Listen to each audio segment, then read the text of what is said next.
wings like a dove, for then I would fly away and be at rest. Lo, would I flee far away and live in the wilderness. I would wait for him who will save me from my cowardice and from the storm. Psalm 55. Prologue 1. To confirm that it was indeed near death, the great vessel broke through into normal space with lingering slowness. The pain of the usually swift translation was prolonged as well, until the 1,000, for all their strength, cursed and wept within their minds, and became convinced that they would be trapped. It would be the gray limbo endlessly, that and pain. But the ship was doing its best. Sharing the agony of the passengers, it pushed and pried against the tough fabric of the superficies until there were flickers of black against the gray. The ship and the people felt their anguish din into a mere harmony of nearly musical vibrations that echoed, damped, and finally snapped off. They hung in normal space, stars all around them. The ship had emerged in the shadow cone of a planet. For long moments, as the stunned travelers watched without knowing what they saw, the halo of pink atmosphere and the pearly wings of the eclipsed sun's corona gave an aureole to the black world. Then the ship's ominous momentum carried them on. The chromosphere and the orange flames of the sun's limb burst forth, followed by its dazzling yellow substance. The ship curved in. The sunlit surface of the planet seemed to roll open beneath them at their approach. It was a blue world with white clouds and snowy mountains and land masses of ochre and red and gray-green. Beyond doubt, a world of compatible life. The ship had succeeded. Thagdal turned to the small women at the directive console. Breed of the two faces shook her head. Dreary violet patterns on the motive display made plain that it had been the final effort of the ship that brought them to this haven. They were fully in the grip of the system's gravity and no longer capable of inertialess locomotion. Thagdal's mind and voice spoke. Listen to me, remnant of battle companies. Our faithful craft has all but perished. It subsists only on mechanicals now, and they will not serve much longer. We are on an impact trajectory, and we must disembark before the hulk enters the lower atmosphere. Emanations of sorrow, rage, and fear filled the dying ship. Questions and reproaches threatened to stifle the mind of Thagdal until he touched the golden torque around his neck and forced them all to be silent. In the name of the goddess, hold! Our venture was a great gamble. With all minds turned against us, Breed is concerned that this place may not be the perfect refuge we had hoped for. Nevertheless, it is fully compatible in a remote galaxy where none will dare to look for us. We are safe, and have not had to use spear or sword. Breed and our ship have done well to bring us here. Praise to their strength. The antiphone was raised dutifully, but sticking up out of the symmetry of it was a prickly thought. Hymns be damned. Can we survive here? Thagdal lashed back. We will survive, if compassionate Tana wills, and even find the joy that has eluded us so long. But no thanks to you, Palal. Shadow Sib, ancient enemy, truce breaker. When we are delivered from this immediate peril, you will answer to me. A certain amount of vulgar enmity swirled up to merge with Palal's, but it was fogged by the dull-witted tone of mind that comes from the relief of terrible pain. Nobody else really wanted to fight now. Only the irrepressible Palal was as game as ever. Breed's ship's spouse flowed soothingly over the impending shambles. This many-colored land will be a good place for us, my king. And you need have no fear, Palal One-Eye. I have already sounded the planet, lightly of course, and found no mental challenge. The dominant life form dwells in speechless innocence and can be no threat to us for more than 6 million planetary orbits. Yet its germplasm is indeed compatible for the nurturing and the service. With patience and skilled labor, we will surely survive. Now let us go forth from here, holding to our truce a while longer.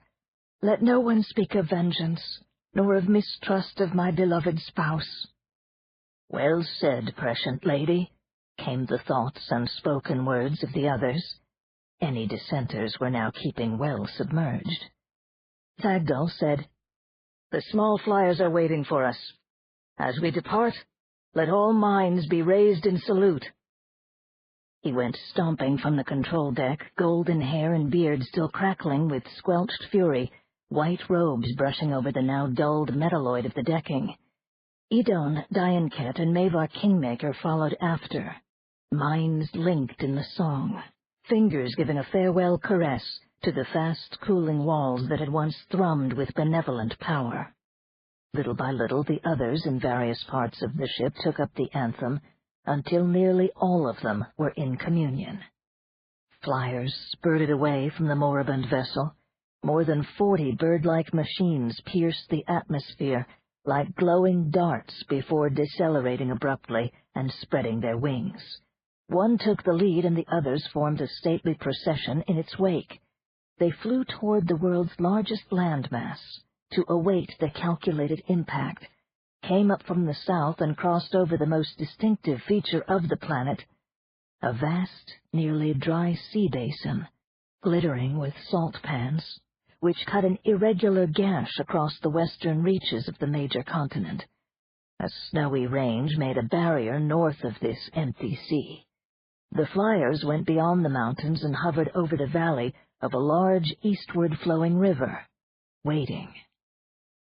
The ship entered on a westerly course, leaving a fiery trail as it ablated in the atmosphere. It swept the ground with a horrendous pressure wave that incinerated vegetation and altered the very minerals of the landscape below. Molten globules of green and brown glass showered the eastern highlands as the ship's integument exploded away. The river waters vaporized from their bed. Then came the impact. Light burst and heat burst and sound burst, as more than 2,000 million tons of matter, with the velocity of 22 kilometers per second, inflicted its wound upon the world. The country rock metamorphosed. The substance of the ship was all but consumed in the Holocaust.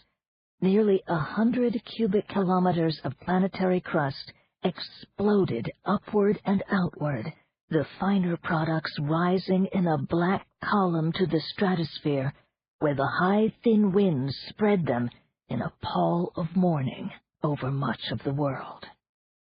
The resultant crater was nearly 30 kilometers in diameter, but not very deep, battered by tornadic storms engendered in the affronted atmosphere above the glowing ulcer in the land. The small flyers circled solemnly above it for many days, oblivious of the muddy hurricane as they waited for the earth fires to cool. When the rain had done its work, the flyers departed for a long time. They returned to the grave when their tasks were finally done, and rested for 1,000 years. 2. The little Ramapithecus was stubborn. She was certain that the baby must have gone into the tangle of Maquis. His scent was there, distinct in spite of the heavy springtime perfume of heather, thyme, and gorse. Uttering crooning calls, the Ramapithecus forced her way into the ancient, burned-over area, moving uphill.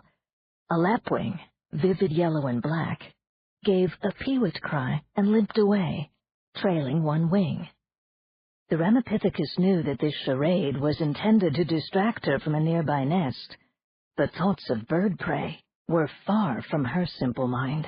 All she wanted was her missing child. She toiled up the overgrown slope using a piece of tree branch to beat down the brush that impeded her. She was able to utilize this tool and a few others. Her brow was low, but her face was quite vertical, with a small humanoid jaw. Her body, a little over a meter in height, was only slightly stooped, and clothed, except for the face and palms, in short brown fur. She continued her crooning. It was a message not framed in words which any young one of the species would recognize. Here is Mother. Come to her and be safe and comforted. The Maquis thinned out as she reached the crest of the height. Out in the open at last, she looked around and gave a low moan of fear. She stood on the edge of a monstrous basin containing a lake of deepest blue color. The rim curved away to the horizon on either hand, completely barren of vegetation along the narrow lip and down the steep slope to the water. About 20 meters away from her stood a terrible bird. It was something like a fat heron, but as tall as a pine tree and just as long, with wings, head, and tail drooping sadly to the ground. From its belly trailed a knobby appendage with climbing holds. The bird was hard, not made of flesh. It was layered in dust, crusted and scabbed with yellow and gray and orange lichen over what had once been a smooth black skin. Far along the rim of the astrobleam in both directions, she could see other such birds standing widely spaced, all looking into the dark mirrored depths. The Ramapithecus prepared to flee. Then she heard a familiar sound. She gave a sharp hoot. Immediately, a tiny upside-down head popped out of an orifice in the belly of the nearby bird. The child chittered happily. His sounds had the meaning, "Welcome, Mother. This is fun. Look what is here." Exhausted, overcome by relief, her hands bloody from breaking through the thorns, the mother howled in fury at her offspring. Hastily, he came down the exit ladder of the flyer and scuttled up to her. She scooped him up and crushed him to her breast. Then she put him down and cuffed the sides of his head, left, right, pouring out a torrent of indignant chatter. Trying to placate her, he held out the thing he had found. It resembled a large ring, but was really 2 conjoined semicirclets of twisted gold, thick as a finger and rounded, incised with tortuous little markings like the borings of gribbles in sea-logged wood. The young Ramapithecus grinned and snapped open 2 knobby ends of the ring. The other ends were held by a kind of pivoting hinge that allowed the halves to rotate and open wide. The child placed the ring around his neck, twisted it, and snapped the catch shut. The golden torque gleamed against his tawny fur, much too large for him, but alive with power nevertheless. Smiling still, he showed his mother what he was now able to do. She shrieked. The child leaped in dismay. He tripped over a rock and fell backward.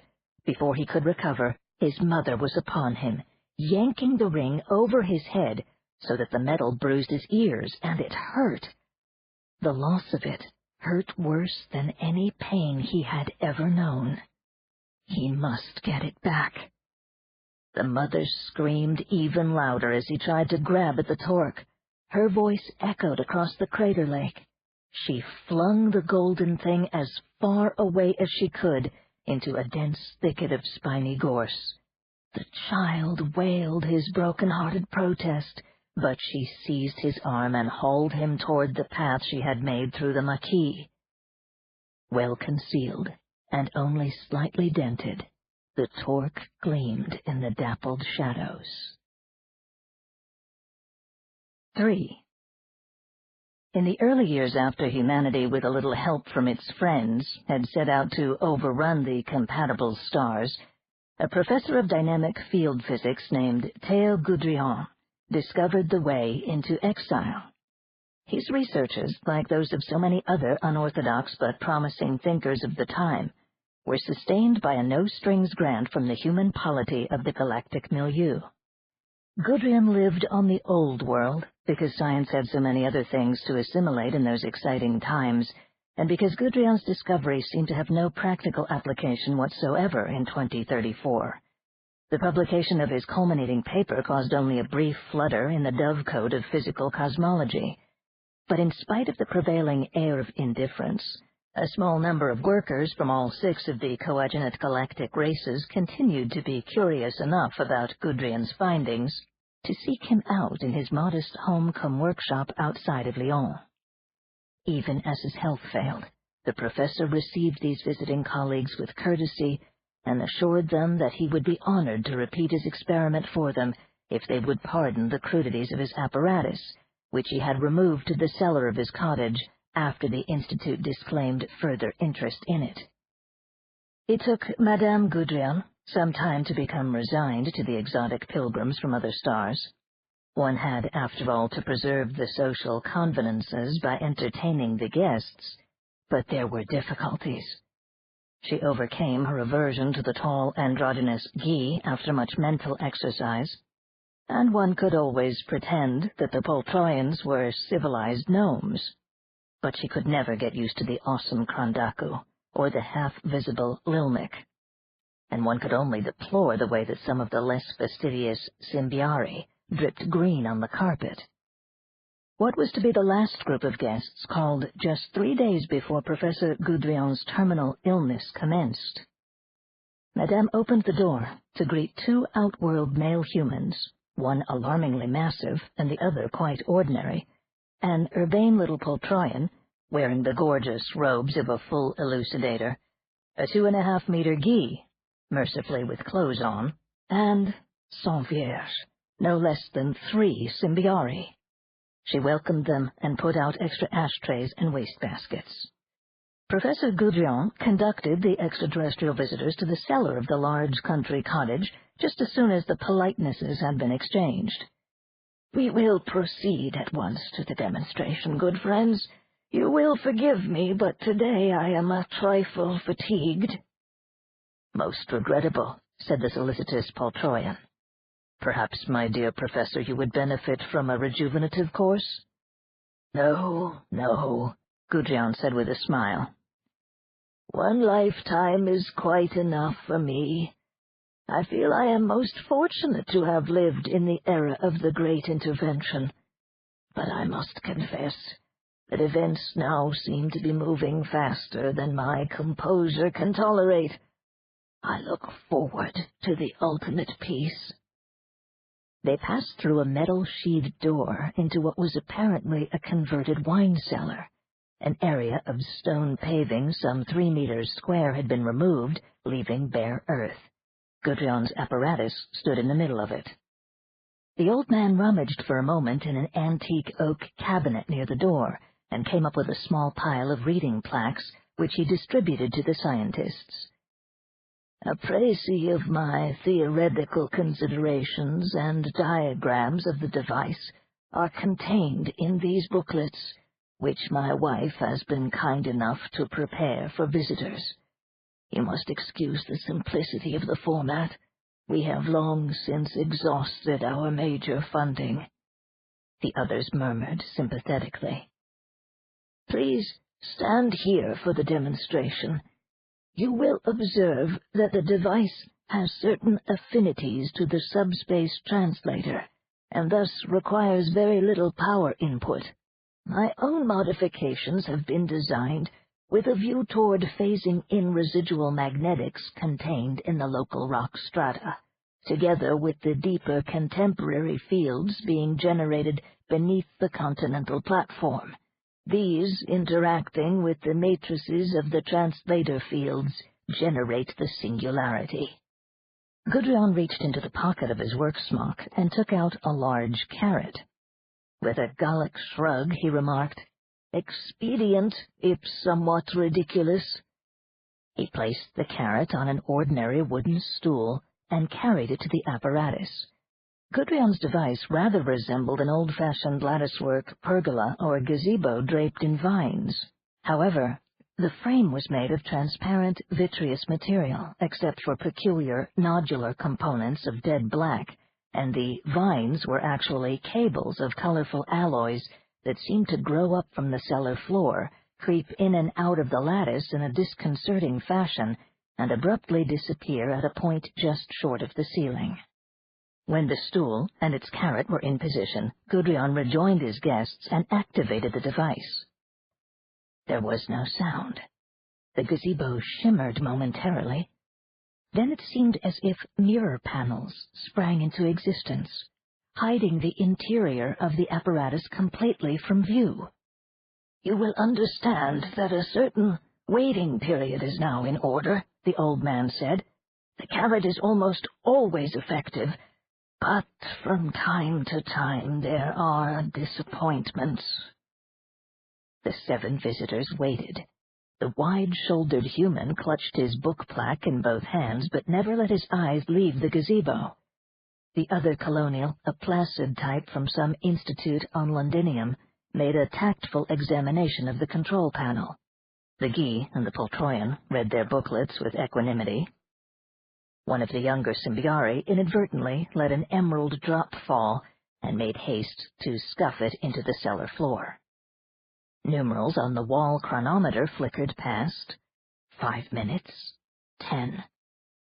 "We will see whether our game is afoot," the professor said, with a wink at the man from Londinium. The mirrored energy field snapped off. For the merest nanosecond, the startled scientists were aware of a pony-shaped creature standing inside the gazebo. It turned instantly to an articulated skeleton. As the bones fell, they disintegrated into grayish powder. "Shit!" exclaimed the 7 eminent scientists. "Be calm, colleagues," said Gudrian. "Such a denouement is unfortunately inevitable, but we shall project a slow-motion hollow so that our catch may be identified." He switched on a concealed tri-D projector and froze the action to reveal a small horse-like animal with amiable black eyes, 3-toed feet, and a russet coat marked with faint white stripes. Carrot greens stuck out of its mouth. The wooden stool was beside it. "Hipparion gracile, a cosmopolitan species abundant during Earth's Pliocene epoch." Gudrian let the projector run. The stool quietly dissolved. The hide and flesh of the little horse shriveled with dreadful slowness, peeling away from the skeleton and exploding into a cloud of dust, while the internal organs simultaneously swelled, shrank, and puffed into nothingness. The bones continued to stand upright, then tumbled in graceful, slow arcs. Their first contact with the cellar floor reduced them to their component minerals. The sensitive Ghee let out a sigh and closed its great yellow eyes. The Londoner had turned pale, while the other human, from the rugged and morose world of Shkipni, chewed on his large brown mustache. The incontinent young Simb made haste to utilize a wastebasket. "I have tried both plant and animal bait in my little trap," Gudrian said. "Carrot or rabbit or mouse may make the trip to the Pliocene unharmed, but on the return journey, any living thing that is within the tar field inevitably assumes the burden of more than 6 million years of earthly existence." "And inorganic matter?" inquired the Skipitar.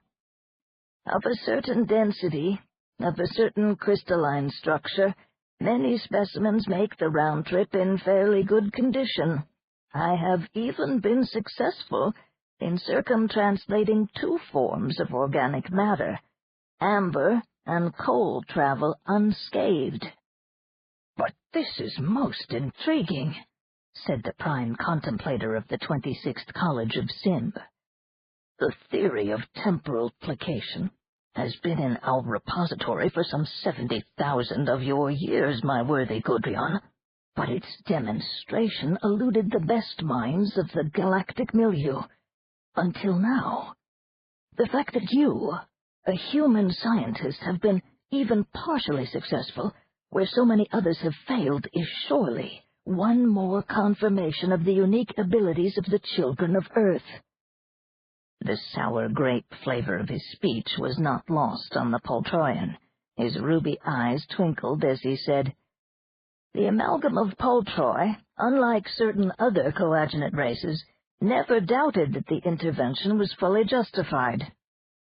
"For you and your milieu, perhaps," said Gudrian in a low voice. His dark eyes, pain-tinged behind rimless eyeglasses, showed a momentary bitterness. "But what of us? We had to give up so much. Our diverse languages, many of our social philosophies and religious dogmata, our so-called non-productive lifestyles, our very human sovereignty, laughable though its loss must seem to the ancient intellects of the galactic milieu." The man from Squeepney exclaimed, "How can you doubt the wisdom of it, Professor? We humans gave up a few cultural fripperies and gained energy sufficiency and unlimited Lebensraum and membership in a galactic civilization. Now that we don't have to waste time and lives in mere survival, there'll be no holding humanity back. Our race is just beginning to fulfill its genetic potential, which may be greater than that of any other people." The Londoner winced. The primed contemplator said suavely, "Ah, the proverbial human breeding capacity. How it does keep the gene pool roiled. One is reminded of the well-known reproductive superiority of the adolescent organism as compared to that of the mature individual, whose plasm, while less prodigally broadcast, may nonetheless burgeon more prudently in the pursuit of genetic optima." "Did you say mature?" sneered the Skipitar, "or atrophied?" Colleagues," exclaimed the diplomatic little Poltroyan. "We will weary Professor Gudrian." "Oh, it's all right," the old man said, but he looked gray and ill. The Ghee hastened to change the subject. "Surely this effect you have demonstrated would be a splendid tool for paleobiology." "I fear," Gudrun replied, "that there is limited galactic interest in the extinct life forms of Earth's Roan-sown trough." "Then you haven't been able to, tune the device for retrieval in other areas?" asked the Londoner. "Alas, no, my dear Sanders, nor have other workers been able to reproduce my experiment in other localities on Earth or on other worlds." Gudrian tapped one of the plaque books. "As I have pointed out, there is a problem in computing the subtleties of the geomagnetic input. This region of southern Europe has one of the more complex geomorphologies of the planet. Here in the Monte Leone and the Floi, we have a foreland of the utmost antiquity, cheek by jowl with recent volcanic intrusions. In nearby regions of the Massif Central, we see even more clearly the workings of intracrustal metamorphism, the anatexis engendered above one or more ascending asthenospheric diapers. To the east lie the Alps with their stupendously folded nappes. South of here is the Mediterranean basin, with active subduction zones, which was, incidentally, in an extremely peculiar condition during the lower Pliocene epoch." "So you're in a dead end, eh?" remarked the Skipitar. "Too bad Earth's Pliocene period wasn't all that interesting. Just a few million years marking time between the Miocene and the Ice Age, the shank of the Cenozoic, so to speak." Gudrian produced a small whisk broom and dustpan and began to tidy up the gazebo. "It was a golden time, just before the dawn of rational humankind, a time of benevolent climate and flourishing plant and animal life, a vintage time, unspoiled and tranquil, an autumn before the terrible winter of the Pleistocene glaciation. Rousseau would have loved the Pliocene epoch. Uninteresting. There are even today soul-weary people in this galactic milieu who would not share your evaluation." The scientists exchanged glances. "If only it weren't a one-way trip," said the man from Londinium. Gudrian was calm. All of my efforts to change the fasces of the singularity have been in vain. It is fixed in Pliocene time, in the uplands of this venerable river valley. And so we come to the heart of the matter at last. The great achievement of time travel stands revealed as a mere scientific curiosity. Once more, the Gallic shrug. "Future workers will profit from your pioneering effort," declared the Poltroyan. The others hurried to add appropriate felicitations. "Enough, dear colleagues," Gudrion laughed. "You have been most kind to visit an old man. And now we must go up to Madame, who awaits with refreshment. I bequeath to sharper minds the practical application of my peculiar little experiment." He winked at the outworld humans and tipped the contents of the dustpan into the wastebasket. The ashes of the Hipparion floated in little blobby islands on the green alien slime. Part 1. The Leave-Taking. 1. Burnished trumpets sounded a flourish. The ducal party rode gaily out of the Château de Riom, horses prancing and curvetting as they had been trained, giving a show of spirit without imperiling the ladies in their chancy side saddles. Sunshine sparkled on the jeweled comparisons of the mounts, but it was the gorgeous riders who earned the crowd's applause. Greenish-blue reflections from the festive scene on the monitor blackened Mercedes Lambal's auburn hair and threw livid lights across her thin face. "The tourists draw lots to be in the procession of nobles," she explained to Grenfell. "It's more fun to be common, but try to tell them that. Of course, the principals are all pros."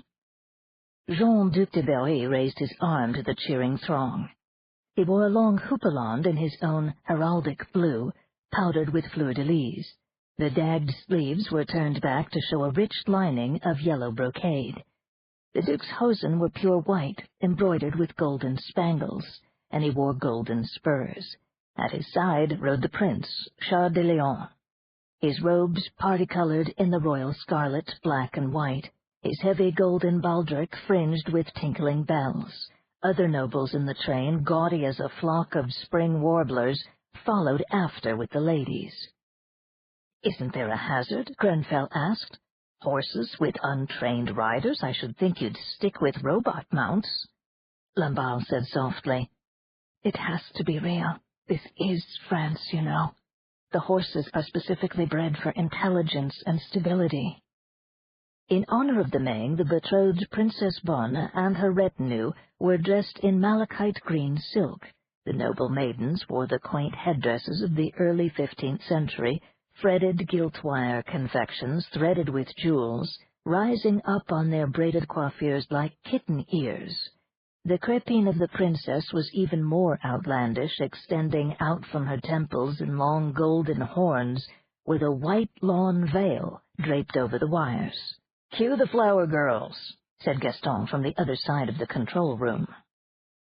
Mercy Lamballe sat still, gazing at the brilliant picture with rapt intensity.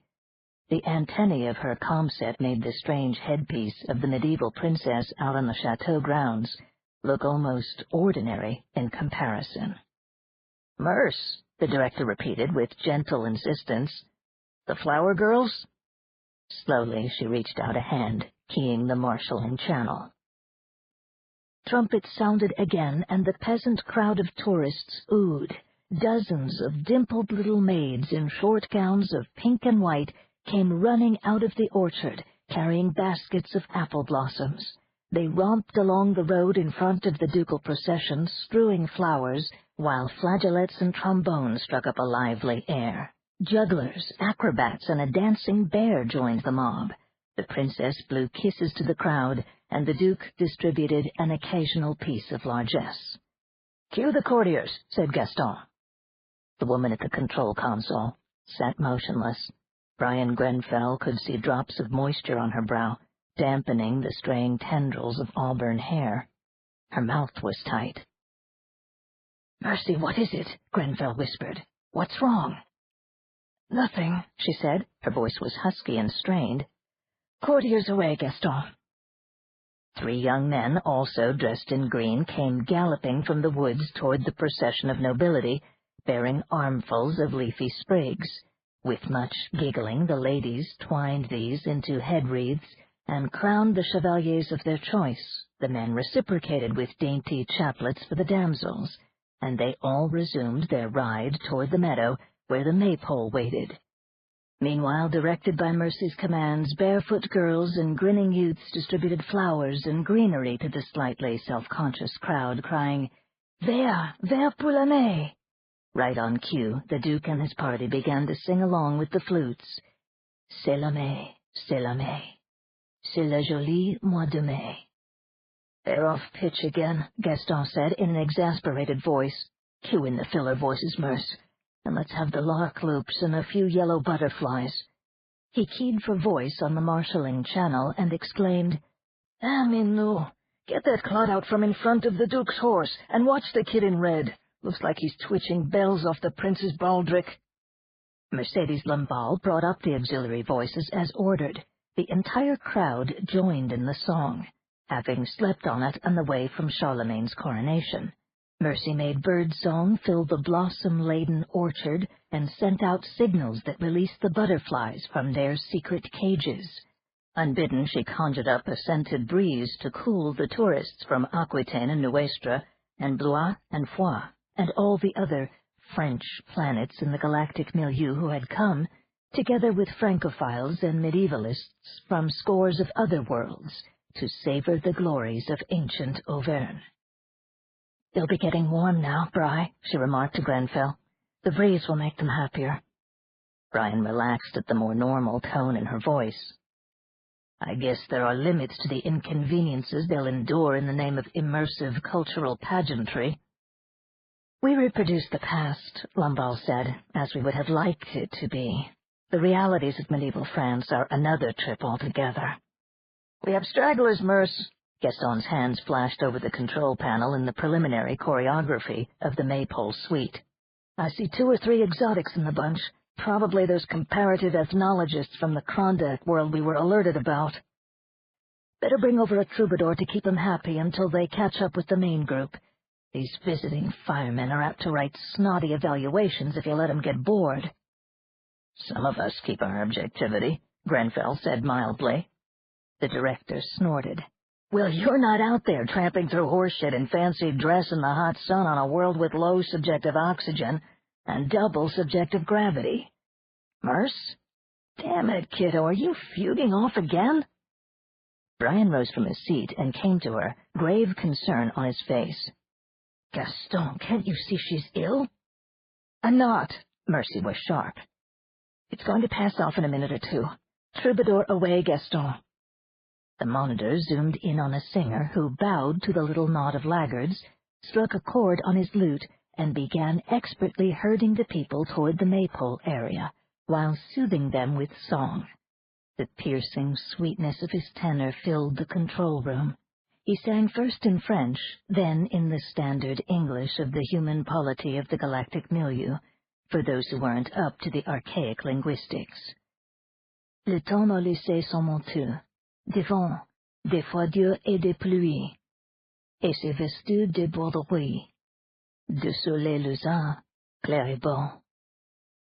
Now time has put off its dark cloak of gales and of frosts and of rain, and garbs itself in woven light, bright sunshine of spring once again." A genuine lark added its own coda to the minstrel's song. Mercy lowered her head, and tears fell onto the console before her. That damn song, and springtime in the Auvergne, and the friggerty larks and retro-evolved butterflies, and manicured meadows and orchards, crammed with gratified folk from faraway planets where the living was tough, but the challenge was being met by all but the inevitable misfits who slubbed the beautiful growing tapestry of the galactic milieu. Misfits like Mercy Lamballe. "Beaucoup regrets, guys," she said with a rueful smile, mopping her face with a tissue. "Wrong phase of the moon, I guess. Or the old Celtic rising. Bri, you just picked the wrong day to visit this crazy place. Sorry. All you Celts are bonkers. Gaston excused her with breezy kindness. There's a Breton engineer over in the Sun King pageant who told me he can only shoot his wad when he's doing it on a megalith. Come on, babe, let's keep this show rolling. On the screens, the maypole dancers twined their ribbons and pivoted in intricate patterns. The Duc de Berry and the other actors of his entourage permitted thrilled tourists to admire the indubitably real gems that adorned their costumes. Flutes piped, cornemuses wailed, hawkers peddled comfits and wine, shepherds let people pet their lambs, and the sun smiled down. All was well in La Douce France, A.D.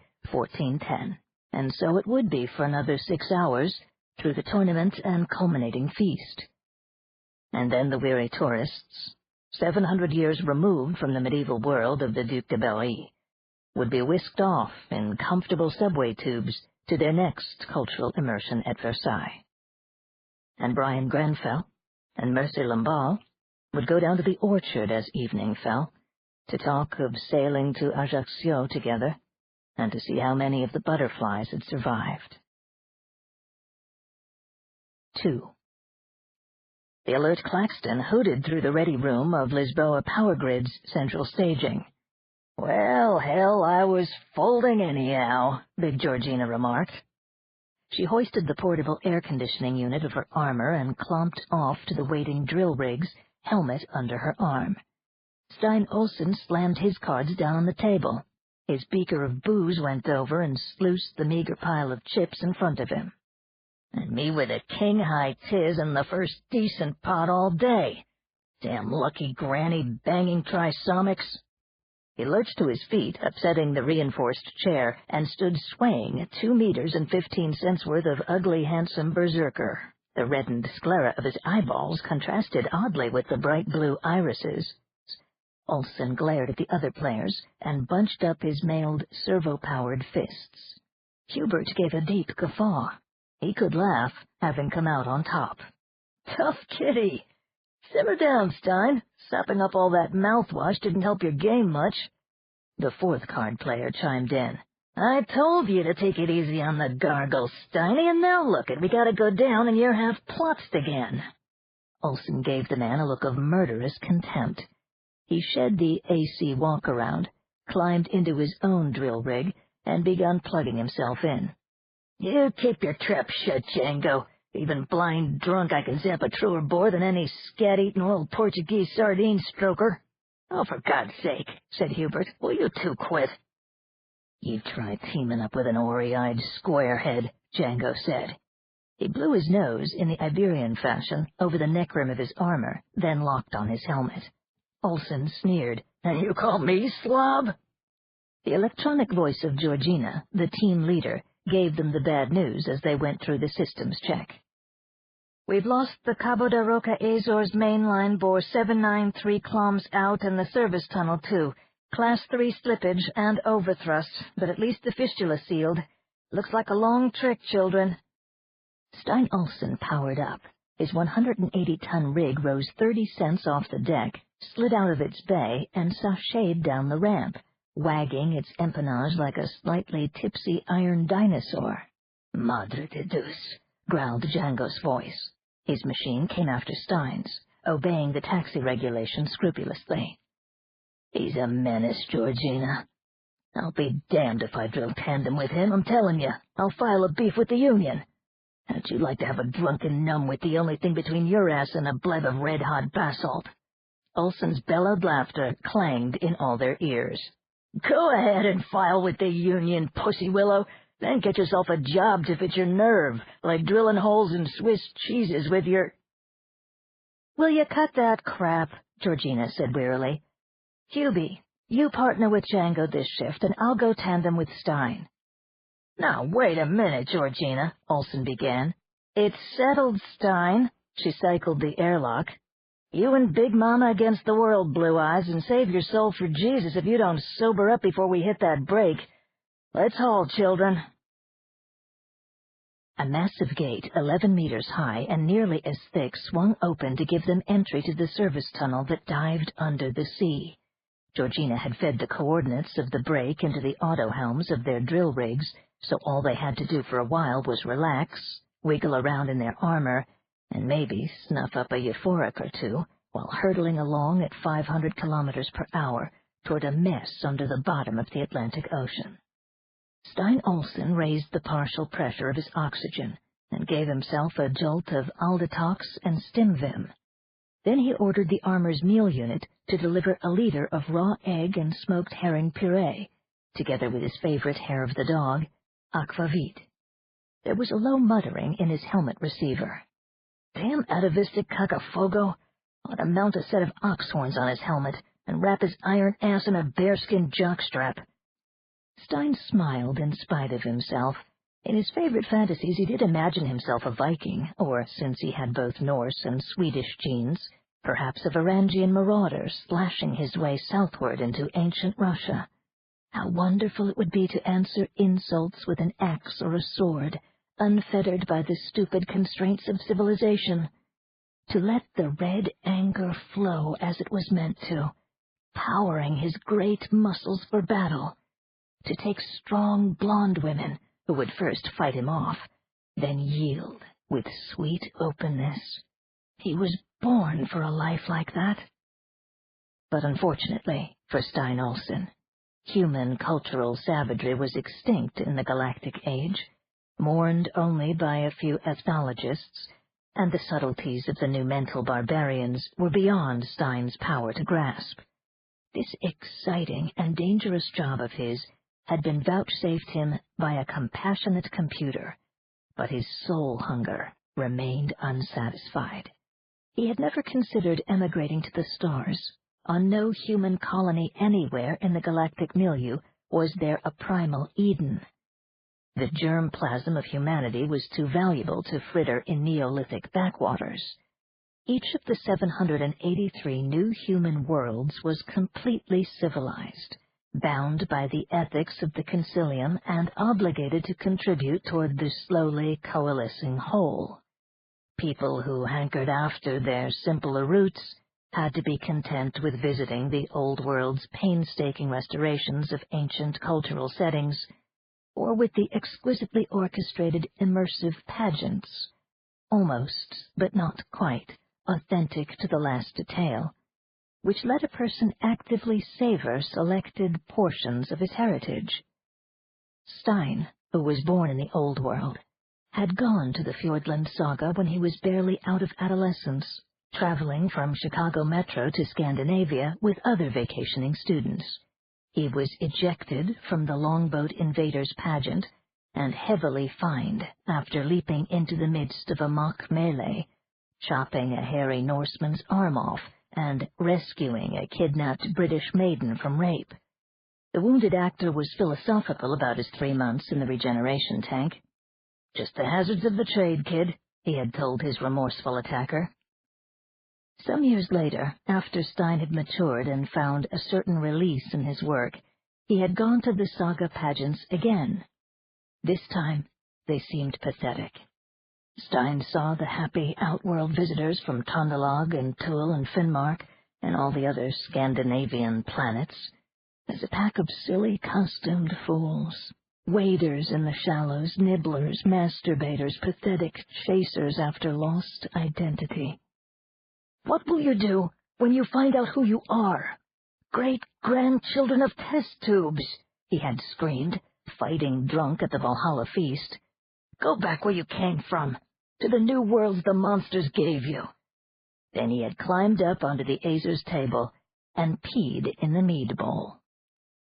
They ejected and fined him again, and this time his credit card was pipped so that he was automatically turned away by every pageant box office.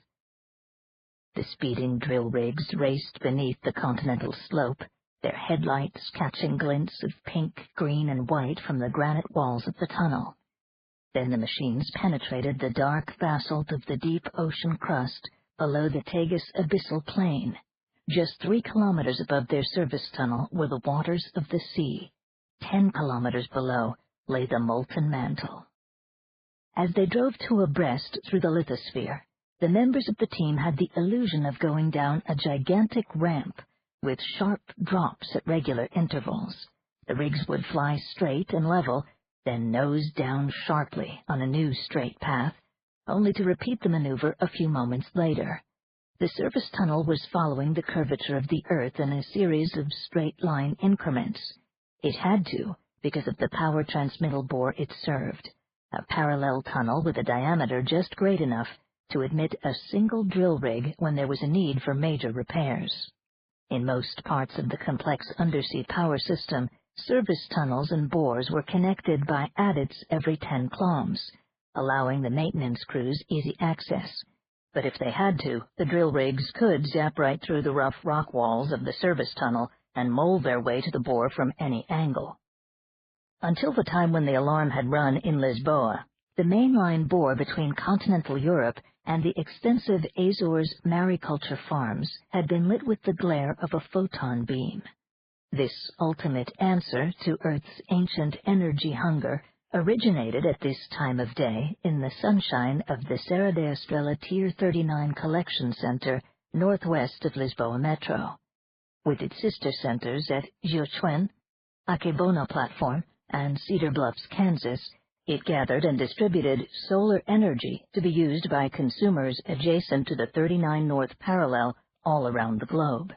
A complex of spidery strato towers, secure against the forces of gravity and high above the weather, gathered light rays from the cloudless skies, arranged them into a coherent beam, and sent this to be distributed safely underground via a web of mainline and local feeder bores. A photon from the Portuguese, or Chinese, or Pacific, or Kansas daylight would be directed on its way by means of plasma mirrors, operating within the bores, and would reach the fog-bound folk in the farms of the North Atlantic before an eye could blink. The ocean farmers utilized the power for everything from submarine harvesters to electric blankets. Few of the consumers would bother to think where the energy came from. Like all of Earth's subterranean power bores, Cabo da Roca Azores was regularly patrolled by small robot crawlers and muckers. These could make minor repairs when the planetary crust shifted in a common Class 1 incident, not even interrupting the photon beam. Class 2 damage was severe enough to cause an automatic shutdown. Perhaps a tremor would shift a segment of the bore slightly out of alignment, or damage one of the vital mirror stations. Crews from the surface would race to the scene of the disruption via the service tunnels, and the repairs were usually made very quickly. But on this day, the tectonic adjustment had been rated at Class 3. The Despacho fracture zone had shrugged, and a web of minor faults in the sub-oceanic basalt had waggled in sympathy. Hot rocks surrounding a 3-kilometer section of the paired tunnels suddenly moved north-south, east-west, up-down, crumpling not only the power bore, but the much larger surface tunnel as well. As the mirror station vaporized in a very small thermonuclear flash, the searing photons of the beam burned undeflected for a microsecond before safety cut off. The beam punched through the shattered bore wall and continued to burn a straight arrow path westward through the crust until it broke through the sea floor. There was a steam explosion in the liquefied rock just as the beam died, which effectively sealed the fistula. But a large region that had formerly been fairly stable solid rock was now reduced to a shambles of rubble, cooked oceanic ooze, and slowly cooling pockets of molten lava. A bypass restored power to the Azores within 1 second after the break. Until the repairs were made, the islands would take most of their energy from the Tier 38 Collection Center, northwest of Lorca in Spain, via Gibraltar, Madeira. Drill crews from both ends of the damaged bore segment would get to clean up the mess, rebuild the mirror, and spin reinforcement sleeves for the tunnels passing through the new zone of instability. Then there would be light once again. Lisbon, leader. This is Ponta del 3 Alpha, coming up on Clom 7907, come on. Lisbon 16 Echo, gotcha, Ponta del, said Georgina. We're at 78 zip and rolling, 785, 79er zip, and at the fall, 79er 2. You guys gonna take the fistula? Affirm, Lisbon, with 1 unit on the bore for link-up. Long time no see, Georgina, but we gotta stop meeting like this. Put your best zapper on the mainline rebore, sweetie. She's gonna be a sneako rascal. Come on. Have no fear, Pontadel. See you in the short, Larry Lovey. 16 Echo gone.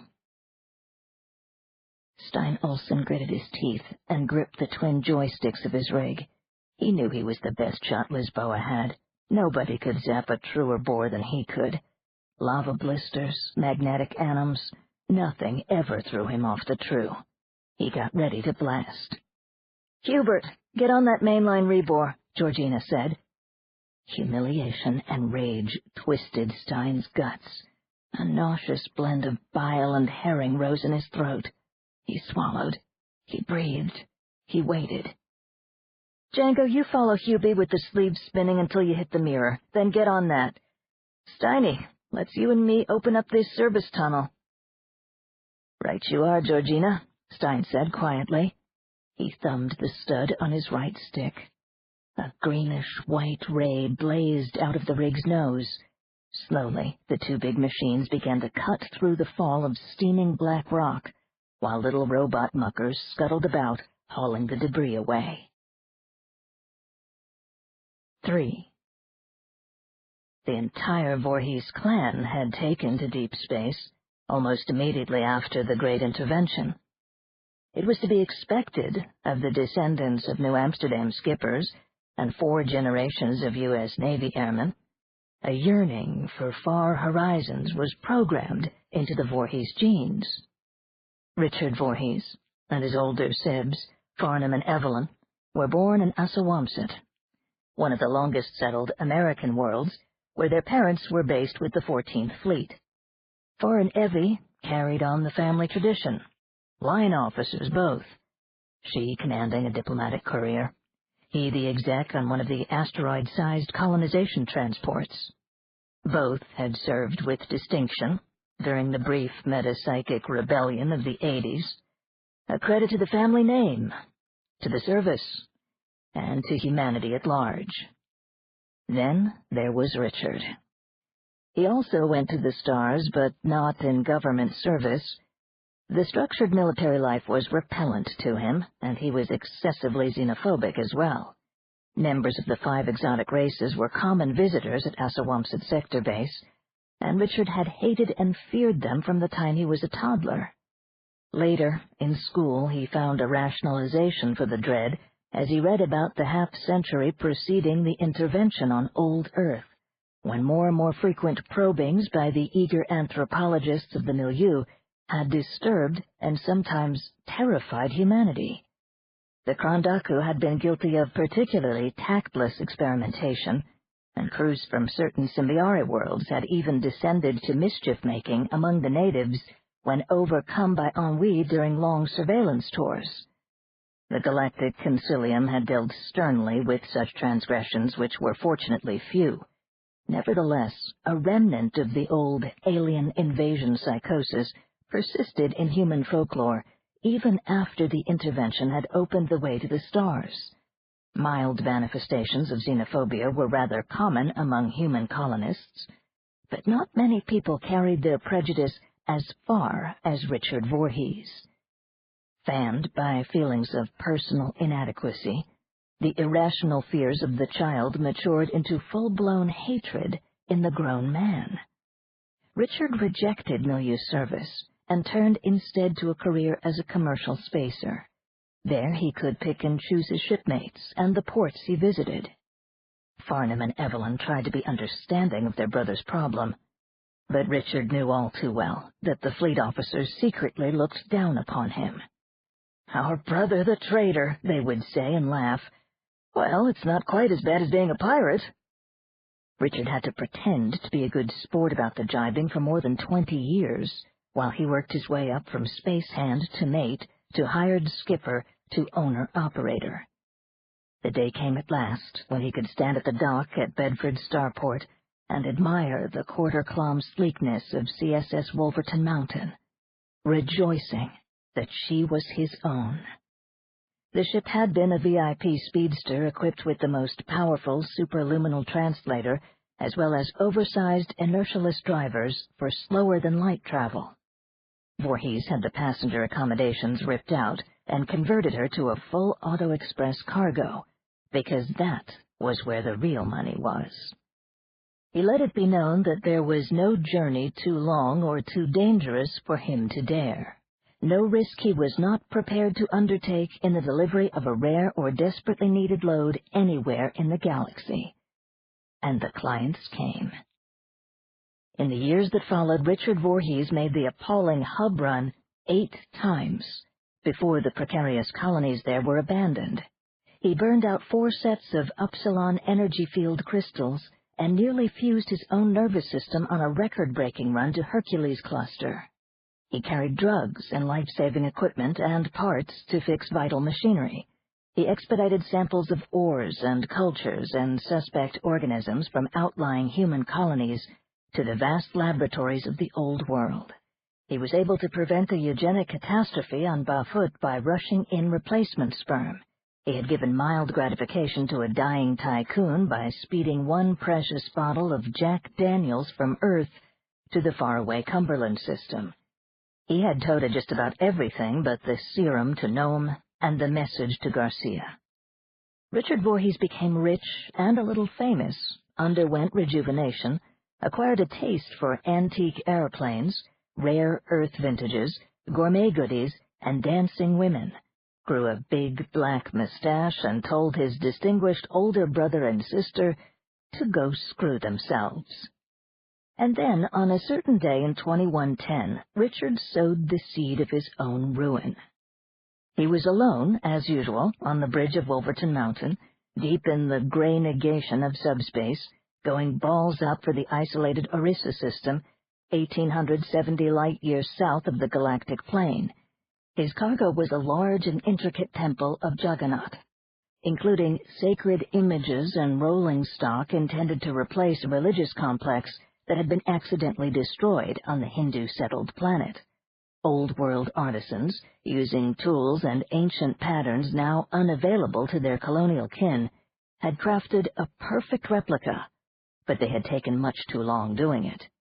Voorhees' contract specified that he had to get the temple and its statuary to Orissa within 17 days, before the local celebration of Rath Yatra, when the god's effigy was scheduled to be transported in solemn procession from the temple to a summer dwelling. If the ship arrived late, and the faithful had to commemorate their holy days without the sacred edifice and images, the shipping fee would be halved, and it was a very large fee. Voorhees had been confident of meeting the deadline. He programmed the tightest hyperspatial catenary, made sure he had extra dope for the pain of breaking through the superficies on short leash, and settled down to play chess with the guidance computer and trade gossip with the ship's other systems. Wolverton Mountain was completely automated except for her skipper, but Richard had sufficient vestigial social tendencies to program all of the robotics with individual identities and voices, together with input from the scandal sheets of his favorite worlds, jokes, and sycophantic chatter. It helped to pass the time. "Communications to bridge," said a winsome contralto, interrupting Richard's attack on the computer's queen. "Voorhees here. What is it, Lily darling?" "We've intercepted a contemporaneous subspace distress signal," the system said. "A Poltrian research vessel is dead in the matrix with translator trouble. Navigation is plotting its pseudo-locus." Damn grinning little dwarfs, probably poking around in their usual busybody way, and all the while letting the U-crystals deteriorate without proper maintenance. "Navigation to bridge." "Yes, Fred. That vessel in distress is damn near our catenary, Captain. They're lucky. This slice of the hype doesn't get much traffic." Richard's fist closed around a chess pawn and squeezed. So now he could go nursemaid the little buggers, and kiss half his commission goodbye like as not. It would probably take several subjective days to make repairs, considering the fumble-fingeredness of the Poltroyans, and the fact that Wolverton Mountain carried only 3 robot excursion engineers. If it was a ship full of humans in distress, there'd be no question of heaving to. But exotics? "I've acknowledged receipt of the distress signal," Lily said. The Poltrian vessel is in a state of life system deterioration. They've been trapped for some time, Skipper. Oh, hell. He was only 2 days out of Orissa. The poltroons could certainly hang on for a few days longer. He could catch them on the flip-flop. Attention all systems. Carry on original subspace vector. Communications. Cease all external transmissions. Lily, I want you to erase from the log that distress signal and all subsequent inter- and intra-ship communications up to the sound of my mark. Ready? Mark. Richard Voorhees made his delivery in time and collected the entire fee from the grateful worshippers of Juggernaut. A Lilmic fleet cruiser rendered assistance to the Poltroyans at about the same time that Voorhees docked on Orissa. The Poltroyans had less than 15 hours of oxygen remaining in their life support system when the rescuers arrived. The Poltroyans turned their recording of Voorhees' initial response to the distress signal over to the Sector Magistratum. When Richard returned to Assawamsett, he was placed under arrest on suspicion of violating the Galactic Altruism Statutes, Section 24, Ethical Obligations of Deep Space Vessels. After being convicted of the charge, Richard Voorhees was fined a stupendous sum that wiped out most of his assets. Wolverton Mountain was confiscated, and her skipper proscribed from engaging in any aspect of astrogation or interstellar commerce for the rest of his natural lives. "I think I'll visit the old world," Richard told his solicitor after the whole thing was over. "They say you can't beat it as a place to blow your brains out." 4. Felice Landry sat erect in the saddle on the back of her 3-ton Varel, stun gun cradled in her right arm. She bowed her head in acknowledgement of the cheers. There were nearly 50,000 fans in the arena for the big game, a splendid turnout for a small planet such as Akadi. Landry nudged the Varel into a complicated routine of dressage. The hideous beast, resembling a stilt-legged rhino, with a ceratopsian neck frill and wicked glowing eyes, minced in and out of the bodies without stepping on a single one. Of all the players on the green and white sawdust grid, Landry was the only one still mounted and conscious. Other Varels in the sideline pens behind the Burladero added their trumpeting to the crowd's applause. With casual skill, Felice had her mount pick up the scarlet ring with its nose horn. Then she sent the animal galloping toward the now undefended white-wing goal, even though there was no longer any need for speed. "Landry! Landry!" screamed the spectators. It seemed that the young girl and the beast would crash into the cavernous scoop at the end of the field, but just before they were upon it, Landry gave the Varel a sharp cross-rein and an unspoken command. The creature wheeled full about, tossing its monstrous head, which was nearly as long as the girl's body. The ring went sailing through the air and entered the scoop dead center. The goal signal lit up and blared in triumph. "Landry!" She held her gun high and shouted back at the mob. Shock waves of orgasm surged through her. For a long minute she could not see, nor did she hear the single deep peal from the referee's bell that marked the end of the game. As her senses cleared, she condescended to smile at the leaping, gesticulating throng. "Celebrate my victory, people, children, lovers. Call my name, but do not press. Landry! Landry! Landry!" A ref came trotting up with the championship banner hanging at the end of a long lance. She holstered the stun gun, took the flag, and raised it up. She and the Varel made a slow circuit of the arena, both of them nodding to the deafening plaudits of Greenhammer and White Wing fans alike. There had never been such a season, never such a championship game, never before the coming of Felice Landry. The sports-mad people of Canadian Acadie took their ring hockey very seriously. At first, they had resented Landry for daring to play the dangerous game. Then they had devoured her. Short, slightly built, but preternaturally strong of mind and body, with an uncanny ability to control the evil-tempered Varel mounts, Felice had vanquished male players of talent and experience, to become a sports idol in her first professional season. She played both offense and defense. Her lightning-fast stun coups became a legend. She herself had never fallen. In this, the last match of the championship series, she had scored 8 goals, a new record. With all of her teammates downed in the final period, she had single-handedly fought off White Wing's last-ditch assault on the Greenhammer goal. 4 stubborn giants of the White Wing team had bitten the dust before she triumphed, and went on to score that last go-to-hell goal. Applaud. Adore. Tell me I am your queen mistress victim. Only stay back. She guided the Verrill toward the player's exit, fragile on the back of the monstrous animal. She wore an iridescent green kilt and green head plumes on the back-tilted helmet. The once buoyant frizz of her platinum hair now straggled in limp ropes against the shiny black leather of her skimpy hoplite-style Kuyabui armor. "Landry! Landry!" "I have poured myself and discharged myself for you. Slaves, eaters, violators. Now let me go."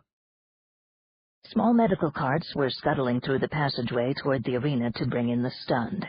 Felice had to keep firm control of the nervous Verrill as she moved toward the Greenhammer ramp.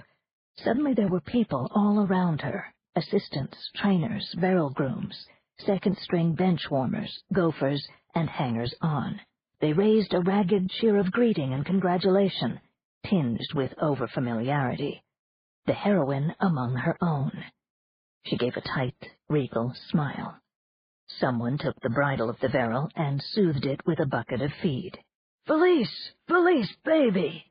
Coach McGowan, hot from the observation booth and still trailing game plan tapes, like a person caught in an old-time ticker tape parade, came pounding down from the upper level of the arena. "You were unbelievable, lovey! Glorious, pyrotechnic, kaleidoscopic!" "Here you go, Coach," she said, leaning down from the saddle and passing him the banner. "Our first pennant, but not our last." The jostling partisans began to shout. "You tell the world, Felice! Say again, sweetie baby!" The Verrill gave a warning growl. Landry extended a graceful, black-gauntleted arm toward the coach. McGowan yelled for somebody to bring a dismounting platform. Grooms steadied the animal while the girl allowed the coach to hand her down. Adulation, joy, pain, nausea. The burden, the need. She slipped off her Grecian helm with its tall green feathers and handed it to a worshipful female trainer. One of her fellow players, a massive reserve guard, was emboldened by the frenzy of victory. "Give us a big wet smack, Landry," he giggled, gathering her in before she could sidestep. An instant later, he was spread-eagled against the corridor wall. Felice laughed. A beat later, the others joined in. "Some other time, Benny Precious." Her eyes, brown and very large, met those of the other athlete. He felt as though something had taken him by the throat. The girl, the coach, and most of the crowd passed on, heading for the dressing rooms where the reporters were waiting. Only the importunate guard was left behind, sliding slowly down the wall to sit, panting quietly, feet stuck out and arms limp at his sides. A medic driving a meat wagon found him there a few minutes later and helped him to his feet. "Geez, Guy, and you weren't even in the game." With a sheepish scowl, Benny admitted what had happened. The medical attendant wagged his head in amazement. "You have a lot of nerve making a pass. Sweet-faced that she is, that little broad scares me shitless." The guard nodded, brooding. "You know, she likes shooting the guys down. I mean, she actually gets a bang from it. Only you can see she'd just as soon the poor sod was dead as snoozing. You grab? She's a freak. A gorgeous, talent-loaded, champion, bitch-kitty freak." The medic made a face. "Why else would a woman play this crazy game? Come on, hero. I'll give you a lift to the infirmary. We've got just the thing for that wonky feeling in your tummy." The guard climbed onto the cart beside a snoring casualty. 17 years old. Can you imagine what she's going to be like when she grows up? "Jocks like you shouldn't have an imagination. It gets in the way of the game plan." The medic gunned the cart down the corridor toward the sound of distant laughter and shouting. Outside, in the arena, the cheering had stopped. 5. Try again, Elizabeth. She concentrated all of her mind's strength on the projected sense, what there was left of it. Hyperventilating, and with heart racing, she strained until she seemed to be floating free of the chair. Project from the plaque in front of you. Smile greeting. To you, Kwong Chung-mei, therapist, from Elizabeth Orm, far speaker. If I had the wings of an angel, over these prison walls I would fly. Ends. Try again, Elizabeth. She did, again and again and again, send that ironic little message that she had chosen herself. A sense of humor is evidence of personality integration. Send it, send it. The door to the booth opened, and Kwong came in at last. I'm sorry, Elizabeth, but I still don't get a flicker. Not even the smile? I'm sorry, not yet. There are no images at all, only the simple carrier. Look, dear, why don't we wrap it up for today? The vital signs monitors has you in the yellow. You really need more rest, more time to heal. You're trying too hard. Elizabeth Orm leaned back and pressed her fingers to her aching temples. Why do we keep up the pretense, Chun-Mei? We know there is slightly better than zip probability that I'll ever function as a metaphysic again. The tank did a beautiful job of putting me back together after the accident. No scars, no aberrations. I'm a fine, normal, healthy specimen of female humanity. Normal. And that's all, folks. Elizabeth. The therapist's eyes were filled with compassion. Give yourself a chance. It was almost a complete neocortical regeneration. We don't understand why you didn't regain your meta-functions together with your other mental faculties. But given time and work, you may very well recover. No one with my sort of injury ever has. No, came the reluctant admission. But there is hope, and we must keep trying to get through. You're still one of us, Elizabeth. We want you operant again, no matter how long it takes, but you must keep trying. Keep trying to teach a blind woman to see the 3 full moons of Denali. Keep trying to teach a deaf woman to appreciate Bach, or a tongueless one to sing Bellini. Oh, yes. You're a good friend, Chun-Mei, and God knows you've worked hard with me. But it would be healthier if I just accepted the loss. After all, think of the billions of ordinary people who live happy and fulfilling lives without any metaphysic functions at all. I simply must adapt to a new perspective. Give up the memory of the mind's angel wings lost. Be happy inside the prison walls of my own skull.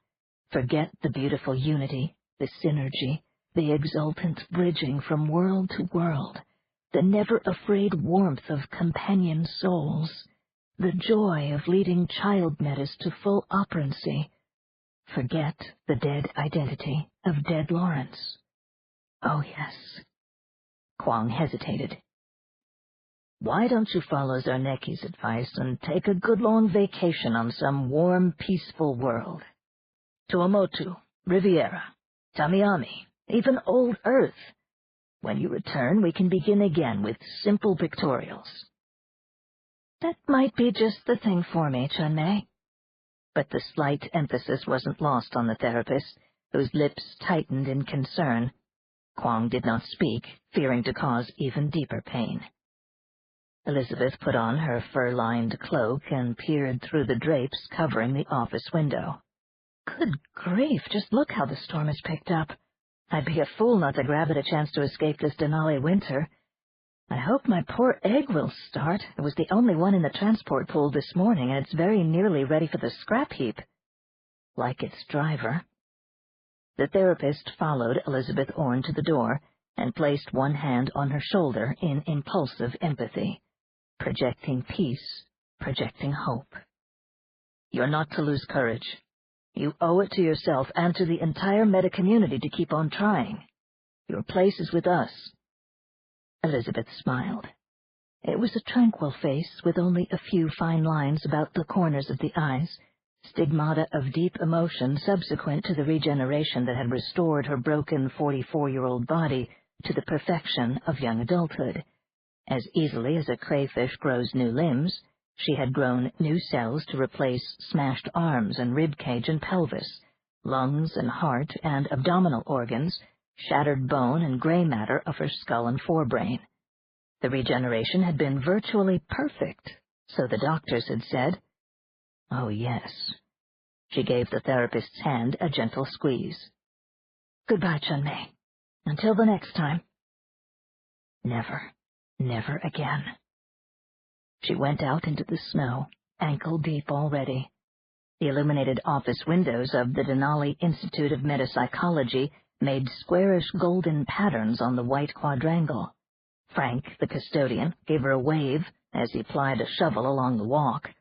The melting system must have broken down again. Good old Denali. She would not be coming back to the Institute where she had worked for so many years, first as a student, then as counseling far speaker and redactor, finally as patient. The continuing pain of deprivation was more than her sanity could bear, and Elizabeth was basically a practical woman. It was time for something completely different.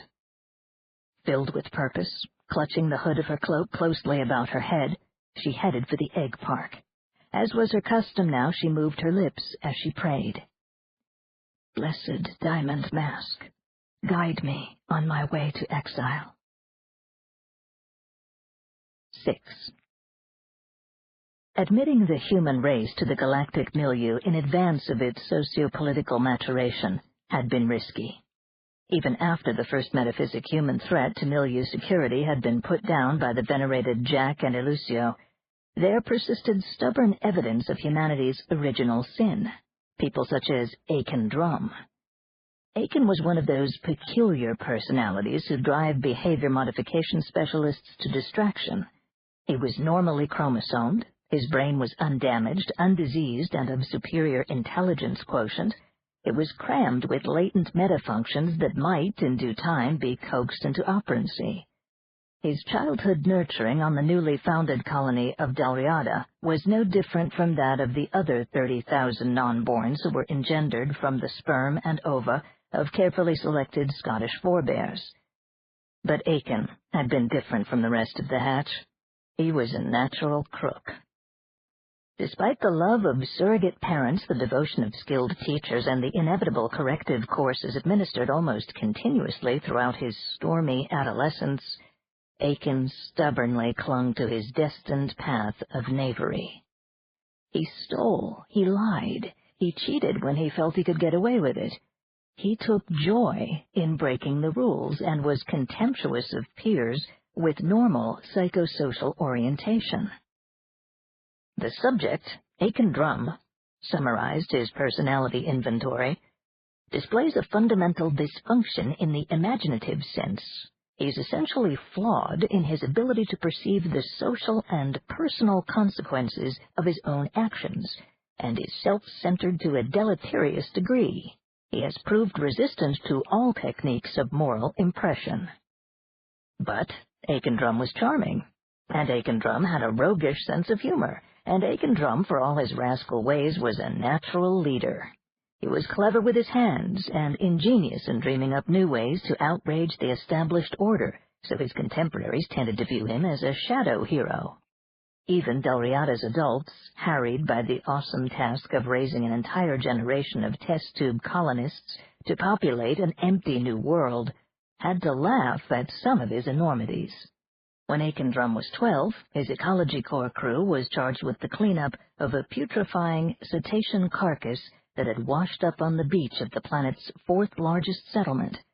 Saner heads among the children voted for bulldozing the 20-ton mess into the sand above high tide level, but Aiken convinced them to try a more spectacular means of disposal. So they had blown up the dead whale with plastic explosive of Aiken's concoction. Fist-sized gouts of stinking flesh showered the entire town, including a visiting delegation of milieu dignitaries. When Aikendrum was 13, he had worked with a crew of civil engineers, diverting the course of a small waterfall so that it would help feed the newly completed Old Man of the Mountain Reservoir. Late one night, Aiken and a gang of young Confederates stole quantities of cement and conduit and modified the rocks at the rim of the falls. Dawn on Delriata revealed a passable simulacrum of gigantic male urogenital organs taking a leak into the reservoir 40 meters below. When Aikendrum was 14, he stowed his small body away on a luxury liner bound for Caledonia. The passengers were victimized by thefts of jewelry, but monitors showed that no human thief had entered their rooms. A search of the cargo deck revealed the young stowaway and the radio-controlled robot mouse he had sent foraging, programmed to sniff out precious metals and gemstones that the boy calmly admitted he planned to fence in New Glasgow.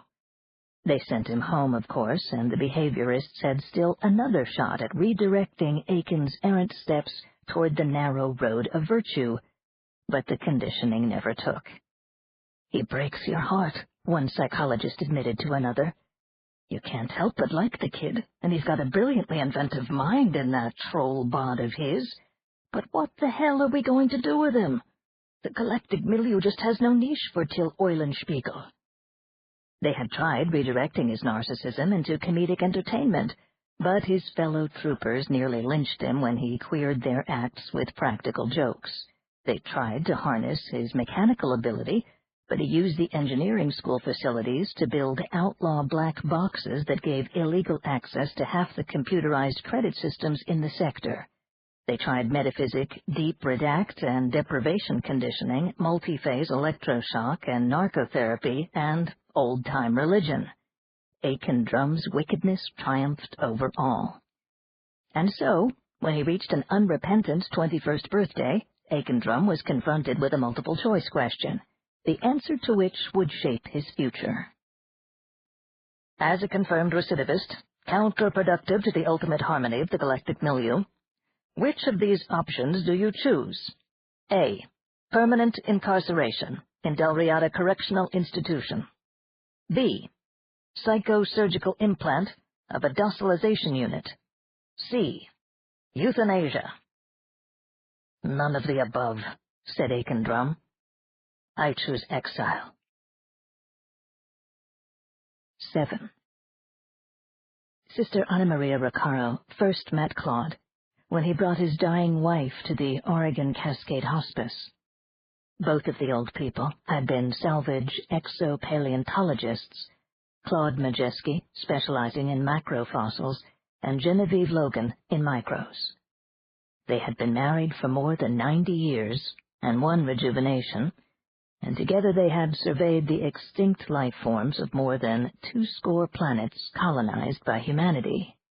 But Genevieve had grown weary at last, and refused a third lifetime, and Claude had concurred in her decision as he had throughout most of their time together.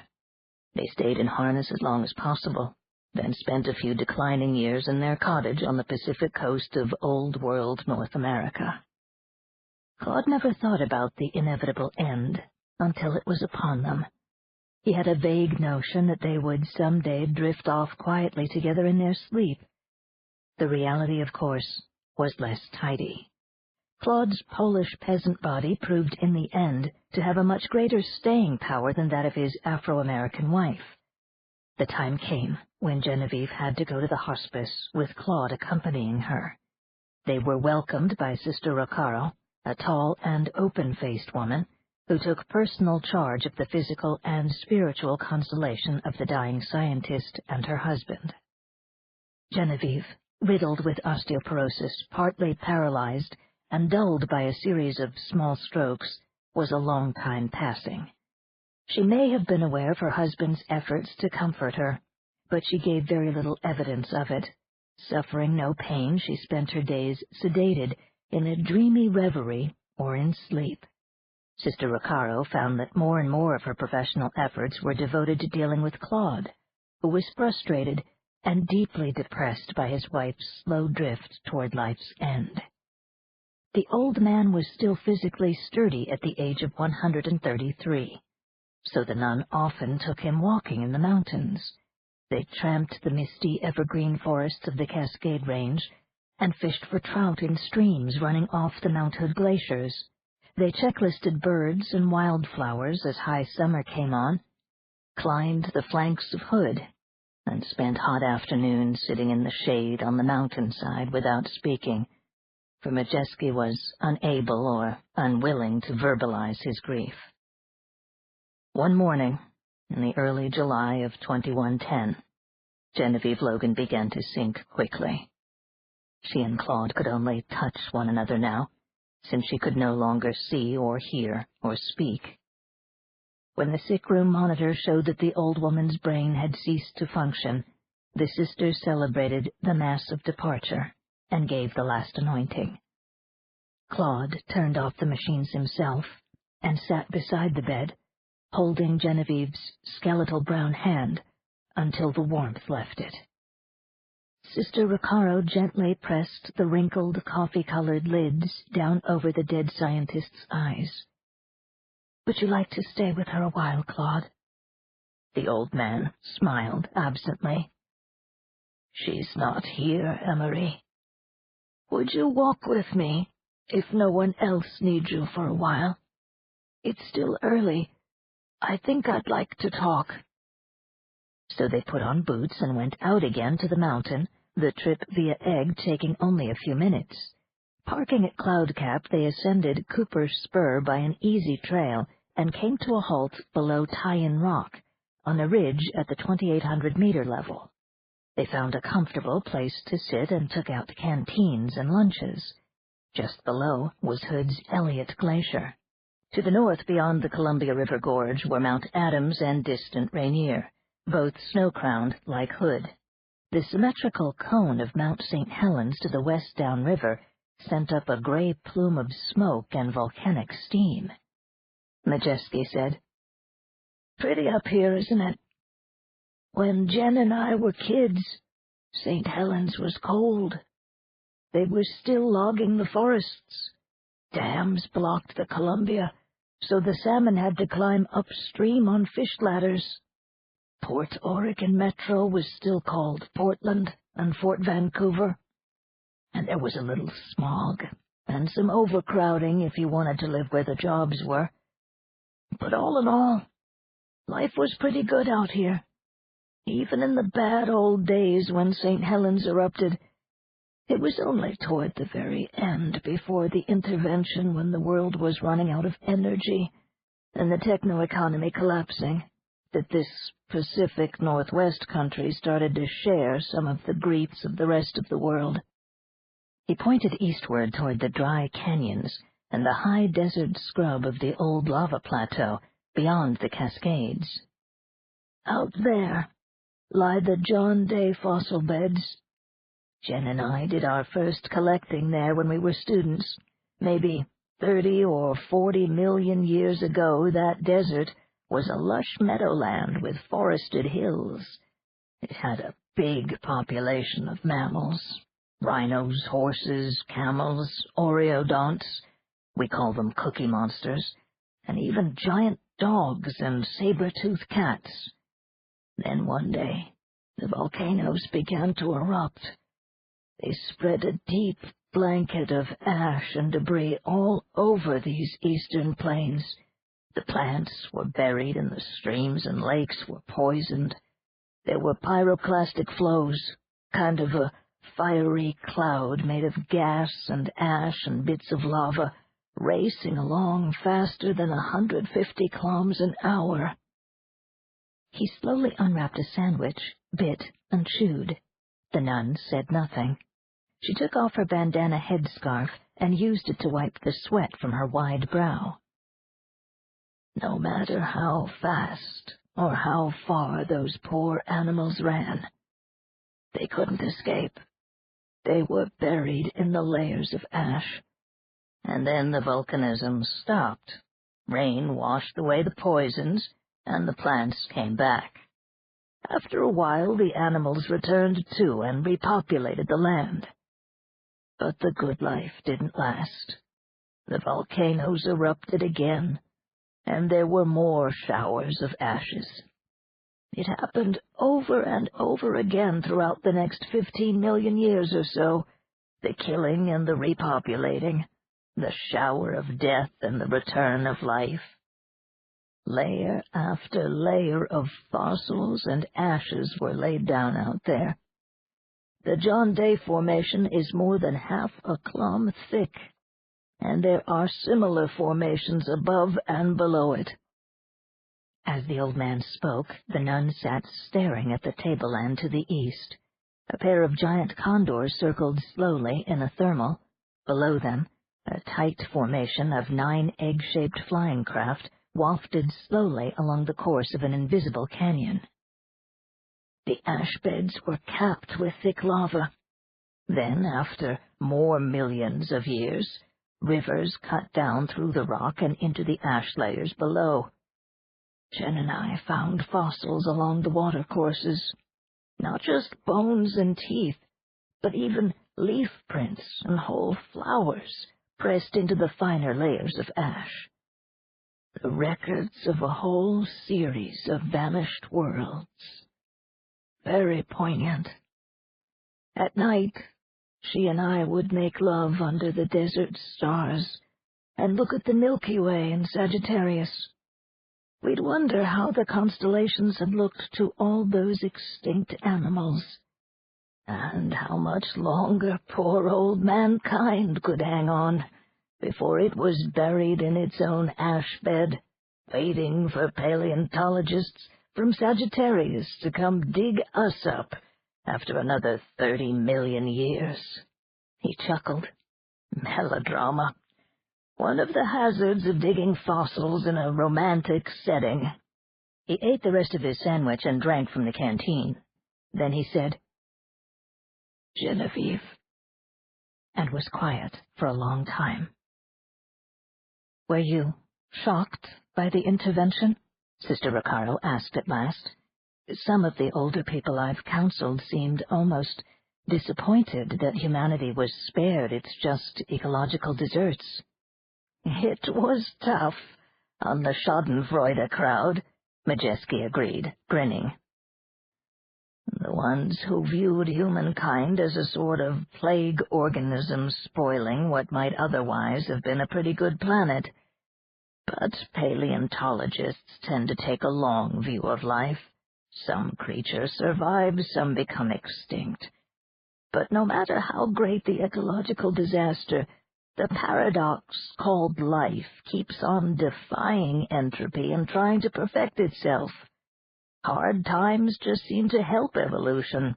The Pleistocene Ice Age and pluvials could have killed off all the plant-eating hominids, but instead, the rough climate and the vegetation changes seem to have encouraged some of our ancestors to become meat-eaters. And if you eat meat, you don't have to spend so much time hunting food. You can sit down and learn to think." "Once upon a time, hunter-killer was better?" "Hunter doesn't equate with murderer. I don't buy the totally depraved ape-man picture that some ethnologists postulate for human ancestry. There was goodness and altruism in our hominid forebears, just as there's good in most people today." "But evil is real," said the nun. "Call it egocentrism or malignant aggression or original sin or whatever. It's there. Eden's gone." "Isn't biblical Eden an ambivalent symbol? It seems to me that the myth simply shows us that self-awareness and intelligence are perilous, and they can be deadly. But consider the alternative to the tree of knowledge. Would anyone want innocence at such a price? Not me, Amory. We really wouldn't want to give back that bite of apple. Even our aggressive instincts and stubborn pride helped make us rulers of the earth." "And one day, maybe of the galaxy?" Claude gave a short laugh.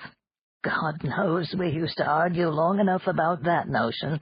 when the Gi and the Poltroyans cooperated with us on salvage digs. The consensus seems to be that, despite our hubris and pushiness, we humans have incredible potential, which justified the intervention before we got ourselves too screwed up. On the other hand, the trouble we caused during the metaphysic flap back in the 80s makes you wonder whether we haven't simply transferred our talent for spoiling to a cosmic stage instead of just a planetary one. They ate some oranges, and after a time Claude said, "Whatever happens, I'm glad that I lived to reach the stars. And I'm glad that Jen and I met and worked with other thinking beings of goodwill. It's over now, but it was a wonderful adventure." How did Genevieve feel about your travels? She was more strongly tied to Earth. Even though she enjoyed the outworld journeyings, she insisted on keeping a home here in the Pacific Northwest, where we had been raised. If we had been able to have children, she might never have agreed to leave. But she was a sickle cell carrier, and the technique for modifying the genetic codon was developed after Jen had passed optimal childbearing age. Later on, when we were ready for rejuvenation, our parenting instincts were pretty well atrophied, and there was so much work to do. So we just kept on doing it together. For 94 years. Claude. Sister Ricaro reached out her hand to him. A light breeze stirred his short curly hair. Do you realize that you're healed? I knew it would happen. After Jen was dead. It was only her going that was so bad. You see, we'd talked it all out months ago when she was still in control of her faculties and did a lot of commiserating and accepting and emotional purging. But she still had to go. And I had to watch and wait while the person I loved more than my own life slipped farther and farther away, but was never quite gone. Now that she's dead, I'm functional again. I just ask myself, what in the world I'm going to do? I had to answer the same question, the nun said carefully. Majeski gave a start, then studied her face as though he had never seen it before. Amory, child, you've spent your life consoling needy people, serving the dying and their mourners. And you still have to ask a question like that? I'm not a child, Claude. I'm a 37-year-old woman, and I've worked at the hospice for 15 of those years. The job has not been easy. I'm burnt out. I had decided that you and Genevieve would be my last clients. My superiors have concurred with my decision to leave the order. Shocked beyond words, the old man stared at her. She continued, I found myself becoming isolated, consumed by the emotions of the people I was trying to help. There's been a shriveling of faith, too, Claude. She gave a small shrug. The kind of thing that people in the religious life are all too likely to suffer. A sensible scientific type like you would probably laugh. I'd never laugh at you, Amory, and if you really think I'm sensible, maybe I can help you. She rose up and slapped gritty rock dust off her jeans. It's time for us to get off this mountain. It'll take at least 2 hours to walk back down to the egg. And on the way, he insisted, you're going to tell me about your problem and your plans for the future. Anna Maria Ricaro regarded the very old man with amused exasperation. Dr. Majeski, you're a retired bone digger, not a spiritual counselor. You're going to tell me anyhow, in case you don't know it. There's nothing more stubborn in the galactic milieu than a Polak who set his mind to something. And I'm a lot more stubborn than a lot of other Polacks because I've had more time to practice. And besides that, he added slyly, you would never have mentioned your problem at all if you hadn't wanted to talk it over with me. Come on, let's get walking. He set off slowly down the trail, and she followed. They tramped along in silence for at least 10 minutes before she began to speak. When I was a little girl, my religious heroes weren't the galactic age saints. I could never identify with Père Teilhard, or Saint Jack the Bodiless, or Illucio Diamond Mask. I liked the really old-timey mystics. Simeon Stylites, Anthony the Hermit, Dame Julian of Norwich. But today that kind of solitary commitment to penitence is contrary to the Church's new vision of human energetics. We're supposed to chart our individual journey toward perfection within a unity of human and divine love. Claude grimaced at her over his shoulder. You lost me, child. Stripped of the jargon, it means that charitable activity is in. Solitary mysticism is out. Our galactic age is too busy for anchoresses or hermits. That way of life is supposed to be selfish, escapist, masochistic, and counter to the Church's social evolution.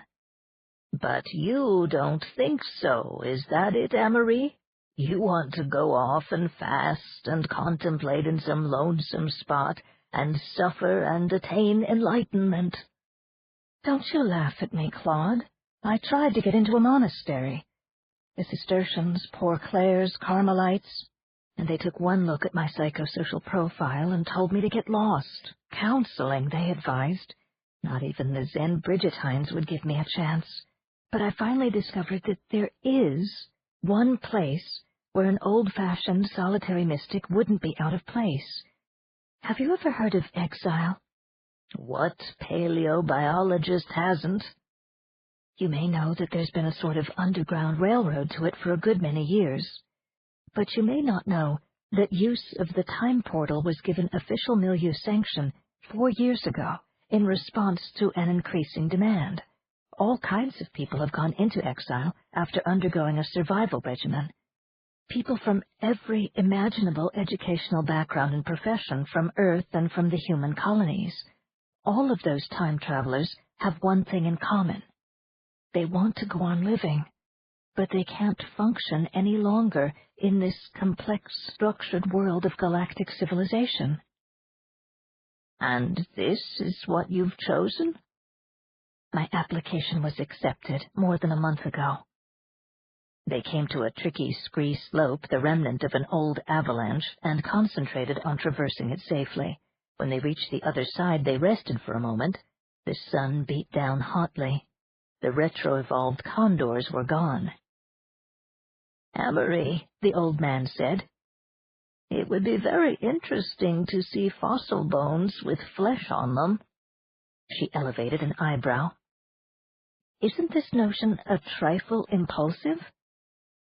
Maybe I've nothing better to do.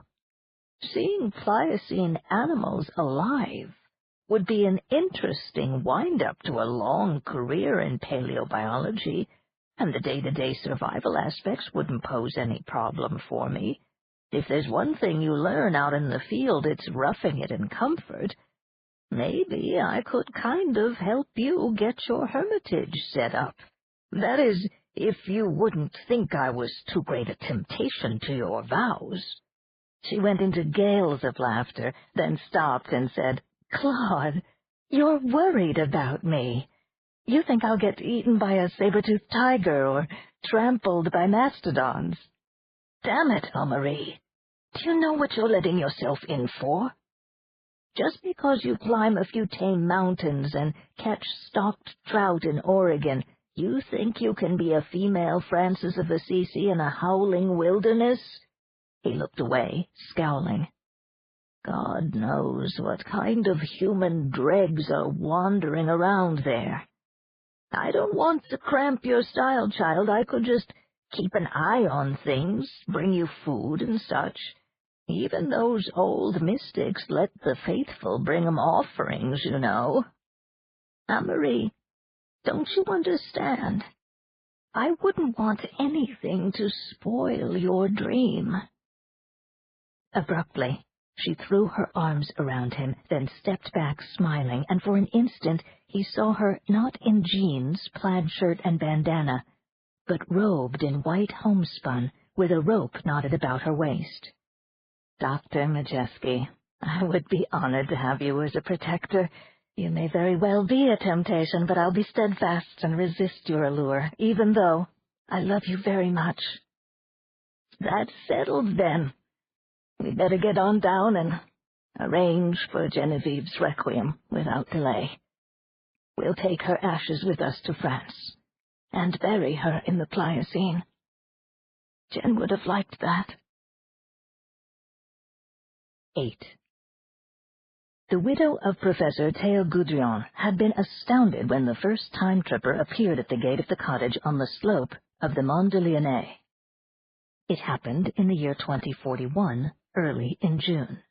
She was working in her rose garden, snipping deadheads from the splendid standards of Madame Emilienne, and wondering how she would be able to pay the death duties, when a stocky male hiker with a dachshund came striding up the dusty road from Saint-Antoine-des-Vignes. The man knew where he was going.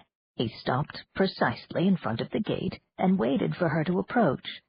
The little dog sat down one step behind her master's left heel. "Good evening, monsieur," she said in standard English, folding her secateurs and slipping them into the pocket of her black salopette. "Citizen Angelique Montmagny?" "I prefer the older form of address, but yes, I am she." He bowed formally. "Madame Goudrion, permit me to present myself. Richter, Karl Joseph. I am by profession a poet, and my home has been up to now in Frankfurt. I am here, chère madame, to discuss with you a business proposal concerning the experimental apparatus of your late husband." "I regret that I am no longer able to demonstrate the device."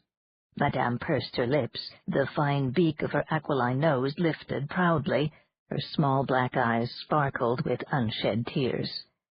"Indeed, I am shortly going to have it dismantled, so that the more valuable components can be sold." "You must not! You must not!" cried Richter, taking hold of the top of the gate.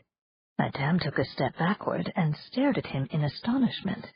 He was moon-faced, with pale protuberant eyes and thick reddish brows, now hoisted in dismay. Expensively dressed as for a strenuous walking tour, he wore a large rucksack. To it were lashed a violin case, a lethal-looking Dural catapult, and a golfer's umbrella. The stolid dachshund guarded a large parcel of paged books, carefully wrapped in plass and equipped with straps and a carrying handle. Gaining control of his emotions, Richter said, "Forgive me, madame, but you must not destroy this so wonderful achievement of your late husband. It would be a sacrilege."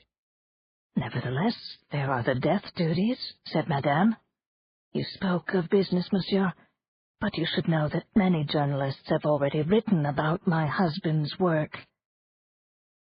"I," said Richter, with a faint moue of distaste, "am not a journalist. I am a poet, and I hope you will consider my proposal most seriously." He unzipped a side compartment of the pack and removed a leather card case, from which he extracted a small blue rectangle. He held this out to Madame. "Evidence of my bona fides." The blue card was a sight draft on the Bank of Lyon, entitling the bearer to collect an extraordinary amount of money. Madame Goudrion unlatched the gate. "Please enter, Monsieur Richter. One trusts the little dog is well-mannered." Richter picked up his package of books and smiled thinly. "Shotzi is more civilized than most humans." They sat on a stone bench below a belowed arch of Soleil d'Or, and Richter explained to the widow why he had come. He had learned of Goudrion's time-gate at a publisher's cocktail party in Frankfurt, and decided that very evening to sell everything that he owned and hasten to Lyon. "It is very simple, madame. I wish to pass through this time portal and live permanently amid the prehistoric simplicity of the Pliocene epoch. The peaceable kingdom, Locus Aninus, the forest of Arden, the sanctuary of innocence, the halcyon land unwatered by human tears. He paused and tapped the blue card still in her hand. I am willing to pay handsomely for my passage. A madman. Madame fingered the secateurs deep in her pocket. The time gate, she said carefully, opens in but a single direction. There is no return, and we have no detailed knowledge of what lies on the other side of the Pliocene land. It was never possible to circumtranslate 3D cameras or other types of recording equipment.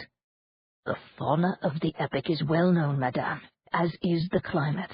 A prudent person need have nothing to fear, and you, gnädige Frau, must suffer no qualms of conscience in permitting me to use the portal. I am self-sufficient, and well able to look after myself in a wilderness. I have selected my equipment with care, and for companionship there is my faithful Shotzi. Don't hesitate, I beg of you. Let me pass through tonight, now. A madman indeed, but perhaps one that Providence had sent. She remonstrated with him for some time while the sky darkened to indigo and the nightingales began to sing. Richter parried all of her objections. He had no family to miss him. He had told no one of his intentions, so there would be no inquiries made of her. No one had observed him walking on the lonely road from the village. She would be rendering him a blessing, fulfilling for him what had once been an impossible dream of Arcady. He was not committing suicide, he was merely entering a new, more tranquil life. But if she refused him, his Ian-Qual would leave him only the grimmest alternative. And there was the money. C'est entendu, Madame said at last. Please accompany me. She led him down into the cellar and threw on the lights. There stood the gazebo with its cables just as poor Theo had left it. The poet gave a joyous cry and rushed to the apparatus, tears running down his round cheeks. At last! The dachshund trotted sedately after her master. Madame picked up the parcel of books and placed it inside the lattice. Quickly, Madame, quickly!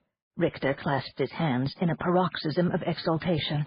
Listen to me, she said sharply. When you have been translated, you must immediately remove yourself from the point of your arrival.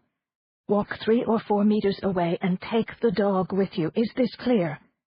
Otherwise you will be snatched back into the present day as a dead man and crumble to dust. I understand. Vite, madame, vite, quickly. Trembling, she moved to the simple control panel and activated the time portal. The mirrored force field sprang up, and the poet's voice was silenced, as if by a broken teleview connection.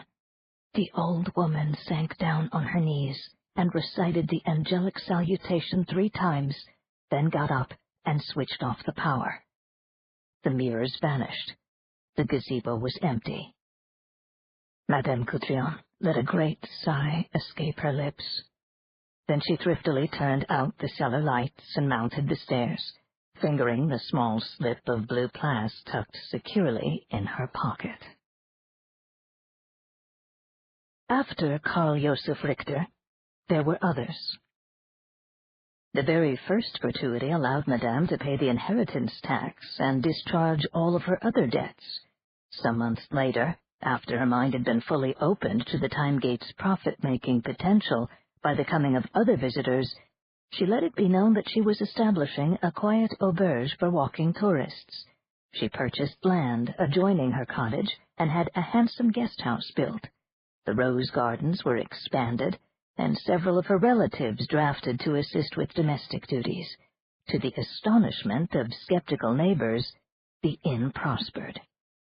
Not all of the guests who entered Chez Goudrian were seen to leave, but the point was moot, since Madame invariably required payment in advance. Some years passed. Madame underwent rejuvenation and displayed an austere chic in her second lifetime. In the valley below the inn, the most ancient urban center in France also underwent graceful transition, as did all of the metropolitan centers of old Earth in those middle years of the 21st century. Every trace of the ugly, ecologically destructive technology was gradually obliterated from the great city at the confluence of the Rhone and Saône. Necessary manufacturing establishments, service and transit systems were relocated in underground infrastructures.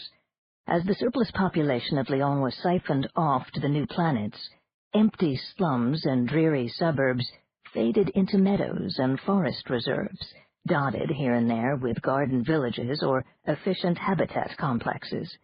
Lyon's historic structures, representing every century for the more than 2,000 years of its lifetime, were refurbished and displayed like jewels in appropriate natural settings.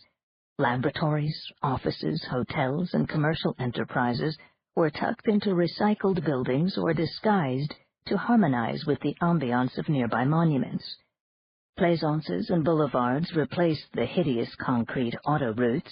Amusement sites, picturesque alleys of small shops, and cultural foundations multiplied as colonials began returning to the Old World from the far-flung stars, seeking their ethnic heritage. Other types of seekers also came to Lyon. These found their way to the inn in the western foothills, now called Auberge du Portal, where Madame Gudrian personally made them welcome. In those early years, when she still regarded the time portal as a business venture, Madame set up simple criteria for her clientele. Would-be time-farers had to spend at least 2 days with her at the auberge, while she and her computer checked civil status and psychosocial profile. She would send no one through the gate who was a fugitive from justice, who was seriously deranged, or who had not attained 28 years of age, for the great step demanded full maturity. She would permit no one to carry modern weaponry or coercive devices back to the Pliocene. Only the simplest solar-powered or sealed-pack machines might be taken. Persons obviously unprepared for survival in a primeval wilderness were dismissed and told to return upon acquiring suitable skills. After thinking deeply on the matter, Madame made a further condition for women candidates. They must renounce their fertility. "Attendez," she would snap at the stunned female applicant in her unreconstructed Gallic way. "Consider the inescapable lot of womankind in a primitive world. Her destiny is to bear child after child until her body is worn out, submitting all the while to the whims of her male overlord. It is true that we modern women have complete control of our bodies, as well as the ability to defend ourselves from outrage. But what of the daughters who might be born to you in the ancient epic? You will not possess the technology to transfer your reproductive freedom to them. And with the return of the old biological pattern comes also the return of the old subservient mindset. When your daughters matured, they would surely be enslaved. Would you consign a loved child to such a fate?" There was also the matter of paradox. The notion that time travelers might disrupt the present world by meddling with the past had seriously troubled Madame Gudrian for many weeks after the departure of Karl Josef Richter. She had concluded at last that such a paradox must be impossible, since the past is already manifest in the present, with the continuum sustained in the loving hands of Le Bon Dieu. On the other hand, one ought not to take chances. Human beings, even the rejuvenated and highly educated people of the coagulant galactic age, could have little impact on the Pliocene or any subsequent time period if they were restrained from reproducing. Given the social advantage to female travelers, the decision to demand the renouncing of motherhood as a condition of transport was confirmed in Madame's mind. She would say to the protesters, "One realizes that it is unfair, that it sacrifices a portion of your feminine nature. Do I not understand? I, whose 2 dear children died before reaching adulthood. But you must accept that this world you seek to enter is not one of life. It is a refuge of misfits, a death surrogate, a rejection of normal human destiny. Ainsi, if you pass into this exile, the consequences must rest upon you alone." If life's force is still urgent within you, then you should remain here. Only those who are bereaved of all joy in this present world may take refuge in the shadows of the past.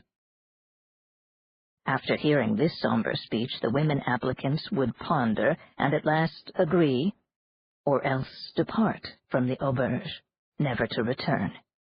Male time travelers came to outnumber the female by nearly 4 to 1. Madame was not greatly surprised. The existence of the time gate came to the attention of local authorities some 3 years after the Auberge de Portel commenced operation, when there was an unfortunate incident involving a refused applicant. But Madame's high-powered Lyon solicitors were able to prove that the enterprise violated no local or galactic statute.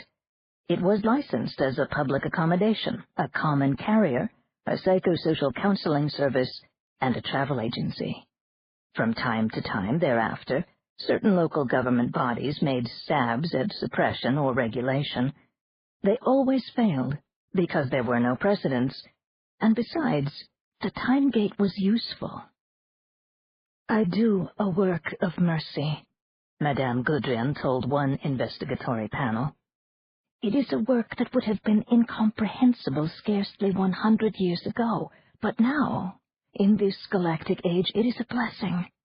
One need only study the dossiers of the pathetic ones themselves to see that they are out of place in the swift-paced modern world. There have always been such persons, psychosocial anachronisms, unsuited to the age in which they were born. Until the time portal, these had no hope of altering their fate. "Are you so confident, Madame," a commissioner asked, "that this time portal leads to a better world?" "It leads to a different and simpler world, at any rate, Citizen Commissioner," she retorted. "That seems sufficient to my clients." The auberge kept careful records of those who passed through the Pliocene gate, and these would later be fascinating fodder for statisticians. For example, the travelers tended to be highly literate, intelligent, socially unconventional, and aesthetically sophisticated. Above all, they were romantic. They were mostly citizens of the Old World rather than of the colonial planets. Many of the time-farers had earned their living in the professions, in science, technology, or other high disciplines. An ethnic assay of the travelers showed significant numbers of Anglo-Saxons, Celts, Germans, Slavs, Latins, Native Americans, Arabs, Turks, and other Central Asiatics, and Japanese. There were few African blacks, but numbers of Afro-Americans. Inuit and Polynesian people were attracted by the Pliocene world. Chinese and Indo-Dravidians were not. Fewer agnostics than believers chose to abandon the present, but the devout time travelers were often fanatics or conservatives disillusioned about modern religious trends, particularly the milieu dicta that proscribed revolutionary socialism, jihads, or any style of theocracy. Many non-religious but few Orthodox Jews were tempted to escape to the past. A disproportionate number of Muslims and Catholics wanted to make the trip. The psycho-profiles of the travelers showed that a significant percentage of the applicants was highly aggressive. Small-time ex-convicts were common clients. But the more formidable reformed evildoers apparently preferred the contemporary scene. There was a small but persistent trickle of broken-hearted lovers, both homophile and heterosexual. As was to be expected, many of the applicants were narcissistic and addicted to fantasy. These people were apt to appear at the auberge in the guise of Tarzan or Crusoe or Pocahontas or Rima, or else costumed as throwbacks to every conceivable Old World era and culture. Some, like Richter, outfitted themselves for the journey with Spartan pragmatism. Others wanted to bring along desert island treasures, such as whole libraries of old-fashioned paged books, musical instruments and recordings, elaborate armories or wardrobes. The more practical gathered together livestock, seeds, and tools for homesteading in the style of the Swiss Family Robinson. Collectors and naturalists brought their paraphernalia. Writers came equipped with goose quills and flagons of sepia ink, or the latest in voice writers with reams of durofilm sheets and book plaque transcribers, the frivolous, cherished delicacies of food and drink, and psychoactive chemicals. Madame did her utmost to accommodate the impedimenta, given the physical restriction of the gazebo's volume, which was roughly 6 cubic meters. She urged the travelers to consider pooling their resources, and sometimes this was done. The Gypsies, the Amish, the Russian Old Believers, and the Inuit were particularly shrewd in such matters. But given the idiosyncratic nature of the time-farers, many preferred to be completely independent of fellow humans, while others ignored practicalities in favor of romantic ideals or precious fetishes. Madame saw to it that each person had the minimal survival necessities, and extra shipments of medical supplies were regularly sent through the gate. Beyond that, one could only trust in Providence. For nearly 65 years, and throughout 2 rejuvenations, Angelique Goudrion personally supervised the psychosocial evaluation of her clients and their eventual dispatch to the Pliocene. As the uneasy cupidity of her early years was finally submerged in compassion for those she served, the fees for passage became highly negotiable and were often waived. The number of prospective travelers increased steadily, and there came to be a long waiting list. By the turn of the 22nd century, more than 90,000 fugitives had passed through the time portal to an unknown fate. In 2106, Madame Goudrion herself entered the Pliocene world called Exile. Alone, dressed in her gardening clothes, carrying a simple rucksack and a bundle of cuttings from her favorite roses. Since she had always despised the standard English of the milieu as an insult to her French heritage, the note she left said, "Plus qu'il ne faut." The human polity of the galactic concilium was not willing to accept this more-than-enough judgment, however. The time portal obviously filled a need as a glory hole for inconvenient aberrants. Organized in a humane and somewhat more efficient manner, it was allowed to continue in operation. There was no advertisement of the service, and referrals were kept discreetly professional. The ethical dilemma of permitting persons to exile themselves to the Pliocene was tabled. Study confirmed that no time paradox was possible. As for the fate of the travelers, they were all doomed in one way or another anyhow. 9. All the way back to Earth from Brevin Sumirkan, Brian Grenfell planned the way he would do it. He would call Mercy from Unst Starport just as soon as he got through the Deacon, and remind her that she had agreed to go sailing with him. They could meet at Cannes on Friday evening, which would allow him time to drop off the conference data at the CAS in London, and pick up some clothes and the boat from his flat. Fair weather was scheduled for the next 3 days, so they could cruise easily to Corse or even Sardinia.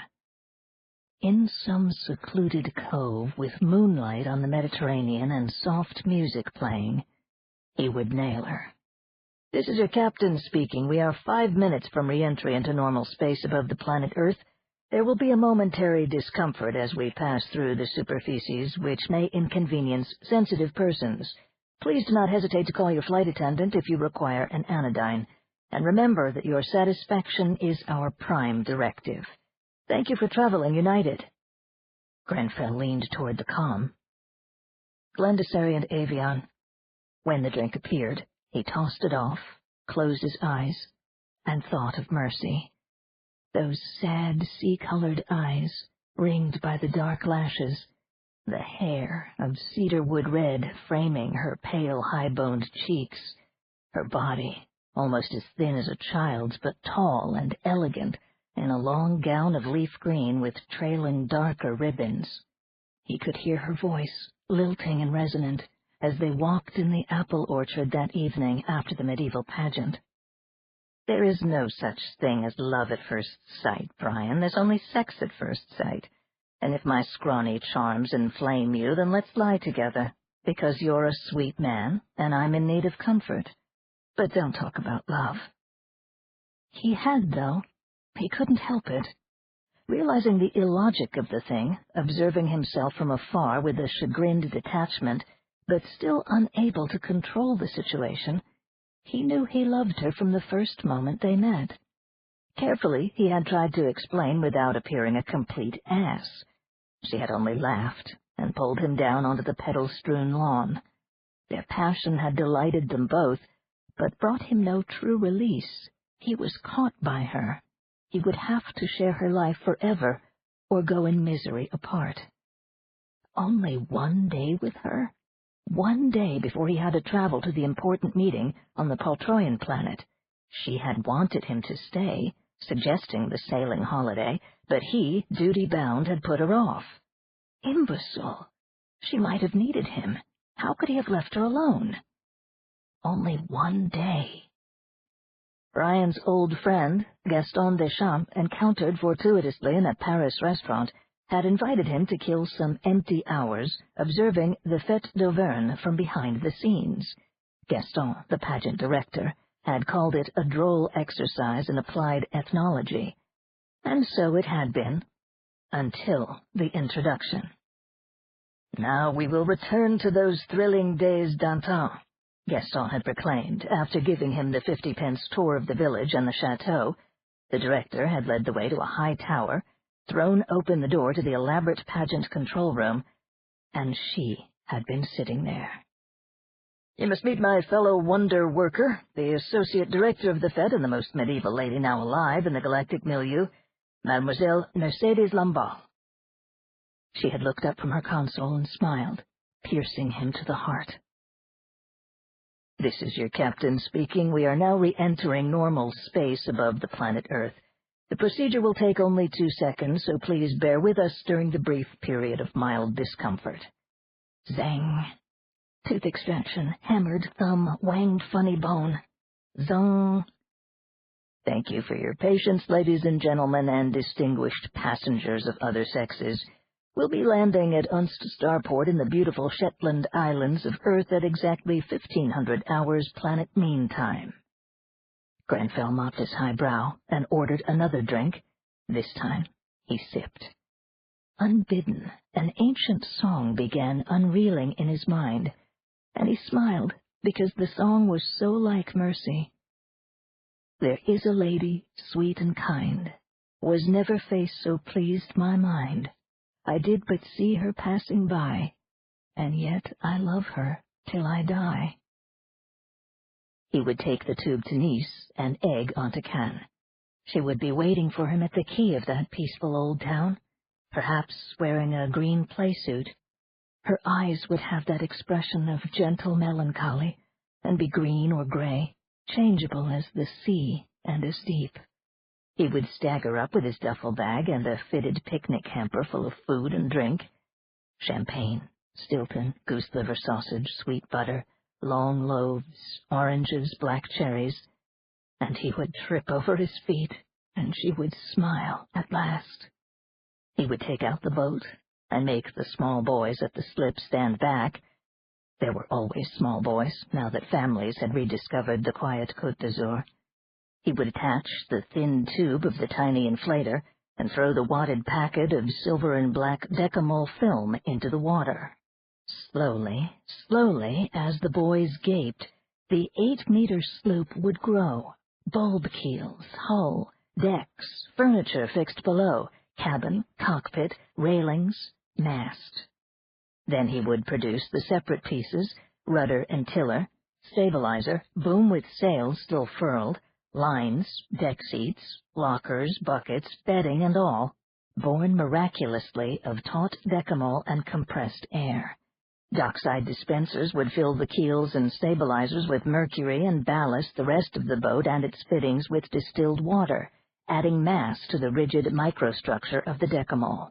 He would rent the auxiliary, the lamps, pumps, navigear, the gooseneck, CQR anchor, and other hardware, pay off the harbor master, and bribe the small boys not to spit over the quayside into the cockpit. She would board, he would cast off. With a fresh breeze it would be up sail for Ajaccio, and somehow in the next days he would get her to agree to marry him. I did but see her passing by. When the starship landed in the beautiful Shetlands, it was 6 degrees Celsius and blowing a dreary northeast gale. Mercedes Lamballe's Teleview number responded with a subscriber canceled service notice. In a panic, Grenfell finally got hold of Gaston Deschamps. The pageant director was evasive, then angry, then apologetic. "The fact is, Bry, the damn woman's chucked it. Must have been the day after you went off-world 2 months ago. Left us flat. And the busiest time of the season, too." "But where, Gaston? Where's she gone?" On the view screen, Deschamps let his gaze slide away. "Through that damn time portal into exile. I'm sick about it, Bry. She had everything to live for. A bit off her bonk, of course, but none of us suspected she was that far gone. It's a damn shame. She had the best feel for the medieval of anyone I've ever known." "I see. Thanks for telling me. I'm very sorry." He broke the connection and sat in the Teleview kiosk, a middle-aged anthropologist of some reputation, mild-faced, conservatively dressed, holding a portfolio full of Proceedings of the 15th Galactic Conference on Culture Theory. 2 Symbiari, who had come in on the same ship with him, waited patiently outside for some minutes before tapping on the kiosk door, leaving little green smears on the window.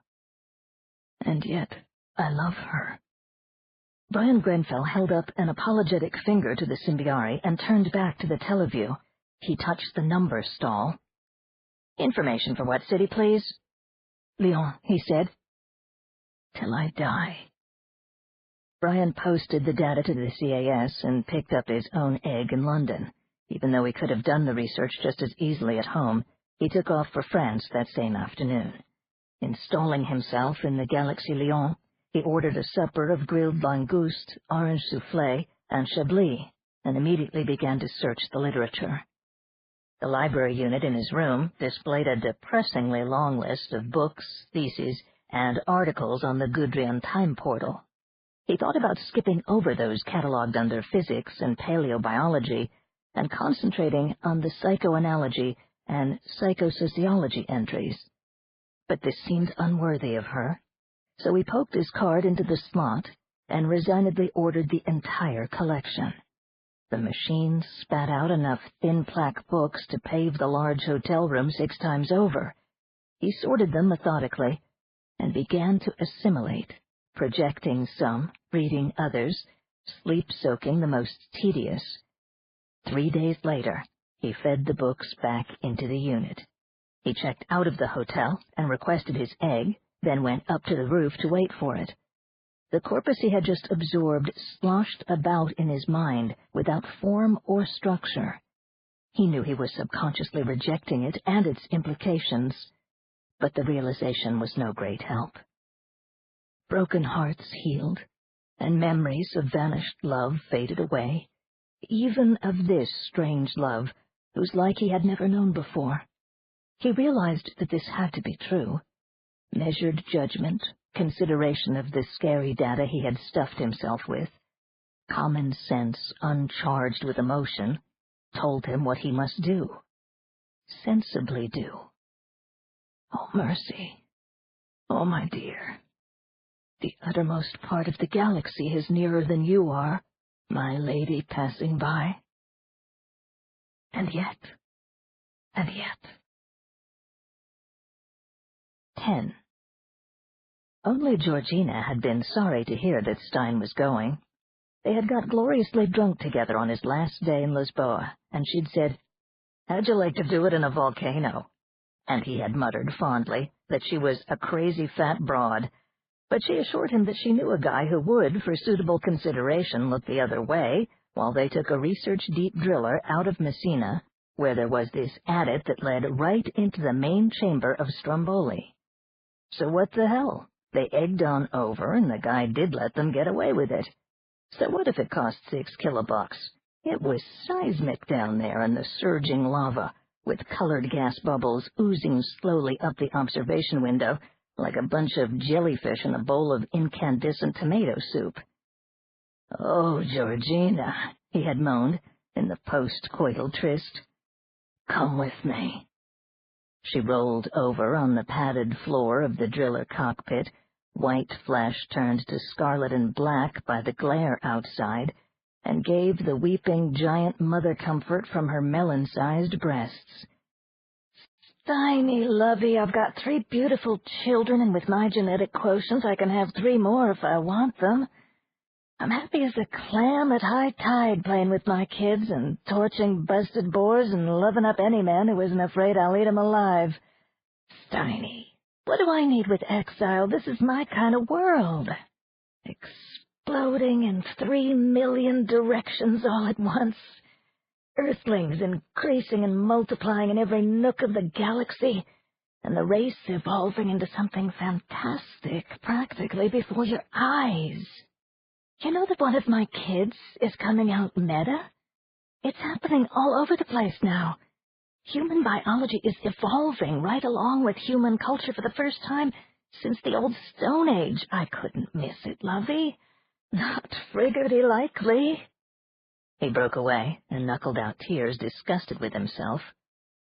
You better hope I didn't plant anything in your potato patch then, kid. I don't think my genes would meet your standards. She took his face in both hands and kissed him. I know why you have to go, Blue Eyes, but I've also seen your PS profile. The squiggles in it have nothing to do with heredity, whatever you may think. Given another nurturing situation, you would have turned out fine, laddie. Animal. He called me a murdering little animal, Stein whispered. She rocked him again.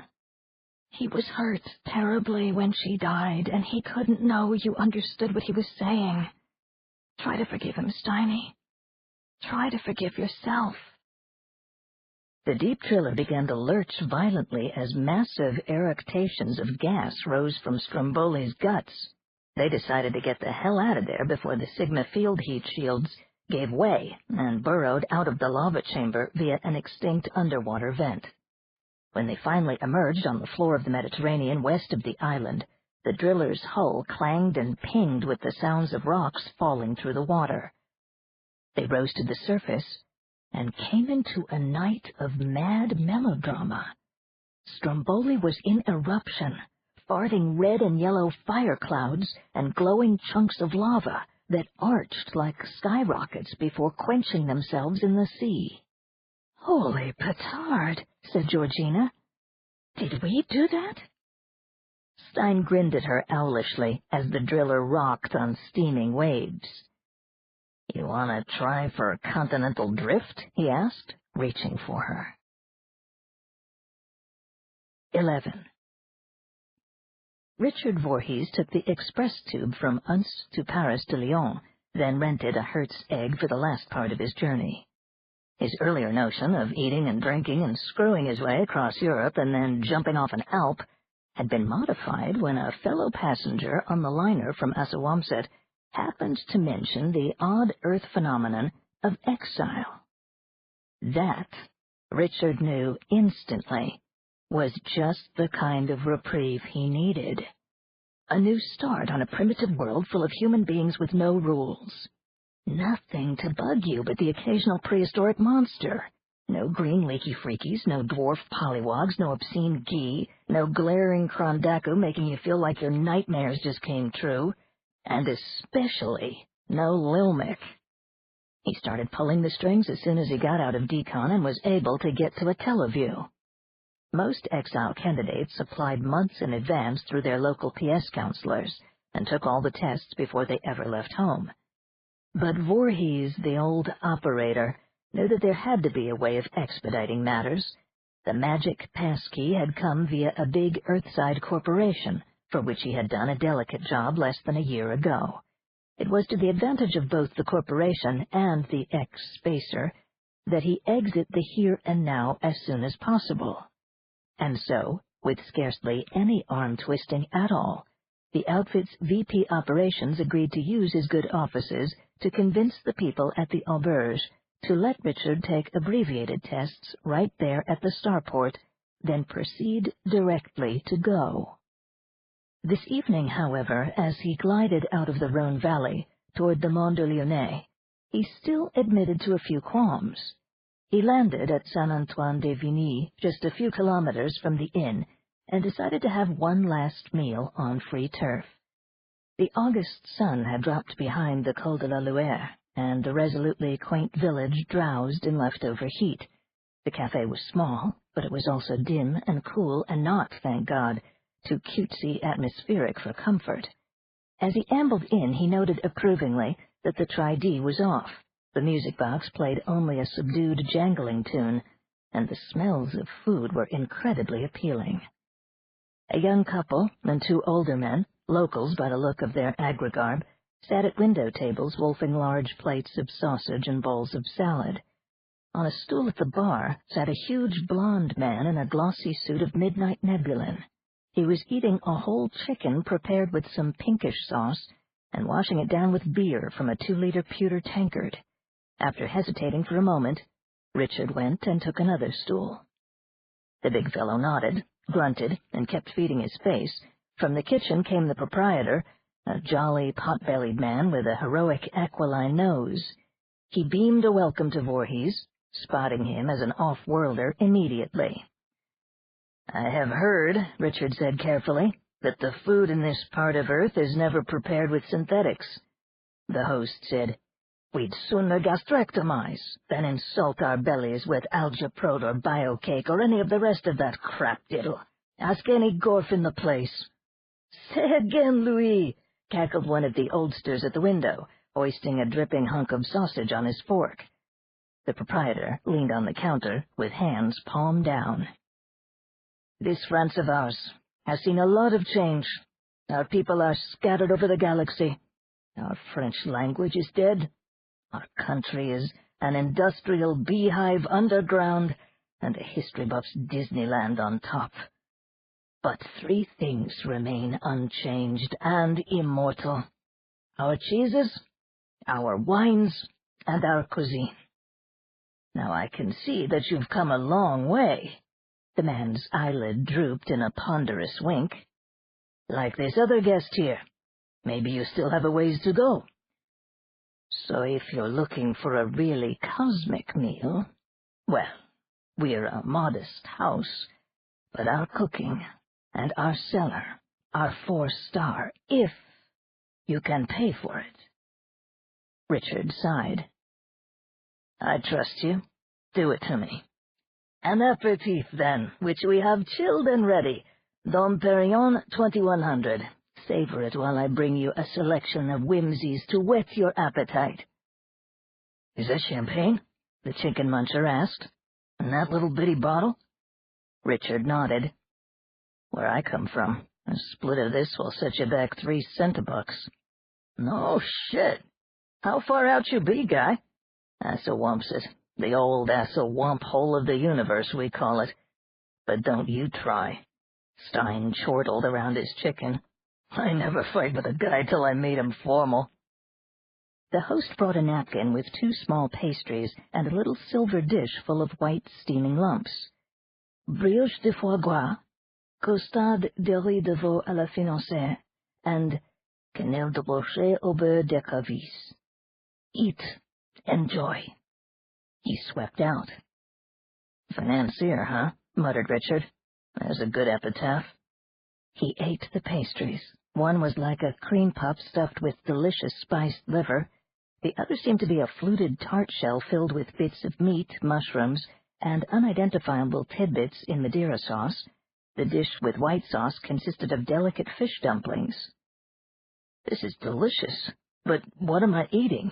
he asked the host, who had emerged to take the credit cards of the local diners. "The brioche is filled with goose liver pâté. The tart has a slice of truffle, braised veal sweetbread, and a garnish of tiny chicken dumplings, cockscombs, and kidneys in wine sauce. The pike dumplings are served in creamy crayfish butter." "Good God," said Richard. "I have an outstanding vintage coming up with the main course, but first, grilled baby limb filet with little vegetables, and to set it off, a splendid young fumet from the Chateau de Nozay." Richard ate and sipped and ate. Finally the host returned with a small chicken like that which Stein had lately devoured. "The specialty of the house, poulade diva, the most adolescent of young pullets, stuffed with rice, truffles, and foie gras, poached and coated with paprika supreme sauce. To accompany it, a magnificent Chateau Gruyere." "You're kidding," Richard exclaimed. "It never leaves the planet Earth," the host assured him solemnly. "It rarely leaves France. Get this behind your uvula, guy, and your stomach will think you died and went to heaven." Once again, he whirled out. Stein gaped. "My chicken tasted good," he ventured, "but I ate it with Tuborg." "To each his own," Richard said. After a long pause for attending to business, he wiped pink sauce off his mustache and said, "You figure somebody on the other side of the gate will know how to brew up some good booze?" Stein's eyes narrowed. "How do you know I'm going over?" "Because you couldn't look less like some colonial gorf visiting the old country. You ever thought about where your next bucket of suds is coming from in the Pliocene?" "Christ!" exclaimed Stein.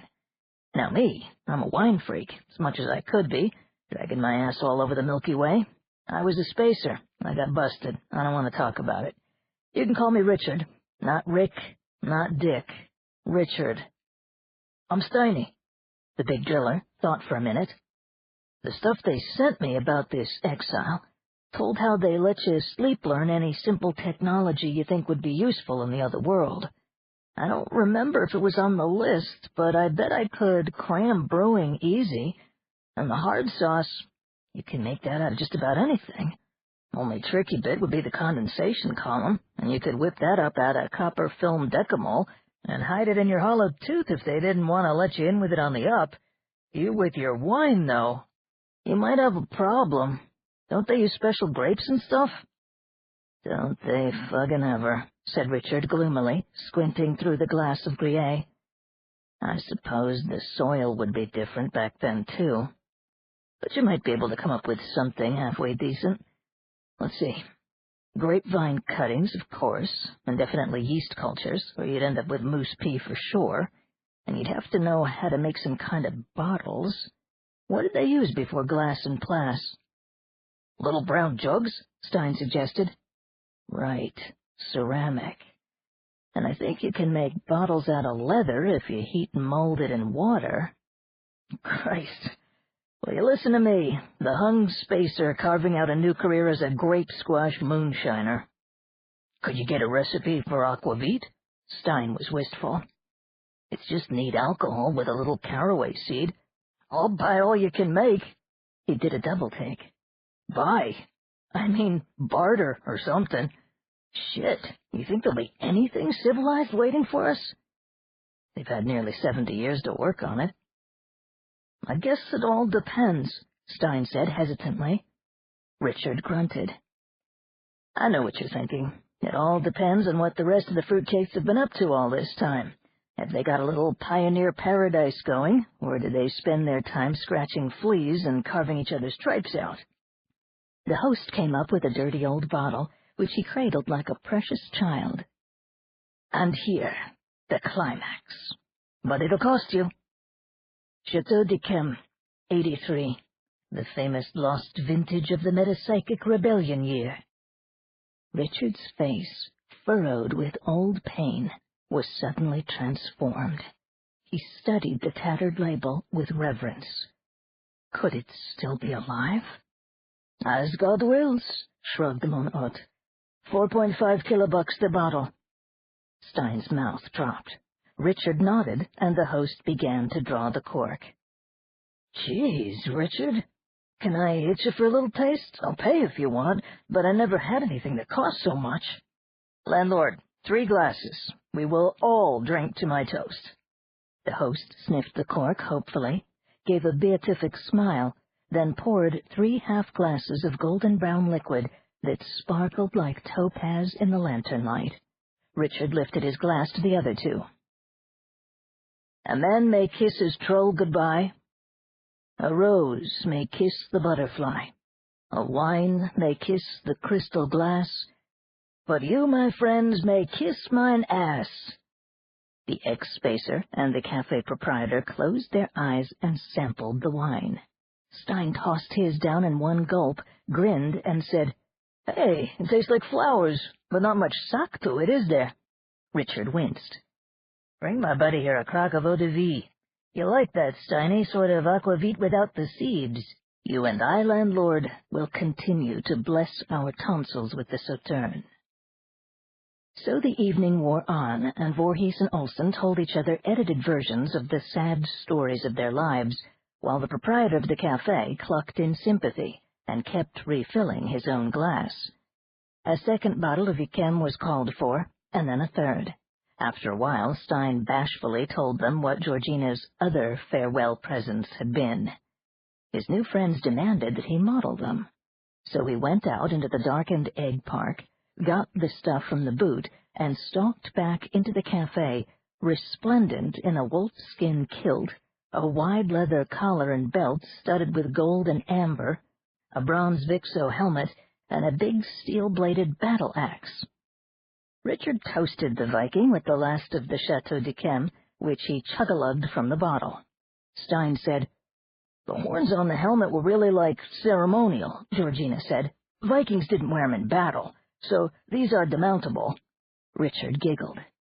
"You look perfect, Steiny, old rascal, just perfect. Bring on the mastodons and dinosaurs and what all. All they have to do is look at you and they'll piss blue." His face changed. "Why didn't I bring a costume? Everybody goes back in time needs a costume. Why didn't I think? Now I'll have to go through the time gate and fucking civvies. Never did have no class, Voorhees. Dumb damn Dutchman, no fucking class, never." "Oh, don't be sad, Richard," begged the cafe man. "You don't want to spoil your meal and lovely wine?" His beady eyes lit with an expression of drunken craft. "Got it. There's a guy in Lyon, runs the flickin' opera. Comes up here and eats himself stopperous. And this guy's au cire de cochon over one kind of wine. And I got a whole case you could use to bribe him if you could stand the tab. They got any kind of costume you'd want at the opera. Merde de loi, it's not even $200 yet. Guy might not even be in bed. What say?" Stein whacked his new buddy on the back, and Voorhees clutched the edge of the bar. "Come on, Richard, I'll pop for halfsies." "I could call the guy up right now," said the smirking host. "Bet he'd meet you at the opera house." So they did work it out, and in the end, Stein piloted the egg, with the half-conscious Richard, and a case of Chateau Mouton Rothschild 95, down to the Cour Lafayette of sleeping Lyon, where a furtive figure guided them into the parking subway, and then through a maze of turned-off walkways to the opera's backstage rooms and costumery. "That one," Richard said at last, pointing. "So, der fliegende Holländer," said the impresario. "Never would have pegged you for that one, guy." He helped Richard to put on the 17th century garb, which included a rich black doublet with slashed sleeves and a wide lace collar, black breeches, funnel-top boots that folded over a short cape, and a wide-brimmed hat with a black plume. "By damn, that's more like it." Stein whacked Richard on the back. "You make a pretty good pirate. So that's what you're like deep down inside, huh? A regular fucking Blackbeard?" "Black mustache," said Voorhees. He collapsed, out cold. Stein paid off the impresario, flew them back to the darkened cafe to transfer Richard's luggage from the rented egg, and then hopped it for l'auberge de Portal. By the time they got there, the ex-spacer had revived. "Let's have another drink," Stein suggested. "Try my eau-de-vie." Richard took a swallow of the raw spirit. "Not much bouquet, but considerable authority." The two costumed roisterers went singing through the rose garden and pounded on the oaken door of the inn with the blunt side of Stein's battle-axe. The staff responded, unperturbed. They were used to having clients arrive in a more or less fuddled condition.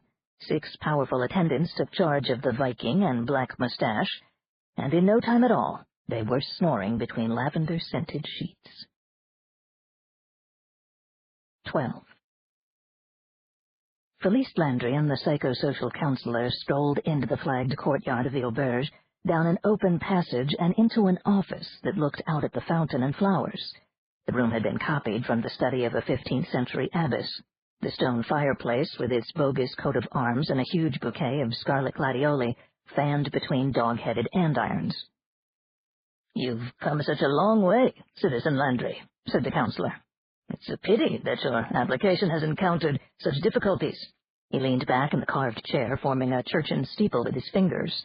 He had a pointed nose, a perpetual half smile, and tightly curled black hair with a flashy white blaze in front. His eyes were wary. He had read her profile. Still, she looked docile enough in that gray-blue gown, twisting her poor little fingers in anxiety. Kindly, he said, "You see, Felice, you're really very young to be contemplating such a serious step. As you may know, the first custodian of the time portal," he nodded to an oil portrait of the sainted Madame that hung above the fireplace, "set a minimum age of 28 years for her clients.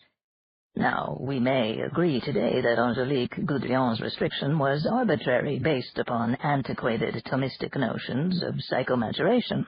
But nevertheless, the basic principle does remain quite valid. Fully formed judgment is essential for life and death decisions, and you are 18. I'm sure you are far more mature than most persons of your age, but nevertheless, it would be prudent to wait a few more years before opting for exile. There is no return, Felice." "I am harmless and afraid and small. I am in your power, and I need your help so badly and would be so grateful. You've studied my profile, Counselor Schonkweiler. I'm rather a mess." Yes, but that can be treated, citizen." He leaned forward and took her cool hand. "We have so many more facilities here on Earth than were available on your home planet. Arcady is so remote, it's hardly to be expected that the counselors out there would have the latest therapy techniques. But you could go to Vienna, or New York, or Wuhan, and the top people would certainly be able to smooth out your little SM problem and the male envious hyperaggression. There would be only the smallest bit of personality derangement. You would be quite good as new when the course of treatment was finished." The melting and submissive brown eyes began to brim up. "I'm sure you have only my best interests at heart, Counselor Schonkweiler, but you must try to understand.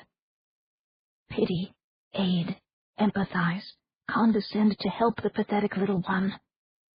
I prefer to remain the way I am. That's why I've refused treatment. The thought of other persons manipulating my mind, changing it, fills me with the most dreadful fear. I just couldn't permit it." "I wouldn't permit it." The counselor moistened his lips and suddenly realized that he was stroking her hand.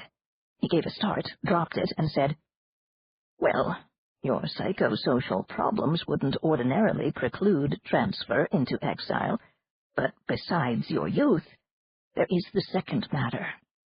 As you are aware, the Concilium does not permit persons having operant metapsychic powers to pass into exile.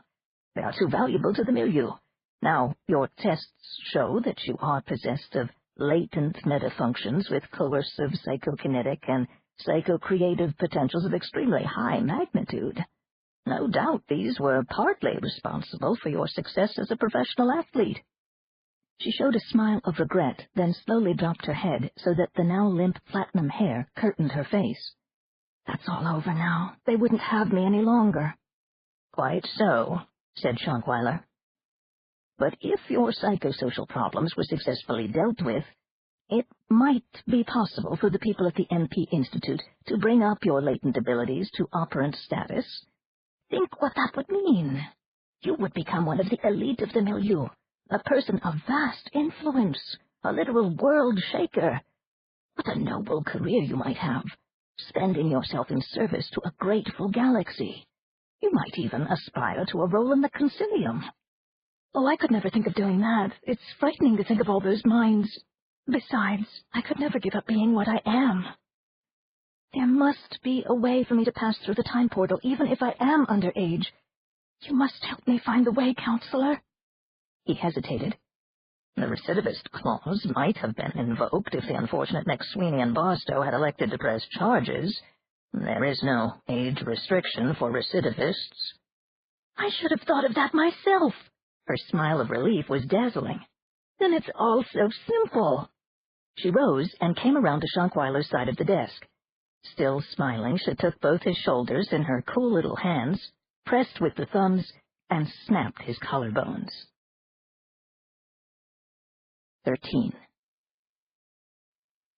Cicadas buzzed in the branches of the old plane trees that shaded the dining terrace. The scent of mignonette distilled from the gardens in the noontime heat and mingled with the perfume of the roses. Elizabeth Orne toyed with her fruit salad and drank minted iced tea, while she marveled over the list that slowly glided over the surface of the plaque book before her. Will you listen to these vocations, Aiken? Architect, daub and wattle. Architect, log. Architect, unmortared stone. Bamboo artificer. I didn't know bamboo grew in Europe during the Pliocene. Baker, balloonist, basket maker, beekeeper, brewer, candle and rushlight maker, ceramicist, charcoal burner, cheesemaker, dompteur, ooze. What in the world is that, do you suppose? Aiken-Drum's black eyes flashed. He leapt to his feet, reddish gollywog hair abristle, and cracked an imaginary whip. Ha! Saber-toothed kitty cat! Down, Sarah! So you defy the commands of your master? Roll over! Fetch! Not the ringmaster, you fukin' fool! Several of the nearby lunchers gawked. Elizabeth laughed. Of course, wild animal tamers would be very useful in the Pliocene. Some of those large antelopes and things would be valuable if they could be domesticated. Still, I wouldn't want to tackle a mastodon or a rhino on the strength of a quickie sleep course in the art. Oh, the people here will do better than that for you, Candy Doll. What happens is, you sleep-soak a very basic education in Neolithic technology and general survival.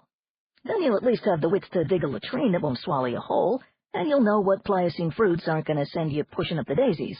After you sop up the basics, you pick one or more of the japes on that little list to specialize in. They give you a detailed sleeper on it, and lab work, and reference plaques for the tricky bits. She mused. I imagine they try to steer you into a field that isn't already overcrowded. I mean, folks on the other side of the gate would be apt to get testy if you sent them 83 lutenists and a taffy puller when what they really wanted was somebody who knew how to make soap. You know that's not really so funny, Aiken. If there's any kind of organized society on the other side, they'd be entirely dependent on the gate operators to send suitably trained people. Because the women time-farers are sterile, there'd be no young apprentices to replace workers who died or just wandered away. If your settlement lost its cheesemaker, you just have to eat crud and whey until another one popped through the gate. Drum finished his iced tea and began to chew the cubes. Things can't be too shabby in exile. People have been going through since 2041. The vocational guidance thing hasn't been perking for anything like that long. Just the last 4 years or so, but the older inmates of the Nutloft must have got something going. He thought for a minute. Figure that most of the ones who went through were macro-immune and maybe even rejuvenated, since that was perfected in the early 40s. Barring the expected attrition from accidents, getting eaten by monsters, emigration to the Pliocene antipodes, or just plain human bloody-mindedness, there ought to be quite a crowd still knocking around. 80, 90 thou easy. And like as not with a barter-style economy operating, most of the time travelers were damn intelligent. And crackers, said Elizabeth Orme, even as thee and me. She made an unobtrusive gesture toward an adjoining table where a great blond man in a Viking outfit drank beer with a saturnine, well-used wayfarer in floppy sea boots and a ruffled black shirt. Aiken rolled his eyeballs, looking more gnomish than ever. Do you think that's weird? Wait till you see my rig out, lovey. Don't tell me. A Highland lad with bagpipe and tartan and a sporran full of exploding joints? Pissy patoot, woman. You certainly were telling the truth when you said your mind-reading powers were washed up. Don't plead with me. It's going to be a big surprise. What I will tell you now is my chosen vocation for the land of no return. I'm going to be a jack of all trades. Scottish-style Connecticut Yankee in King Arthur's court. And how about you, my beautiful burned-out brain-bender? Elizabeth's smile was dreamy. I don't think I'll take on a new persona. I'll just stay me, maybe in red denim, and wear my far speaker's ring with one of Blessed Eleusia's diamonds in remembrance of past times. As for the vocation, she speeded up the book so that the list of occupations raced past, then turned back to the beginning, her brow furrowed in concentration. I'll need more than one trade. Basket maker, charcoal burner, tanner. Put them all together, add one more that begins with a B, and guess my new profession, Akendrum. Balls of brass, woman, he howled, slapped a hand on the table delightedly. The Viking and the pirate stared in mild surprise. A balloonist! Oh, you lovely lady, you'll soar again in one way or another, won't you, Elizabeth? There was a soft chime. A disembodied woman's voice said, Candidates in Group Green, we would be most pleased if you would join Councillor Mishima in the Petit Salon, where a most interesting orientation program has been arranged for you. Candidates in Group Yellow. Green, that's us, said Aiken. The pair of them drifted into the main building of the inn, all whitewashed stone, dark, heavy beams, and priceless objects of art. The Petit Salon was a cozy air-conditioned chamber, furnished with brocaded armchairs, fantastically carved armoires, and a faded tapestry of a virgin and her unicorn. This was the first time that the group, which was destined to pass through the time portal in a body after 5 days' training, had come together. Elizabeth studied her fellow misfits, and tried to guess what exigencies had driven them to choose exile. Waiting for them in the otherwise empty room was a lovely pale-haired child in a simple black cheongsam. Her chair was separated from the others by a couple of meters. One of her slender wrists was fastened to the heavy chair arm by a delicate silver chain. The pirates and the Viking glanced in, looking bashful and truculent because nobody else was yet in costume. They clumped forward and sat down precisely in the center of the row of seats. Another pair that seemed acquainted entered without speaking. A milkmaid hale woman with curly brown hair, wearing a white coverall, and a stocky man who appeared to be middle-aged, having a snub nose, Slavic cheekbones, and corded hairy forearms that looked able to throttle an ox. A quasi-academic personage in an antique Harris jacket arrived last of all, carrying a briefcase. He looked so self-possessed that Elizabeth found it impossible to imagine what his problem might be. Councillor Mishima, tall and sleek, came in beaming and nodding. He expressed his delight at their presence, and hoped they would enjoy the introduction to Pliocene geography and ecology that he was pleased to present at this time. We have among us a distinguished person far more knowledgeable in paleoecology than I, the councillor said, bowing low to the Slavic type. I would appreciate his interrupting me should my little lecture require correction or embellishment. Well, that explains him, Elizabeth thought, a retired paleontologist bent on touring the fossil zoo, and a dolly on the leash is a recidivist wacko, a few stripes blacker than poor Aiken, no doubt. The boys in fancy dress are your obvious anachronistic losers. But who is the white lady, and the thinking man who wears tweeds in August? The room light faded, and the tapestry rose to reveal a large holograph screen. There was music. Lord Jesus, thought Elizabeth, not Stravinsky. The screen went from black to living tri-D color in an orbiter's view of Pliocene Earth, 6 million years, give or take a few, backward in time. In a long shot, it looked pretty familiar, but then the lens zoomed in. Mishima said, The continents, you will observe, are in their approximate modern positions. However, their outlines have an unfamiliar aspect, primarily because shallow epicontinental seas still covered some areas, while others, now lying underwater, were then dry land. The globe rotated slowly and stopped when Europe was well positioned. The lens zoomed in closer and closer.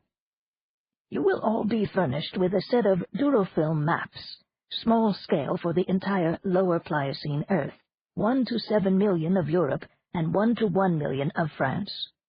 Should you plan an excursion to other parts of the world or simply have an interest in them, we will do our utmost to provide you with suitable maps or marine charts. How accurate will they be? Asked the pirate. Extremely so, we believe. Mishima's response was smooth. The Pliocene being one of the most recent geological epochs, Our computers have been able to map its topography with an accuracy that must approach 82%. The areas most speculatively derived include fine details of the littoral minor watercourses and certain aspects of the Mediterranean basin. He began to show them close-up views of different areas, all in vivid relief, and supplemented by an outline overlay of the modern landform. The British Isles are fused into a single very large mass, Albion, which is probably joined by a narrow isthmus to Normandy. The low country area is submerged by the Anversian Sea, as is northwestern Germany. Fennoscandia is an unbroken unit, as yet unsundered by the Baltic. Poland and Russia are strewn with swamps and lakes, some quite large. Another great body of fresh water lies southwest of the Vosges in France, and there are large alpine lakes. To the east, the land looked almost completely unfamiliar. A brackish lagoon, the Pannonian Basin, covered Hungary, and drained through the Iron Gate and the Dacian Strait to a shallow remnant of the once dominant Tethys Sea, also called Loch Mer. This spread swampy lagoons and salt water far into Central Asia and northward to the iceless Boreal Ocean. In years to come, only the Aral and the Caspian Seas would remain as souvenirs of the vanished Tethys. Note also that the Euxinic Basin, which will someday become the Black Sea, is also fresh water. It is fed by the towering ranges of Caucasia, Anatolia, and the Helvetides to the west. A vast swamp occupies the area of the modern Sea of Marmara. Below this is Lake Levant, roughly corresponding to the Aegean Sea of today. "The Med looks pretty mixed up to me," the Viking observed. "In my line of work, I had to know something about the crazy geology of that region. It seems to me you got to be doing a whole lot of guessing to come up with that layout there." Mishima acknowledged the point. There are problems connected with the chronology of the successive Mediterranean inundations. We believe this configuration is most plausible for the early Pliocene. Please observe that the now vanished peninsula of Balearis juts eastward from Spain. There is a single narrow island in place of modern Corse and Sardinia. Italy during that time has only its Apennine spine above sea level, together with an unstable southern area called Tyrrhenus, which once was much larger but now is sinking.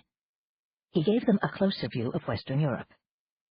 This is the region that should be of immediate interest to you. The Rhone-Saône Trough contains a great river, draining swamps north of Switzerland, and the large Lac de Bresse. The lower Rhone Valley of Pliocene times was probably invaded by the Mediterranean. Many of the volcanoes in the Massif Central were active, and there was also volcanism in Germany, Spain, central Italy, and in the subsiding Tyrrhenian area. Farther north, in France, we see that Brittany is an island separated from the mainland by the narrow Strait of Redon. The Atlantic forms a deep embayment southward into Anjou.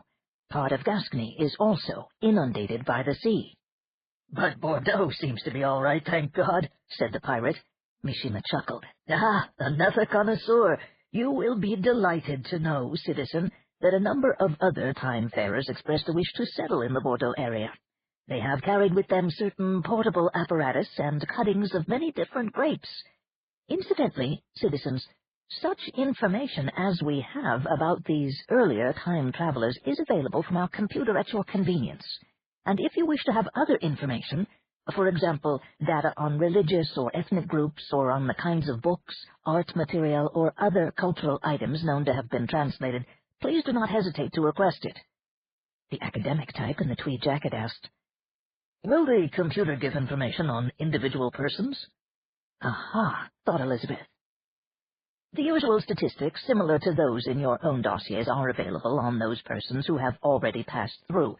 It is also possible to obtain information on the items taken as baggage and the traveler's destination in the Pliocene world, if stated." "Thank you." "If there are no further questions," Mishima nodded to Felice, who had raised a languid hand.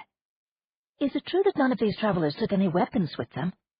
"No modern weapons were allowed by Madame Gudrian, and we have followed her wise dictum. No zappers, no stun guns, no atomics, no sonic disruptors, no solar-powered blasters, no gases, no gunpowder-based weapons, no psychocoercive drugs or devices. However, Many kinds of primitive weaponry from different eras and cultures have been taken into the Pliocene. Landry nodded. Her face was void of expression. Elizabeth tried, without realizing what she was doing, to throw a redactive probe into her, but of course it was useless. Nevertheless, the ex-metapsychic was amazed when the young woman turned her head and stared directly at her for a long minute before looking back at the screen. She couldn't have felt anything, Elizabeth told herself. There was nothing to feel. And even if the carrier went out, there's no way she could have known that it was me. Was there? Councillor Mishima said, "Let us briefly note some of the names that have been given to the geographical features. Then we will survey the plant and animal life of the so-called Pontian facies of lower Pliocene times." 14. Just as soon as the lecture ended, Grenfell hurried to his room and the computer terminal, which was housed in a Renaissance credence of wormy fruitwood. He requested the data in permanent durofilm sheets, not really knowing what to expect. What did emerge was pathetically meager. But it unexpectedly included a full-length color portrait, probably taken just prior to her passing through the gate. Merci Lamballe was wearing a cowled cloak of deep reddish-brown that concealed most of her auburn hair and made dark pits of her eyes. Her face was white and strained. The dress was long, simply cut, of Nile green with a trimming of gold embroidery about the neck, wrists, and hem. Her narrow waist was held in a girdle of some dark color, from which hung a purse and a small scabbard with unidentifiable instruments in it. She wore gold bracelets and a gold necklace, both with purple stones. A large brocaded valise sat beside her. She carried a covered basket and a leather case that looked as though it held a small harp. She was accompanied by a huge white dog, wearing a spiked collar, and 4 sheep. He stared at the picture for some time, memorizing it, while his eyes stung. Then he read her tersely summarized dossier. Lamballe, Mercedes Chauvin, 8049333032421F. Born, Saint-Briac, 4831 North, 0245 West, France, Europa, Sol 3, Earth. 15/5/2082. Daughter, Georges Bradford Lamballe, 3/946-202-664-117, and Siobhan Maeve O'Connell, 3/429-697-551-418. Siblings, 0. Marriages, 0. Divorces, 0. Children, 0. Physique. Height, 170 centimeters. Weight, 46 kilograms. Skin, fair, 1. Hair, red, 2. Eyes, green, 4. Distinctive markings, mole, scapula. Mental SA, 1A plus 146, pren, plus 3B2, end pren. PSA, plus 5, plus 4.2, plus 3.0, 0.7, plus 6.1. Metapsychic quotient, 0.079 latent, plus 28 plus 6 plus 133 plus 468 plus 1. Medical history, NSI, NST, NSS, Supplement 1. Psychiatric history, Alien Reference 4, non-disabling, Fugue 5, non-disabling, MDEP 2, Pren, 0.25 DISUT, Supplement 2. Education, BA Paris 2102, MA Anthropology, Oxford 2103, PhD French Medieval History, Paris 2104, DLH Celtic Studies, Dublin 2105. Employment, Immersive Pageant Air, Pren, T4, T1, Close Pren, 05 through 08. Assistant Director, 3-2, 08 through 09. Immersive Pageant France, Assistant Director, 0910. Residence, 25A, Habitat Saint-Rion, 4554 North, 0307 East, France, Europa, Sol 3. Civic status, star 1, star A, 0010. Credit rating, A-013. Licenses, EG 3. Telecom. Transport ground. Electronic 1, Tech 2. Dog. Remarks. Entrance.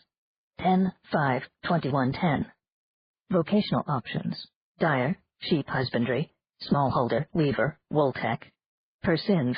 Supplement 3. Destination, NS. Attachment, NS. Date of temporal translation, 15/5/2110. Reference, J.D. Evans, GC2. Supplement 3. Personal inventory, Lamballe, MS. Clothing. Gown, silk, green, embroidered gold. Gown, silk with embroidery and green. Gown, pulcro, black embroidery. Silver mylar, scarves, silk, 3. Cloak, repival, terracotta. Smalls, silk, assorted with 3 STSs. Hose, silk, with 3 pair. Shoes, low leather, 2 pair. Belt, leather. Purse, leather. Chatelaine leather plus scissors, knife, file, comb, stylus, fork, spoon. Baggage. Survival unit A6 star. Smallholder unit F1 star. Sheep kit OV 1 star. Fleck music 5 KU with AVP supplement 4. Fleck library 10 KU with AVP supplement 5. Decamol appliance, spin wheel, hand spindle, carder, loom, L4H dye tub, valise, leather brocade. Basket esparto, covered. Necklace, gold and amethyst. Bracelets, gold and amethyst, 3. Ring, gold and pearl. Mirror. Silver, 10 centimeters. Note plaque, 1 KU. Sew kit, S1 star. Harp, gilt-carved sycamore wood. Celtic with case, leather. Harp strings and pegs. Assorted spare. Fife, open, silver. Plants. Strawberry, Ovois superior 12E. 100 PTSs. Hemp, cannabis, S. Sinsemilla, 15 CTGSs. Culinary herb unit, CH1 star. Small grain unit, SG1 star. Miscellaneous seed packets, bluebell, Campanula billardi, indigo, Indigofera tinctoria, madder, Rubia tinctorum, P. mange tout. Animals. Chien des Pyrénées, Bidares d'Hydra stella polaris. 1 female, pregnant, 4 male plus 4 female. Sheep, Rambouillet, Debouillet. 3 female, at pregnant, 2 female, 1 male. There was more. The supplements with details of her medical and psychiatric history, the library supplements listing her music and books. He skimmed these, then returned to the poignant inventory and the portrait. Will I find you again, Mercy? In your silken gown and golden jewelry, with your harp and your fife and your strawberries and bluebells? Where will you go to tend your pregnant sheep? Destination, NS. Will I find you alone, except for loyal Deirdre and her pups, as you've always lived? Attachment, NS. Will you welcome me and teach me the songs of old Languedoc or old Ireland? Or will your heart's wound still be too deep for me to fill? MDEP 2.25 dis UT. What did you find on the other side of the time portal when you stepped through on your birthday, beginning your 29th year of life, 6 million years before you were born? And why am I leaving this bravest of all new worlds for a constricting unknown? What's in the dark that I'm so afraid of finding, not finding? Beguiled my heart, I know not why, and yet I love her till I die. 15. Claude Majeski opened his eyes, wiped the room out of them with a tissue, and removed the earplug that had been teaching him while he slept how to mortise wind beams into the rafters of a log cabin. His left arm was full of pins and needles, and his feet were cold. Damn crocky old circulation shot to hell. As he needed the blood back into the muscles, he reflected that he would miss the luxury of the auberge's goose-down pillows, Liquicell mattress, and real muslin sheets. He hoped the survival kit they would test today had a decent camp bed. He padded across the sunny room to the bath. Here, the compassion of Madame Gudrian was made manifest in black and white marble and golden plumbing, in thick towels, perfumed soap and toiletries by Chanel, in sauna and sun lamp, and la masseuse ready to cradle the clients of the inn in soothing elegance after sobering lessons in la vie sauvage. Some poor time-farers, struggling to endure the Pliocene world, would remember the last days at the auberge for French cooking, soft beds, and precious works of art. But Majeski knew that his fondest memories would be of the sybaritic john, the warm, padded seat that welcomed his spindly shanks, the tissue like perforated rabbit fur. He harked back to some of the primitive conveniences he and Jen had suffered on boondock planets, porticans with broken heating units, noisome stone and wood tilly houses full of lurking critters, rough two-holers over flooded trenches, even one ghastly night of storms in Lusatia, when he had squatted on a log and then discovered that it harbored little mighty monstrosities. Oh, blessed sanitary plumbing! If no one else invented a Pliocene water closet, Claude intended to give it an earnest shot. He had a cool, perfumed shower, cleaned his teeth, third set good as new, made a face at himself in the Louis XIV mirror. Not too decrepit. A casual appraisal might judge his age to be late 50-ish. He was vain about his Polish-green eyes and striking thatch of waved silver hair, the result of having the male pattern baldness codons erased from his genetic heritage on the last rejuve. But thank God he'd depilated the rest of his pelt. Characters like that pirate, who prized facial hair, might have another song to sing in a primitive world, especially a warm and buggy one like Punch in Europe. The old paleobiologist had noted with grim humor that yesterday's lectures and clever animated movies on Pliocene ecology had barely mentioned the insects and other invertebrate denizens.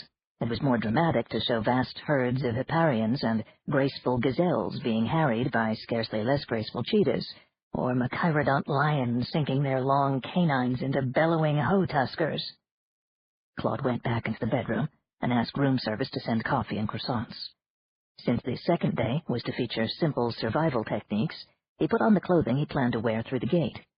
Experience had made his choice of kit easy: fishnet underwear, old-fashioned bush shirt and pants made of the best Egyptian long staple cotton, socks of Orcadian wool with fat left in, and indestructible boots from Etruria. He had brought along his old backpack, even though the auberge stood ready to furnish all equipment.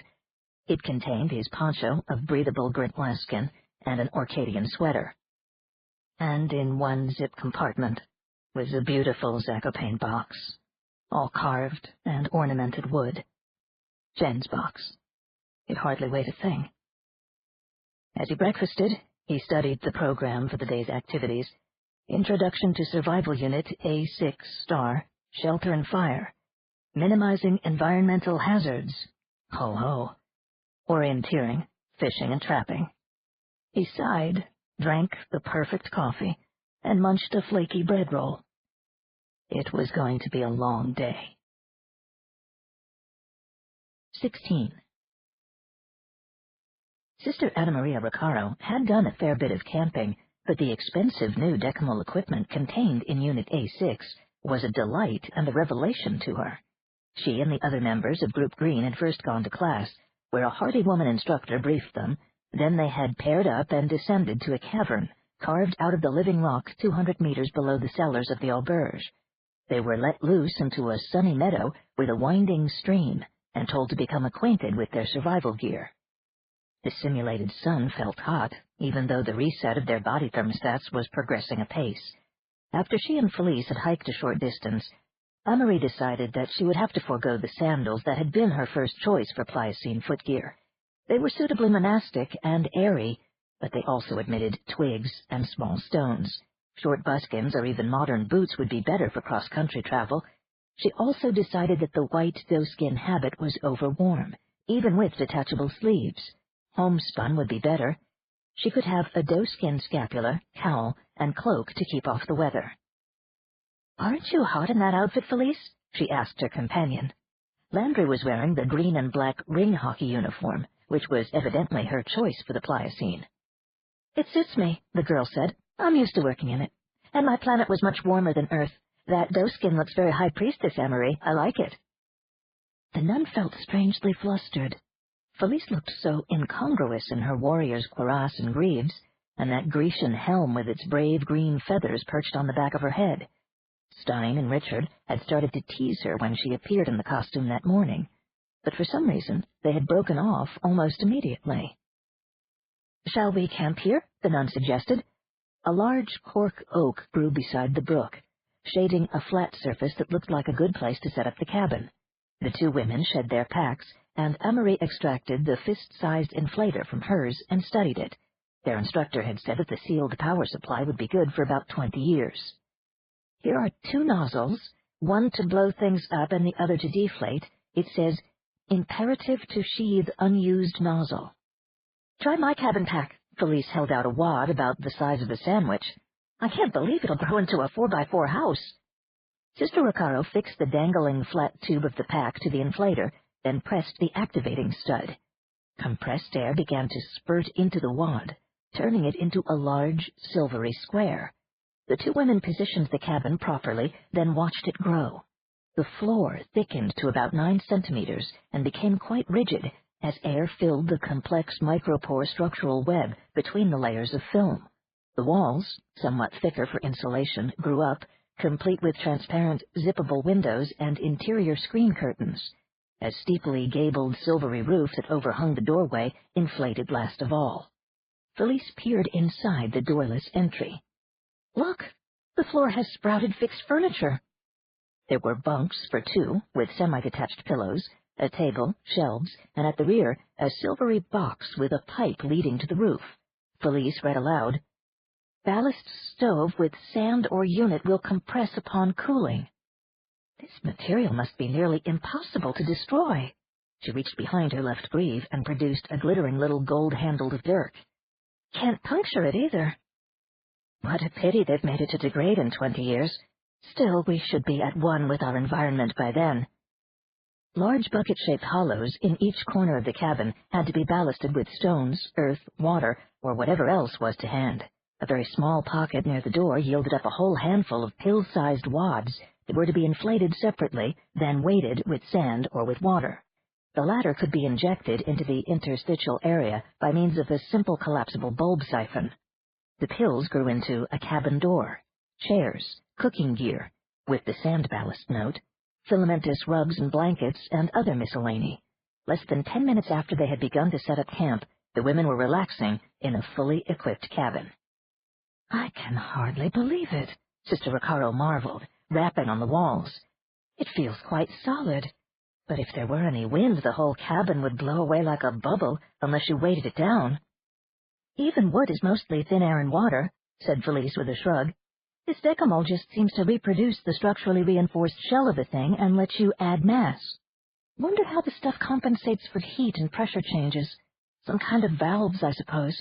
You'd obviously have to guide this house in a high wind, though, even if you filled most of the wall hollows with water or dirt. But it sure beats a tent. It even has ventilators. Shall we inflate the boat, or the mini-shelter, or the bridge sections? They were optional. Now that I've seen how decamol works, I'll take the rest of the equipment on faith. Felice crossed her legs and pulled off her gauntlets slowly. She was seated at the small table. Faith, that's your game, isn't it? The nun sat down. In a way. Technically, I intend to become an anchoress, a kind of religious hermit.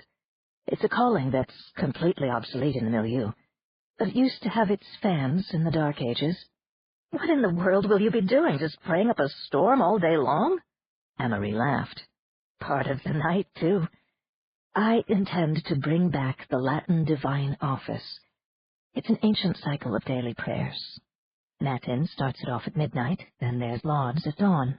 During the daytime, there are prayers for the old 1st, 3rd, 6th, and 9th hours, then vespers or evensong at sunset, and compline before going to bed.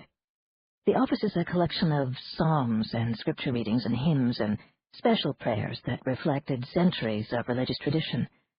I think it's a terrible pity that no one prays it anymore in the primitive form. And you just keep saying this office all the time? Good grief, no. The individual hours aren't that long. I'll also celebrate the Mass and do penance and deep meditation with a little Zen.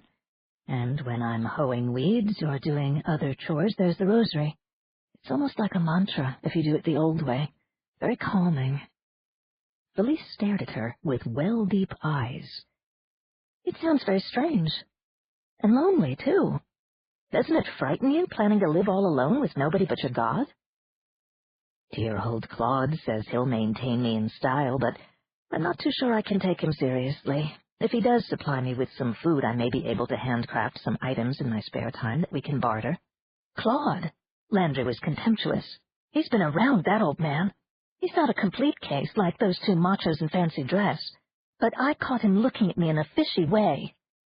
You can't blame him for looking at you. You're very beautiful. I've heard you were a great sports star on your homeworld.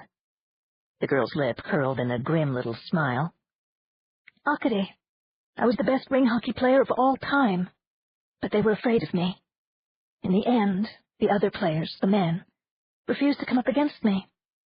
They made all kinds of trouble. Finally, I was barred from the game when two players claimed I had deliberately tried to do them serious injury. Had you? Felice lowered her gaze. She was twisting the fingers of her gloves, and a flush was rising from her neck into her cheeks. Maybe. I think I did. They were so hateful. She raised her pointed chin in defiance. The hoplite helmet pushed to the back of her head, giving her the look of a miniature Pallas Athene. They never wanted me as a woman, you know. All they wanted was to hurt me, to spoil me. They were jealous of my strength and afraid. People have always been afraid of me, even when I was just a child. Can you imagine what that was like? Oh, Felice, Amory hesitated. How did you ever begin playing that brutal game? I was good with animals. My parents were soil scientists, and they were always moving around on field expeditions. Newly opened lands, still full of wildlife. When the local kids in the area would snub me, I'd just get myself some pets for friends. Small creatures at first, then larger and more dangerous kinds. And there were some beauties on Arcadia, I can tell you. Finally, when I was 15, I tamed a Veril. It's something like a very large earth rhinoceros. A local animal dealer wanted to buy him for ring hockey training.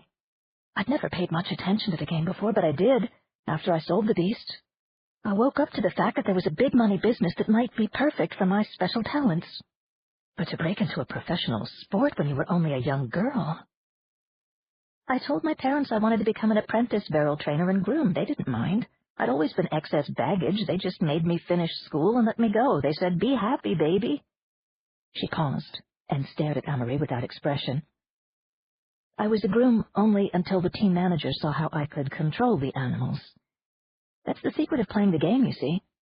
The Veril has to make the goals and maneuver to keep you from getting stunned by the short-range weapons the players carry. I played in the preseason as a novelty to give the Greenhammer box office a hype. The team had been in the cellar for 3 years running. When they saw that I was more than a publicity gimmick, they put me onto the first string in the season opener. I whipped the other clowns on the team into such a froth trying to outdo me that we won the bloody game, and all the rest, and the pennant, too. Wonderful. It should have been, but I had no friends.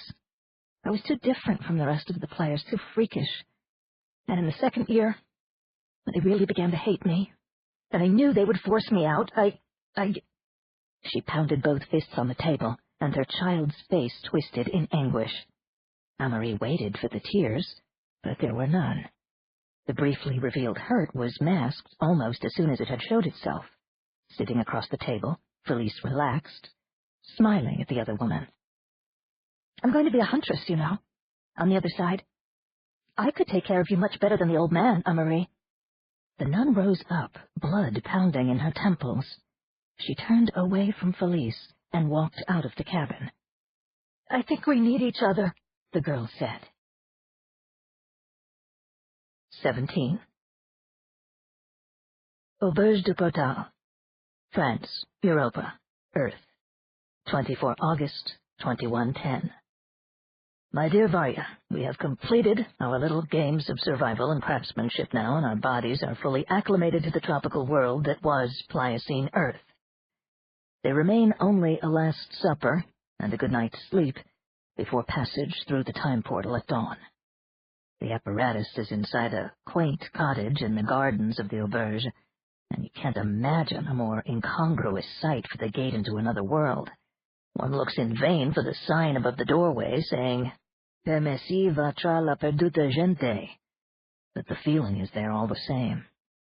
After 5 days of working together, more like a holiday camp than basic training, you must understand, the 8 of us in Group Green have achieved shaky competence in our chosen fields of primitive technology, and a faith in our ability to cope that is probably dangerously inflated. Few of the others seem to appreciate the potential hazard that we might face from our predecessors into exile. My fellow greenies are more inclined to worry about being stamped upon by mammoths or bitten by python-sized vipers than to anticipate a hostile human reception committee greedily awaiting the day's grab bag of well-heeled wayfarers. You and I know that the Timegate arrivals would certainly have been ritualized in some manner by the people on the other side. What the ritual will be is another matter. We can hardly expect to be treated as casual commuters, but whether we shall encounter welcome or exploitation is impossible to fathom. Literature offers certain speculative scenarios that make my flesh crawl. Personnel at the auberge are careful to present a neutral face, while at the same time reinforcing our childhood self-defensive training.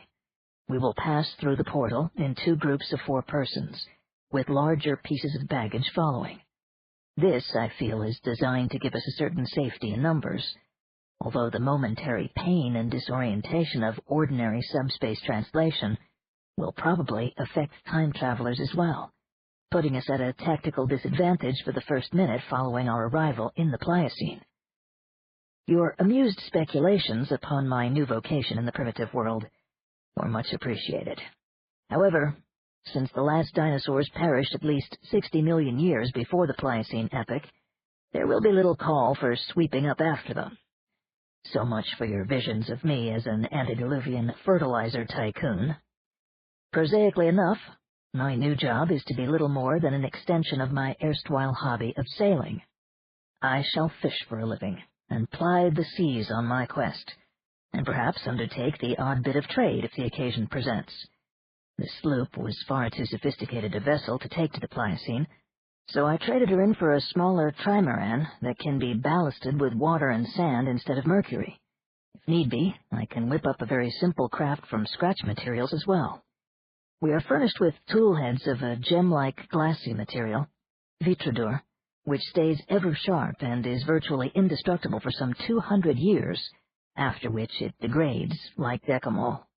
Besides the shipwright's kit, I am equipped with the auberge's survival gear, very impressive, and what they call a small holder unit, tools and decamol appliances for setting up light housekeeping on a subsistence farm, together with a few packets of seeds and a large Fleck library with a raft of how-to books on every subject from animal husbandry to zymergy. The latter, by the way, is the vocation of choice for our Viking. He also confided to me that if there should be a demand for swashbuckling mercenary warriors, he might combine the 2 trades. The individual whom I dubbed the Pirate also plans to get involved with alcoholic beverages, wines and brandies, that is. He and the Viking are now the straightest of friends, spending their off-hours tossing down the most expensive spirits that the auberge can supply, and speculating on the quality of female consolation that might be available in the by-and-by. Group Green itself has lean pickings. Besides the nun, our female members include a sinister virgin huntress who seems to have wreaked mayhem or worse on one of the auberge counselors in order to qualify as a recidivist, and an extremely cautious ex-meta lady who is, at the moment at least, content to remain just one of the boys. Last night we had a fascinating glimpse into the background of the pirate. His brother and sister turned up unexpectedly to say adieu, and turned out to be fleet line officers of the most impressive stripe. The poor P was very discomfited, and the ex-meta lady speculates that he must be a cashiered spacer himself. He's a competent sword if you don't mind grouches. I worked with him for a few hours in the small boat handling exercise, which he wanted to cram, and he seemed to have a natural flair for messing about in the water. Most of the others in Group Green seemed to be alone in the world. The nun received a long conference call from her religious sisterin in North America bidding her bon voyage, and earlier today she met with a Franciscan brother in full conventual fig, no doubt hearing her last confession or whatever. The friar drove one of those souped-up Gambini eggs with the heat dissipation fins, not the patient-grade donkey you might have anticipated for memoirs of Il Poverello. The nun was a medic and psychological counselor by profession and plans to retire to a hermitage. I hope the poor woman isn't counting on ministering angels such as the old paleontologist overmuch. He's a fine chap with a penchant for carpentry, but I dare say the ex-meta is right when she pegs him as a death-wisher. I concur with your analysis of the little joker. There must have been some valid square-peg reason for him to be thrown off his home world, but it's a pity that his wild talents couldn't be harnessed for the milieu. Poor little non-born. He's endeared himself to the rest of us greenies, not only for his ghastly sense of humor, but also for his fantastic ability to make something out of nothing. He has assembled a large collection of Vitrador toolheads that need only be equipped with shafts or handles to be operational. You get the feeling that after this boy has been in the Pliocene for a week or two, the Industrial Revolution will be raging. He has a whole forge lash-up in Decamol for his village blacksmith and rustic mechanician acts, and has acquired a plaque full of geological survey charts to clue him in on metal ores, in the unlikely event that none of the other exiles has gone in heavy for prospecting. He may be interested in the peculiar social structure of Group Green. The foundress of the auberge was a practical psychologist of no mean ability and realized quite early on that her clients would need support from fellow travelers in order to maximize survival potential beyond the gate. On the other hand, they would tend to be far too eccentric to stand for any of the more obvious schemes of imposed organization. So, Madame Gudrian fell back on the old put-em-through-hell-together and they'll-end-up-buddies shtick, which, she must admit, is apt to induce feelings of solidarity in all but the most sociopathic. And it did, too, with the obvious exception. During each day's group activities, we have spent the most strenuous sessions working together, often thrust into outlandish situations where we were forced to cooperate with one another in order to complete a difficult task quickly and well. For example, we bridged a 30-meter pond full of alligators in one lesson, captured, butchered, and utilized an elk in another, and defended ourselves against hostile human stalkers in a third. Ironically, the most accomplished primitive in the group is the old paleontologist, who seems to have knocked about the wilder shores of Galactica for more than a century while gleaning fossil bones. We are known to each other by first names only, and we may divulge such details of our background as we choose or don't choose. As you may imagine, this leaves a wide margin for parlor psychoanalysis, with the ex-meta lady as head games mistress.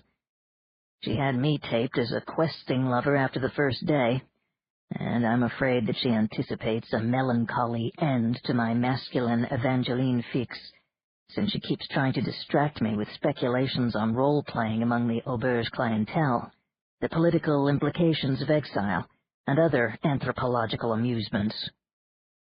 Do you think I'm doomed too, Varya? I don't, you know. Late this afternoon, I got a call from London, and it was Kaplan and Gibatunji and Hildebrand and Catherwood, bless their bones, telling me goodbye. Aunt Helen sent a note, but she is really nearly gaga now since declining Rejuve. Your dear letter was in this morning's post. I don't have to tell you how much I appreciate your agreeing to carry on with the liaison committee. It's the one work I really hated to leave unfinished. There is still the ultimate correlation of the pre-rebellion Mazeway material, but I feel that Alicia and Adalberto have that pretty well in hand. And so, I come at last to the farewell, Varya. And I wish I could be eloquent and memorable, instead of just my stodgy self. The gaudiness of the act will have to speak for me. Whatever you do, don't mourn.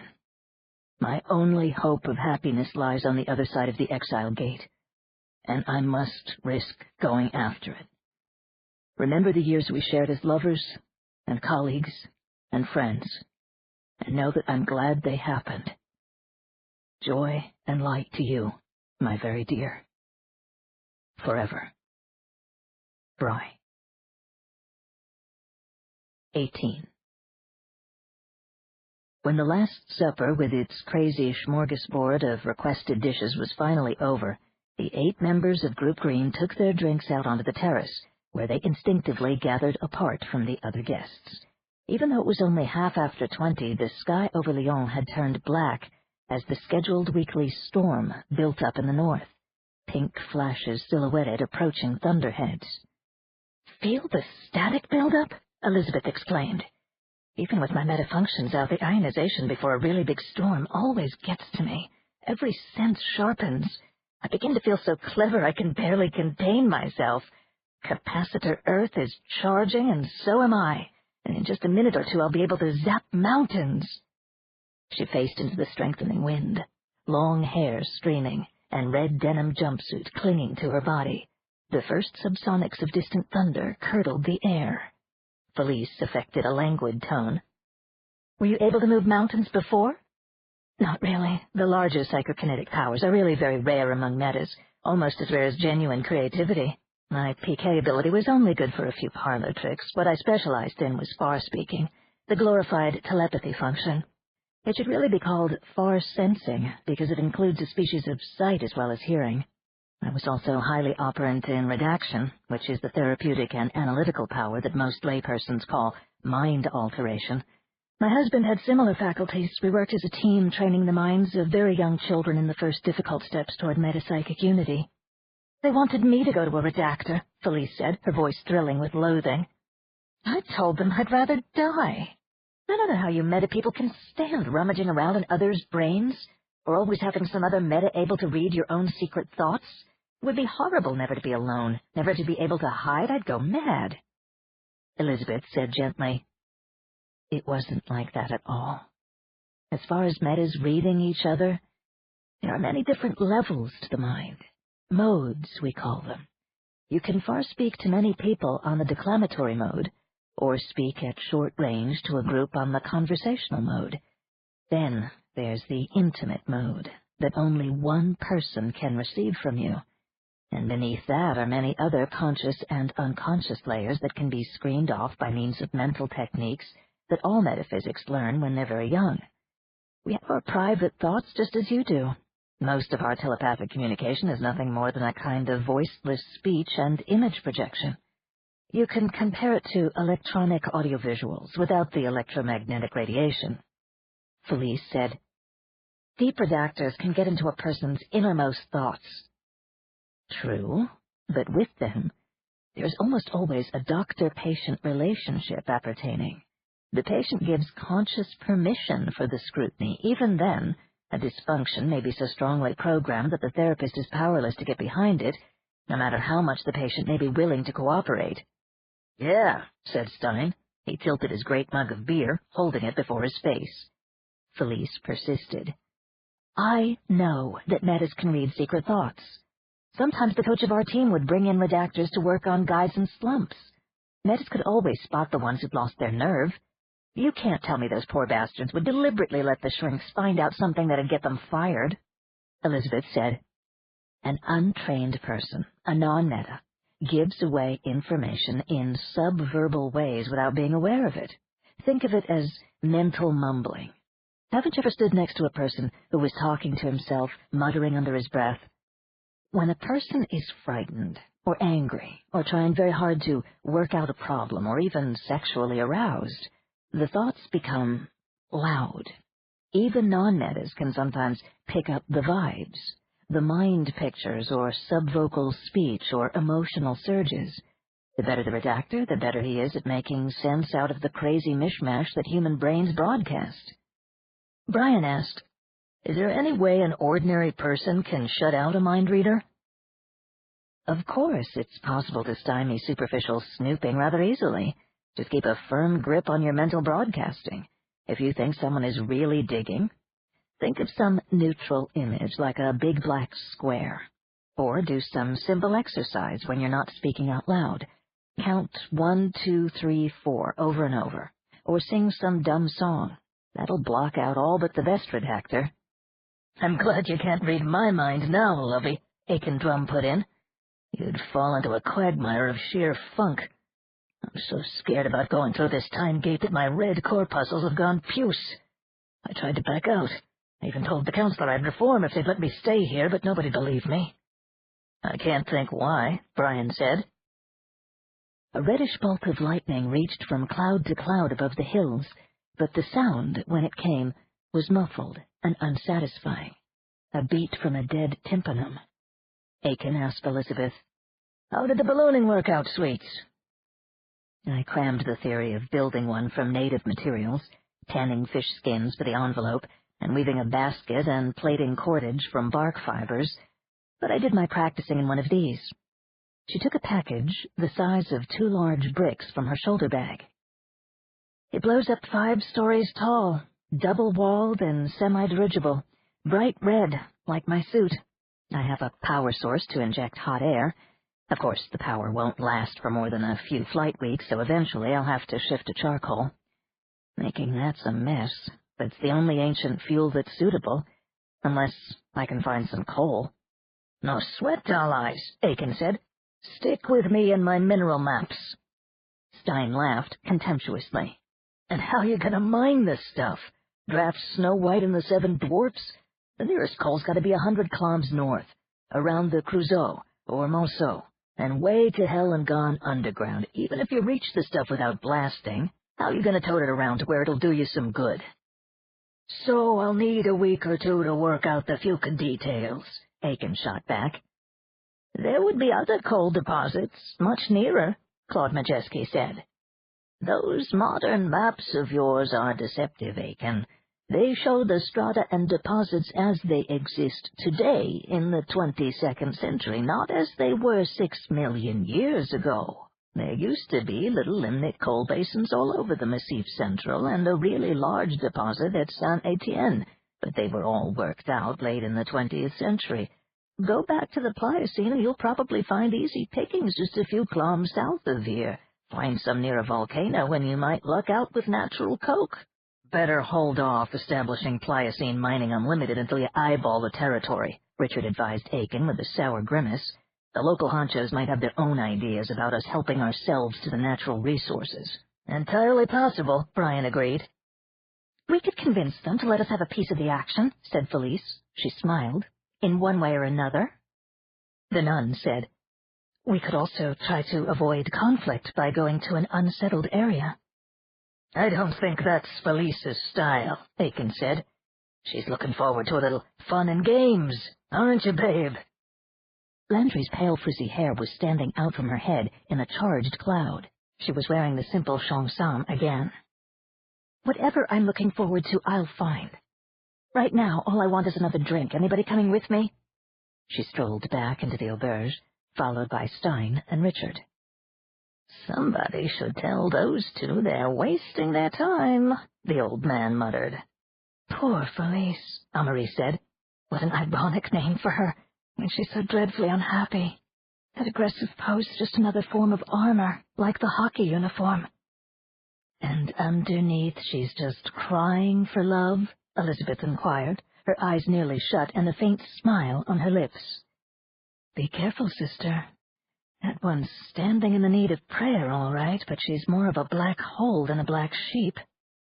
"Those eyes eat you alive," Aiken said.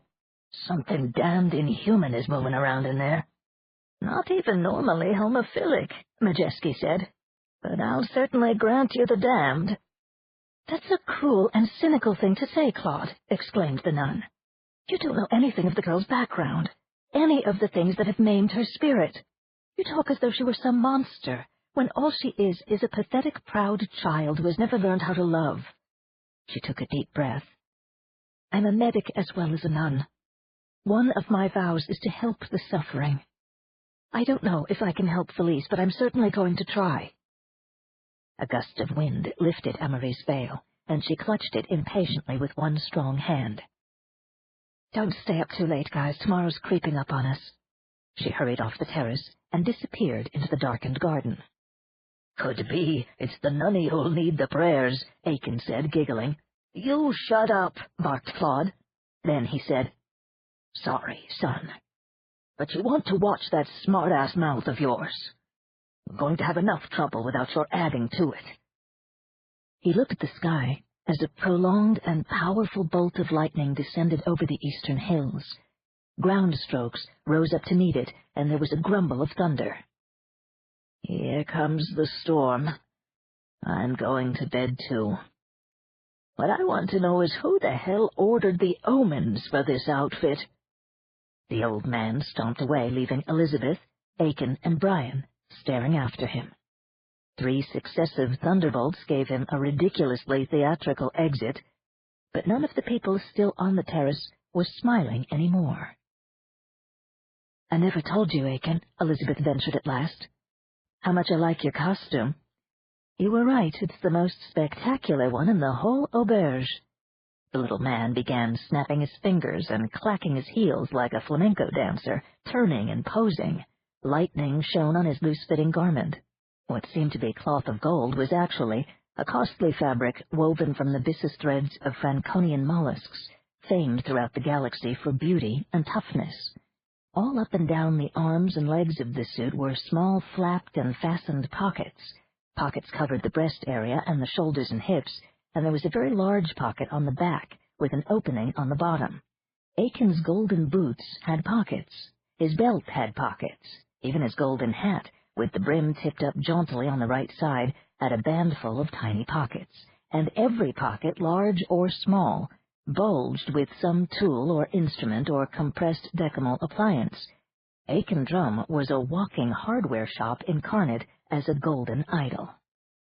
"King Arthur would dub you Sir Boss at first sight," Elizabeth said, explaining to Brian. "He plans to set himself up as a Pliocene Connecticut Yankee." "You wouldn't have to bother with Twain's solar eclipse to gain attention," the anthropologist conceded. "The suit alone is enough to overawe the peasantry. But isn't it rather conspicuous if you want to spy out the land? This big pocket on my back has a chameleon poncho." Brian laughed. "Merlin won't have a prayer." Aiken watched the Lyon City lights dim and disappear as the approaching storm curtained the valley with rain. "The Connecticut Yankee had to contend against Merlin in the story, didn't he? Modern technology versus sorcery. Science against the superstition of the Dark Ages. I can't remember too much about the book.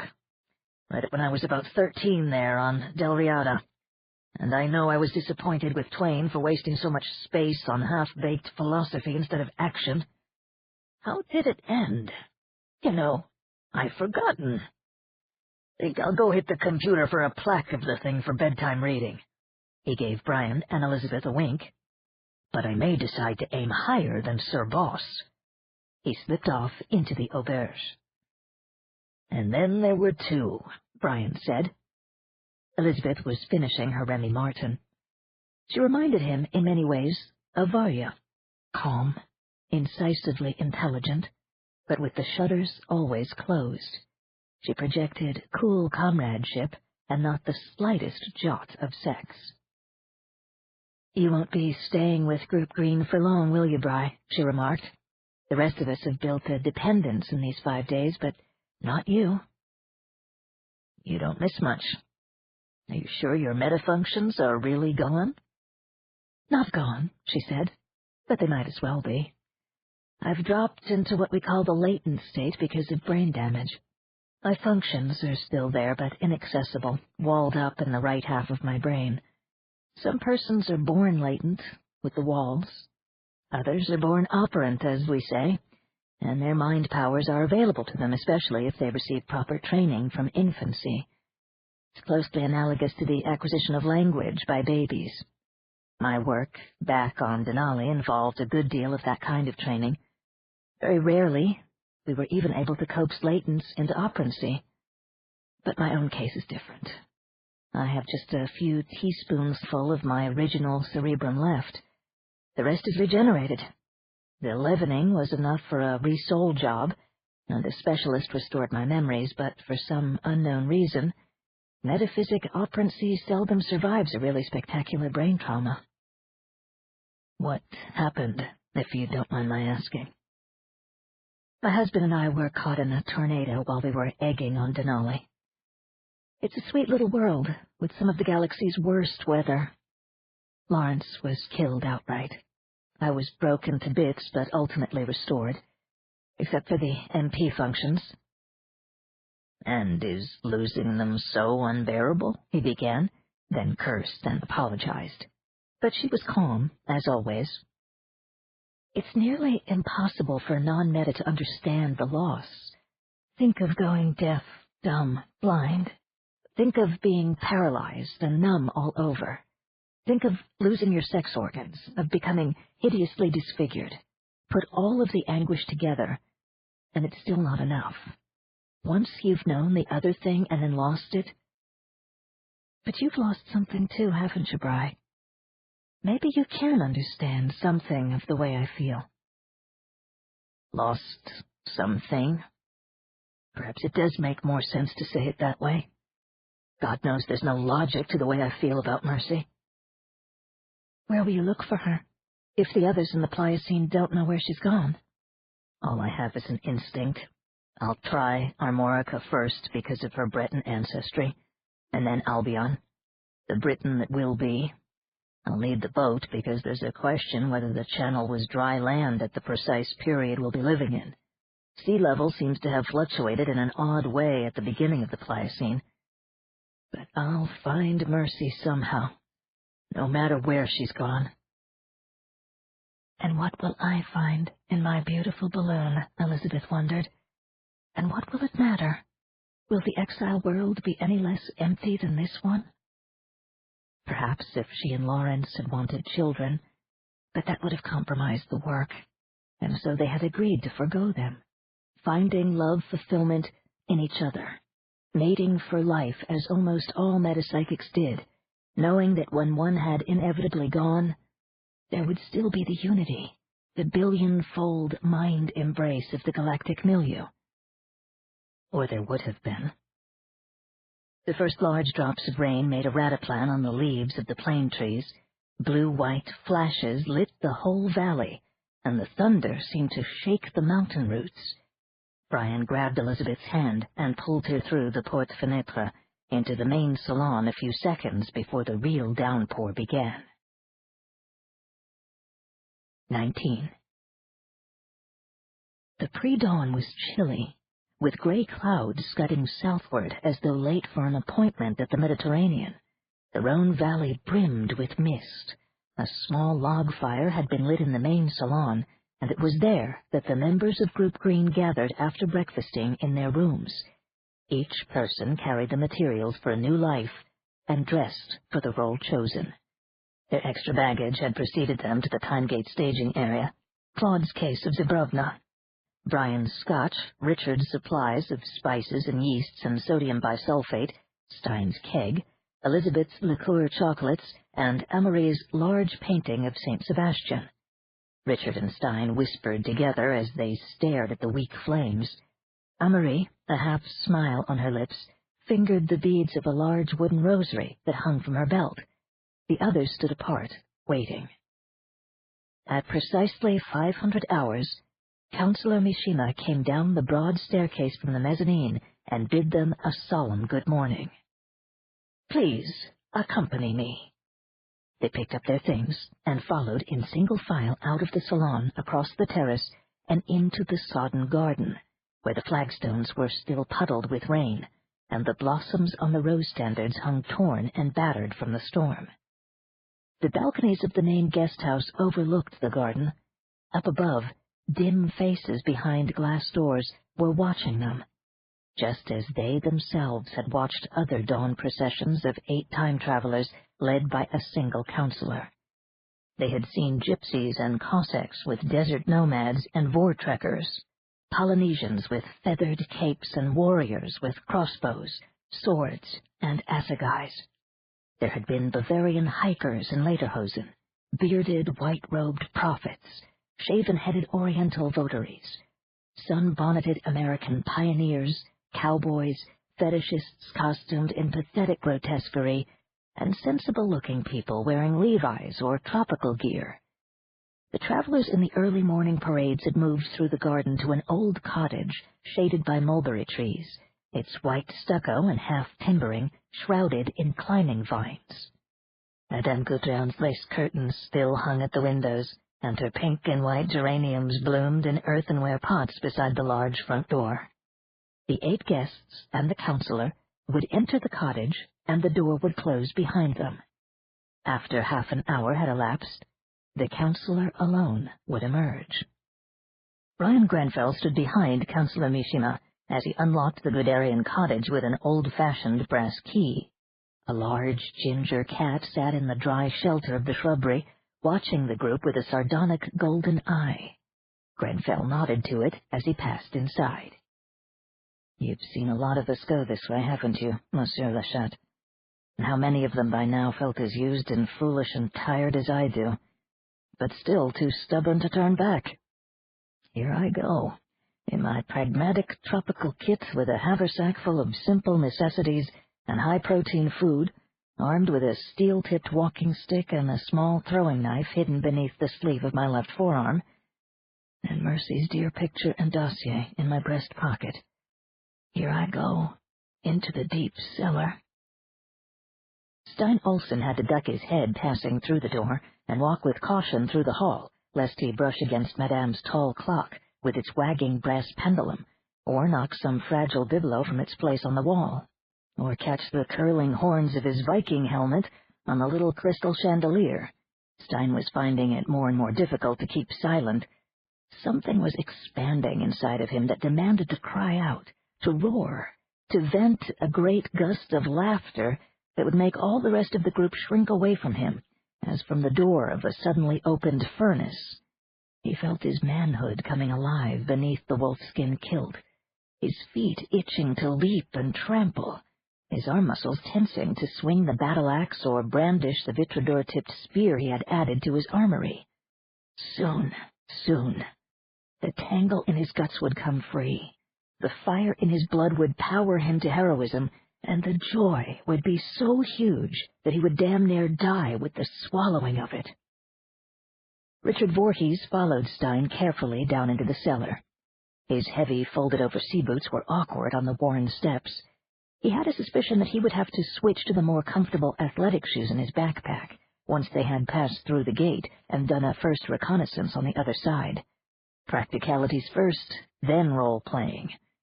The secret of success, he told himself, would lie in a swift assessment of the local power structure, covert appeal to the have-nots, and establishment of a suitable base. Once he got the distillery operating, with Stein and maybe Landry to keep the locals from muscling in, he'd be on a sound economic footing and ready to jockey for political influence. He smiled in anticipation and carefully adjusted the hip band of the backpack so that it would not wrinkle the skirts of his doublet. Didn't some of those old sea rovers set themselves up as virtual kings in early America? Jean Lafitte, Bloody Morgan, even old Blackbeard himself. And how do you like Richard Voorhees for King of Barataria? He chuckled out loud at the thought, completely forgetting that his costume had not really belonged to an operatic buccaneer, but to a different kind of seafarer altogether. Felice Landry watched Councillor Mishima manipulate the elaborate lock mechanism of the cellar door. It swung ponderously open, and they entered the old wine keep, dark and musty, and with a faint overscent of ozone. She stared at the gazebo, that unlikely gate to freedom, and clutched her new arbalest to her black-armored bosom. She was trembling, nauseated, exerting all her willpower to keep from disgracing herself in this ultimate moment. For the first time since early childhood, her eyes, within the T-shaped Grecian helmet opening, were sticky-lashed with tears. "We will translate you in groups of 4, as I have already explained," said Councillor Mishima. "Your extra baggage will follow after an interval of 5 minutes, so be prepared to retrieve it from the Tawfield area. And now, if the first people will position themselves—" Elizabeth Orme watched without emotion as Brian, Stein, Richard, and Felice crowded closely into the latticed booth and stood motionless. All of them, she thought, have made their plans, except me. They have their goals, touching or comical or mad, but I'll be content to drift through the exile world in my scarlet balloon, looking down on all the people and the animals, listening to wind and the cry of birds, smelling pollen, resin from the forest, smoke from wildfire on the grassland. I'll come to Earth only when I feel that the Earth is real again, and I am, if we ever can be. Mirrored walls sprang up as Mishima threw the switch. The 4 people in the gazebo were on their way. Aiken Drum, his golden suit glittering with 100 reflections from the cellar lights, stepped forward impulsively. Damn, so that's all there is to it? Not even enough power drained to dim the lamps? He studied the vine-like cables that seemed to grow out of the packed soil of the floor and disappear somewhere short of the vaulted ceiling. Mishima warned him to touch nothing, and Aiken gave him a reassuring gesture. But he had to get a close look. The glassy framework was shot through with faintly moving patterns hovering at the edge of visibility. The black bodies of the lattice nodes each enclosed a tiny point of unwinking light that seemed to be shining at a great distance. "How long does it take for people to get from here to there?" Aiken asked. "Or should I say, from now till then?" "The translation is, in theory, instantaneous," replied Mishima. "We maintain the field for some minutes in order to enable a safe exit, and I may say that never once in the 4 years that the human polity has carried on the work of Madame Gudrion has there been an accident to time travelers." Aiken said, "Counselor, I'd like to take one more thing with me into exile. Can you give me a description and diagram of this device?" Without a word, Mishima opened the oaken cabinet and took out a small plaque book. It was obvious that other travelers had made the same request. Aiken kissed the plaque triumphantly and stowed it in a large pocket below the right knee of his shining suit. Mishima stepped to the control console and switched off the field. The mirror walls winked out. The gazebo was empty. "They have passed safely through the portal. Now the rest of you may enter." Claude Majeski hefted his 20-kilo pack and was the first inside. "Old man, you're crazy," he said to himself, then smiled because he could hear Jen saying it. On a sudden impulse, he opened the pack compartment that held the carved and inlaid box from the Polish mountains and took it out. "Is there really a Pliocene world beyond this gate, Black Girl? Or is it a hoax after all? And do we step out of the glass cage into death? Oh, Jen, go with me, wherever." Sister Anna Marie Roccaro was the last to get into position, smiling an apology as she crowded next to Aiken Drum and felt the hard tools in his pockets pressing through the sleeves and skirts of her habit. Aiken was nearly a head shorter than the sturdy nun, almost as small as Felice, but in no way as vulnerable. He'd survive, would Aiken Drum. "May the rest of us as well. And now, Mother of God, hear my archaic prayer. Salve Regina, Mater Misericordii, vita dulcedo, et spes nostro salve, et te clamamus exules, filii have. Ad te suspiromus, gementes et flentes in hoc lacrimarum vale. Ella ergo advocata nostra, illos tuos misericordes oculos ad nos converte, et Jesum, benedictum fructum ventris tui, nobis post hoc exilium ostende." Mishima threw the switch. There was pain of translation, and a momentous snap, hurtling them into the gray limbo. They hung without breath or heartbeat, each one screaming alone into silence. And then they felt sudden warmth, and opened their eyes to a blinding dazzle of green and blue. Hands were pulling them, voices urging them to step forward out of the shimmering area that had been the gazebo, to step down a little, to come out quickly before the field reversed itself, to enter into exile.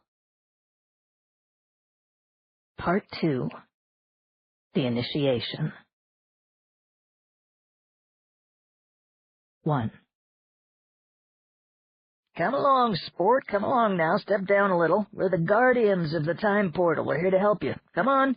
You're feeling zonked out right now, but that'll pass away right quick. Just relax and come along. You made it safe to exile. You're safe. You hear me, Cobb? Come on now. We're all going along to Castle Gateway. You can relax there. We'll have a nice yabber and answer all your questions. Come on." As the pain receded and his wits phased in again, Brian was at first aware only of the nagging voice and brilliant light. Such an ordinary, twangy voice. Such an extraordinary light.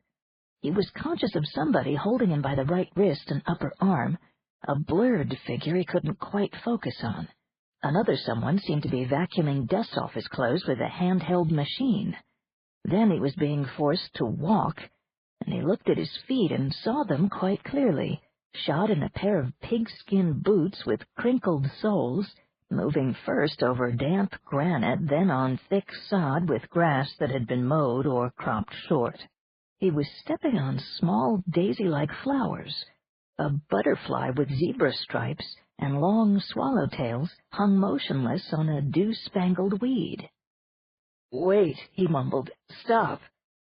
The insistent tugging left off, and he was able to stand still and look about him. The newly risen sun shone over a wide expanse of green tableland, going golden in its higher, drier reaches. Tanzania? Nebraska? Durabege? France. Nearer, there were rounded boulders of crystalline rock. They had been used to mark the sides of a path that led back to a peculiar, indistinct block, hanging in the air like a heat mirage. Men, dressed alike in white tunics and pants with blue cords about the waist, were gathered around Richard and Stein and Felice. Several more guardians stood waiting for the other members of Group Green to arrive. The wavering force field winked out. Brian insisted upon standing still until it reappeared, with 4 more human figures, which the guardians hastened to lead into open ground. "All safe, sport. You can come along with me now. The rest will all be tagging along." Brian discovered that the ordinary voice belonged to a skinny, deeply tanned man with grayish-blonde hair and a long nose bent to one side. He had a prominent larynx and wore a twisted necklet of dark metal, about as thick and as round as a finger, incised with intricate little markings, and fastened in the front with a knob-like catch. His tunic, apparently of finely spun wool, had a streak of dried food down the front. For some reason, this reassured Brian. He did not resist when the man began pulling him along the path again. They were ascending a small hill a couple of 100 meters from the time portal area. As the anthropologist's mind cleared, he was excited to see a stone fortress of considerable size perched on the eminence facing east. It did not resemble the fairy-tale chateau of France, but rather the simpler castles of his English homeland. Except for the absence of a moat, it was something like Bodiam in Sussex. When they came closer, Brian saw that there was an outer ring wall of rough masonry about twice the height of a man. Inside this, beyond an encircling space that formed an outer ward, was a 4-sided bailey, a hollow square without a central keep, with towers at the corners, and a great barbican at the entrance. Above the gate was the effigy of a bearded human face, crafted in yellow metal. When they came close to the outer wall, Brian heard an eerie howling. "Right through here, cub," said the guide reassuringly. "Don't pay no mind to the amphibians." They went into a passage that led through the outer ward to the portcullis of the barbican. On either side were stout wooden grills. A dozen huge creatures galloped clumsily up to the bars and began slavering and snarling. "Interesting watchdogs," Brian said unsteadily. The guide kept hustling him along. "Too right. Primitive canids, bear dogs we call 'em. They weigh about 300 kilos and eat anything that bloody well doesn't eat them first. When we have to secure the fortress, we just lift these grills and give the beasts access to the whole outer ward." Inside the large barbican structure was a corridor that branched right and left, leading to peripheral rooms behind the massive curtain wall. The guide led Brian up an open stairway to the second level. Here the corridors were whitewashed, and there were handsome brass sconces with containers of oil ready to be lighted at nightfall. Deeply bayed windows, giving onto the inner court, let daylight into the hall. "We've got a small reception room for each of you," the guardian said. "Sit down and rest and have some tucker if you like." He threw open a heavy wooden door and led the way into a chamber that measured about 4 by 4. It was carpeted with a thick wool rug in shades of brown and gray, and furnished with surprisingly well-crafted chairs and benches of turned wood. Some had corded seats and backs, while others were padded with black woolen cushions. On a low table were ceramic pitchers containing hot and cold liquids, drinking tumblers, a bowl of purple plums and small cherries, and a plate full of seed cakes. The guide helped Brian unfasten his backpack. "There's facilities through that curtained door. Some new arrivals feel the need. A chap from the interview committee will come to you in about 10 minutes. Meanwhile, just live it cool." He went out and closed the door. Brian walked to an embrasured window in the exterior wall and gazed at the landscape through an ornamental brass grating. He could see amphibians prowling in the narrow space below. Beyond the outer wall was the pathway and the rock outcropping with its 4 cornerstones that marked the position of the time portal. Shading his eyes against the rising sun, he saw the savanna undulating gently toward the Rhone Valley. A small herd of 4-footed animals grazed in the far distance. A bird sang an intricate song. Somewhere in the castle, the sound of human laughter echoed briefly. Brian Grenfell sighed. So this was the Pliocene. He began examining his surroundings, his mind automatically filing away the homely details that could tell an anthropologist so much about the culture of a new world. Walls of mortared stone, whitewashed, cassine, with stained oak framing around the doorways and shutters for the glassless window. The convenience had a smaller louvered slit in the wall for ventilation. Its toilet was a simple hole in the masonry, reminiscent of the medieval garde-robes to be found in English castles.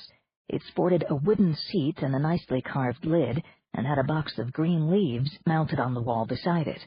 For wash-up there was a ceramic basin and laver, throne stoneware, slip-decorated, salt-glazed. The soap was fine-grained, properly aged, and scented with some herb. The hand towel resembled coarse linen. He strolled back to the reception room. The food laid out on the table added its data to the mass. Brian ate a cherry, putting the large pit neatly into an empty dish, and noting that the flesh was meager but sweet, probably the original European bird cherry or some close relative. The tiny plums also seemed to be wild. If any time travelers had brought budwood from improved stone fruits, the resulting trees might have been too susceptible to Pliocene insects and diseases to survive without chemical protection. He wondered about wine grapes and strawberries, but seemed to recall that both were rather resistant, and so there was a fair chance that Richard would have his wine, and Mercy her strawberries and cream. The cold drink tasted of citrus, and the steaming pitcher turned out to contain hot coffee. Agnostic though he was, Brian sent up a prayer of thanks for the latter. The seed cakes had a firm texture and a faint aroma of honey. They had been baked properly and decorated with hazelnuts on top. The cookie plate was incised with a simple motif and had a handsome sang de boeuf glaze. There was a light tapping on the door. The brass latch lifted to admit a mild-looking older man with a neatly trimmed mustache and imperial. He smiled tentatively and sidled in when Brian gave him a friendly murmur. He wore a blue tunic with a white cord about the waist and had the same necklet of dark metal as the Guardians had worn. He seemed ill at ease and perched on the very edge of a bench. "My name is Tully. I'm a member of the interview committee. If you wouldn't mind, we can probably help you find your way about and all if you'd tell us just a little about yourself and your plans. Not to pry, you understand, but if we could know just a little of your background and about the trade you've learned, it would help ever so much. We could tell you which places have need of your talents if you're interested in settling down. And if you don't want to settle down, perhaps you have questions you'd like to ask me. I'm here to help you, do you see?" He's afraid of me, Brian realized in amazement. And then he thought of the kind of persons who might come through the gate, persons such as Stein and Felice, for example, who might react to the initial disorientation and culture shock with violence, and decided that Tully had every reason to be cautious in his initial encounter with new arrivals. He probably rated combat pay. To soothe the man, Brian leaned back easily in one of the chairs and munched on a seed cake. "These are very good. Made with oats, are they? And sesame? It's reassuring to be greeted with civilized food. An excellent psychological maneuver on your part." Tully gave a delighted little laugh. "Oh, do you think so? We've tried hard to make Castle Gateway a welcoming environment, but some of the arrivals are deeply stressed, and we sometimes have difficulty calming them. I felt a bit wonky at first, but I'm fine now." "Don't look so anxious, man. I'm harmless.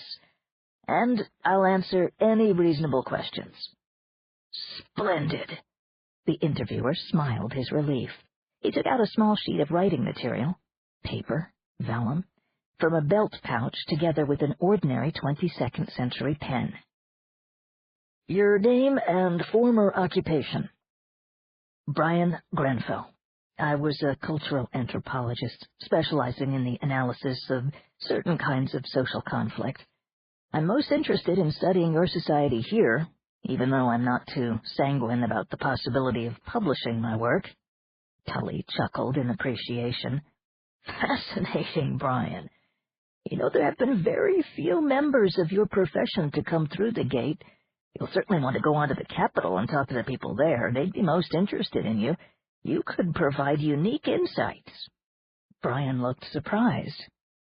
"I'm equipped to earn my living as a fisherman or coastal trader. I never thought my academic credentials would be appreciated in the Pliocene." "But we aren't savages," Tully protested. "Your scientific talents will very likely prove invaluable to, administrative persons who'll welcome your advice." "So you do have a structured society?" Very simple, the man said hurriedly, "but I'm sure you'll find it worthy of careful study." "I've already begun on that, you know." Brian watched Tully's meticulously barbered face. "This building, for instance, has been well designed for security. I'm most interested in knowing what you secure against." "Oh, there are several kinds of animals that are quite dangerous. The giant hyenas, the Machirodus saber cats." "But this castle seems more suited to defense against human aggression." The interviewer fingered his neck ring. His eyes darted here and there, and finally fixed Brian with a sincere expression. "Well, of course there are unstable personalities coming through the portal, and even though we try very hard to assimilate everyone, we have an inevitable problem with the really serious misfits. But you need have no fear, Brian, because you and the rest of your party are quite safe here with us. Actually, the, disturbed element tends to hide away in the mountains and in other remote places. Please don't worry. You'll find that the high-culture persons have complete ascendancy here in Exile. Everyday life is as tranquil as it can be in a, aboriginal environment." "How nice of you."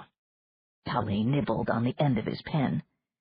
"For our records, that is, it would be helpful if we knew just exactly what kind of equipment you've brought with you." "To be put into the common store?" Tully was shocked. "Oh, nothing like that, I assure you. All travelers must retain the tools of their trade in order to survive and be useful members of society, mustn't they? If you'd rather not discuss the matter, I won't press, but sometimes people come through with extraordinary books or plants or other things that could be of great benefit to everyone, and if these persons would consent to share, the quality of life for all would be enhanced." He smiled winningly and poised the pen. "Aside from a trimaran sailing craft and the fishing gear, I have nothing special. A voice writer with a plaque converter for the sheets, a rather large library of books and music, a case of scotch that seems to have gone astray." "And your traveling companions?" Brian said easily. "I think you'd better let them speak for themselves." "Oh, certainly. I only thought I'd... well, Yes. Tully put away his writing materials and flashed another bright smile. Now then, you must have some questions you would like to ask me. Just a few, for now. What is your total population? Well, we hardly keep accurate census figures, you understand, but I think a reasonable estimate would be about 50,000 human souls. Strange. I would have guessed more. Do you suffer from disease? No, hardly at all. Our ordinary macro-immunization and genetically engineered resistances seem to protect us very well here in the Pliocene, although the very earliest travelers didn't enjoy the full spectrum coverage of those who have come to exile within the last 30 years or so. And of course, those who were lately rejuvenated can expect a much longer lifespan than those who were treated with the earlier technology. But most of our, attrition has come from accidents. He nodded soberly. We have physicians, of course, and certain medications are regularly sent through the time portal, but we cannot regenerate persons suffering really serious trauma.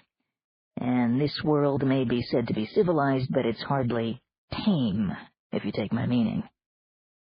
I understand. Just one other question for now. Grenfell reached into his breast pocket and took out the color picture of Mercedes Lamballe. Can you tell me where I might find this woman? She arrived here in mid-June of this year. The interviewer took the picture and studied it with widening eyes. He finally said, I think you will find she has gone to our capital city in the south. I remember her very well. She made a most vivid impression on all of us.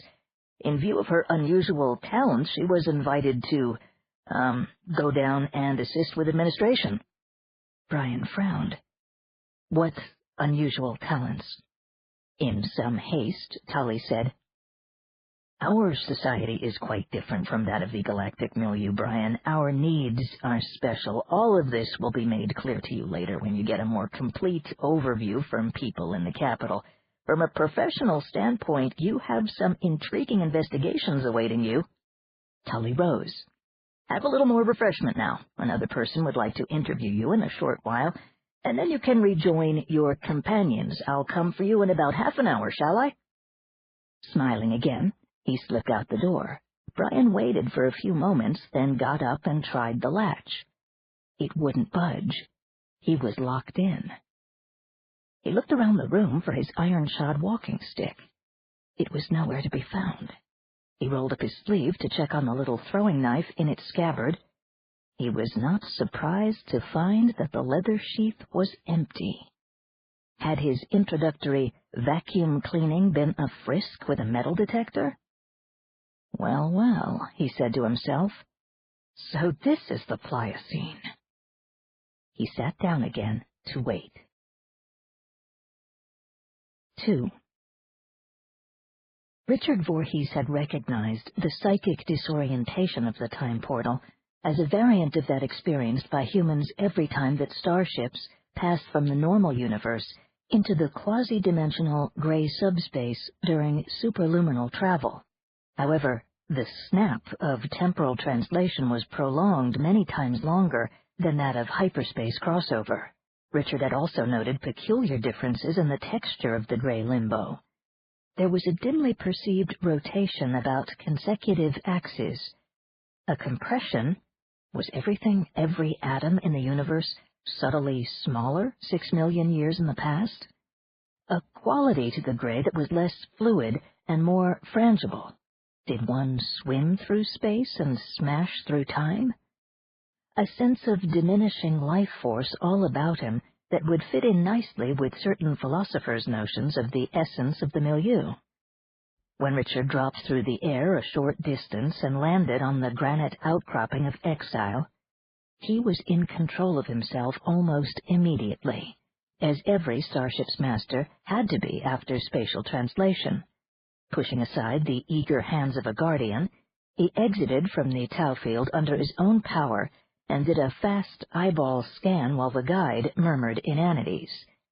Just as Counselor Mishima had promised, the Pliocene Rhone Valley was much more narrow, and the country on this western flank, where the auberge would one day stand on a wooded hillside, was now flatter. and less dissected by streams.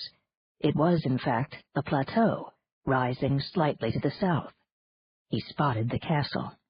On the skyline behind it, smoking in the early sunlight, were two titanic snow-clad volcanoes. The northerly one would be Mont d'Or, the larger cone to the south, the Cantal. There was grass. There were rabbity critters crouching motionless, pretending to be rocks. Off in a hollow was a grove of trees. Did the little ape-like Ramapithecines roam these woods? Guardians were leading Brian, Stein, and Felice up the path toward the castle.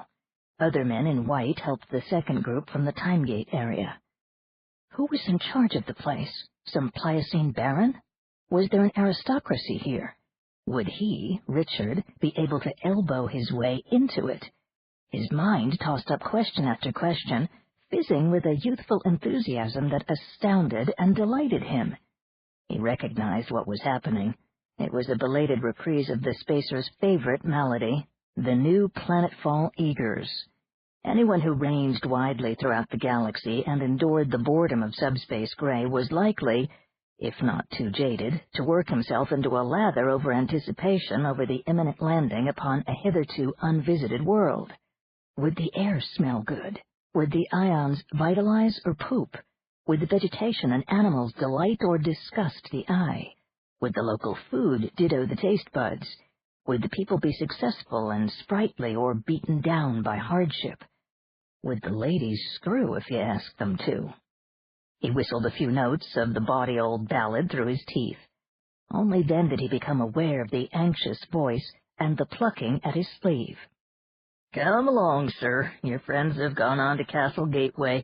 We've got to get along, too. You want to rest and refresh yourself and, like as not, ask some questions." The guardian was a dark-haired man, well-built but rather raw-boned, with the spurious youthfulness and overwise eyes of a fairly recent rejuvenate. Richard took in the dark metal necklet of the white tunic that was probably a lot more comfortable in this tropical climate than Richard's own black velvet and heavy broadcloth. "Just let me look around a little, guy," Richard said, but the man kept tugging at him. To avoid argument, Richard began to move along the path leading to the castle. "That's a nice commanding position you've got there, Guy. Is that mound artificial? What do you do for a water supply up here? How far to the nearest town?" "Easy on, traveler. Just you come along with me. The interview committeemen will be able to answer your questions better than I can." "Well, at least tell me the prospects for local gas. I mean, back in the present, or the future, or whatever the hell you call it here, we were told that the male-female ratio here was about 4-to-1. I want to tell you that almost turned me off from coming over. If it wasn't for certain pressing circumstances, I might not have come to Exile at all, so how is it, really? You have women up at the castle?" The man replied austerely. "We're hosting a number of female travelers, and the Lady Apone is temporarily in residence. No women live permanently at Castle Gateway." "So where do you guys get it? Is there a village or a town for weekend passes or whatever?" In a matter-of-fact manner, the man said, "Many of the castle staff are homophile or autoerotic. The rest are serviced by traveling entertainers from Renaya or Bursak. There are no small villages in this area, only widely separated cities and plantations. Those of us who serve at the castle are happy to remain there. We're well rewarded for our work." He fingered his necklet with a small smile, then redoubled his effort to rush the new arrival along. "Sounds like a real organized setup," said Richard in a dubious tone. "You've come into a wonderful world. You're going to be very happy here once you've learned a little about our ways.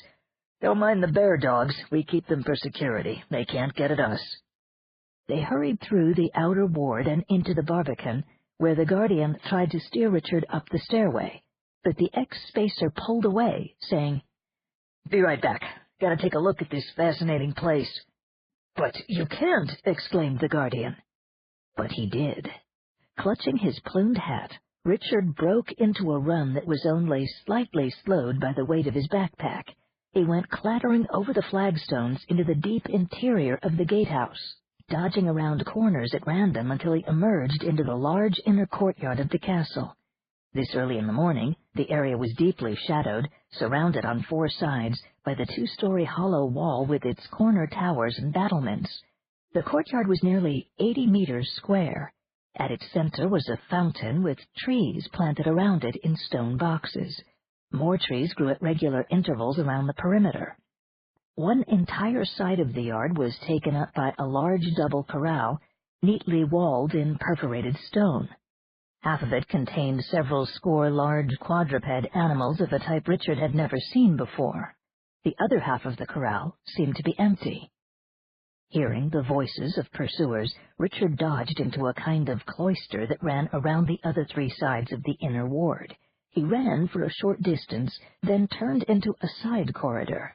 It was a dead end, but on either side were doors leading into apartments within the great hollow wall. He opened the first right-hand door, slipped inside, and closed the door behind him. The room was black. He stood perfectly still, catching his breath, gratified to hear the sound of running feet grow louder, then fade away. For the moment, he had escaped. He fumbled in one pocket of his backpack for a light. Before he could switch it on, he heard a faint sound. He stood immobile. A line of radiance had sprung into being across the darkened room. Someone was opening another door with infinite slowness, and the illumination from the inner chamber swept toward him in a widening beam until he was caught. Silhouetted in the doorway was a very tall woman. She was dressed in a filmy, sleeveless gown that seemed almost invisible. Richard could not see her face, but he knew she had to be beautiful. "Lady Apone," he said, not knowing why. "You may come in." He had never heard such a voice. Its musical sweetness held an unmistakable promise that set him on fire. He dropped his pack and came toward her, a figure dressed entirely in black, drawn by her bright allure.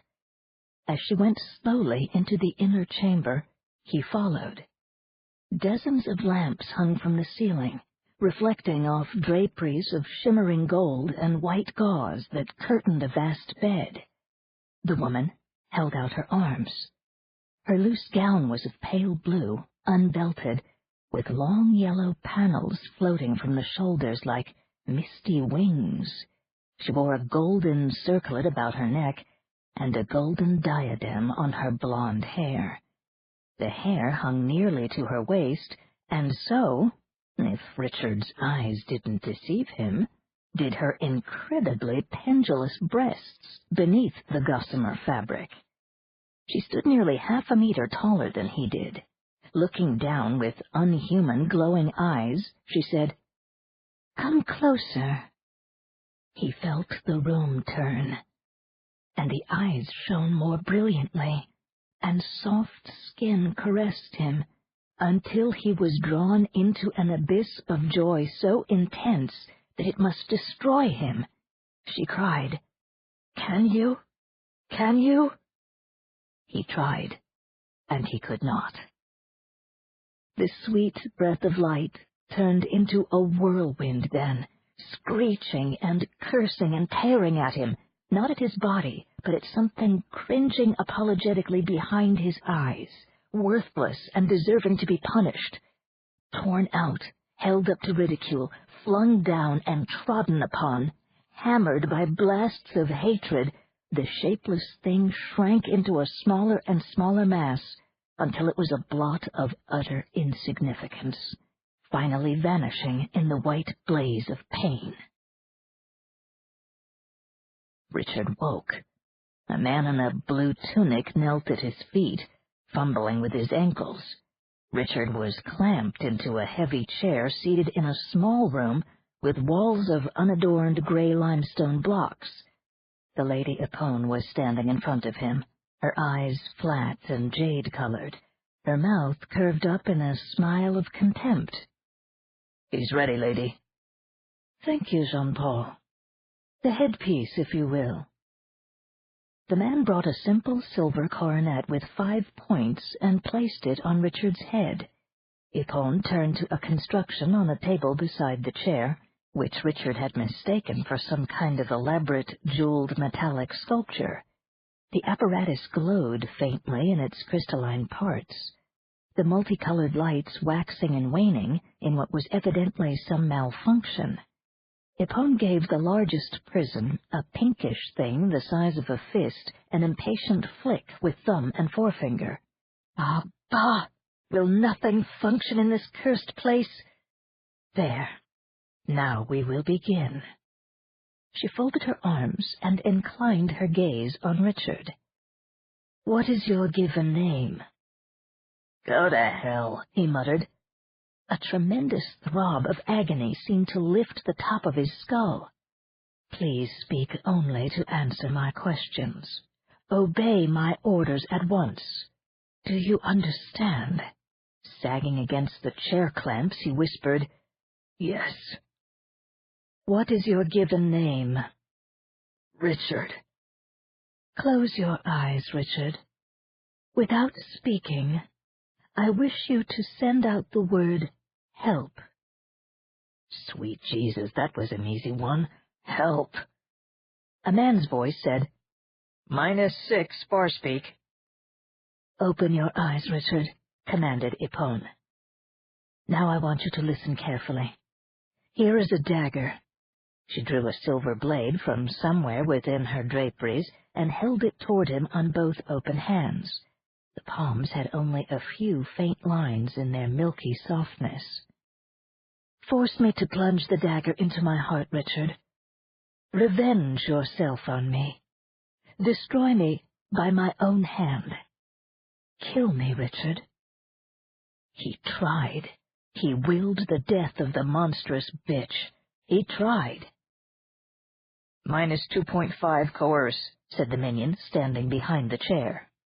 Ypon said, "Concentrate on what I am saying to you, Richard. Your life and your future here in exile depend on what you do in this room." She cast the dagger down onto the table, less than a meter away from his pinioned right arm. "Make the knife rise up, Richard. Send it at me. Drive it into my eyes. Do it, Richard." There was a terrible eagerness in her tone this time, and he tried desperately to oblige her. He knew now what was happening. They were testing him for latent metafunctions, this one psychokinesis, but he could have told them. -7 PK. She leaned close to him, fragrant, lovely. "Burn me, Richard. Bring up flames from your mind, and let them blacken and cook and turn to ash this body that you will never know, because you are not a man, but a poor worm without sex or sensibility. Burn me." But he was the one who burned. Tears coursed down his cheeks and caught in his mustache. He tried to spit at her, but his mouth was clotted and his tongue swollen. He twisted his head because his eyes would not close to shut out the blue and primrose coolness of her cruelty. +2.5 create. Interesting, but not good enough, of course. Rest for a moment now, Richard. Think of your companions upstairs.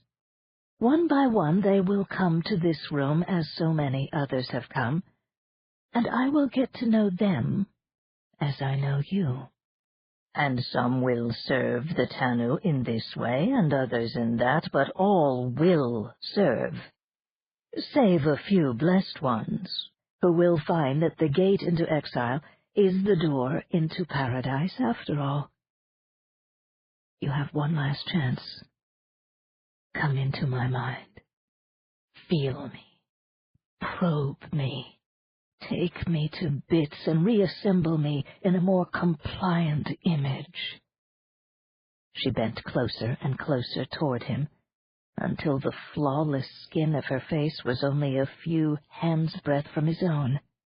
No pores, no creases on that face, only pinpoint pupils and the nephrite eyes. But beauty. Vile and tantalizing beauty of incredible age. Richard strained against the clamps of the chair. His mind screamed. I hate you, and violate you, and diminish you, and cover you with excrement, and I call you dead. I call you rotted. I call you writhing in pain everlasting, stretched on the rack of the superficies until the exhalation of the universe dies, and space falls in upon itself. -1 redact. Richard fell forward. The coronet dropped from his head to strike the stone flags with a bell tone of finality. You failed again, Richard, Ipone said in a bored voice. Inventory his possessions, Jean-Paul, then put him in with the others for the northern caravan to Fanaya. 3. Elizabeth Orme was so dazed by the shock of the translation that she scarcely felt the guiding hands that urged her up the pathway toward the castle. Someone relieved her of her pack, and she was glad. The soothing mumble of the guide's voice carried her back to another time of pain and fear long ago. She had felt herself awakening in the cushioning womb of warm solution, where she had been regenerating for 9 months, in a web of tubes and wires and monitoring devices, her eyes blinded, her skin deprived of tactile sensation by the long immersion in amniotic fluid. She could nevertheless hear a gentle human voice that calmed her fear, told her she was whole again and shortly to be freed. "Lawrence," she whimpered, "are you all right?" Come along now, Missy. Just come along. You're safe now, and you're among friends. We're all going up to Castle Gateway, and you'll be able to relax there. Just keep on walking like a good girl. Strange howls of maddened animals. Open the eyes in horror and shut them again. Where is this place? Castle Gateway, in the world you call Exile. Take it easy, Missy. The Amphicians can't get us. Just up these stairs now, and we'll have you lying down for a nice rest. Here we go. Opening doors and a small room with... what? Hands were pressing her to sit down, to lie down. Someone lifted her feet and arranged a pillow under her head. "Don't go away. Don't leave me here alone." I'll be back in just a few minutes with the healer, Missy. We won't let anything happen to you. Bank on that. You're a very special lady. Relax now while I get somebody to help you. Washroom behind that curtain. When the door closed, she lay motionless until a surge of nausea rose in her gorge. Struggling up, she lurched into the washroom and vomited into the basin. An excruciating pain lanced her brain, and she nearly collapsed. Leaning against the whitened stone wall, she gasped for breath. The nausea receded, and so, more slowly, did the agony in her head. She became aware of someone else entering the room. 2 persons speaking, arms supporting her, the rim of a thick cup pressed to her lips. "I don't want anything." "Drink this, Elizabeth. It will help you. Open, swallow. There. Good. Now sit again." A voice, deep and honey-rich. "Thank you, Costa. I'll take care of her now. You may leave us." "Yes, Lord." Sound of door closing. Elizabeth clutched the arms of her chair, waiting for the pain to come back. When it didn't, she let herself relax and slowly opened her eyes. She was sitting at a low table that held a few dishes of food and drink. Across from her, standing beside a high window, was an extraordinary man. He was robed in white and scarlet, and wore a heavy belt of linked squares of gold set with red and milk-white gemstones. Around his neck was a golden torque, thick, twisted strands with an ornamented catch in front. His fingers, holding a stoneware cup with the medicine, were oddly long, with prominent joints. She wondered vaguely how he had managed to slip on the many rings that gleamed in the morning sunlight. The man had blonde, shoulder-length hair, cut in a fringe above his eyes, which were very pale blue, seemingly without pupils, and sunken deep into bony orbits. His face was beautiful, despite the fine webwork of lines at the corners of his smiling mouth. He was nearly 2.5 meters tall. "Oh, God, who are you? What is this place? I thought I was going back in time to Pliocene Earth. But this can't be." "Oh, but it is." His voice, with a musical lilt, was kind. "My name is Crayon. You are indeed in the time epoch known as Pliocene and on the planet Earth, which some call Exile, and others the Many-Colored Land. You've been disoriented by your passage through the time portal, perhaps more seriously than the rest of your companions, but that's understandable. I've given you a mild strengthening draft that will restore you. In a few minutes, if you please, we'll talk. Your friends are being interviewed now by people of our staff who welcome all new arrivals. They're resting in rooms like this one, having a bit of food and drink and asking questions that we're doing our best to answer. The guardians of the gate alerted me to your distress. They were also able to perceive that you are a most unusual traveler, which is why I am interviewing you myself." Elizabeth had closed her eyes again as the man droned easily on. Peace and relief permeated her mind. So there really is a land of exile, and I've really managed to come into it safely. Now I can forget what I've lost. I can build a new life. She opened her eyes wide. The tall man's smile had become ironic. "Your life will certainly be new," he agreed. "But what is lost?" "You can hear me?" "Yes." She leaped to her feet, drew breath, cried out in a shattering scream, vocalization of ecstasy, life found, restored, renewed, gratitude. Softly, she told herself, draw back from the pinnacle, gently. After that first mad interior leap, go cautiously, reach out at the simplest possible mode, at wide focus, for you are weak with rebirth.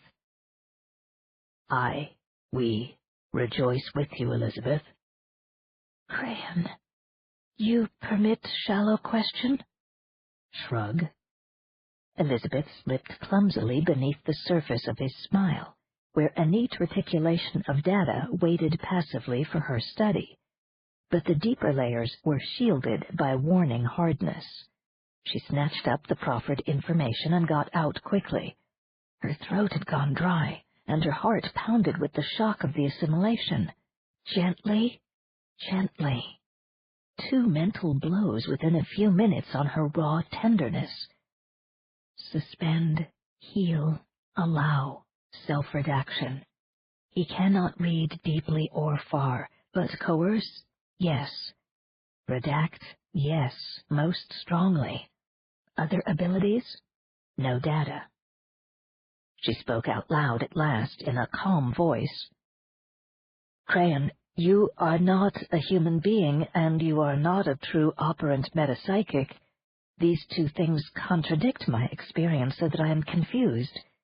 In the world I come from, only persons with operant metapsychic powers are able to communicate in purely mental speech, and only 6 races in all our galaxy possess the genes for metability.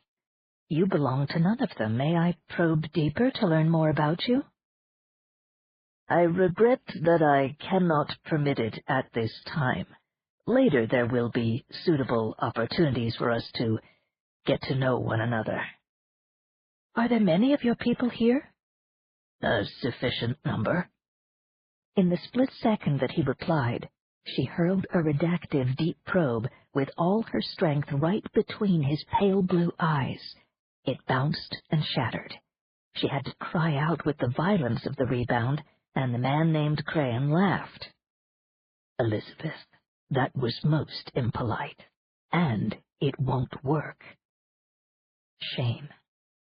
It was an impulse, a social error I apologize for. In our world, no metapsychic would dream of probing without invitation unless placed in a threat situation. I don't know what came over me.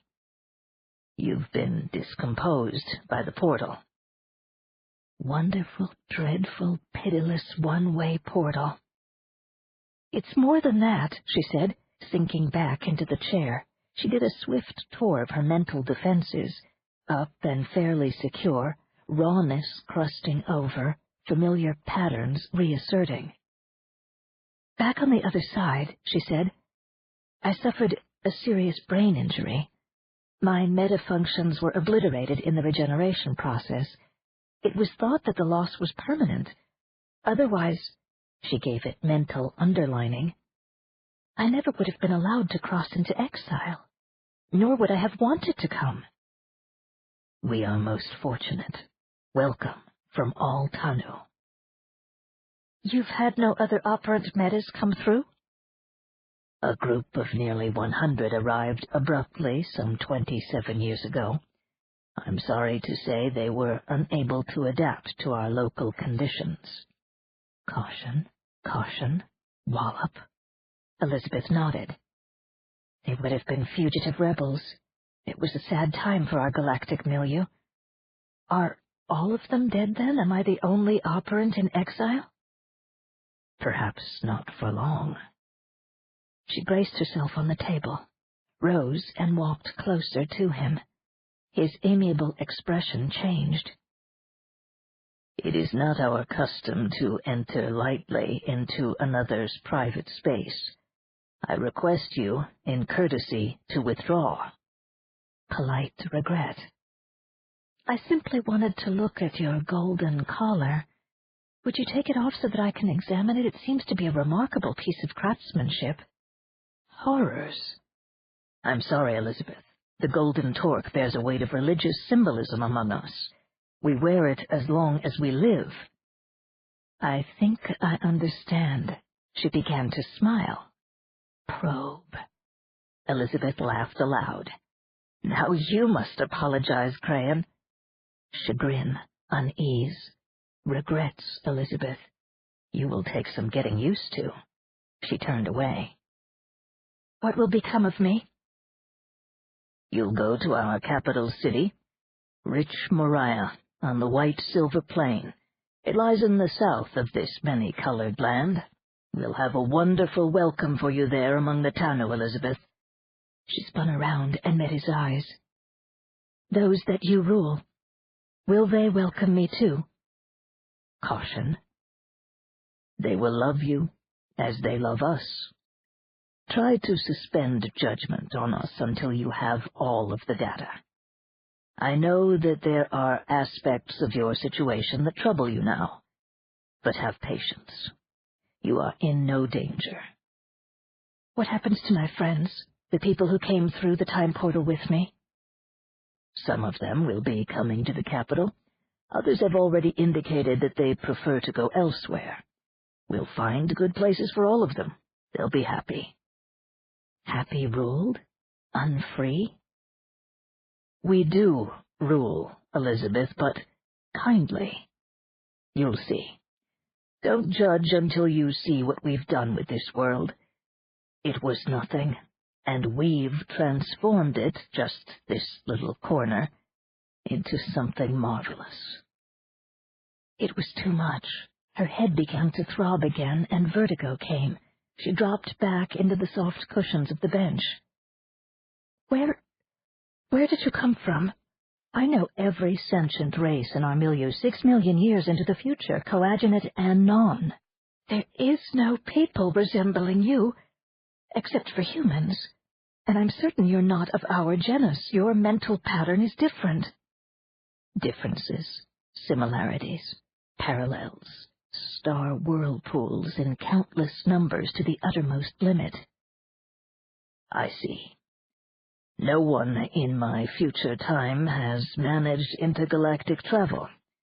We have not yet been able to supersede the pain barrier of the necessary translation. It rises geometrically with the increase in distance. Mitigant? How interesting. If it were only possible to transmit information about that back through the portal. We can discuss this later, Elizabeth, in the capital.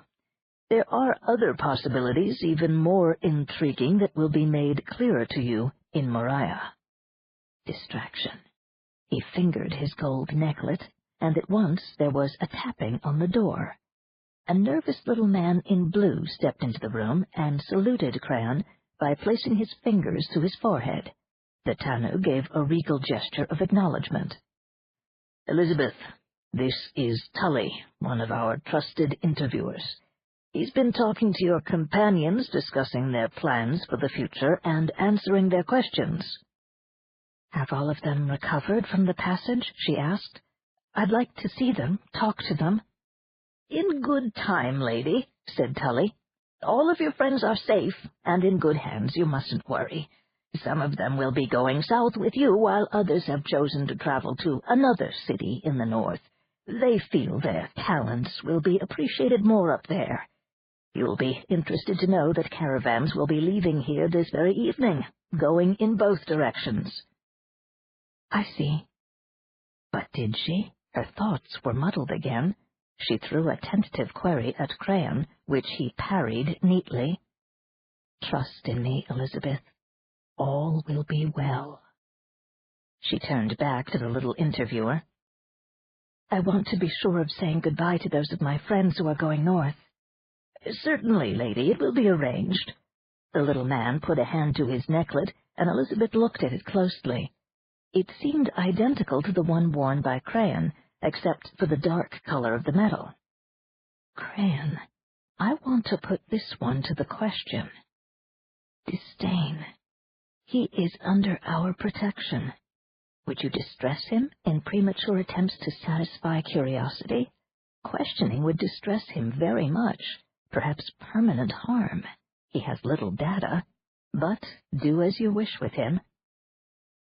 Thank you for telling me about my friends, Tully, she said in a gentle tone. The man in blue looked relieved. Then I'll just run along to the next interview, shall I?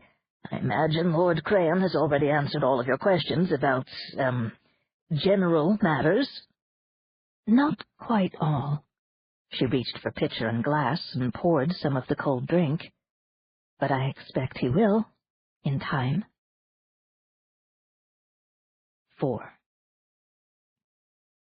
No sooner had the blue-clad interrogator left the room than Aiken Drum was testing the wooden door, discovering that it was locked and doing something about it. He used the tough glassy needle of a leatherworking fid to probe the slot where the brass latch bar came through until he was able to lift a concealed pawl that was preventing the notched bar from moving. Opening the door carefully, he saw the device on the other side that activated the locking mechanism. A tiny stone from the door served to jam it. He pulled the door shut and went creeping down the hallway, passing other closed rooms where he assumed his comrades from Group Green were incarcerated.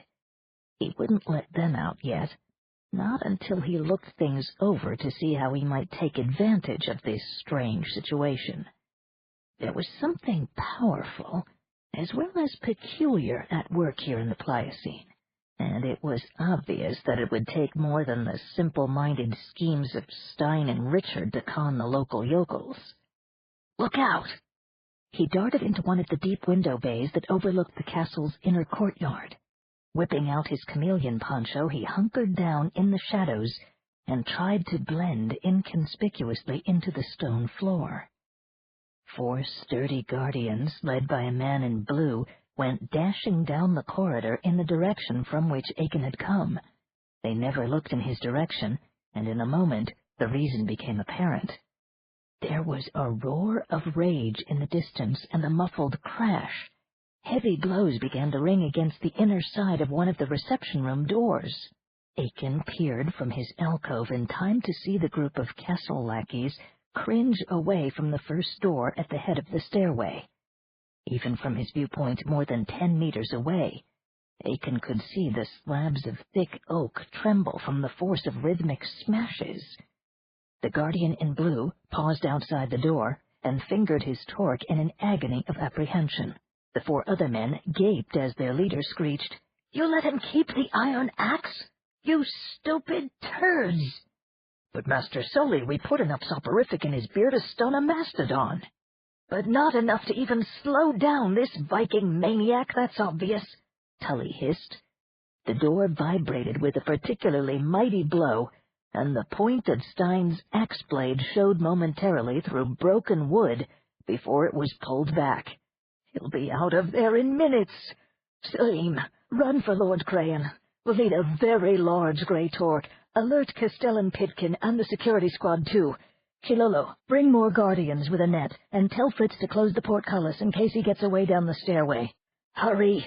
If we can net this bastard as he breaks through, we might just salvage this crock of shit."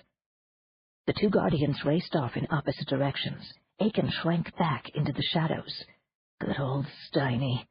Somehow he'd seen through the facade of phony goodwill and decided to take direct action. Drugged beer. Good God. Suppose the coffee had been doped, too. He hadn't taken more than half a cup, though, and he'd tried to play the game their way when Tully interviewed him. He felt certain he had put himself over as a potentially useful but harmless little clown handyman. Maybe they only drugged the big, dangerous-looking types. "Hurry, hurry, hurry up, you fools!" Tully wailed. "He's breaking out!" This time Aiken didn't dare look back, but he heard a triumphant bellow and a squawk of splintering wood. "I'll teach you to lock me in," Stein's voice called out. "Wait till I get my hands on that little white-bellied prick who juiced my beer. Yah, yah, yah!" A very tall figure dressed in scarlet and white went striding past Aiken's refuge, trailed by a jangling squad of warriors, all human, wearing domed kettle helmets and heavy coats of yellowish-scale armor. "Lord Crayon," came Tully's voice. "I've sent for the net and more men. Oh, thank Tana, they're here." Lying flat on the floor under the poncho, Aiken wormed over the stones until he had a good view down the corridor. Stein, yelling with each blow of the axe, had enlarged the hole in the door until it was nearly large enough to permit his escape. The people from the castle had regained their discipline with the coming of Crayon and stood waiting. 6 armored men had a strong net deployed on the floor. 2 more soldiers poised on either side of the disintegrating door with clubs as thick as a man's arm and studded with rounded metal knobs. The unarmed guardians fell back in a protective line before the towering form of Crane. "Yeah!" cried Stein, kicking the last obstructing pieces of oak from the opening. His horned Viking helmet popped out for an eye blink and then withdrew for the charge. He emerged with a leap that carried him nearly to the opposite side of the broad corridor, beyond reach of the net, and into the midst of the guardians gathered about their awesome master. Men in white flung themselves at the berserker with despairing screams. Stein hewed at them, both hands swinging the battle-axe in short, vicious arcs that sheared through flesh and bone and sent pathetic, severed things bouncing from walls and along the floor, fountaining crimson as they rolled. The armored soldiers clubbed at him without effect and tried to seize his arms, while he kept chopping at the barrier of living and dead men separating him from Crane. In some way, Stein knew very well who his principal enemy was. "I'll get you!" the Viking roared. Crane's robes showed scarcely any white now. He stood impassively against the wall, fingering the golden ring about his throat. One soldier finally snatched the horned helmet from Stein's head, while another swung a club, catching the giant at the back of the neck with a force that would have crushed the bones of a less heroic vertebral column. For 3 long seconds the Viking stood like a grotesque statue, his axe raised within easy striking distance of Crane's head. Then Stein's fingers loosened. The weapon went tumbling down behind his back. His knees bent slowly and his head fell onto his breast as the net was belatedly flung over him. One of the warriors drew a short bronze sword and rushed forward, eyes glittering. Before he could strike, he halted, as though paralyzed. Another soldier pried the blade from his hand. "No one is to harm this one," the Tanu overlord said.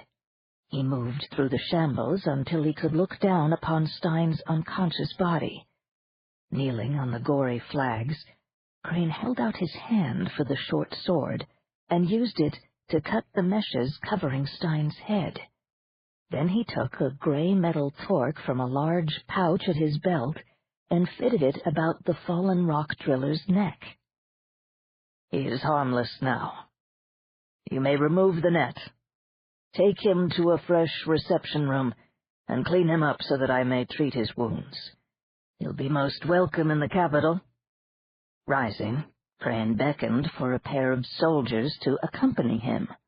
All three of them made bloody footprints as they walked toward Aiken's hiding place, slowed, and stopped.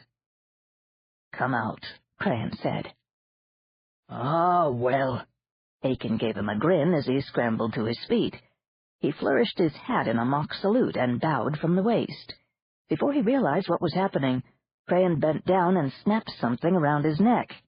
"Oh, Christ," Aiken thought. "Not me, too." "You are a completely different breed of cat, Aiken Drum, and bound for more sophisticated amusements than your muscular friend." Aiken craned his head to look into the wintry eyes far above him. The Tanu's hair, that had been so sleek and shining, was clotted now with the blood of men who had died defending him, died unwillingly from the sound of their hopeless screams, freed from the symbol and source of their bondage only at the moment that Stein's blade severed their heads from their bodies.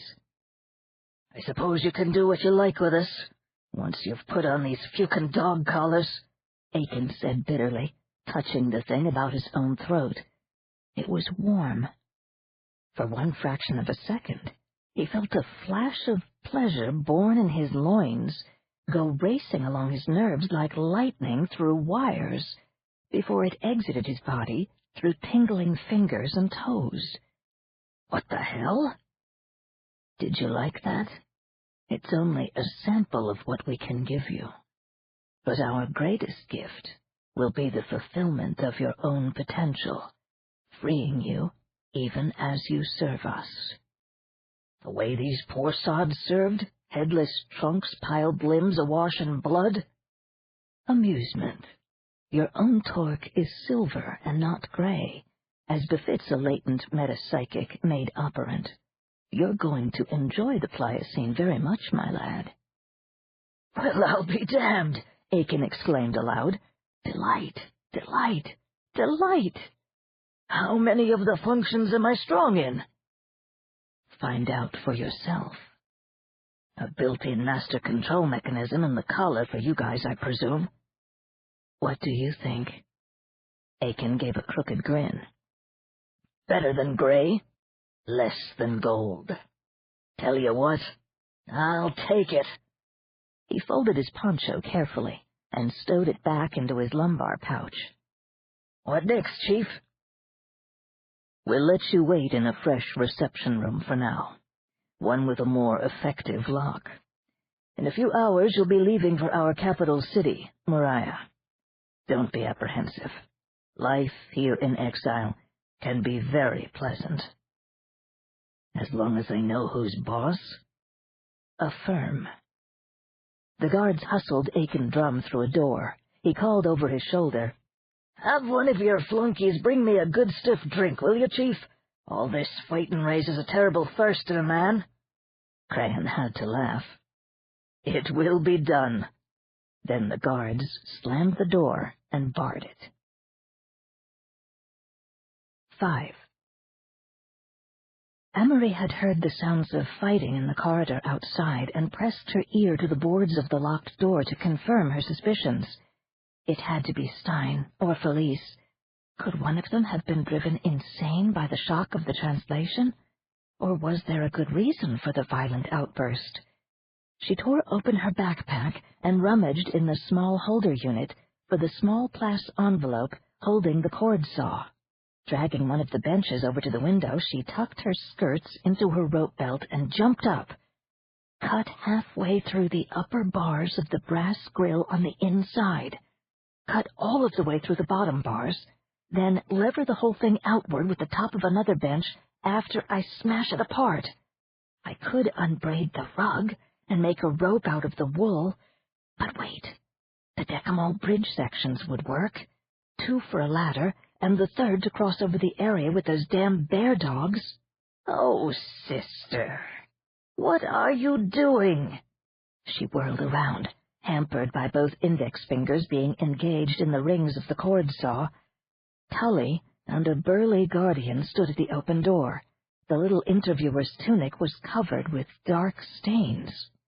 Please come down, sister. What a dreadfully reckless thing to think of. And also unnecessary, believe me. You are in no danger. Amory locked eyes with him, then stepped down, resigned. The big guardian held out his hand for the saw, and she gave it to him without a word. He tucked it into one of the pockets of her pack and said, "I'll carry this for you, sister." Tully said, "We are having to expedite our usual interview program because of a most regrettable accident, so if you will accompany Shubash and me—" "I heard sounds of fighting," she said. "Who was hurt? Was it Felice?" She strode to the open door and looked out into the corridor. Merciful God! Guardians had removed the dead and injured, and cleanup crews were sluicing the walls and floor with big buckets of water, but traces of mayhem were still sickeningly apparent. "What have you done?" Amory cried. "The blood is that of our own people." Tully was somber. "It was shed by your companion Stein. He, by the way, is unhurt, except for bruises, but 5 of our men are dead, and 7 others seriously injured." "Oh, Lord, how did it happen?" "I'm sorry to say that Stein went berserk. It must have been a delayed reaction to the temporal translation. Passage through the time portal sometimes triggers deeply buried psychic explosives. We try to protect both the travelers and ourselves by confining new arrivals to these reception rooms for a while during the recovery period, which is why your door was locked." "I'm sorry about your people," she told him, with sincere regret. "Steiny is strange, but a dear man when you get to know him. What will happen to him now?" Tully fingered his gray collar. "We who guard the gateway have our duty, and at times it is a heavy one. Your friend has received treatment that should preclude another attack. He won't be punished any more than the sick man is punished for his illness. Now, sister, we must hurry you along to the next phase of our interview. The Lady Ipon requires your assistance." They passed through the dreadful hallway and down the stairs to a small office on the other side of the Barbican. Felice Landry was waiting alone, seated in an ordinary cushioned chair beside a table that held a metal sculpture all studded with jewels. The 2 men conducted Amory inside and withdrew, closing the door. "Felice, Stein has—" "I know," the athlete interrupted in a whisper. She put one gloved finger to her lips, then sat silent, holding her emerald-plumed leather helmet demurely in her lap. With her hair standing out from her head and her enormous brown eyes wide, she looked like a pretty child waiting to be forced on stage for some sinister theatrical performance. The door opened, and Ipon glided in. Amory stared at the immensely tall figure in astonishment. "Another sentient race?" the nun blurted out. "Here?" Ipon inclined her majestic head. "I will explain it to you shortly, sister. Everything will be clarified in good time. For now, I require your assistance in gaining the confidence of your young companion for a simple test of mental abilities." She picked up a silver coronet from the table and approached Felice with it. No, I told you, I won't let you, the girl shrieked. and if you try to force me, I won't register. I know all about these rotten mind tricks. Ipone appealed to Amarie. Her fears are irrational. All of the newly arrived time-farers consent to the test for latent metabilities. If we discover that you possess them, we have the technology to bring them up to operancy, so that you and all of the community may enjoy their benefits. You want to probe me? Felice spat out. Certainly not. The test is a simple calibration. Amarie suggested, Perhaps if you tested me first. I'm quite sure that my own MP latencies are minimal, but it would probably reassure Felice if she could see just what happens in the test. An excellent idea, Ipone said, smiling. Amarie took Felice's hand and raised her from the chair. She could feel the trembling fingers even through the leather glove, but the emotion hidden in those unfathomable eyes was something much different from fear. The nun spoke soothingly. Stand there, Felice. You can watch while I go through this, and then if the idea still distresses you, I'm sure this lady will respect your personal convictions. She turned to Ipone. Won't you? I assure you I mean no harm, the Tanu woman replied. And as Felice has said, the test will not give proper results unless the subject cooperates. Please be seated, sister. Amarie unfastened the pin that held her black veil, then slipped off the soft white wimple that had covered her hair. Ipone set the silver coronet on the nun's brown curls. First, we will test the far-sensing function. If you would, sister, without speaking, attempt to tell me greetings. Amarie squeezed her eyes shut. One point of the coronet acquired a faint violet spark. -7, very weak. Now for the coercive faculty. Sister, exert all of your willpower upon me. Force me to close my eyes. Amarie glowered in concentration. Another point of the coronet drew a somewhat more intense bluish spark. -3. Stronger, but still far below the potentially useful range. Now let us test psychokinesis. Try very hard, sister. Levitate yourself in your chair, just 1 centimeter above the floor. The resultant rosy gold spark was hardly visible, and the chair stayed firmly on the flagstones. Ah, a pity. -8. Relax now, sister. In testing the creative function, we will ask you to spin an illusion for us. Close your eyes and visualize a common object, perhaps your shoe, suspended in mid-air before you. Will this object to appear before us? Try hard. A greenish spark like a miniature star, and, was it really there? The faintest phantasm of a hiking boot. Do you see, Felice? The Tanu exclaimed. +3.5. Amarie's eyes popped open, and the illusion vanished. Do you mean I actually did it? The coronet artificially enhances your natural creativity, converting it from latent to operant. Unfortunately, your psychic potential in the faculty is so low as to be virtually useless, even with maximum gain. It figures, said the nun.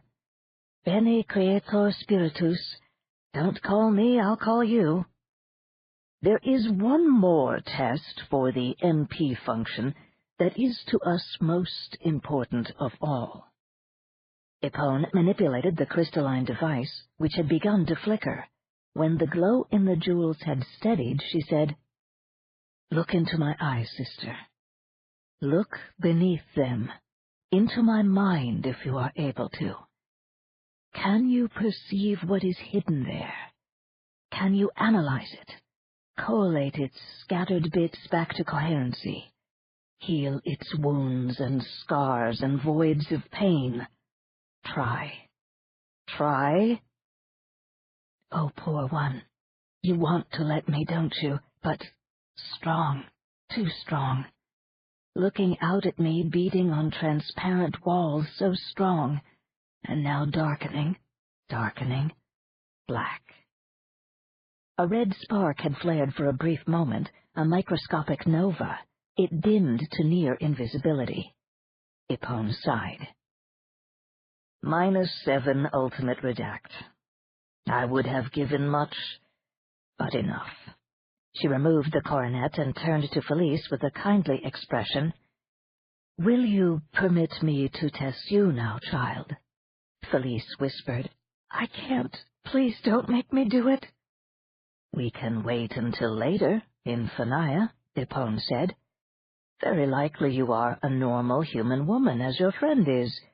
But even for you without metafaculties, we can offer a world of happiness and fulfillment. All women enjoy a privileged position in the many-colored land, because so few pass through the time portal. You will be cherished. Amory paused in the act of restoring her headdress and said, You should know, from a study of our customs, that some of our priests are consecrated virgins.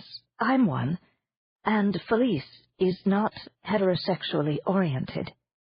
Ipone said, That's a pity, but given time you will adjust to the new status and be happy. Felice stepped forward and spoke very quietly. Do you mean to tell us that women are sexually subservient to men here in exile? Ipone's lips curved upward. What is subservience, and what is fulfillment?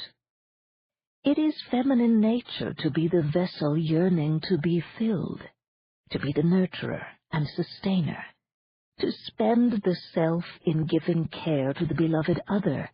When that destiny is denied, there can only be a void, weeping and rage, as I and so many other women of my race know only too well. We of the Tano came here long ago, from a galaxy at the farthest limits of Earth's visibility, exiles driven forth because we refused to modify our lifestyle according to principles abhorrent to us.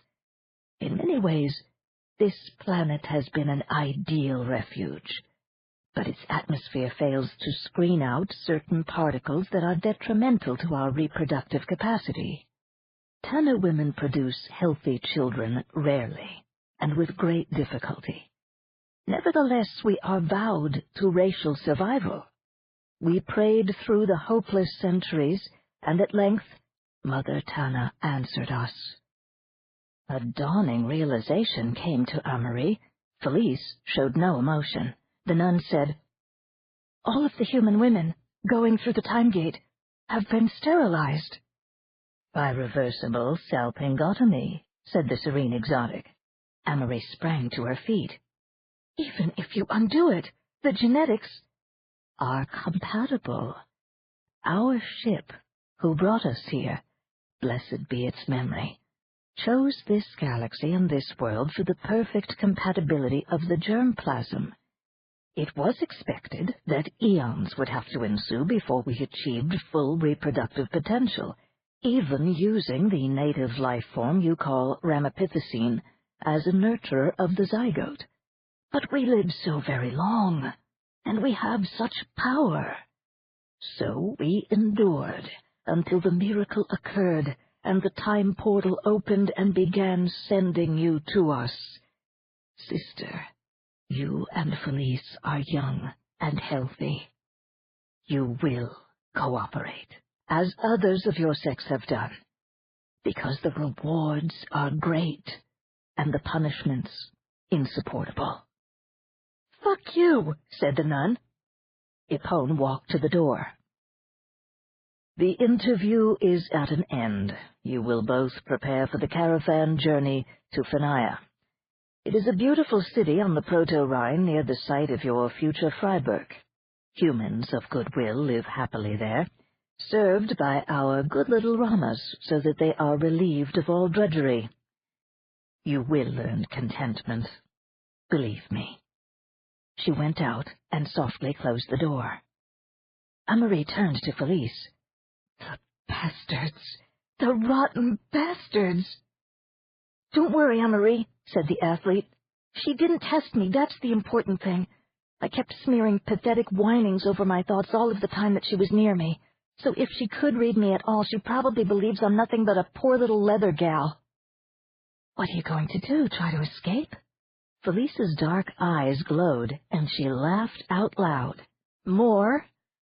I'm gonna take 'em. The whole goddamn lot. 6.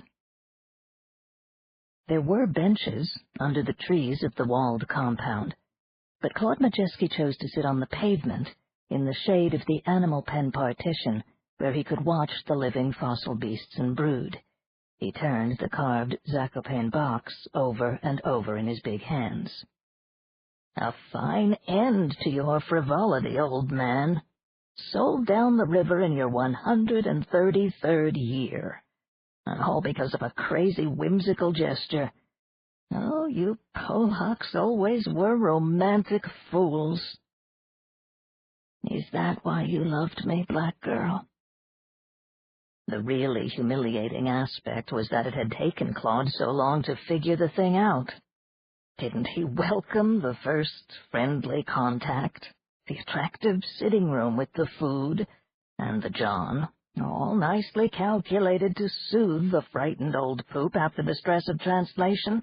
Wasn't Tully genial and harmless, drawing him out and flattering him and dishing the cod swallop about the great life of peace and happiness they would all enjoy in exile? All right, Tully had overdone it just a little, and the first sight of Epon had all but stupefied him. The unexpected presence of an exotic on Pliocene Earth, numbing his natural prudence while she measured him, found him wanting, and dismissed him. Even when the armed guards led him politely across the courtyard, he had been docile as a lamb, until the last minute, when they took away his pack, opened the gate, and pushed him into the people pen. "Easy does it, traveler," one guard had said. "You'll get your pack back later if you behave yourself. Make trouble, and we have the means to subdue you. Try to escape, and you join the bear dogs for dinner." Claude had stood there with his mouth open, until a sane-looking fellow prisoner in alpine climbing kit came over and led him into the shade. After an hour or so, Claude's pack was returned by a guard. Any equipment that might have aided in escape had been removed. He was told that the Vitrador woodworking tools would be returned to him when he was safe in Fanaya. After the first shock had passed off, Claude explored the people pen. It was actually a large and well-shaded yard with ornamental walls of pierced stonework, more than 3 meters high, patrolled by guards. An indoor extension led to a fairly comfortable dormitory and a washroom. The compound held 8 women and 33 men.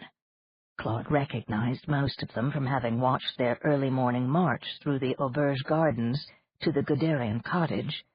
They represented approximately 1 week's bag of time-farers, with the missing ones presumed to have been sorted out by Epon's test and shunted to some alternate destiny. Claude soon discovered that the only one of his comrades from Group Green in the pen was Richard. He lay in an ominous sleep on one of the dormitory bunks. He would not awaken when the old man shook him by the shoulder. "We've a few others like him," said the alpine climber. His face was long, weathered, and finely wrinkled with the indeterminate middle-aged look of decaying rejuvenation. He had humorous gray eyes and ash-colored hair beneath his Tyrolean hat. "Some people just seem to drop out of it, poor devils. Still, they're better off than the Lizzie who hanged himself day before yesterday.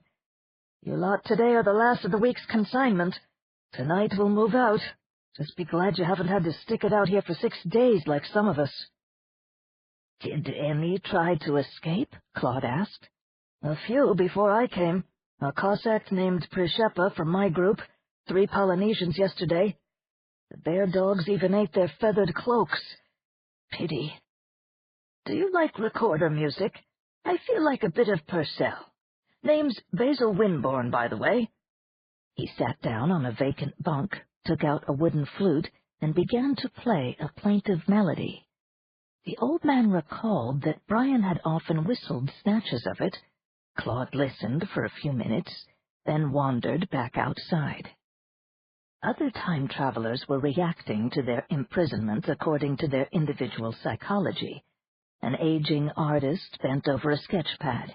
Side by side under a tree sat a young couple dressed as Yankee pioneers, caressing one another in oblivious passion. 5 gypsy men argued conspiratorially and practiced close combat lunges with invisible knives. A perspiring middle-aged male in a rabbit-trimmed toga and kid-skin domino kept demanding that the guards give him back his discipline. 2 Japanese ronin, sans swords but otherwise attired in handsome 14th-century armor, were playing goben with a decamal board. A lovely woman veiled in rainbow chiffon resolved her tensions in dance. The guards outside had to keep discouraging her from climbing up the walls and leaping into space like a billowy butterfly, crying, "Paris, adieu!" In a shady spot sat an Australoid black man in a crisp white shirt, riding breeches, and elastic-sided boots. The 4 tiny speakers of his music library were arranged about him, endlessly alternating Der Erlkönig with an antique cut of Will Bradley's Celery Stalks at Midnight.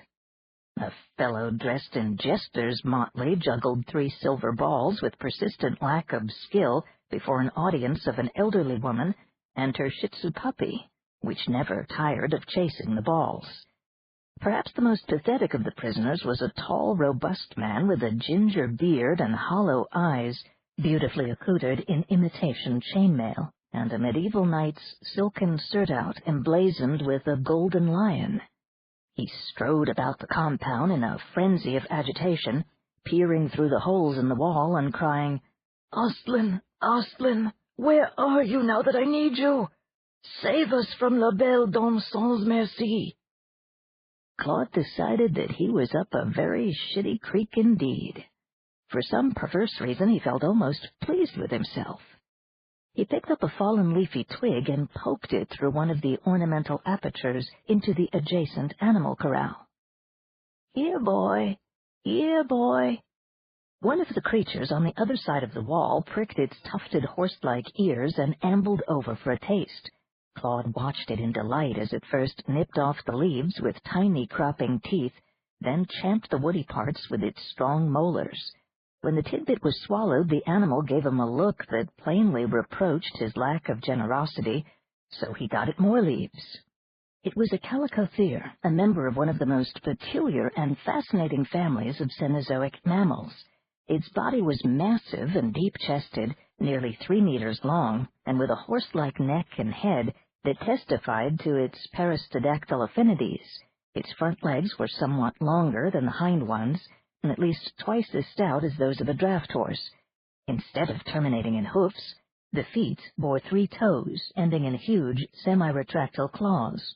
The inner ones on the front feet were nearly the size of a human hand, with the others only half as large.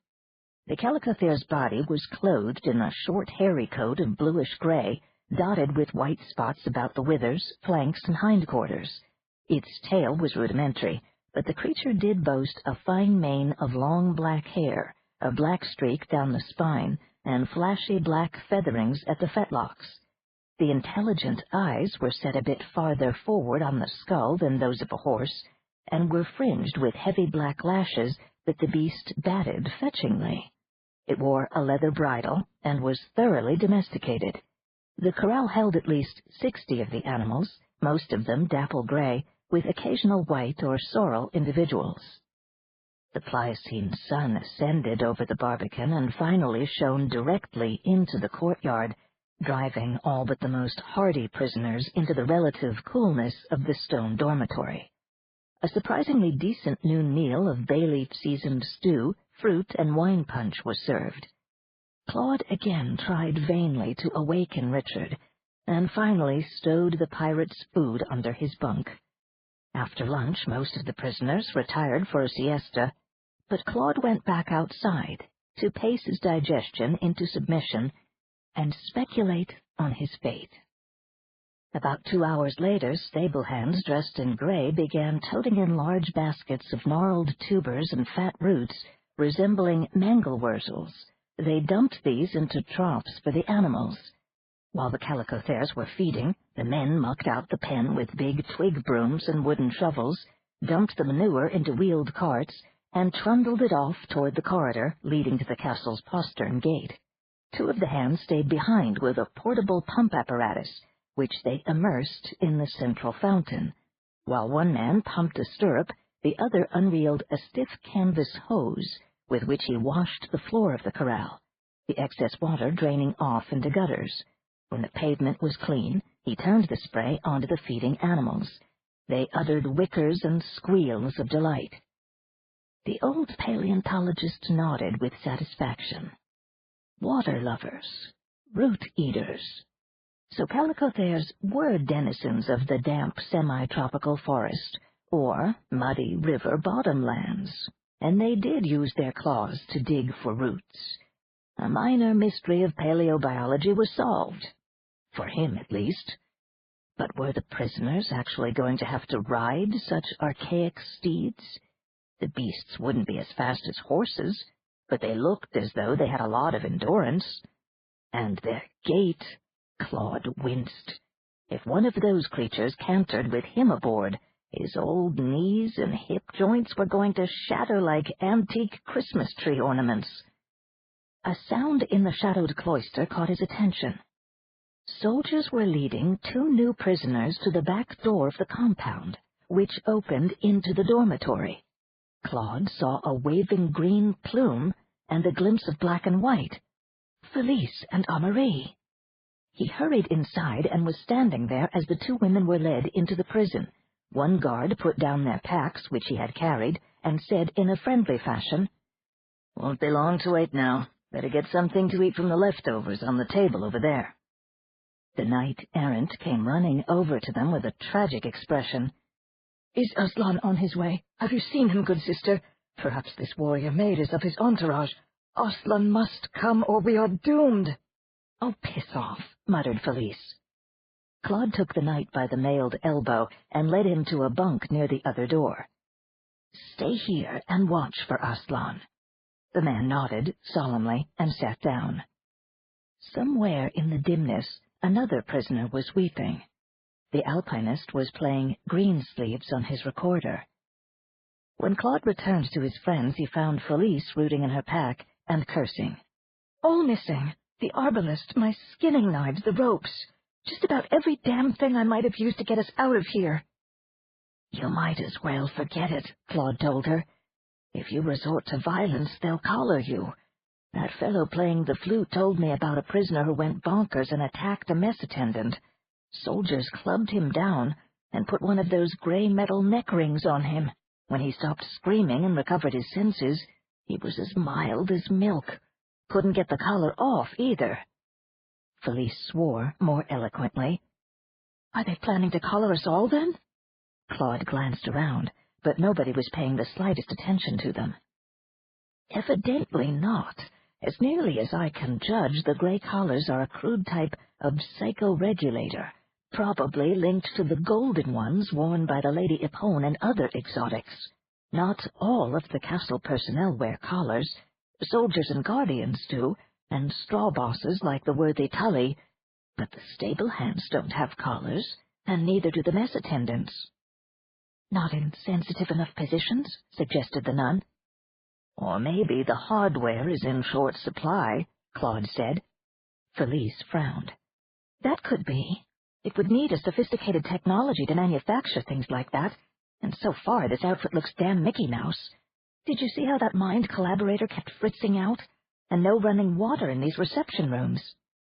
"They didn't bother to take any of my pharmaceuticals," said Amélie. "The collars must protect the guards from any drugging we might be tempted to try. Handy gadgets. No slave overseer should be without some." "They may not need to collar people to keep them down," Claude said, grim. He gestured at the dormitory's listless inmates. "Just look at this crew. A few lively ones tried to escape, and they were fed to the bear dogs. I think that most folks falling into a nightmare like this are so traumatized that they just float for a while and hope things won't get worse. The guards are cheerful and spin yarns about the good life waiting for us. The food's not bad. Wouldn't you just take it easy and see what develops instead of fighting it? No, said Felice. Amarie added, the women's expectations aren't quite so rosy, Claude. She told him tersely of their interview with Ipon and of the origins and reproductive predicament of the exotic race. So, while you may be able to live peacefully, building log cabins, Claude, Felice and I are going to be turned into broodmares. Damn them, whispered the old man. Damn them. He stared at his big hands, still strong, but blotched with liver spots and corded with blue veins. It wouldn't be worth a fart in a teacup in any real dust-up. What we really need is Stein. They took him, Amarie said, and explained how Tully told her that the Viking had been treated to prevent further trouble. They all knew what that had to mean. Are any of the others here? Felice asked. Just Richard, said the old man, but he's been asleep ever since I was put in here this morning. I couldn't wake him either. Maybe you ought to take a look at him, Amarie. The nun took her pack and followed Claude to Richard's bunk. It was surrounded by empty beds for a reason that was easily apparent. The sleeping man had soiled himself. His arms were folded tightly over his breast, and his knees were drawn up nearly to his chin. Amarie lifted one eyelid, then took his pulse. Jesus, he's close to catatonic. What could they have done to him? She searched in her pack and came up with a mini doser, which she pressed to Richard's temple. As the bulblet collapsed and the powerful drug entered the unconscious man's bloodstream, he gave a faint moan. There's a chance this might bring him around if he's not too far gone, the nun said. Meanwhile, will you guys help me clean him up? Right, said Felice, starting to shuck her armor. His pack's here. He ought to have other clothes. I'll get water, Claude said. He headed for the washroom, where there was a stone tank supplied by a conduit from the fountain. He filled a wooden bucket and brought soap and quantities of rough towels. As he sloshed back between the bunks, one of the gypsies eyed him. You help your friend, old man. But maybe he's better off the way he is. Useless to them. A woman with a hairless head clutched at him. She wore wrinkled yellow robes, and her oriental face was ravaged by scars, an unusual sight. Perhaps they were part of her religious devotion. We wanted to be free, she croaked, but these monsters from another galaxy will enslave us, and the worst of it is, they look human. Claude pulled away from her. Trying to ignore other cries and whispers, he made his way to Richard's bed. I gave him another shot, Amarie said grimly. It'll bring him around, or kill him. Damn, if only we could give him a sugar drip. The knight gave a shout. They're starting to saddle the fairy steeds. We'll soon be on our way to Narnia. See what's going on, Claude, Felice ordered. He pushed through the others who were hurrying outside and managed to get close to the perforated wall nearest the central court. Stable hands were leading pairs of calicothers from the corral to ranks of hitching rails across the yard. More servitors brought out piles of tack and started placing pads on the animals' backs. To one side, 8 of the beasts were segregated for special treatment, their bronze-studded harness and other equipment marking them as soldiers' mounts. An amused voice at Claude's shoulder said, Don't seem to think we'll need much guarding on the trip, do they? It was Basil, the alpine hiker, watching the proceedings with interest. Ah, there's the explanation. Catch the clever modification of the stirrups? Bronze chains dangled from them. They were padded with narrow leather sleeves and would probably hang loosely enough about the ankle to be only minimally uncomfortable when fastened. The saddling took some time, and the sun westered behind the castle. It was obvious that they were scheduled for a night march in order to avoid the daytime heat of the savannah. A squad of 4 troopers led by an officer wearing a short blue cloak came marching to the compound gate and unbarred it. The soldiers were attired in light bronze kettle helmets and peace armor, worn over tan shirts and shorts. They were armed with intricately pulleyed compound bows, bronze short swords, and vitrador lances. As the soldiers entered the pen, the prisoners fell back. The officer addressed the crowd in a matter-of-fact voice. "All you travelers, it is nearly time to move out of here. I'm your caravan leader, Captain Valdemar. We're gonna get to know each other pretty good in the next week or so. I know you've had a hard time, some of you, staying in this hot compound while you waited for the contingent to be complete, but things will be better soon. We're on our way north to the city of Phanaya, where you'll be making your home. It's a good place, a lot cooler than here. The journey is about 400 kilometers, and it will take us about 6 days. We'll go by night for 2 days here in the hot country, then switch to day travel when we hit the Harsenian forest. Now, you travelers, listen. Don't give me any trouble, and you'll get good food at stations along the way. Fuck up and you'll be short-rationed. Make me really unhappy, and you won't eat at all.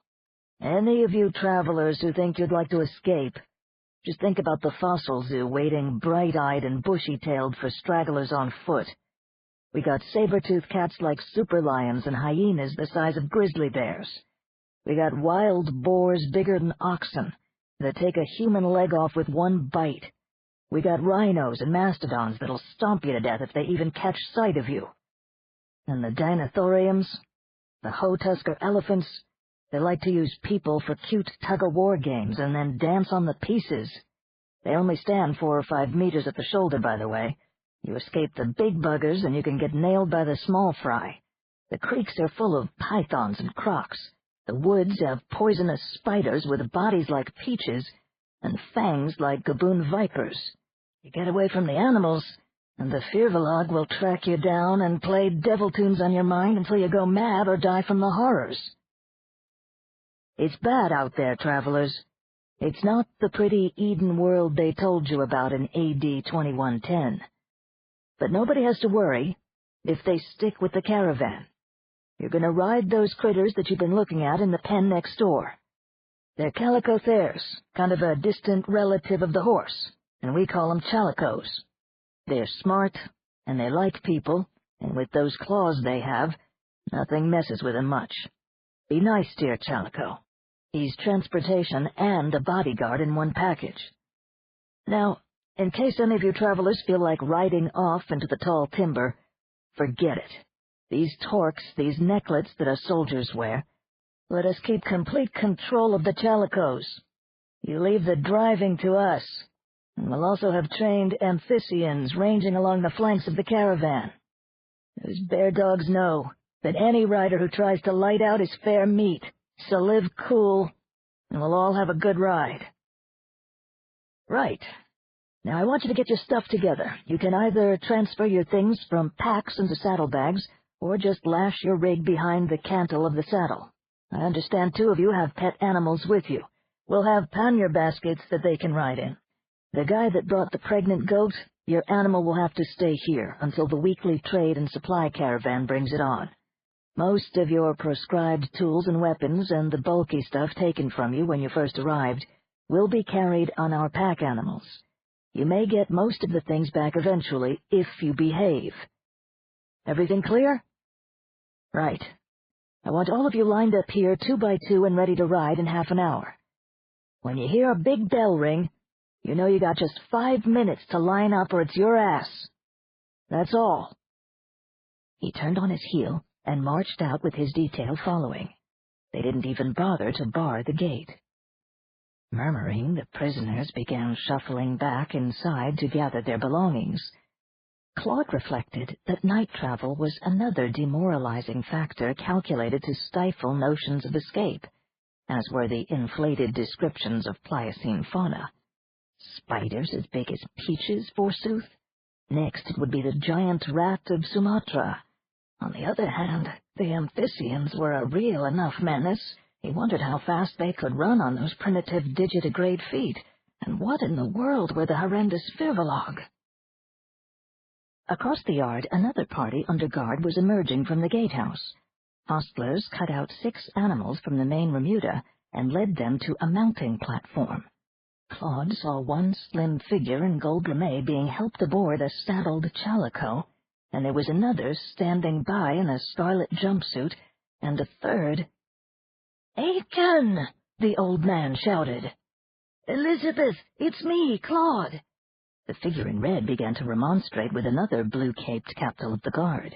The arguing got louder and louder, and finally Elizabeth stamped her foot, and the man shrugged. She broke from the group and ran across the courtyard, the officer following at leisure. She pulled open the people pen gate and threw herself into the white-haired paleontologist's arms. "Kiss me," she whispered breathlessly. "You're supposed to be my lover."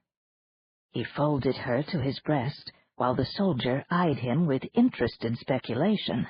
Elizabeth said, "They're sending us to the capital, Moriah. My meta-functions are returning, Claude. I'm going to do my best to get away. If I do, I'll try to help you all somehow." "That's enough now, lady," said the soldier. "I don't care what Lord Crayon told you. You've got to get ready to ride." "Goodbye, Claude." She gave him a real kiss, full on the lips, before she was hurried back across the courtyard and helped onto her mount. One of the soldiers fastened the slender chains about her ankles. Claude raised one hand. "Goodbye, Elizabeth." From a covered area behind the main animal pen came a majestic figure, riding a snow-white chalico with scarlet and silver trappings. The captain saluted, then he and two soldiers swung into their saddles. A command rang out. "All ready! Portcullis up!" The file of 10 riders went slowly into the arched passage of the barbican. There was a distant, excited howling from the bear dogs. The last prisoner in line turned to wave at Claude before he disappeared into the shadowed opening. "And goodbye to you, Brian," thought the old man. "I hope you find your mercy, one way or another." He went back into the dormitory to help with Richard, feeling old and weary, and not at all pleased with himself anymore. 7. The party of 10 formed up to ride 2 by 2 as soon as they had quit Castle Gateway. Crayon and his captain led, and the 2 soldiers followed behind the small group of prisoners. The sun was just down, and they traveled eastward into the dusk, down the gradual slope of the plateau, toward the twilit, roan-sown valley. Elizabeth sat easily in her saddle, eyes closed and hands clasped on the pommel, while the reins lay free. It was fortunate that the chalico did not require guidance from its rider, because Elizabeth was fully occupied in listening. Listen, but be unaware of the sounds made by the mounts plodding over soft earth. Do not hear the crickets, the frogs tuning up in the misty swales scattered in the hollows of the tableland. Be deaf to the birds' evensong, the distant yelping of hyenids emerging for the night's hunt, the murmuring voices of companion riders. Listen not with the ears, but with the newly recovered metapsychic, far-sensing faculty. Reach out afar, afar. Search for other minds like your own, other speakers, other, please God, true people. Shame on you for that, arrogant sickie, but be forgiven just this once. Listen, listen. The reborn ultrasense is not yet fully operant, and yet there are things to be heard. Here in the party, the guarded exotic consciousness of Crayon in converse with his captain, dark-minded Zdenko, the 2 concealed behind a torque-generated screen easily breached, but forbear, since they would be aware of the penetration. Pass over Aiken and the other Silver Torque prisoners, the man Raimo and the woman Suki, their infantile mental babblings as grating as the efforts of fledgling violinists, importuning the ears of a cranky virtuoso. Ignore the gray-torqued guards and poor unconscious Stein, and Brian, with his brain still unfettered except by chains of his own forging. Leave them all and journey afar. Listen back at the castle, where another exotic voice is, yes, singing. Lesser notes of silver and gray respond in dim echoing of the golden tone. Listen ahead, closer to the great river, to a complex alien mutter. Exaltation, impatience, anticipated dark joy, cruelty. Drop that horrid thing until later. Listen farther east, north, northwest, and south. Perceive other concentrations, golden amorphous clots, betokening the presence of still more of the artificially enhanced exotic minds, their thoughts too numerous and unfocused for your convalescent mind to sort, their harmonies and occasional peaks of power so strange, yet so achingly familiar in their resemblance to the metapsychic networks of the dear lost milieu. Listen to the anomalies, soft gibberings and puerile thrusts, other unhuman minds, unaugmented by torques, perhaps genuinely operant? What? Who? Where? Data inconclusive, but there are many. Listen to faint traceries of dread patterns and pain patterns and resignation loss patterns, coming from God knew where or what. Shrink back, press past them and beyond, listening, listening. That, a fleeting contact from the north that winks out in a spasm of apprehension as soon as you touch it. Tanu? Enhanced human far speaker. Call out, but receive no response. Project friendship and need, but hear no answer. Perhaps you imagined it after all. Listen afar, afar. Sound the entire exile world. Are any of you here, sisters and brothers of the mind? Do any far sense in the uniquely human mode that the exotics cannot know? Answer, Elizabeth Orme, far speaker, redactor, searcher, hoper, prayer. Answer. Planet Oriole, emanations of lower life forms, mental whispers from normal humanity, the jabber of the Tanu and their torqued minions, an ambiguous murmur from the other side of the world, evanescent as a remembered dream. Is it real or revertebrate? Imagination or reality? Track it, lose it, hover despairingly, and know that it never was. The earth is mute. Go out beyond the world halo, and perceive the diapason roar of the hidden sun, and the thinner arpeggios of stars near and distant, tingling with their own planets and life. No metapsychic humanity? Then call to the ancient in your day Lilmic race, frail artisans of mental prodigies, but they do not yet exist. Call to the Krondaku, brothers mental despite their fearsome bodies, but they, too, are a race still in embryo, as are the Gi, the Poltroyans, and the rude Symbiari. The living universe is incoordinate, mind still chained to matter. The milieu is in its childhood, and blessed diamond mask unborn. There is no one to answer. Elizabeth withdrew. Her eyes beheld her own hands, the diamond ring symbolic of her profession faintly luminous, mocking. Banal mental images lapped and splattered her. The wide-open sub-vocalization of the soldier Billy, brooding over the aging but available charms of a female tavern keeper at a place called Renaya. The other guard, Seng Q, preoccupied with a wager he plans to make upon some contest, the outcome of which might now be modified by the participation of Stein. The captal broadcasting pain waves from a boil in his armpit that is aggravated by the bronze breastplate of his light armor. Stein, seemingly asleep, calmed by his gray torque. Aiken and the woman named Suki, weaving a crude but effective screen over some mental shenanigans.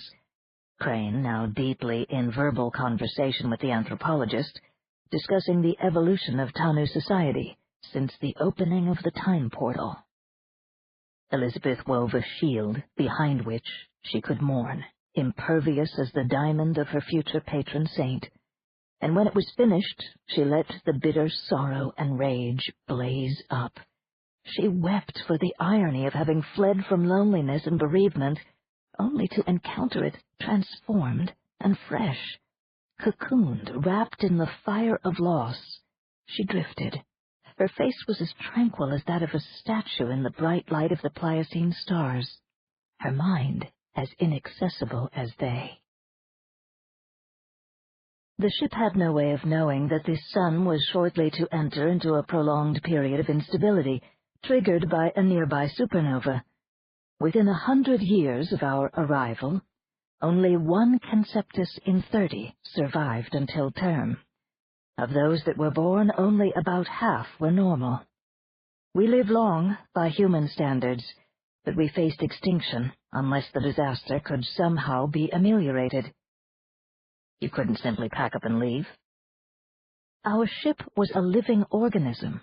It died heroically when it brought us to Earth, making an intergalactic leap unprecedented in the history of our race. No, we could not leave. We had to find another solution. The ship and its spouse had chosen Earth for us because of a basic compatibility between our plasma and that of the highest native life form, the Ramapithecines. This enabled us to dominate them with our torque technology. To enslave them, you mean? Why use such a pejorative term, Brian? Did your people speak of enslaving chimpanzees or whales? The Ramas are scarcely more sentient. Or would you have had us live in a Stone Age culture? We came here voluntarily in order to follow an ancient lifestyle no longer permissible on the worlds of our galaxy. But we hardly desired to subsist on roots and berries or live in caves. Perish the thought. So you made the Ramas your servants and went your merry way until the sun went spotty. And then your genetic engineers found a new use for the Ramas, I presume. Don't equate our technology with your own, Brian. At this late stage of our racial life, we are very poor engineers, genetic or otherwise. All we were able to do was utilize the Rama females as planting beds for our fertilized ova. It increased our reproductive rate only slightly, and was a lame expedient at best. You can see how the arrival of human time travelers, genetically compatible and virtually immune to the effects of the radiation, would seem providential to us. Oh, very. Still, you have to admit that the advantages are mostly one-sided. Are you so certain of that? Recall what kind of misfit human beings make the decision to come to exile. We Tanu have a great deal to offer them. Better things than they ever dreamed possible, if they possessed latent metafunctions. And we really ask so little in return. Something came jabbing Elizabeth. Stop that. Jab, jab, jab. Go away. Jab, jab, jab. Come out. Help. I've screwed it. Stop small-pecking child mind, Aiken. Jab. Vexing insect. Swat you, Aiken. Bother someone else. Jab. Scratch. Pound. Damn it, Elizabeth. She's going to bollocks up Stein. Slowly, Elizabeth turned in her saddle and stared at the rider next to her. Aiken's mind nattered on as she brought into focus a woman form in dark flowing robes. Suki. A tense face with plump cheeks and a button nose, indigo eyes set too closely together for beauty, glazed with panic. Elizabeth went into her without invitation and grasped the situation in an instant, leaving Aiken and the late-arriving Crayon to watch from outside in helpless impotence. Suki was in the grip of Stein's enraged mind, her sanity almost overwhelmed by the mental power of the wounded man. It was plain what had happened.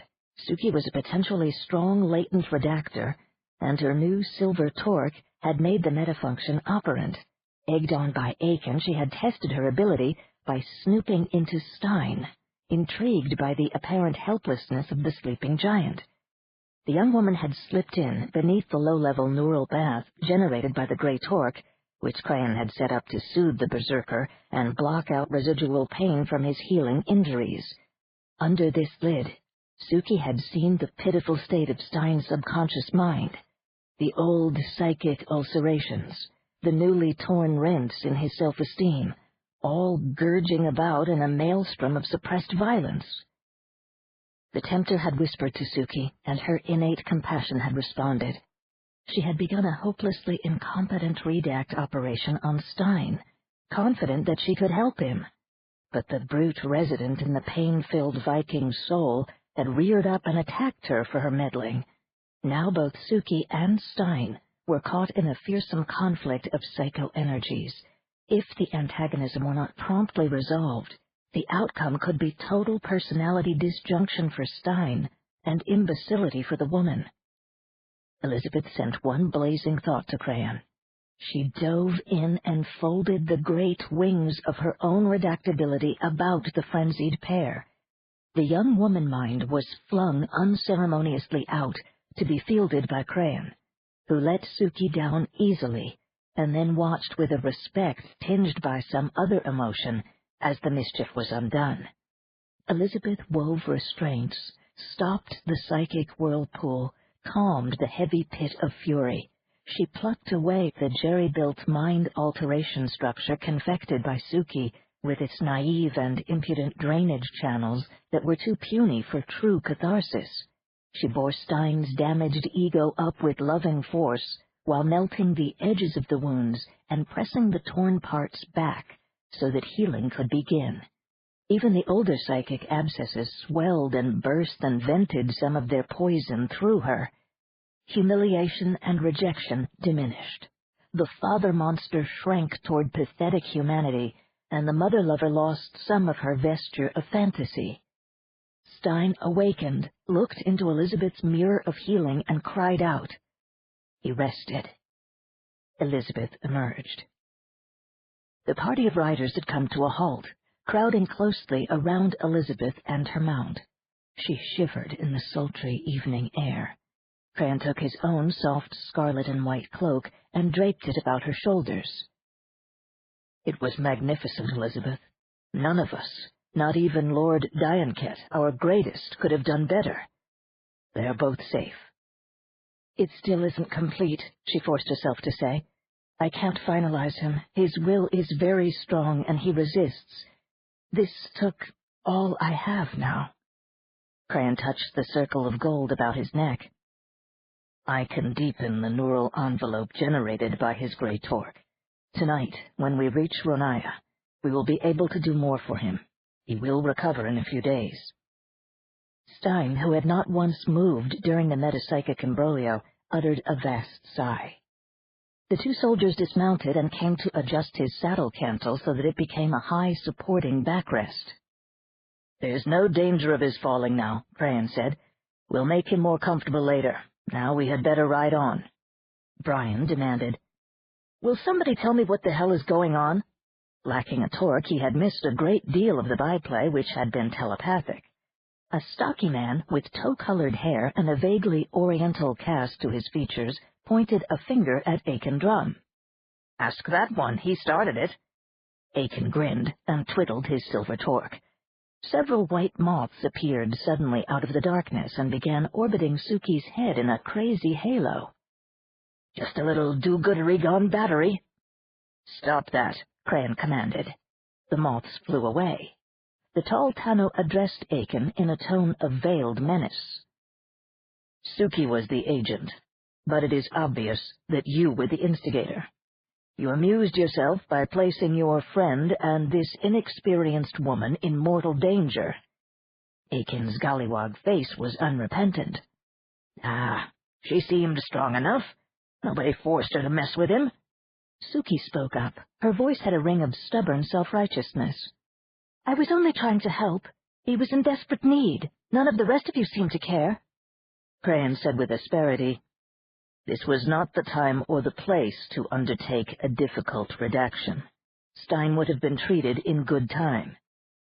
Let me get this straight, said Brian. She tried to alter his mind? She tried to heal him, Elizabeth said.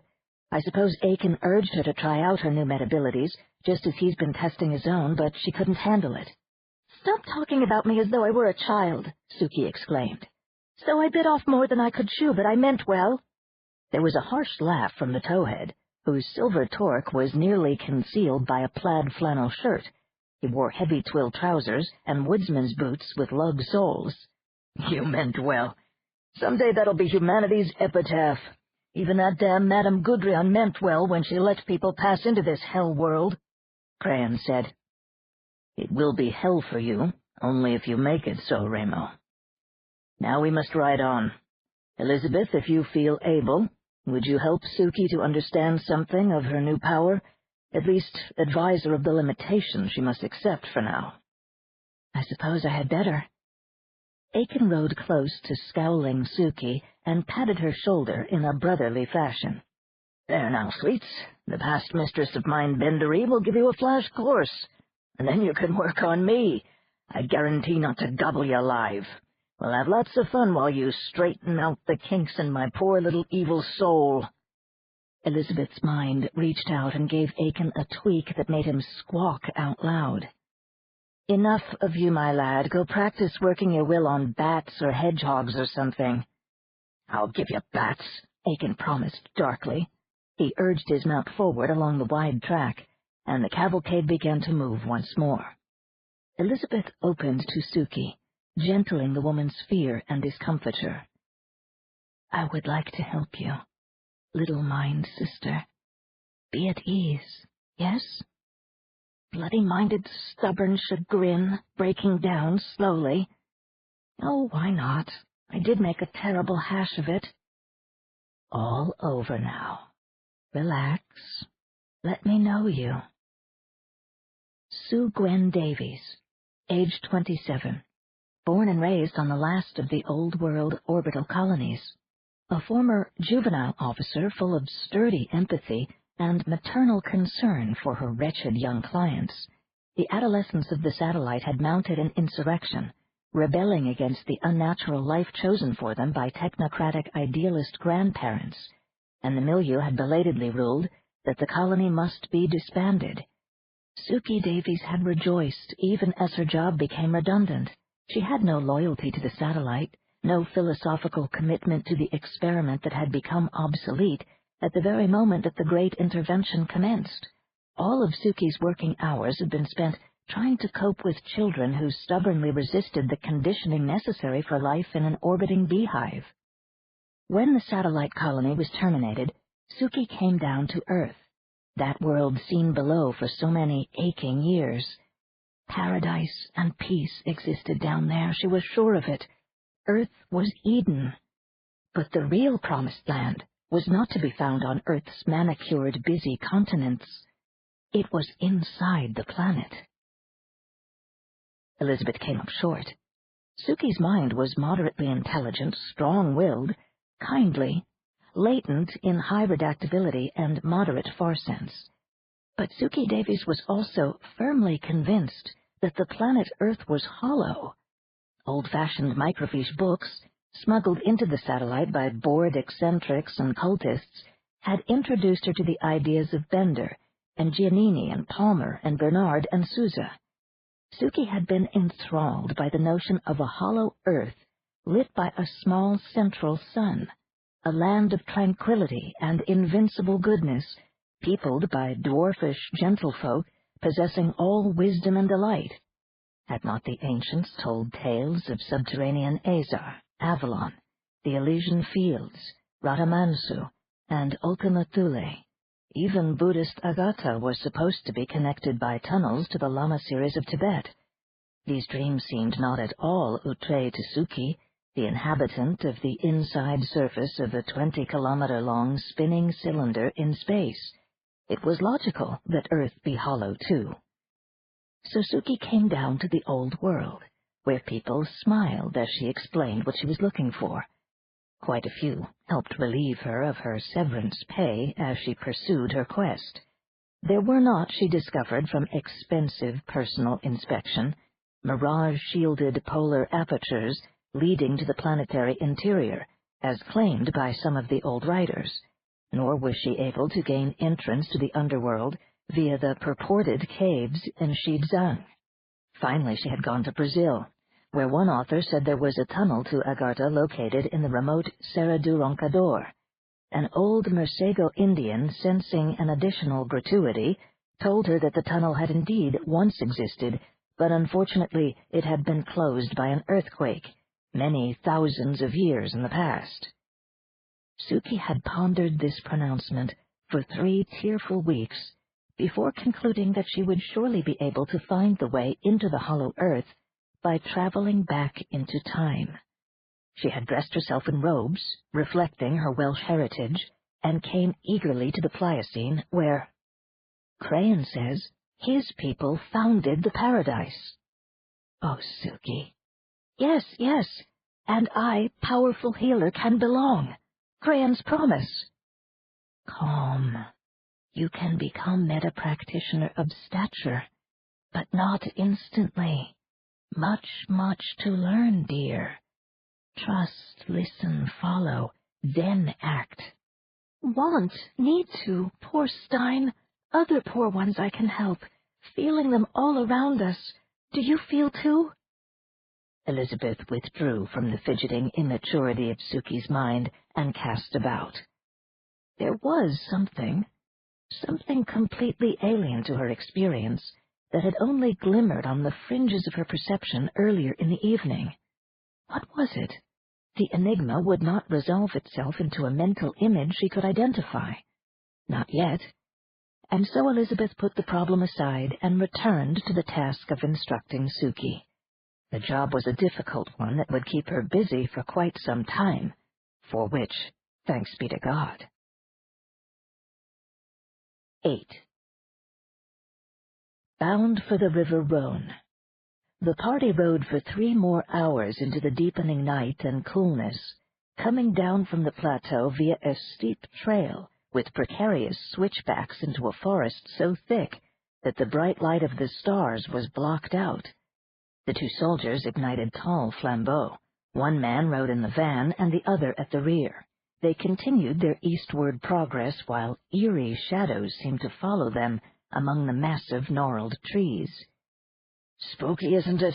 Aiken inquired of Ramo, who was now riding beside him. "Can't you just imagine these big old cork oaks and chestnuts reaching out to grab you?" "You talk like an idiot," the other man growled. "I've worked in deep forests for 20 years in the BC. Megapod Reserve. Ain't nothing spooky about trees."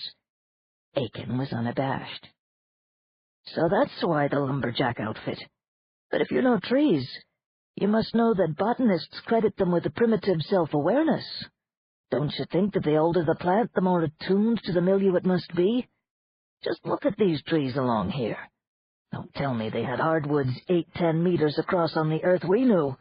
Why, these babies must be thousands of years older than any tree on old Earth. Just reach out to 'em. Use that silver torque of yours for something besides an Adam's apple warmer. Ancient trees. Evil trees. Can't you feel the bad vibes in this forest? They could resent our coming here. They might sense that in a few million years humans like us will destroy 'em. Maybe the trees hate us." "I think," said Ramo, with slow malevolence, "that you're trying to make a fool out of me, like you did with Suki. Don't." Aiken felt himself hoisted up from his saddle. His chained ankles caught him like a victim on a rack.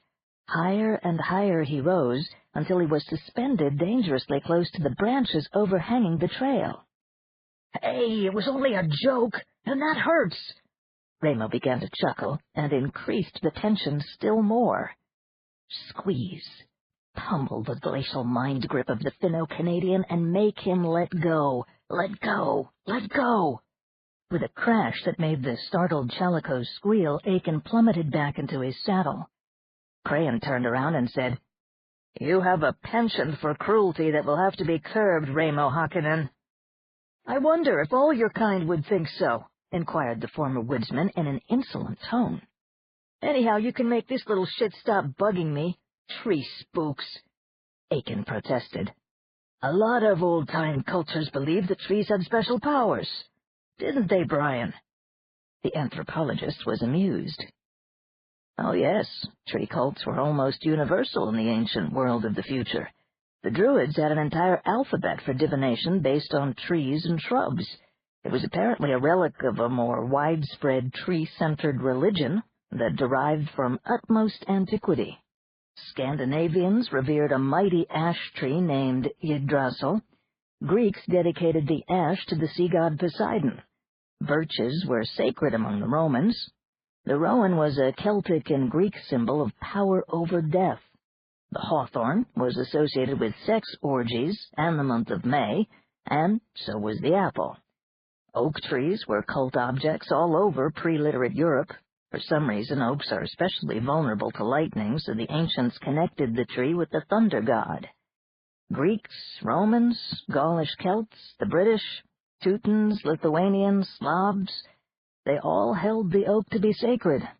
The folklore of almost all European countries featured supernatural beings that dwelt in special trees or haunted the deep woods. The Macedonians had dryads, and the Styrians had villas, and the Germans had Seligen Fräulein, and the French had their Dame Verte, all woodland sprites. Scandinavian people believed in them too, but I've forgotten the name they gave them. Skogsnefar, said Ramo unexpectedly. My grandfather told me. He was from the Åland Islands, where the people spoke Swedish, full of dumb fairy tales. Nothing like ethnic pride, chortled Aiken. And that brought on another row, as the forester lashed out again with his enhanced PK function, and Aiken fought back with his coercive power, trying to make Ramo ram his own forefinger down his throat. At last, Crayon cried, Omnipotent Tana, enough! Both men groaned, clutched at their silver torques, and subsided like a pair of whipped schoolboys, silent but unrepentant. Ramo pulled a large silver flask from his pack and began nursing from it. Aiken curled his lip. The forester said, Hudson's Bay Company, Demerara. 151 proof. Grown-ups only. Eat your heart out. Elizabeth's cool voice requested. Tell us about the Skogsnefar, Brian. Such an awful name. Were they beautiful? Oh, yes. Long flowing hair, seductive bodies, and tails. They were your standard archetypical Amina female menace, luring men into the deep woods in order to sleep with them, and ever after the poor chaps were completely in the power of the elf women. A man who tried to leave would sicken and die, or else go mad. Victims of the Skogsnefar were written about well into the 20th century in Sweden. Suki said, Welsh folklore had such creatures too, but they lived in lakes, not forests. They were called the Gwagreth Anun, and they came up to dance on the water in the misty moonlight and lured travelers into their underwater palaces. It's a common folkloric theme, Brian said.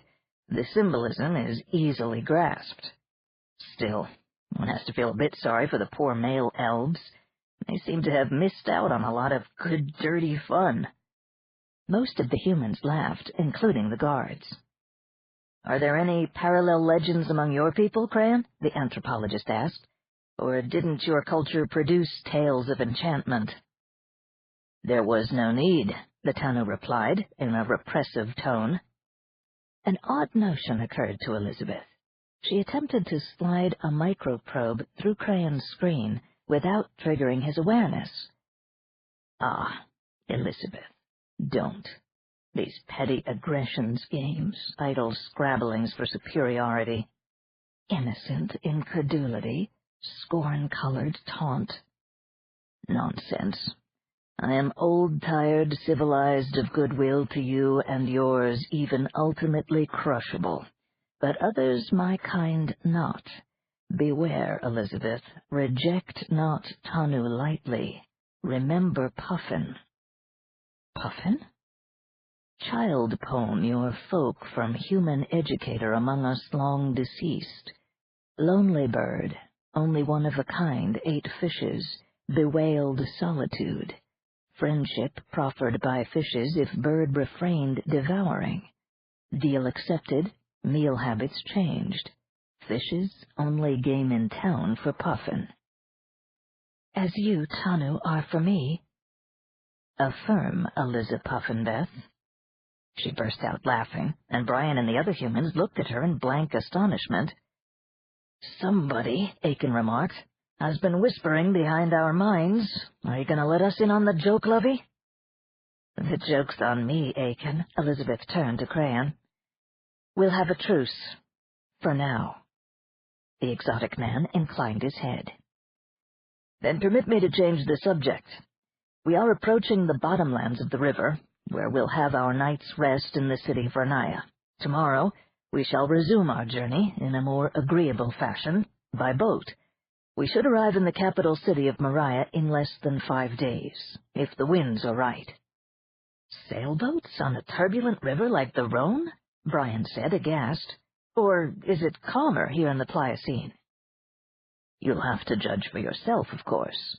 However, our boats are quite different from those you may have been accustomed to.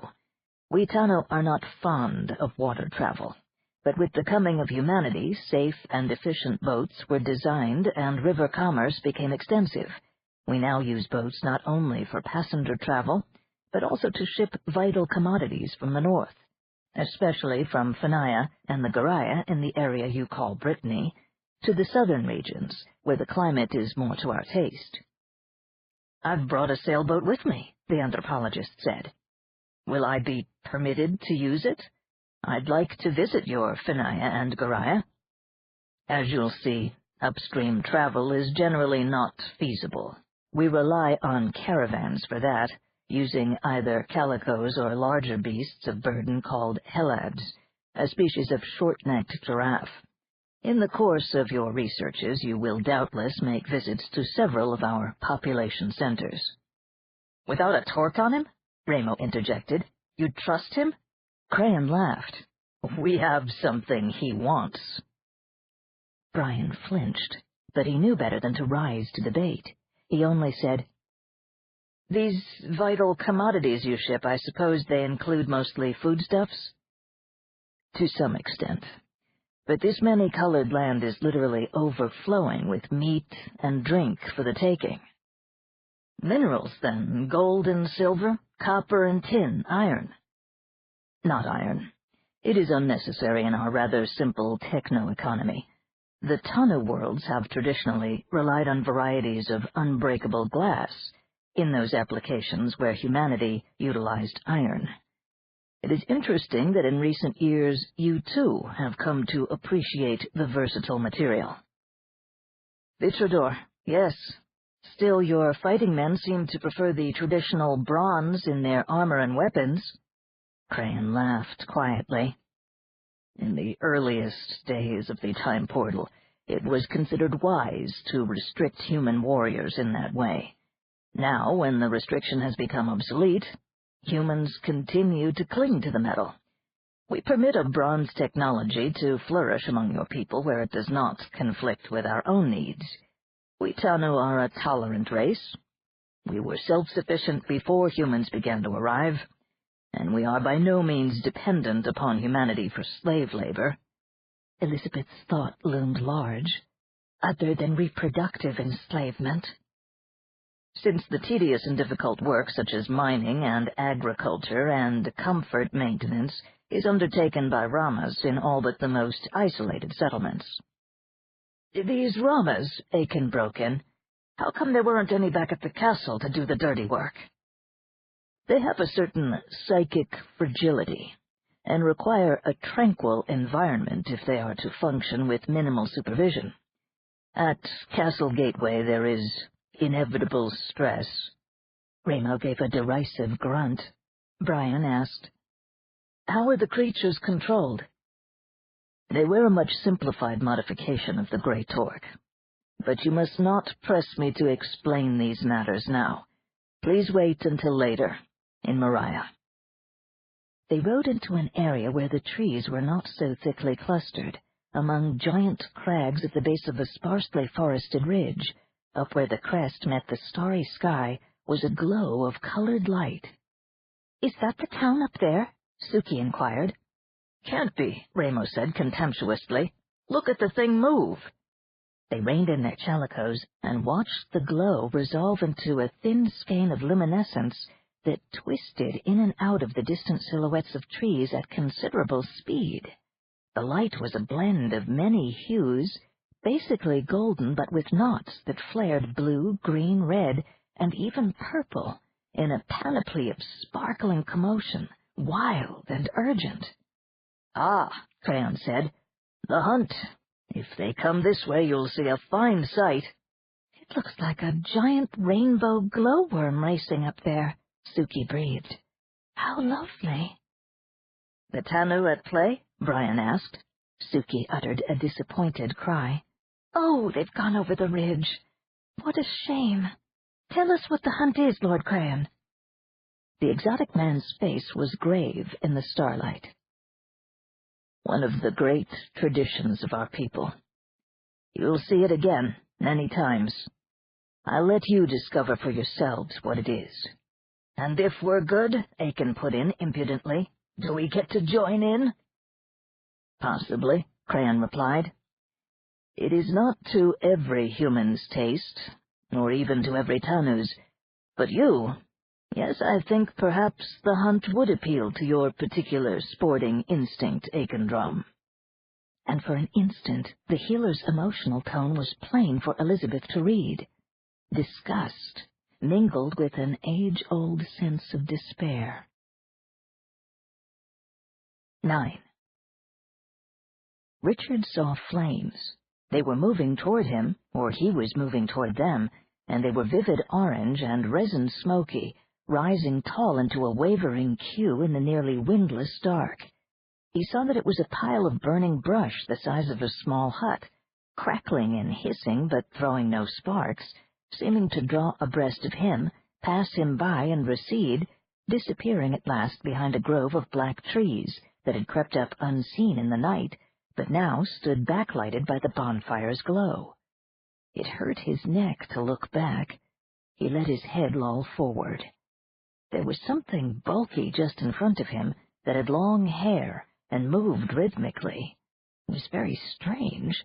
He himself was rocking, firmly supported in some kind of seat that held him upright. His legs were thrust forward at an angle, the calves resting on unseen supports, feet braced against wide treads. His arms, clad in the familiar sleeves of a master spacer's coverall, rested in his lap.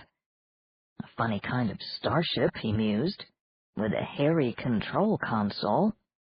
And the environmental must be on the fritz, because the temperature was nearly 30, and there was dust in the air and a peculiar smell. Trees? And a bonfire? He looked around and saw stars. Not the proper colored stars you see in deep space, but little twinkling specks. Far away, in the black below the starry bowl, was another small exclamation point of fire. "Richard, are you awake? Would you like some water?" Well, would you look at who was flying the right-hand seat of this crate? None other than the old bone hunter. Would have thought he was too creaco to qualify. But then you don't need much finesse to fly on the ground. "Richard, if I pass you the canteen, can you hold on to it?" Smells of animals, pungent vegetation, leather, sounds of creaking harness, brisk clumping feet, huffing exhalations, something yipping in the distance, and the voice of the persistent old man beside him. "Don't want water," said Richard. "Amory said you'd need it when you woke up. You're dehydrated. Come on, son." He took a closer look at Claude there in the darkness. The old man's figure was illuminated by starlight. He was astride a huge horse-like creature that was loping easily along. Darndest thing, he was riding one, too. There were the reins draped over the pommel of a saddle right in front of him below the hairy control console, neck of the critter, and it was trotting straight and level without any guidance at all. Richard tried to pull his feet up and discovered that his ankles were fastened somehow to the stirrups, and he wasn't wearing his sea boots, and someone had exchanged his opera costume for the spacer's coverall, with the 4 stripes on the sleeves that he had stuffed into the bottom of his pack, and he had an Imperial Grand Champion hangover. "Claude," he groaned, "you got any booze?" "You can't have any, boy, not until the drug Amory shot into you wears off. Here, take the water." Richard had to lean far out to grasp the canteen, and the starry sky lurched. If his ankles had not been fastened, he would have fallen from the saddle. "Jesus, I've been chewed up and spit out, Claude. Where the hell are we, and what's this thing I'm riding?" "We're about 4 hours out from the castle, riding due north and parallel to the Saône River. As near as I can judge, you're riding a nice large specimen of Chelicotherum goldfusi, which the locals call a chalico, not a calico. The beasts travel a pretty fair clip here on the plateau, maybe 15 or 16 kilometers an hour, but we lost time fording creeks around a little swamp, so I guess we might be 30 kilometers above Lyon. If there was a Lyon." Richard cursed. "Bound where, for God's sake?" "Some Pliocene metropolis called Phanaia. From what they told us, it's on the Proto-Rhine, about in the position of Freiburg. We get there in 6 days. Richard drank some of the water and discovered he was very thirsty. He could remember nothing beyond the welcoming smile on Ypone's face as he followed her into the dazzling inner chamber of the castle. He tried to marshal his wits, but all he could rake up were tattered dreams in which his brother and sister seemed to urge him to get up, or he'd be late for school, and the penalty for that would be cruising the gray limbo forever and ever, searching for a lost planet where Ypone would be waiting. After a while, he asked, "What happened to me?" "We aren't sure," Claude temporized. "You know, don't you, that there were exotics in the castle?" "I remember a tall woman," Richard muttered. "I think she did something to me." "Whatever it was, you were out for hours. Amory got you semi-conscious so that you'd be able to move out with the rest of us in the caravan. We thought you'd prefer that to being left behind alone." "Christ, yes." Richard took slow swallows of water, leaned back, and watched the sky for a long time. There were a hell of a lot of stars, and pearly streaks of luminescent cloud toward the zenith. As the caravan began descending a long downhill slope, he could see that he and the old man were near the tail end of a long double file of riders. Now that his eyes worked properly again, he discerned other dark shapes coursing along both sides of the column with awkward, humping strides. "What the devil are those things out there?" "Amphicyons riding herd on us. We have a guard of 5 soldiers, too, but they hardly ever bother to check up. There are 2 bringing up the rear and 3 in front with the exalted lady." "The who?" "Ypone herself. She comes from Phanaia. These exotics, they're called Tanu, by the way, seem to have widely scattered settlements, each with a central urban area and satellite supporting plantations. My guess is that humans function as slaves or serfs, with some exceptional types enjoying special privileges. Evidently, the Tanu cities take turns, collecting a week's worth of time travelers at Castle Gateway, minus the specials who get siphoned off to the capital, and the unlucky ones who are killed trying to escape." "We aren't special, I take it?" "Just part of the grunt pack. Amory and Felice are in the caravan, too, but the 4 other greenies were sifted out and sent south to the big time. Group Green seems to have been unusual in having so many taken. There were only 2 other people sent to the capital from the rest of the week's contingent." As they rode along, the old man told Richard as much as he could about the day's events and the presumed fate of Aiken, Elizabeth, Brian, and Stein. He also summarized Valdemar's little speech and reluctantly told of the future in store for the women of the party. The ex-spacer ventured a few questions, then fell silent. Too bad about the nun going to an exotic harem. She'd been decent to him. On the other hand, That stuck-up ice queen of an Elizabeth needed a good stoking. And Felice, that sly little bitch. Richard had offered her a harmless little suggestion back at the auberge, and she'd sent him up like a holiday firework. Damn teasing little snatch. He hoped the exotics had peckers like baseball bats. It would serve her right. Might even make a real woman out of her.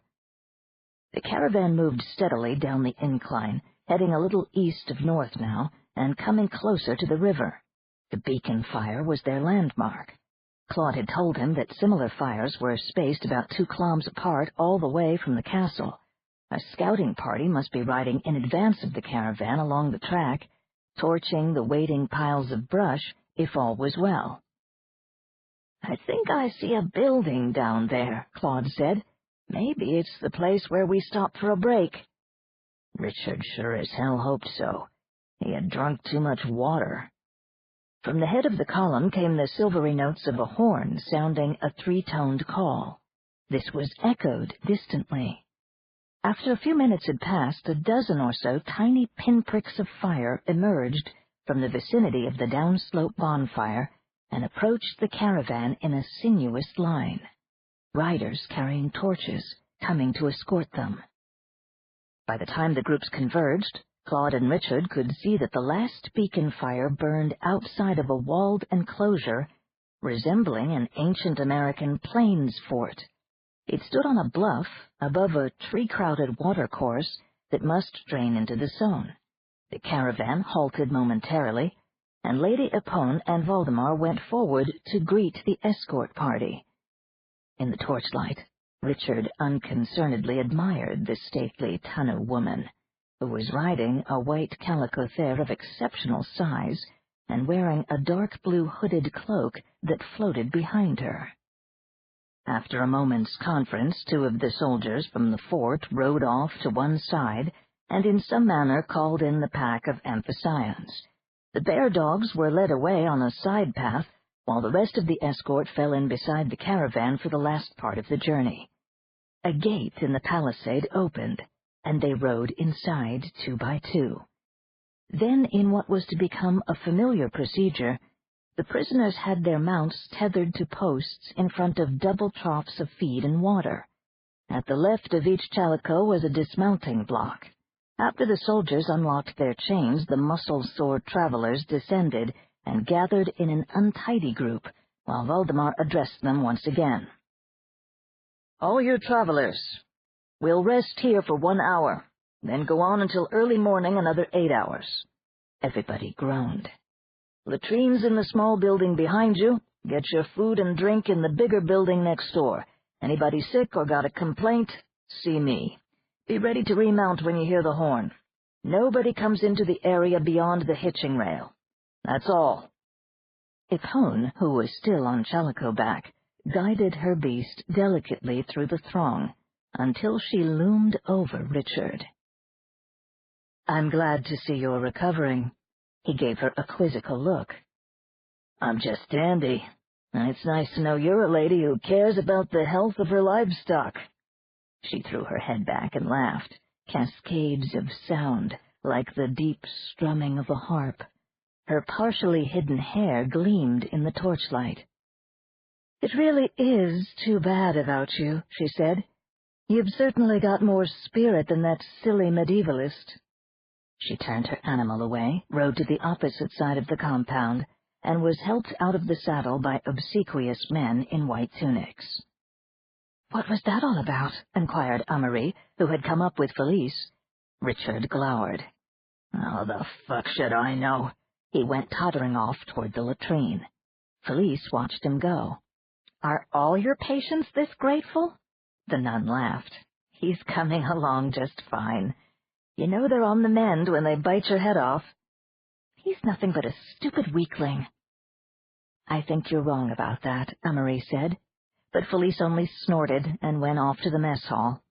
Later, when the 2 women and Claude were eating cheese and cold meat and maize bread, Richard came and apologized.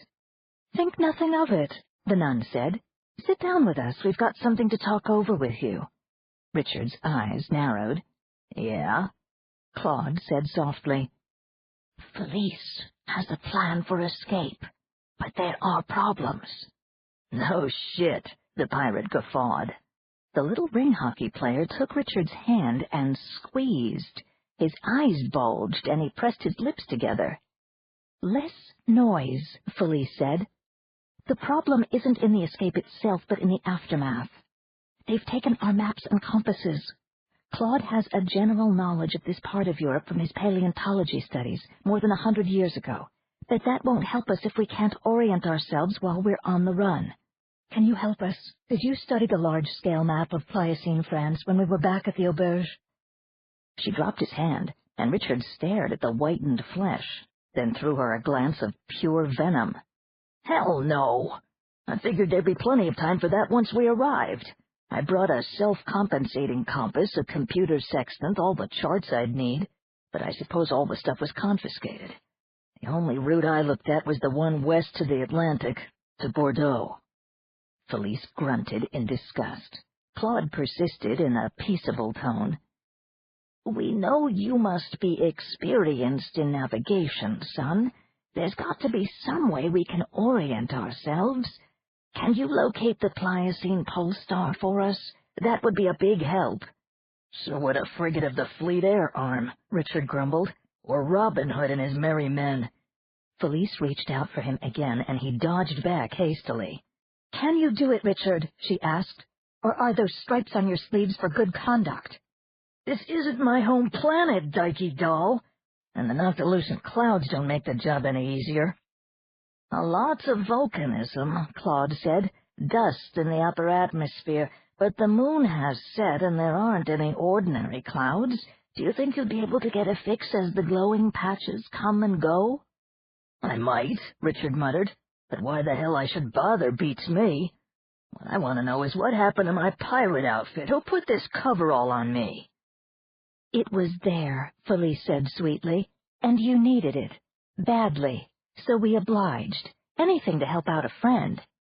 Claude hurried to say, "You got all messed up in some fight you were in back at the castle. I just cleaned you up a bit and washed your other clothes. They're hanging on the back of your saddle. Should be dry by now." Richard looked suspiciously at the smirking Felice, then thanked the old man. But a fight? Had he been in a fight? And who had been laughing at him with lofty contempt? A woman with drowning pool eyes, but not Felice. Amarie said, "Please, try for the pole star if you feel well enough to manage it. We only have one more night of travel on the High North Road. Then we'll be angling off every which way and traveling in the daytime. Richard, it's important." Okay, he grouched. "I don't suppose any of you earthworms knows the latitude of Lyon." "About 45 north, I think," said Claude. "Around the same as my boyhood home in Oregon, anyhow, from the way I remember the sky above the auberge. Too bad we don't have Stein. He'd know." "A rough guess is good enough," Richard said. The nun lifted her head. The sound of a horn came from outside in the fort's yard. "Well, here we go again, group. Good luck, Richard." "Mega thanks, sister. If we follow any escape plan this kid dreams up, we're gonna need it."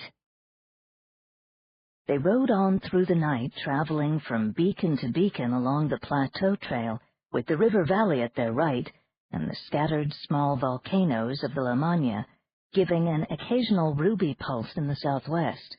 Constellations totally unfamiliar to the Earth natives of the 22nd century crowded the sky of Exile. Many of those stars were the same ones that would be visible in the planet's future, but their differing galactic orbits had twisted the familiar star patterns all out of recognition.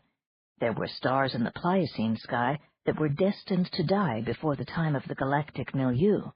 Others that milieu people would know were at this time still dark in their dust cloud wombs. Richard viewed the Pliocene heavens with nonchalance. He'd seen an awful lot of different skies. Given plenty of time and a fixed base for observation, finding the local Polaris would be a snap, even with eyeball instrumentation alone. It was only the fact that they were moving on animal back and the need for a quick fix that made the thing a bit tricky. Now, if the old fossil flicker was right about the rough latitude, and if they were on a near northerly course of this trail as Claude thought they'd have to be, given the lay of the land, then the pulse star should be about halfway between the horizon and the zenith, somewhere in there.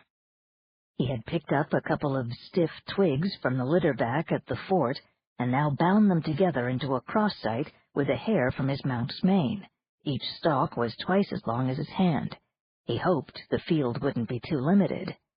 Adjusting his position in the saddle to minimize the effect of the Chalico's rocking gait, he memorized the constellations that had to be roughly circumpolar. Then he held the cross-sight at arm's length and aligned the vertical axis with the straight track ahead, analog to upright Chalico ears, and centered it on a likely star he had tentatively selected. He carefully noted the positions of 5 other bright stars within the quadrants of his sight, and then relaxed. 3 hours from now, when planetary rotation had made those 6 stars seem to change position slightly, he'd take another sighting. His near photographic memory would do an angular comparison within the field of the cross-sight, and with luck, he would be able to discern the imaginary hub in the sky about which all those stars were turning. The hub would be the pole. It might or might not have a star on it or near it that could be dubbed Pliocene Polaris. He would center the cross-sight anew on this point in the sky and try to verify the pole's position before dawn, with a 2-hour shot. Failing that, he would check it tomorrow night with a good long time interval for maximum rotation. Richard set his wrist chronometer's alarm for 0300, glad that he hadn't followed the impulse to throw the thing away back in Madame Gudrian's rose garden on that rainy morning when he had abandoned his universe. Less than 20 hours ago. 10. Even though he had been partially briefed by Crayon on what to expect, Brian found the reality of the riverside city of Renaya nearly overwhelming.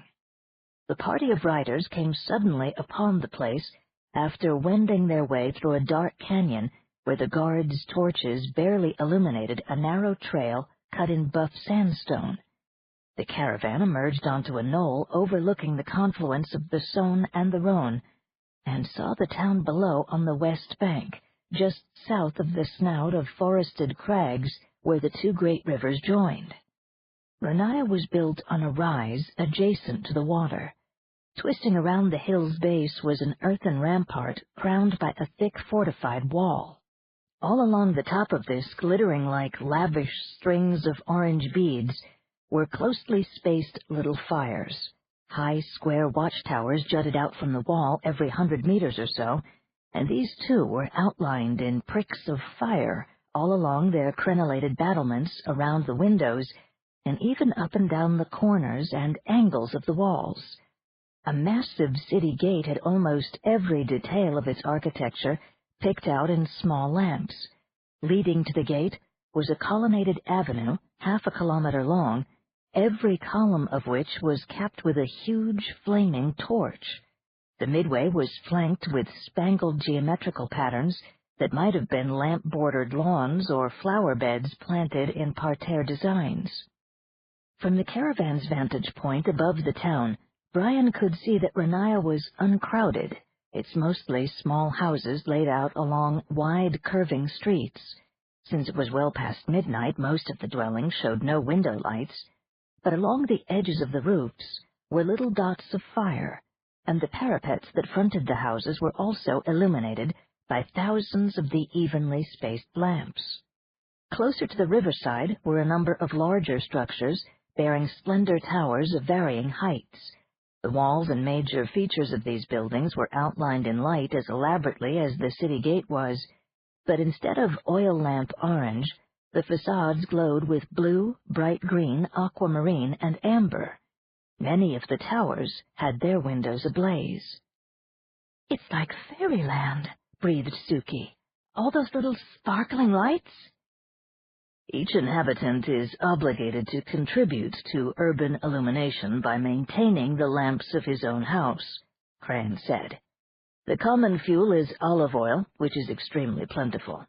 The taller Tanu dwellings are lit by more sophisticated lamps, energized by accumulations of surplus metapsychic emanations.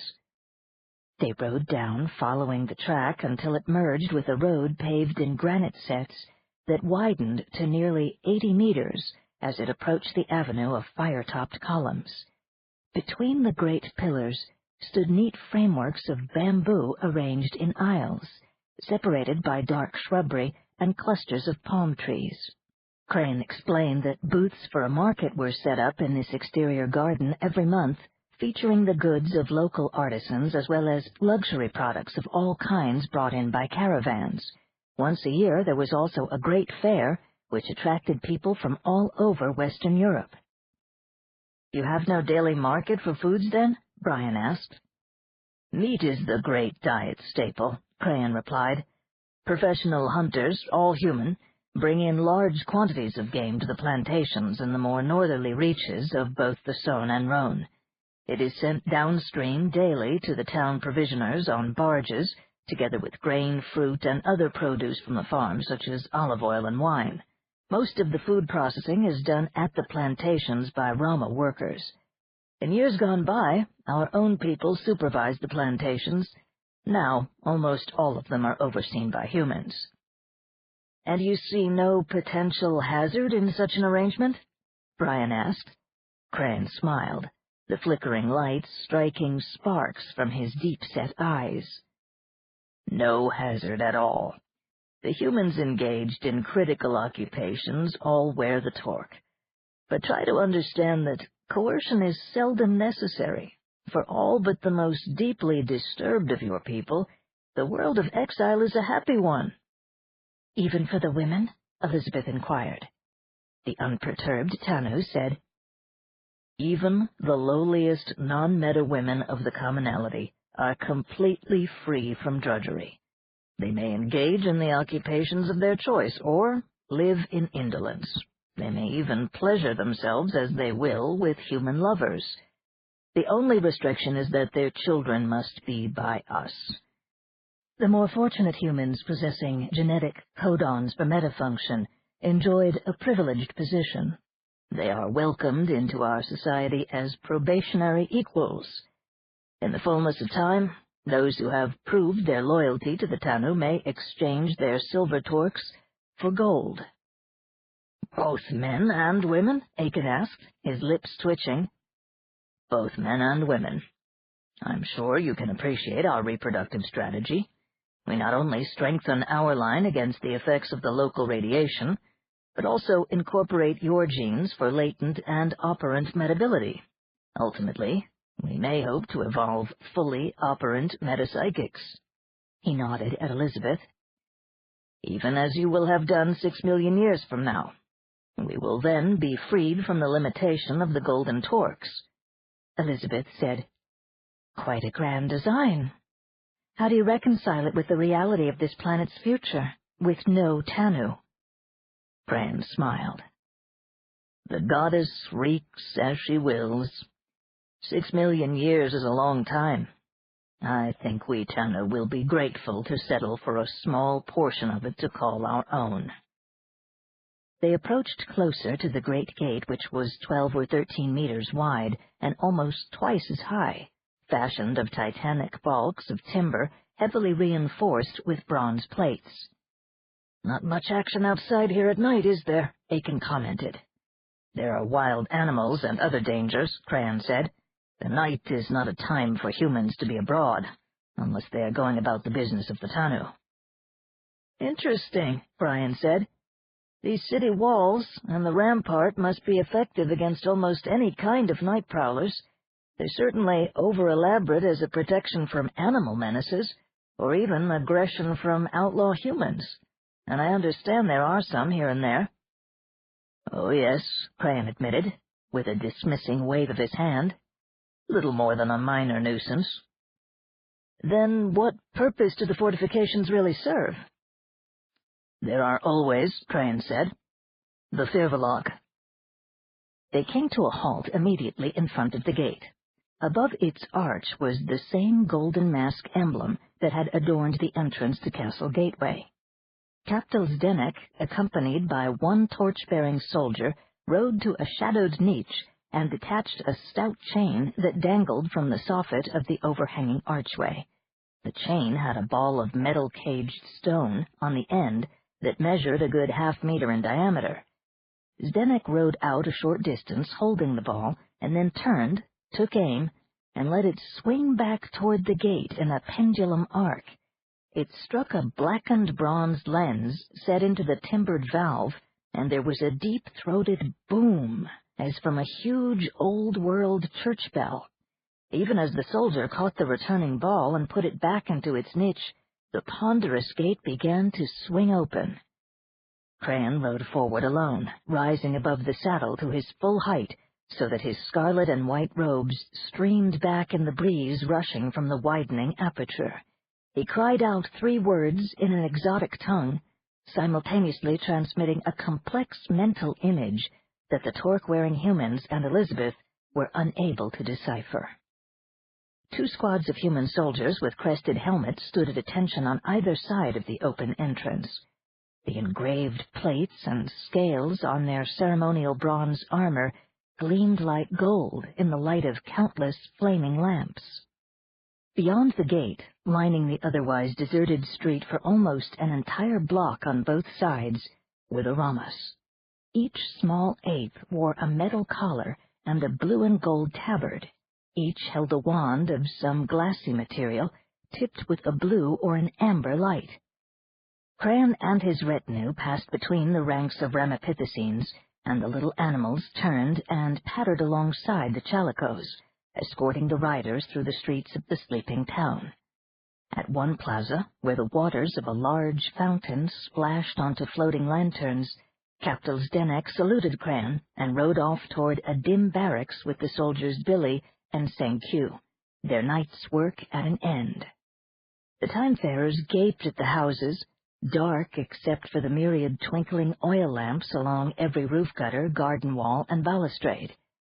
Exile architecture in the human quarter was a melange of mortared stonework, half-timbering, and quasi-biblical mud plaster, with thick walls for coolness, tiled roofs, vine-hung loggias, deep in shadow, and small patios planted with palms, laurels, and aromatic cinnamon trees.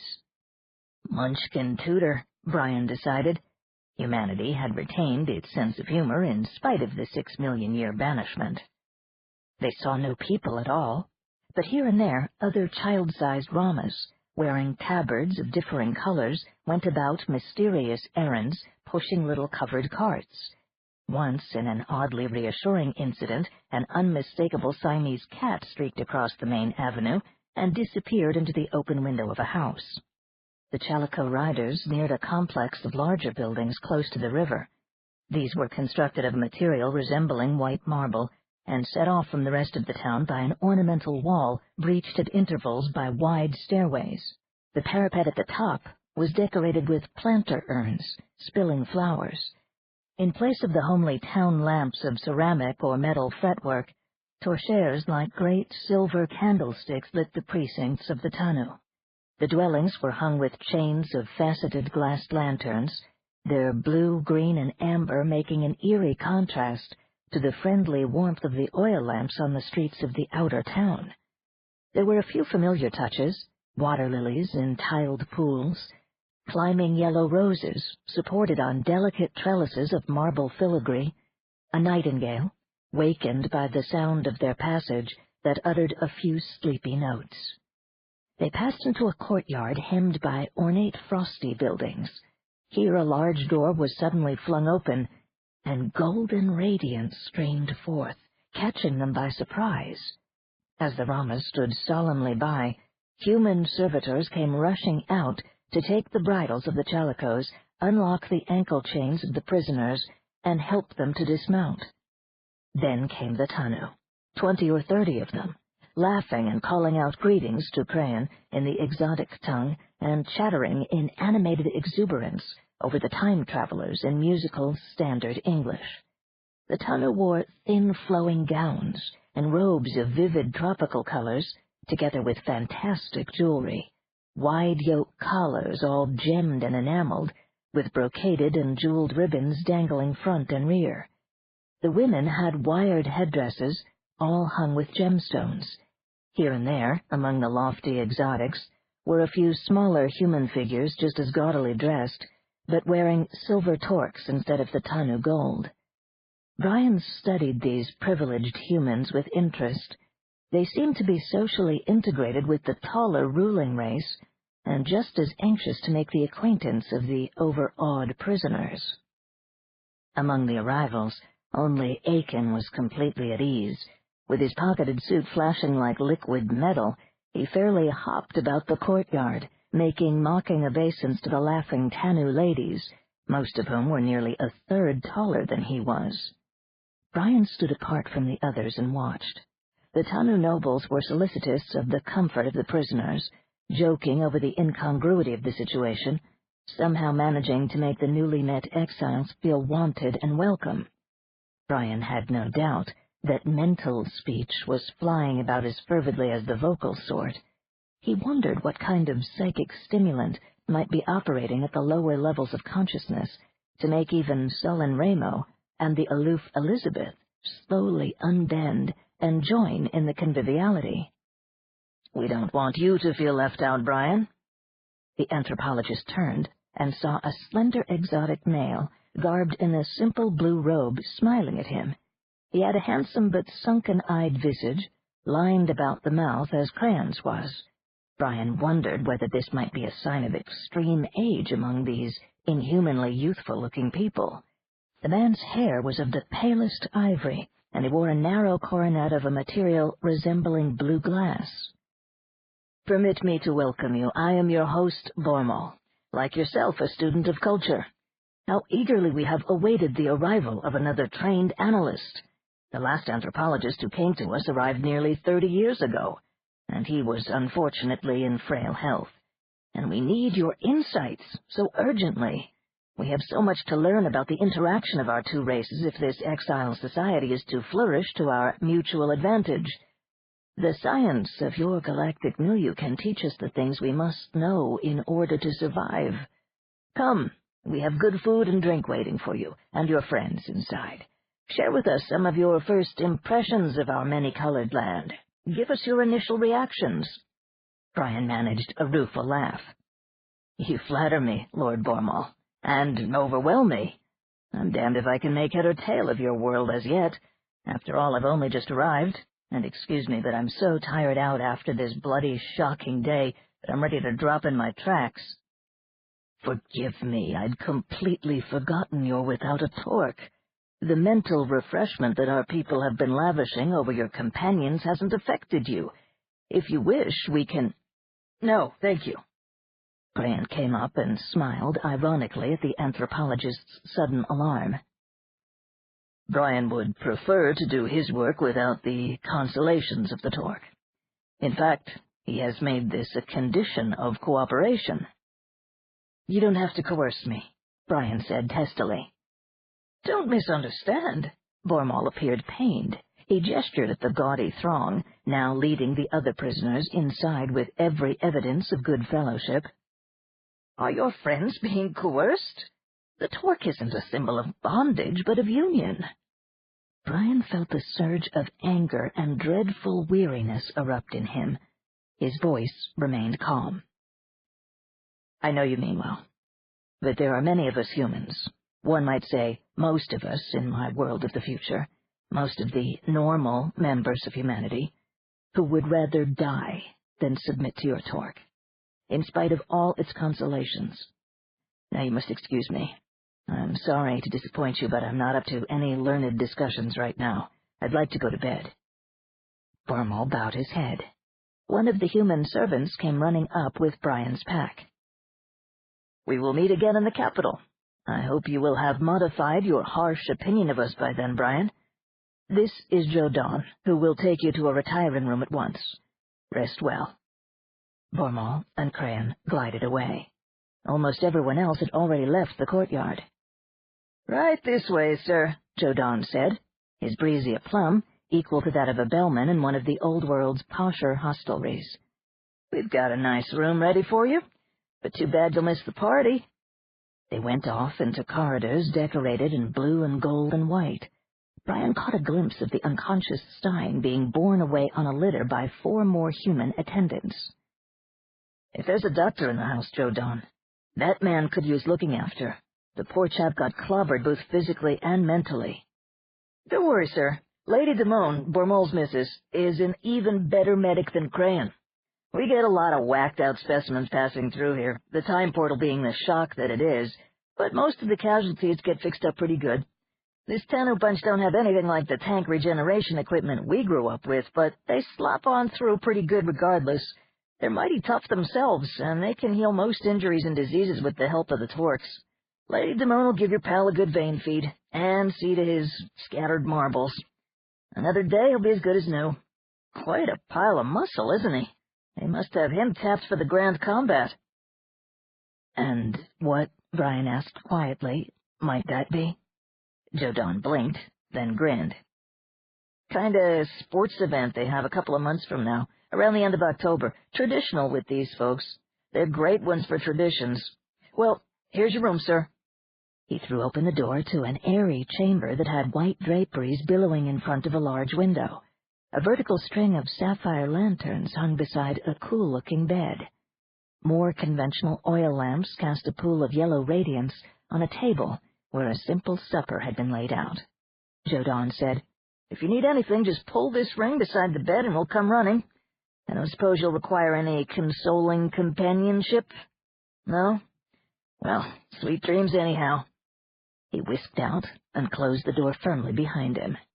Brian didn't bother to test the lock. He gave a great sigh and began unbuttoning his shirt. Somehow, although he had not been aware of moving upward, he had come to the topmost floor of the Tanu mansion. The view from his window overlooked much of the town and gave him a distant glimpse of the city gate. Renaya lay silent and glittering, an earthbound constellation, reminding him of a Christmas display he had seen long ago on one of the more extravagant Hispanic heritage worlds. He wondered, in a perfunctory fashion, what kind of exotic cheer his companions were presently enjoying down at the Tanu party. No doubt he'd hear all about it tomorrow. Yawning, he folded the shirt and felt the small bulk of the durofilm sheets tucked into the breast pocket. He took them out, and there was her picture, glowing dimly with its own light. "Oh, mercy, have they taken you and made you one of themselves as they are trying to do with my friends?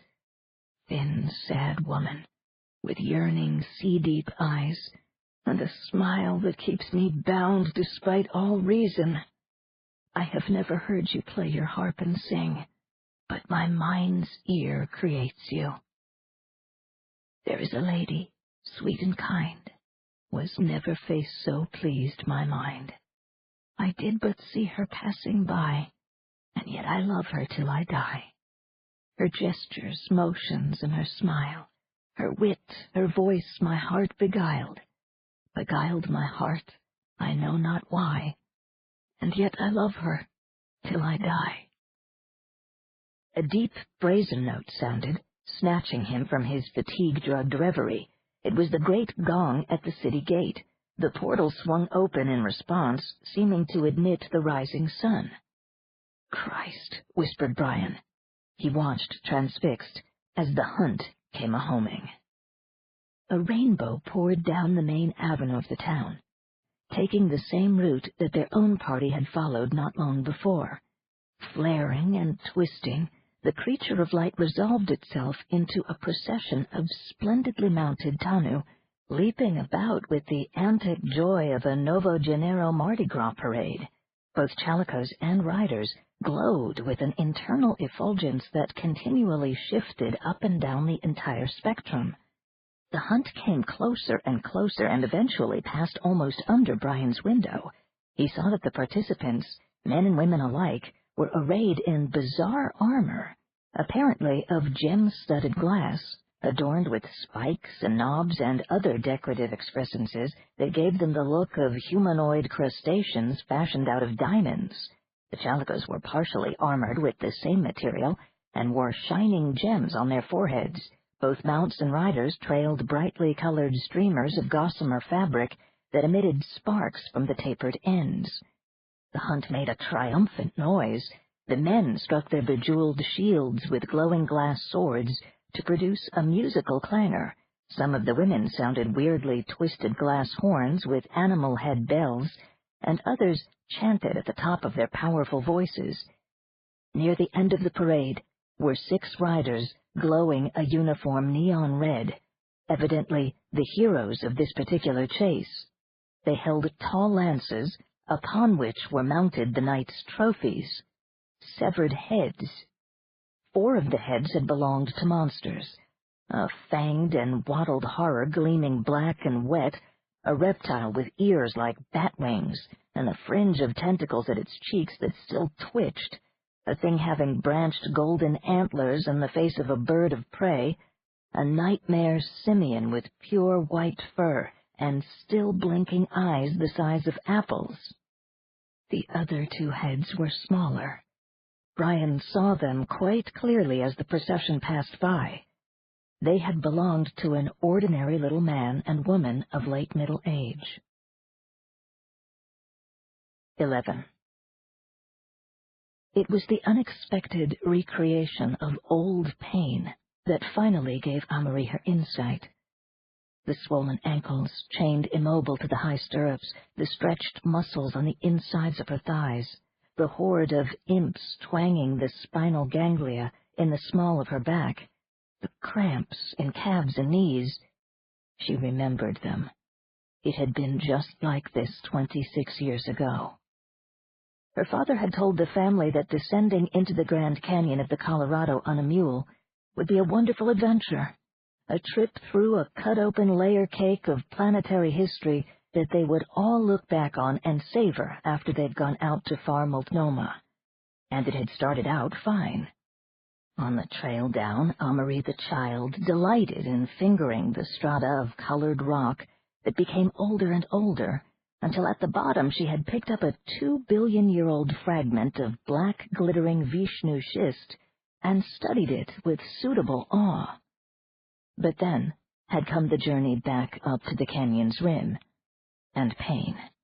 That endless trip with aching legs that finally went into spasms as she subconsciously tried to help the mule on its upward climb. Her parents were experienced trail riders and knew how to sit the slope. Her little brothers, with their wire and plast toughness, were happy to let their mounts do the work, but she, the conscientious one, had known the dreadful job that the mule was doing and had unwittingly demanded to share it. Toward the end, she was crippled and weeping, and the others had sympathized with poor little Anna Maria. But of course, it was better to keep on riding and to get to the top, so that it would be over, rather than stop on the trail and delay the whole party. And Dad had urged her to be his big, brave girl, and Mom had smiled pityingly, and the 2 little brothers had looked superior. Back on the South Rim, Dad had taken her into his arms and carried her to their room and put her to bed.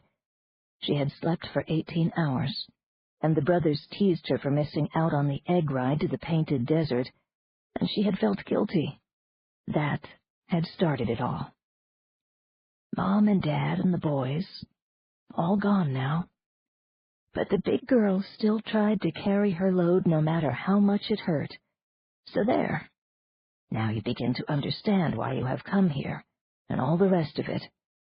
This pain and the remembered old ones trigger the realization, and now, just as scab rip and tooth pull and bone set can help true healing begin, now you can recover.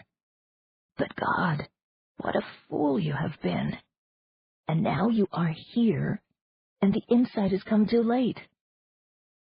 Amory rode her chalico in the Pliocene sunrise. Felice was asleep on the mount to her left, having told the nun that riding these animals was a pleasure after the half-tamed barrels of Acadie. All around the train of slumped riders, the birds of the plateau were clamoring in the dawn chorus. Should she sing her own song of praise in spite of everything? The sleep-learned Latin phrases presented themselves. Wednesday in summer.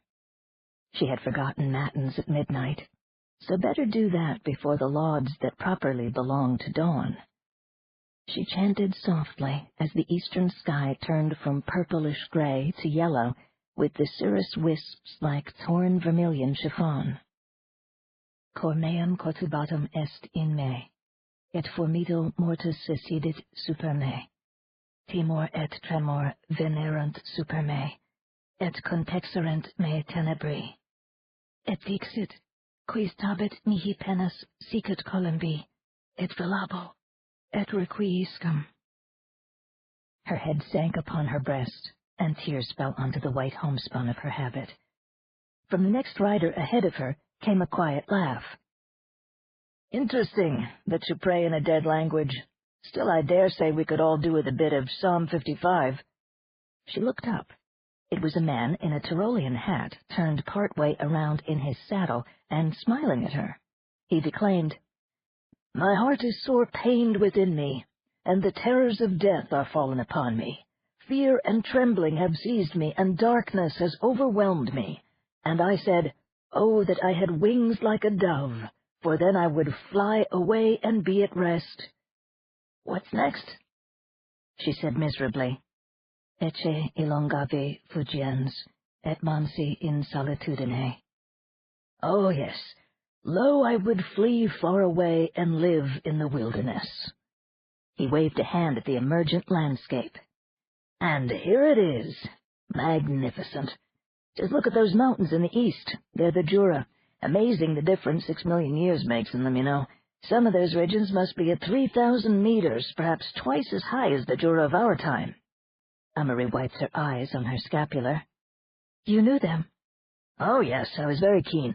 Tramped and climbed all over the earth, but liked the Alps best. I'd planned to climb them again, in their juvenile aspect. My reason for coming to exile, you see.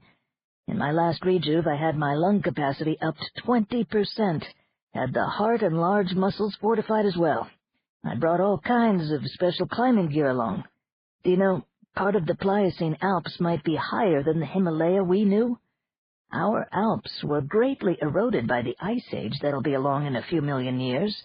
The really high country would be farther south, around Monte Rosa, on the old Swiss-Italian border, or southwest into Provence, where the Dent Blanche Nappe overrides Roses. There could be folds down there pushed above 9,000 meters. There could be a mountain higher than Everest. I hope to spend the rest of my life climbing these Pliocene mountains, even the Alpine Everest, if I manage to find a few kindred souls to accompany me." "Perhaps you still will," the nun tried to force a smile. "Not friggerty likely," he replied cheerily. "These exotics and their flunkies will put me to work hewing wood or drawing water when they find out that my only talents are classical donning and falling off Alps. If I'm lucky and have any spare time after slavery, I'll tootle tunes for drinks in the local equivalent of the village pub." He apologized for interrupting her prayers and turned forward again. In a few moments, Amory heard the soft sounds of his flute mingling with the bird song. She resumed her own quiet chanting. The caravan was on a downhill slope once more, still traveling northward, parallel to the Saône. The great river was invisible, but its course was marked by a wide belt of mist-hung forest far down in the valley. The countryside beyond the woodland, on the opposite bank, was much flatter, a prairie dotted with trees that gradually blended into a marshy plain, with many small meres and sloughs that sparkled as the sun climbed.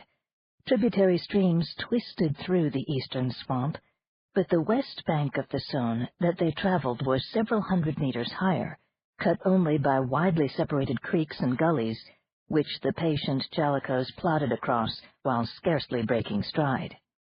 Now that it was fully light, Amory could see the other people in the train, the soldiers and Ipone riding 3 or 4 ranks ahead, the pairs of prisoners strung out behind at neatly maintained intervals. Richard and Claude were near the baggage animals and the rear guard.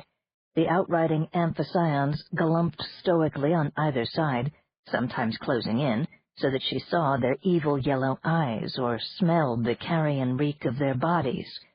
The Chalicos had their own distinctive smell, odd and sulphurous like a flatus of turnips. It must be from the roots they eat, she thought wearily. All that food that made them so big and strong and wide. She groaned and tried to ease her tormented muscles. Nothing helped, not even prayer. Fac me tecum pie fiere, crucifixo condolore, donec ego vexero. Oh shit, Lord, this isn't going to work. Look, Amory, antelopes. Felice was awake, pointing to the savannah on their left, where a golden rise of land seemed strangely overgrown with dark stalks that waved in all directions. Then Amory realized that the stalks were horns, and the entire hillside was thick with reddish, tawny bodies. Thousands upon thousands of gazelles were grazing the dried grass. They were undisturbed by the passing caravan, and raised mild black and white faces, seeming to nod their lyre-shaped horns at the amphibians, which ignored them. "Aren't they beautiful?" cried Felice. "And over there, those little horses." Hipparions were even more numerous than the gazelles, roaming the uplands in huge loose herds that sometimes seemed to cover an entire square kilometer. As the party of travelers came into lower elevations where the vegetation was more lush, they saw other grazers. Goat-like tragosarians with mahogany coats, larger harnessed antelopes that had thin white stripes on their fawn sides, and once in a scrubby little grove of acacias, massive gray-brown elands bearing stout spiraling horns, the bulls with their drooping dewlaps standing over 2 meters tall at the shoulder. "All that meat on the hoof," Felice marveled, "and only a few big cats and hyenas and bear dogs for natural enemies. A hunter would never starve in this world." "Starving," the nun said dourly, "hardly seems to be the problem." She hoisted her skirt and began to massage her thighs by pounding them with the sides of her hands. "Poor Amory. Of course I know what the problem is. I've been working on it. Watch this." As the nun stared, puzzled, Felice's calico there drifted casually toward her own until the sides of the two animals touched lightly. Then Felice's mount moved away, maintaining its steady pace as it trotted a good arm's length to the left of its proper position in line. After just half a minute of this aberrant movement, the beast slipped back into its normal caravan slot. It moved sedately for a few moments, then broke stride, so that it decreased the distance between it and the animal ahead by 1.5 meters. The Chalico continued tailgating, while Amory began to comprehend what was happening. It fell back into its usual place just as a suspicious bear dog let out a howl. "Mamma mia," murmured the nun. "Can the soldiers tell you're doing it?" "Nobody's fighting my override of their control. There probably is no feedback at all, just the preset command for the entire train that keeps them moving at speed in the selected intervals. You remember when those blue partridges spooked the Chalicos early last evening? The guards came back to see that we were all properly lined up again. They wouldn't have had to do that if they had feedback from our mounts." "True, but—" "Hang on to your wimple. Now it's your turn." Amory's pain and spiritual malaise were swept away in a sudden wash of hope, for her own calico there was now duplicating the earlier motions of Felice's animal. When the eerie solo dance had been completed, both of the creatures performed identical maneuvers in concert. "Te Deum laudamus," Amory whispered. "You just might pull it off, child. But can you reach them?" She nodded in the direction of the nearest amphibian. "It's going to be hard. Harder than anything I ever did back in the arena on Acadie. But I'm older now." "At least 4 months older. And it isn't a stupid game anymore with me hoping that they'd learn to care instead of only being afraid. But here she is now, trusting, and even the others would if only they knew.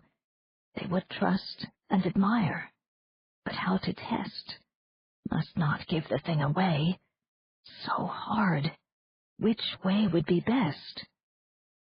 The bear dog, running 20 meters off Felice's left flank, came slowly closer, lolling tongue dripping saliva. The brute was nearly exhausted after its long trek. Its wits were slowed and its willpower diminished. The pricking within its mind that urged it onward and kept it alert was being calloused round with fatigue and hunger. The call to duty was now weak in comparison to the promise of high meat on the trough and a bed of dry grass in a shady place. The amphibian ranged closer and closer to Felice's calico. It whimpered and snorted when it realized that it had lost control of itself, shaking its ugly head as though trying to dislodge pesky insects. The heavy jaws clashed, scattering slobber, but still it came closer, pacing together with the calico in the dust cloud that swirled about the mount's clawed feet. The amphibian glared in helpless rage at the small human sitting high above it. The human that was forcing, bending, compelling. It growled its fury, curling its lips above discolored teeth almost the size of Felice's fingers. She let it go. The effort had dimmed her vision, and her head ached abominably from the resistance of the stubborn carnivore mind. But— "You did that, didn't you?" Amory said. Felice nodded. "Damn hard, though. The things aren't on light autopilot like the chalicos. It was fighting me every minute. Bear dogs must work by training conditioning. That's harder to crack because it's well bedded in the subconscious mind. But I think I've got it figured. Best to go after them when they're worn out at the end of the day's travel. If I can hang on to 2 or even more—" Amory gave a helpless gesture. It was incomprehensible to the nun, this direct impact of mind upon mind, this operation of a power beyond her own mental capability. What would it be like to be a metapsychic, even an imperfect one such as Felice, to manipulate other living things, to move and reform inanimate matter? What would it be like to really create, not merely the ghost of a hiking boot as she had done with the aid of Epon's device, but a substantial illusion, or even matter and energy themselves? What would it be like to link in unity with other minds, to probe brains, to enjoy angelic powers? A bright planet shone in the east near the rising sun. Venus? No, call it by its other, more ancient name. Lucifer, bright angel of morning. Amory felt a tiny frisson of fear. Lead her not into temptation, but forgive us as we warm ourselves at Felice's fire, even as she burns. The caravan marched down into the lowland off the plateau into another river valley that opened westward through the Mont du Chalet. The scattered dwarf palmettos, pines, and locust trees of the heights gave way to maples and poplars, walnuts and oaks, and finally to a deep, humid forest with sour gum, bald cypress, thickets of bamboo, and huge old tulip trees more than 4 meters in diameter. Lush shrubbery abounded, making the landscape seem the very exemplar of primeval jungle. Amory kept expecting dinosaurs or winged reptiles to appear, knowing at the same time that the notion was idiotic. The Pliocene fauna, when you came down to it, was very similar to that of the replenished Earth 6 million years in the future. The riders caught glimpses of small deer with bifurcated horns, a porcupine, and a gigantic sow followed by cunning striped piglets. A troop of medium-sized monkeys swung through the upper story of the woods, following the caravan and shrieking but never coming close enough to be seen clearly. In some places shrubs and small trees had been uprooted and stripped of green. Piles of droppings smelling of elephant identified this as the work of mastodons. A feline roar of uncanny power caused the bear dogs to howl back defiantly. Was it Machaerodus, one of the leonine saber-toothed cats that were the commonest large predators of the Pliocene? After the prison-like environment of the castle and the numbing transition of the night journey, the time travelers now became aware of a new feeling that overcame even their fatigue and soreness and the memory of broken hopes. This forest, pierced by the slanting rays of morning sunlight, was unmistakably another world, another Earth. Here in vivid reality was the unspoiled wilderness they had all dreamed of. Blot out the soldiers and the chains and the exotic slave mistress, and this Pliocene woodland could still be apprehended as paradise. Drew-strung giant spider webs, incredible masses of flowers, fruits, and berries, shining like Baroque jewels in settings of many-hued green, cliffs with thin waterfalls dropping into pools in front of mossy grottos, throngs of fearless animals. The beauty was real. In spite of themselves, the prisoners discovered that they were scanning the jungle for more marvels as eagerly as any pack of thrill-seeking tourists. Amory's pain faded before visions of scarlet and black butterflies and gaudy tree frogs chiming like elfin bells. Even in August the birds sang their mating songs, for in a world without true winter they had not yet begun to migrate and could raise more than one brood a year. An improbable squirrel with tufted ears and patches of greenish and orange fur scolded from a low tree limb. Another tree was draped with a motionless python, its body as thick as a beer barrel and as gorgeously colored as a Kermanshah rug. There went a tiny hornless antelope with legs like twigs and a body no larger than a rabbit's. There flew a bird with a raucous crow voice, feathered in a splendor of violet and pink and darkest blue. By a stream stood a huge otter, poised on hind limbs and seeming to smile amiably at the prisoners riding by. Farther down the creek bed were wild calico hares, somewhat smaller and darker than their domesticated cousins, ripping up bulrushes for breakfast and managing to look dignified in spite of their mouthfuls of dripping greenery.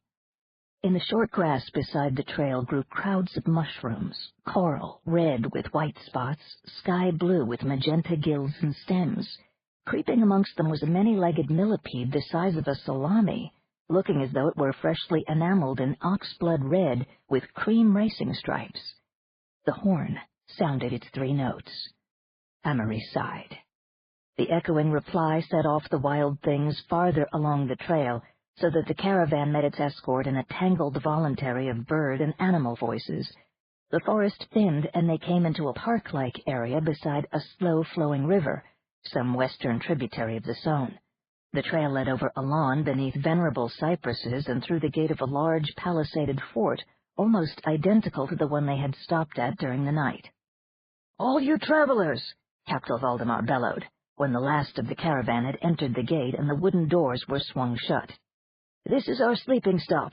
We'll rest here until sunset. I know you're feeling pretty used up, but take my advice and soak in the big hot tub in your bathhouse before you fall into the sack.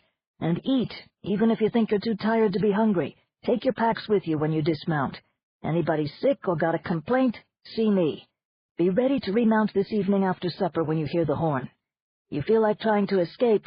Remember that the amphicyons are outside, and so are the saber-toothed cats, and the really trick orange salamander the size of a collie dog, with venom like a king cobra. Have a nice rest. That's all." A white-clad hostler helped Amory from her saddle when she was unable to get down on her own. "You want to give yourself a good soak, sister," the man said solicitously. "It's the best thing in the world for trail soreness. We heat the water with a solar setup on the roof, so there's plenty." "Thank you," she murmured. "I'll do that." "You could do something for us here at the fort, too, sister, if you're not too tired and stiff, that is." He was a short coffee-colored man with graying kinky hair and the preoccupied air of a minor civil servant. Amory felt that she could fall asleep standing up if only there was something to lean against, but she heard herself saying, "Of course, I'll do anything I can." Her racked leg muscles spasmed in protest. "We don't often get a priest here, just a circuit rider every 3 or 4 months. Old Brother Anatoly out of Fanaya, or Sister Ruth from Goraya, way over to the west. We have maybe 15 Catholics among the men here. We'd really appreciate it if—" "Yes, certainly. I suppose you'd prefer the votive Mass of St. John the Beloved Disciple." "First your nice bath and supper." He picked up her pack, draped her arm over his shoulders, and helped her away. As soon as Felice had dismounted, she rushed over to Richard and said, "Well, did you get it?" "Dead easy, and there's a second magnitude sparkler sitting right on top of it." He looked down at her from the high back of his chalico. "Since you're in such good shape, give me a hand down off this brute." "Easiest thing in the world," she said. Stepping onto the dismounting block, she put her little hands under his armpits and swung him off in one motion. "Sweet Jesus!" exclaimed the pirate. "I could use a little of that too, Felice," came Claude's dry voice. The ring hockey player went to the next chalico and plucked the old man out of the saddle as though he were a child. "What kind of gravity you have on Arcady, anyhow?" Richard growled. She bestowed a condescending smile. ".88 Earth normal. Nice try, Captain Blood, but no joy." "You mustn't try anything rash here, Felice." Claude was anxious. "I should think they'd be very alert in a place like this." "Don't worry, Richard hissed. "She's coming. Watch it. Her nibs." The white chalico bearing Ipone paced majestically through the clutter of weary prisoners and their baggage. "No dust or sweat on that one," remarked Felice bitterly, slapping at the filthy green skirts of her hockey uniform. "Looks like she's ready for the fucking Beaux Arts ball. Must be ionized fabric in the cloak." A few of the travelers were still astride their mounts. Among them, the sturdy, ginger-bearded man with the lion emblazoned on his knightly surtout. He had both elbows resting on the pommel of his saddle. His hands covered his face. "Dougal!" Ipone's voice was at once wheedling and commanding. The knight leapt in his seat and stared at her wildly.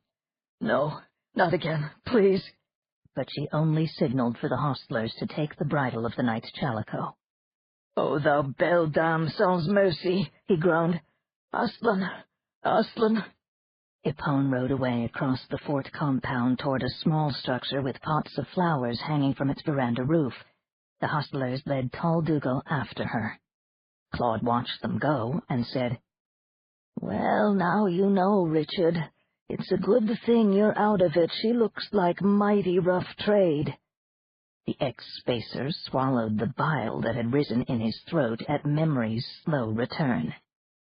Who the hell is Aslan?" he managed to ask. "A kind of Christ figure in an old fairy tale," the old man replied. "A magical lion who saved children from supernatural enemies in a never-never-land called Narnia." Felice laughed. "I don't think his franchise extends to the Pliocene. Would either of you gentlemen care to join me in a hot tub?" She marched off to the bathhouse, dusty feathers a-wave, leaving the others to limp slowly after. 12. Oh, what a night it had been! Aiken Drum lay sprawled on snowy sheets and let his silver torque give him a replay of the high. Fizzy exotic booze, delicious exotic food, fun and games and music and dance and romping and stomping and flying and galloping those exotic broads with their crazy boobs down to there. Sweet Hogmagandy! Hadn't he shown them that he was big enough, and hadn't he found his heart's home at last? Here in exile, among these people who loved to laugh and venture as he did, he would thrive and grow and shine. "Gonna be Sir Boss," he giggled. "Gonna raj this whole fucking world until it yells quits. Gonna fly!" Oh, yes, that too. Slowly, his naked body rose from the bed. He spread his arms wide and soared toward the ceiling, where the morning sunlight shining through the drapes made ripple bars of greeny gold. The bedroom was an aquarium, and he was a swimmer in the air. Zoom, bank, roll, dive, let go and fall bouncing back to the bed, shouting with delight, for it was a rare gift even among the talented Tanu, and the ladies especially had greeted his discovery of it with great excitement. Wonderful silver torque! He scrambled off the bed and went to the window. Renaya, down below, was awake and going about its business. Human figures, strolling or bustling, stately Tanu mounted on gaily caparisoned chalicos, and everywhere the little Ramas at work, sweeping, gardening, fetching, and carrying, kaleidoscopic. "Hey, Ake, where you be, buddy?" The mental hail came to him hesitantly and garbled at first, then with increasing confidence. Ramo, of course. The surly woodsman had undergone a remarkable change of attitude. as Aiken's new meta-functions became increasingly manifest at the party. Ramo left off his shit-kicking and got friendly. And why not? He could sense a winner, that one. You there, Ray? You talking at me, Woodchopper? Who the hell else? Hey, Ake. If this is a dream, don't wake me up. No dream. It's realio trulio, and we are in for one hell of a good time. Hey, what say we bust out and do a little sightseeing in the town? They got me locked in, Ake. You forgot what we learned at the party? Hang on a nanosec while I put my clothes on, and I'll be right there. Aiken threw on his golden costume, checked to be sure that no Tanu was watching, then launched himself out of his bedroom window. Hovering above the mansion like a great gleaming insect, he sent his seeker sense homing in on Ramo's querulous thought pattern, then dived at the open window of his body and popped into the room, crowing, "Ta-da!" "Damn, you really do know how, don't you?" Ramo said with some envy. "Seems I'm only good for picking up furniture." By way of demonstration, he caused the bed to dance and sent tables and chairs flying about the room. "Everybody's different, Chopper. You got your talents, I got mine. You could have diddled the mechanism of the lock to escape, you know." "Shit, never thought of it." Aiken grinned. "You'll be thinking of a lot of things from now on, Ray, and so will I. Last night was some kind of eye-opener, no?" The former woodsman laughed out loud, and the two of them wallowed in a mutual replay, chortling over the discomfiture of the scandalized Suki and Elizabeth, who had retired abruptly when the members of the hunt joined the festivities. Poor straighty ladies, no sense of humor, and probably fridgies to boot. It had been good riddance when they left, and the party had gone on until dawn, featuring entertainments increasingly delightful that the two men could savor to the full, strengthened by their silver torques. Good old meta-boodly psycho-canoodly. Aiken gestured out of the window. "Come on, let's see how the human half lives. I'm curious about the way the normals operate in this exile setup. Don't sweat the flying bit, Ray. I can hold up the both of us." "They'll spot us." "I've got another meta-function. The illusion thing. Check this." There was a soundless snap, and the small golden man disappeared.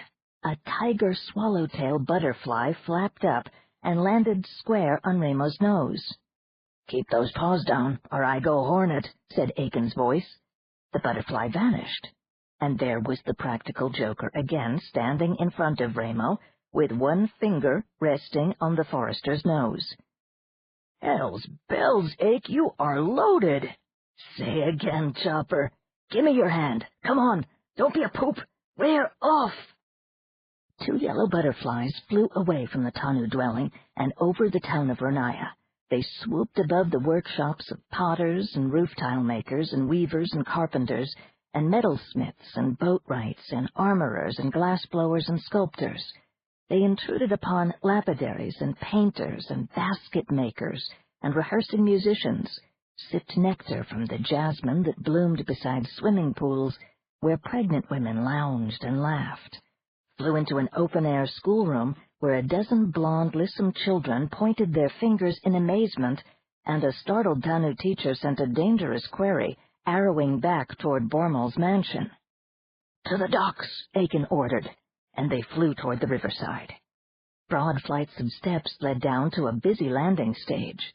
Rama stevedores unloaded barges, while human dockhands and boatmen, many of them naked to the waist in the morning heat, went about their jobs or loafed in shady places, waiting for some other man to finish his. The two butterflies landed atop a fat mooring bollard and turned back into Aiken and Ramo. One dock worker gave a shout. Seagulls rose up from the pavement in pilings, squawking an alarm. Aiken strolled off the bollard, leaving Ramo sitting there and blinking, and struck a pose in thin air. A burly bargee gave a shout of laughter and exclaimed, "Well, if it ain't Peter Pan hisself! But you better send that there Tinkerbell back for a refit." The dockside loafers roared. Up on the bollard, Ramo extended both of his arms to the side, His slanty-eyed Finnish face wore a crooked grin and a look of odd concentration. Immediately, a dozen gulls fluttered down and aligned themselves from his wrists to his shoulders. Hey, Ake! Shooting gallery! Zap before crap or you lose! The hovering little man in gold took aim with his forefinger. Pam, he said. Pam, pam, pamity pam. Small flashes ran along Ramos' plaid-flanneled arms. He was engulfed in a cloud of smoke and fragmentary white feathers. The audience whistled and applauded while Ramos sneezed. Out of way, little bitty buddy! And for my encore, Aiken cried, making a pass with both hands at the bollard itself. I give you shazoom! There was a sharp explosion. The heavy timbers of Ramos' perch disintegrated, leaving him suspended above the water, wearing a look of pained surprise. Was that nice? The ex-forester expostulated. He floated over to the chuckling Aiken, grasped him by the epaulets of his golden suit, and suggested, "Maybe we should cool off with a swim." The two airborne figures began to wrestle, bouncing low over the muddy yellow waters of the Rhone among the moored lighters and wherries and barges like wind-tossed carnival balloons. The men on the docks cackled and stamped, and terrified Rames dropped their burdens and covered their eyes. "Enough!" Crane's mental command whipped out, hauling the two back to the quayside and depositing them onto the pavement with a painful jolt. 4 attendants from Vormal's mansion stepped forward to take firm hold of the still snickering miscreants. With the fun clearly at an end, the dock workers and boatmen began drifting back to their jobs. "I am programming mental restraints upon your major metapsychic functions until you have received proper training at the capital," Crane said. "We'll have no more of this childish behavior." Aiken waved at Elizabeth, Brian, and Suki, who were being escorted down the quay stairs together with Stein on his litter. Ramos said, "Aw, Chief, how else we gonna learn what we can do?" Aiken added, "Lord Bormal told us last night to get right into it, and did we ever?" He winked at Suki, who glared at him. Crayon said, "From now on you'll do your learning in a controlled environment. Lord Bormal doesn't need your repaying his hospitality by destroying his wharf." The little man in gold shrugged. "Don't know my own strength yet is all. You want me to try putting that thing back together again?" Crayon's eyes, opaque blue in the sunlight, narrowed. "So you think you could? How very interesting. But I think we'll wait, Akendrum. It will be far safer for all of us if you stay on the leash for the time being." Elizabeth's thought came stealing gently along. So many wild talents you do have, Aiken. What else is hidden in there? Let me look. She sent a probe boring into him. It caromed off a hastily erected but effective barrier. "Cut it out, Elizabeth," Aiken cried aloud. "Quit, or else you can well zap you." She regarded him sadly. "Would you really?" "Well," he hesitated, then gave her a lopsided smile. "Maybe not, sweetie face.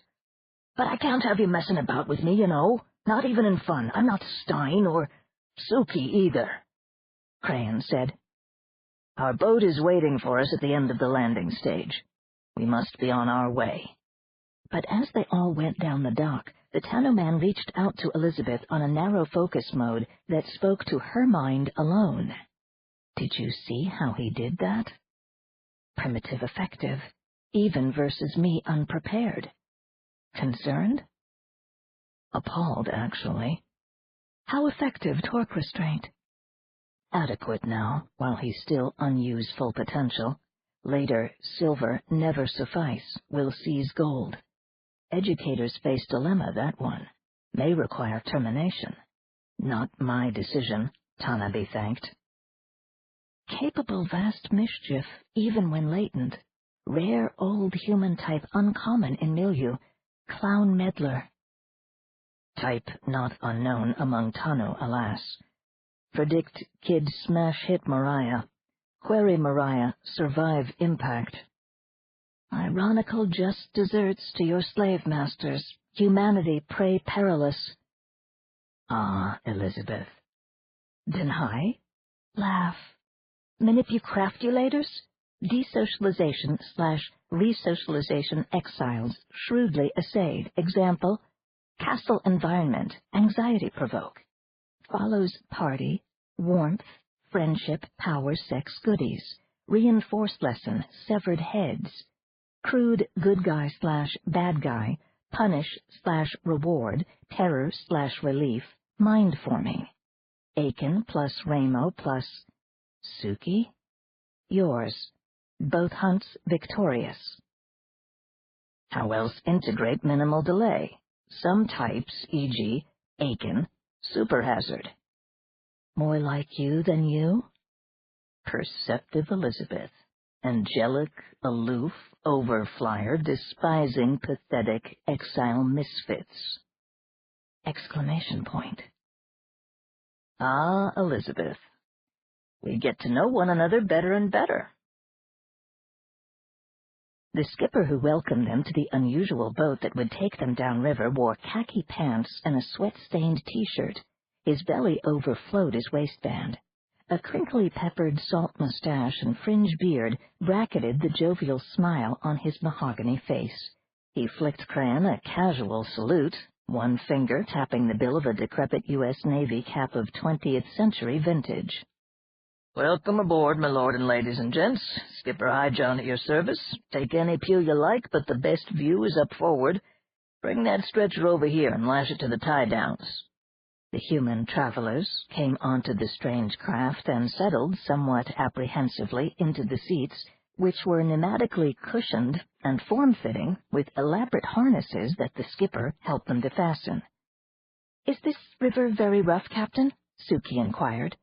She had positioned herself near Stein and kept darting uneasy glances at the sleeping giant, while the attendants secured him with strong webbing. "Don't you be concerned. I've done this Rhone Med run for 16 years and never lost a boat." High John flipped the lid on the chair arm and revealed a hidden container. "Little barf bucket if you need it." Aiken piped up. "You may not have lost a boat, but how about a passenger?" "You look like you got a strong ticker, boy. If things get too wild for you, Lord Crayon, we'll program a comative into your torque. Everybody set now? We'll be stopping for lunch at Felagumpo Plantation around noon for any of you who have appetites. Tonight we'll be at Darask, which is below the site of the future Avignon. You know, the place with the bridge. See you later." With a friendly wave, he went forward. The attendants from the mansion who had carried on Stein and their baggage now trooped ashore. Dock hands began scurrying about the vessel, preparing it for cast-off. The passengers watched with mingled interest and unease. The riverboat was similar in design to most of the others at the quayside, measuring about 14 meters from its high, knife-sharp bow to its gluteally rounded stern. It was a distant cousin to the inflatable rafts and fold boats used by sportsmen and explorers on the whiter waters of the galactic milieu. The hull, stenciled on both sides with the name of the boat, Mojo, was a tough, air-filled membrane with fat exterior corrugations and pillow-like fenders jutting out at regular intervals along the waterline. It looked as if it could be deflated and disassembled for shipment upstream via caravan. Tightly covered hatch openings, fore and aft, gave access to cargo holds, while the passenger accommodation was in an open area amidships that was arched over with a series of half-hoops. The dock workers quickly covered this frame with panels of deeply tinted transparent film resembling decamol. When the last section of the bubble top was sealed, an air blower began to operate inside the boat, providing ventilation for the occupants and rendering the waterproof canopy rigid. Suki turned to Elizabeth, who sat in the seat beside her. "I didn't like the way the captain talked. What are we getting into?" "An interesting ride, at any rate, if the signs and portents add up. Brian, do you know anything at all about the River Rhone?" "It was all cut up with dams and locks and bypass channels in our time," the anthropologist replied. "The gradient is probably a lot steeper here in the Pliocene, so there are bound to be rapids. When we approach the Avion region about 150 kilometers south of here, we'll be in the area that very likely has a deep gorge. In the 22nd century, it was stoppered by the Donzé-Montregon barrage, one of the largest dam projects in Europe. What we'll find down there now, well, it can't be too bad, or they wouldn't try to navigate it, would they? Aiken uttered a shaky laugh. Good question. Well, ready or not, guys, we're off to the races. A rather stout telescoping mast was rising up behind the passenger compartment. When it reached its full height of 4 meters, the top section opened to disgorge a boom with a roller sail, looking for all the world like an old-fashioned portable movie screen. The sail unfurled and gave a few tentative swiveling motions. Dock hands cast off the boat's mooring warps, and vibration in the deck betokened the operation of a small auxiliary engine. The Mojo began threading in and out of the other shore traffic on its way to the mainstream, leading Brian to deduce that it must utilize more than one rudder for maximum maneuverability. They angled sharply away from the shore. As the current took them, the walled city of Rania fell away astern with amazing swiftness. It was not too easy to estimate their speed, since they were a good 200 meters from either shore, but Brian guessed that the sediment-laden flood was racing along at a minimum of 20 knots. What would happen when this great volume of water was compressed between high rock walls farther downstream challenged the imagination of the anthropologist. His speculations were of a decidedly queasy sort. Ramo, in the seat next to him, had found his own brand of solace. He took a pull from his replenished silver flask and offered it to Brian rather half-heartedly. Tanu Popskull. Hardly Hudson's Bay standard, but not too bad. Maybe later, Brian said, smiling. Ramo grunted and took another swallow. The euphoria of his morning adventure had faded away, leaving the ex-forester brooding and ill at ease. Brian tried to draw Ramo out with questions about the previous night's revelry, but received only the curtest replies. You had to be there, Ramo said, and lapsed into silence. For nearly an hour they moved easily through a wide bluff-sided channel, the forested foothills of the Alps on their left hand, and arid tablelands rising from the near jungle of the humid bottoms on the right. Occasionally, Cran pointed out the location of a plantation, but the trees were so thick that it was impossible to see any details of the settlements ashore. They glimpsed smaller boats plying the shallows, and once they overhauled a long covered barge riding deep in the water, bare-masted, and having only a small bubble over the midship steersman's cockpit. The barge greeted them with a toot from his air horn, to which Skipper Highjohn responded with a syncopated blast of his own. The river made a wide curve, and the channel passed between a tall headland and a group of craggy islets. Small mechanical sounds announced the furling of their sail, the booms folding, and the withdrawal of the telescoping mast back to its housing. Far from losing speed, the boat moved along faster, rounding the point. It seemed to Brian that they must be making 30 knots or more. Simultaneously, he became aware of a deep vibration transmitted by the water through the sealed hull of the boat, the inflated headrest of his seat, and the very bones of his skull. The vibration increased to an audible roar as the boat came charging around a sharp bend. The walls of a canyon rose on both sides. Suki screamed, and Ramo yelped in obscenity. Ahead of them, the narrowing Rhone slanted downhill at a 1 in 5 gradient. The river lashed to a foaming frenzy by the rocks of its tilted bed. The boat seemed to dive into the rapids, and a great avalanche of ochre water crashed over the canopy and temporarily engulfed them. Then Mojo broke free and came to the surface, planing along among monstrous standing waves and granite boulders, rolling so steeply that yellow water climbed halfway up the watertight bubble, first on one side, then on the other. The noise was almost insupportable. Ramo's mouth was wide open, but his yells went unheard amidst the uproar of the cascading Rhone. A dark mass loomed ahead. The boat heeled nearly 60 degrees to starboard as they went whipping around a tall rock pinnacle, into a crooked slot between files of huge boulders. The air was so filled with flying spume that it seemed impossible that their skipper could see where he was going. Nevertheless, the boat continued to zig and zag among the rocks, with only an occasional bump against the pneumatic fenders.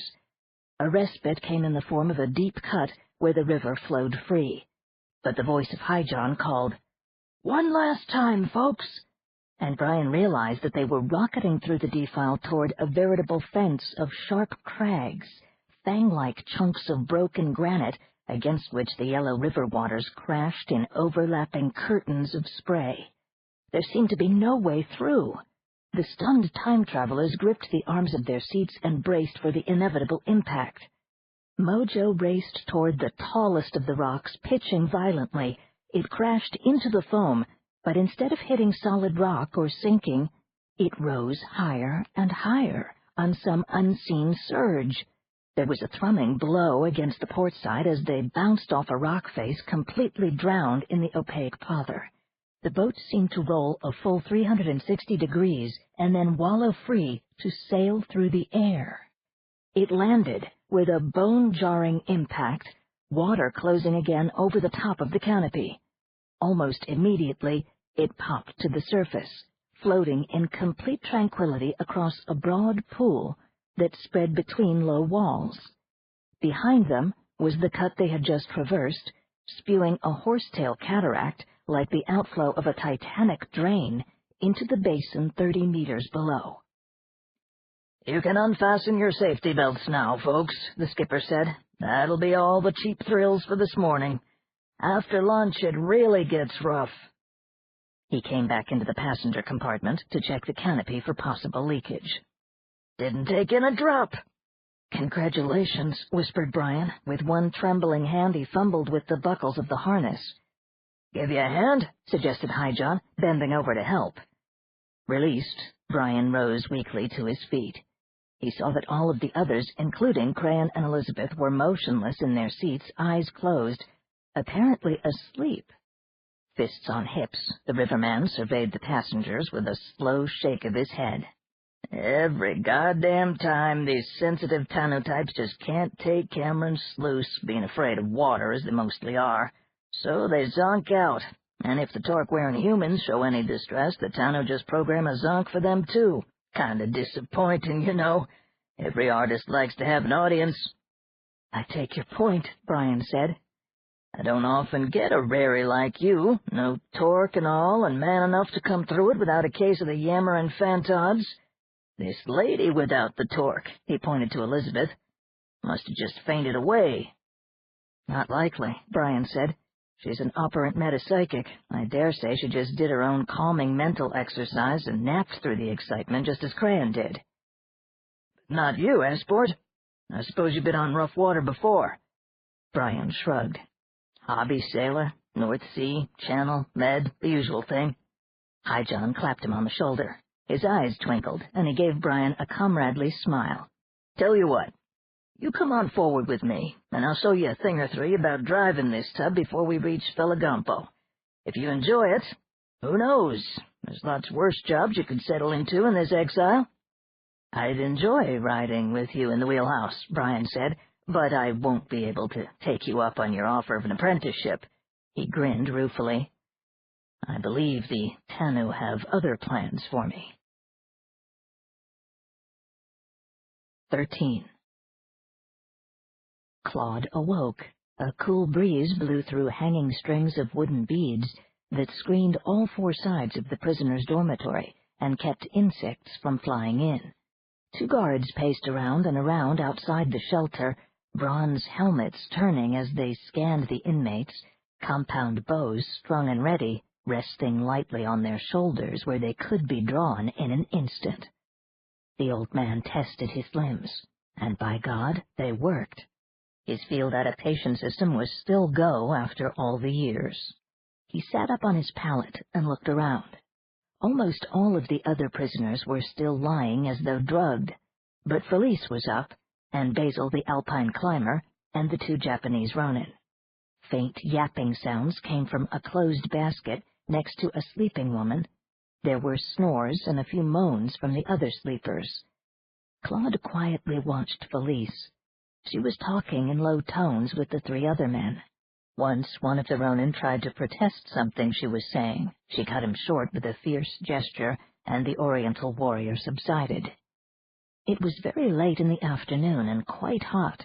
The space within the walled fort was deep in green shade.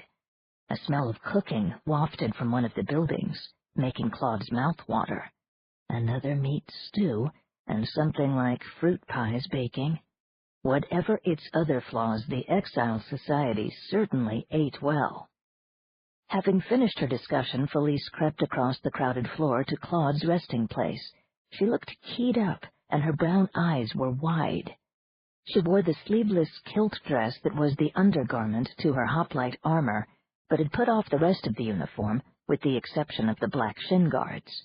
The bare areas of her skin were lightly sheened with perspiration. "Wake Richard up," she whispered peremptorily. Claude shook the shoulder of the sleeping ex-spacer. Muttering obscenities, Richard hoisted himself onto his elbows. "We'll probably have to do it tonight," Felice said. "One of the fort people told Amarie that by tomorrow we'll be into very heavy country where this plan of mine wouldn't have much chance of working. I need open space to see what I'm doing. What I'll do is pick a time before dawn tomorrow, when it's still fairly dark, and the bear dogs are running on the dregs of their second wind." "Now, wait a minute," Richard protested. "Don't you think we'd better discuss this plan of yours first?" She ignored him.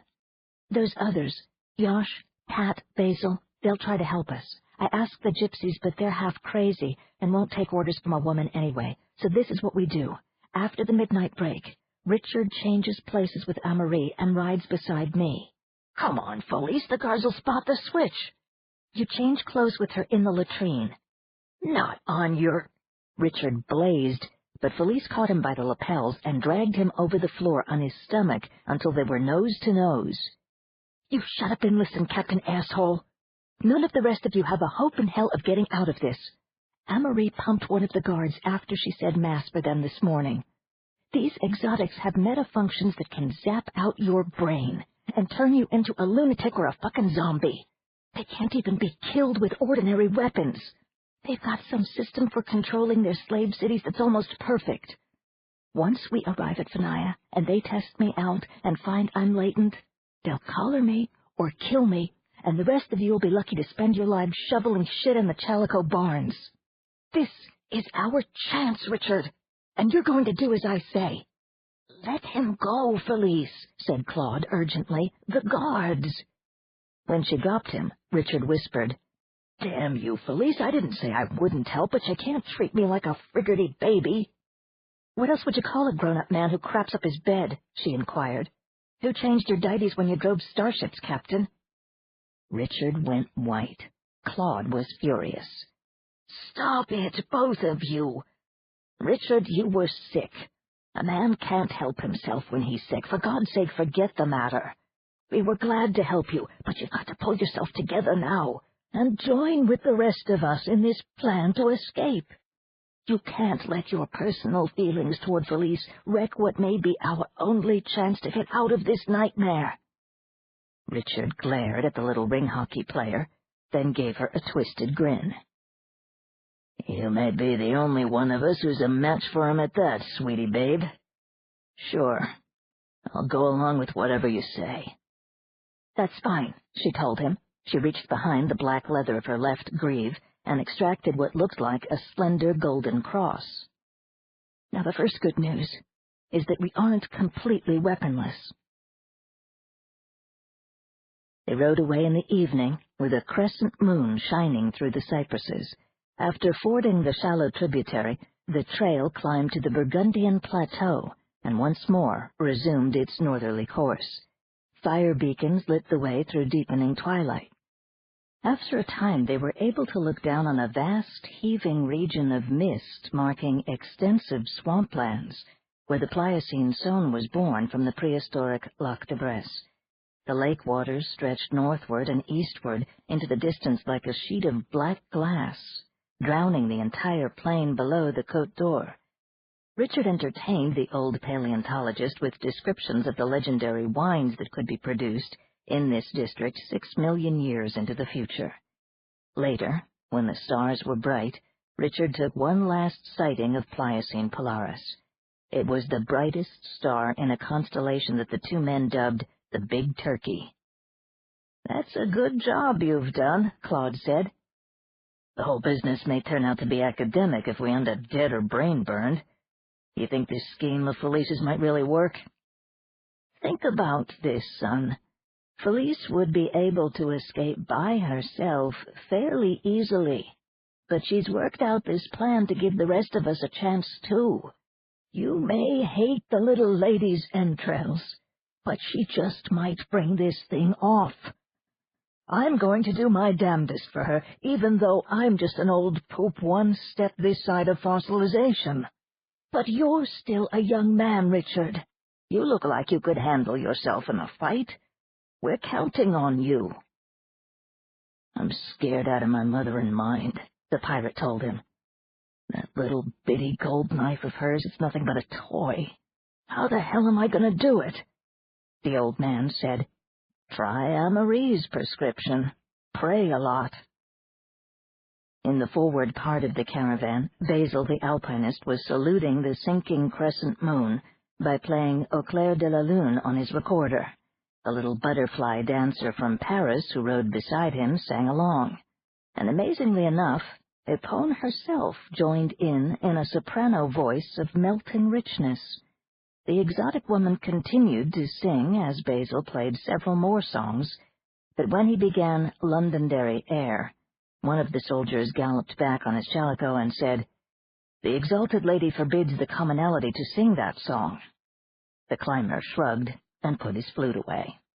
The butterfly dancer said, "The monster sings that song with her own words. I heard her back at Castle Gateway on the first night that we were imprisoned. Isn't it odd that a monster should be musical? It's like a fairy tale, and Epone is like a beautiful wicked witch." "The witch may sing a different song before dawn," Felice said, but only the nun heard her. The trail came closer and closer to the western shore of the Great Lake. The caravan would have to skirt it before heading east into the Belfort Gap, between the Vosges Highland and the Jura, which led to the valley of the Proto-Rhine. The lake waters were utterly calm, reflecting the brighter stars like an inky mirror. As the curve of the trail took them around a promontory, they saw a distant beacon reflected as well, a streak of orange stabbing toward them across a broad bay. "Look! Not one fire, but two!" Felice's voice held a note of anxiety. "Now what the devil do you suppose that means?" One of the soldiers from the rear of the caravan galloped past them to confer with Captain Waldemar, then returned to his position. The chalico slowed to a walk and finally halted altogether. Epone and Waldemar rode off the trail to the top of a small rise where they could survey the lake. Felice gently pounded one fist into the palm of her other hand and whispered, "Shit, shit, shit." "There's something out there on the water," said Amarie. A light mist filmed the reaches of the bay. One part of it seemed to thicken and grow bright as they watched, then break into 4 separate dimly shining masses, fuzzy and amorphous. As the will-o'-the-wisps approached, they grew larger and glowed in color. One faintly blue, another pale gold, and 2 deep red. They bounced up and down as they followed a devious path over the water to a place not far offshore from the halted caravan. "Les lutins," said the butterfly dancer, her voice rough with fear. The central portion of each mass now revealed a form, suspended within the glow, rounded bodies with dangling appendages that flexed. They were at least twice as tall as a human being. "Why, they look just like giant spiders," whispered Amarie. "Les lutins araignées," the dancer repeated. "My old grandmère told me the ancient tales. They are the shapeshifters." "It's an illusion," Felice decided. "Watch Epone." The Tana woman had risen in her stirrups so that she stood high above the back of her motionless white chalico. The hood of her cloak dropped so that her hair was luminous in the multi-hued light, radiating from the things out on the lake. She placed both hands at her neck and cried out a single word in the exotic language. The flame spiders elevated their abdomens at her. Filaments of purple light rocketed toward Epone and over the heads of the prisoners. The people exclaimed in wonderment, hardly conscious of fear. The episode was so bizarre that it seemed like a light show performance. The bright webbing never reached the ground. As it shimmered above them, it began shattering into a myriad of glittering fragments like dying fireworks. The outer edges of the individual spiders' halos started to disintegrate in the same coruscating fashion, enveloping the phantoms in a cloud of swirling sparks.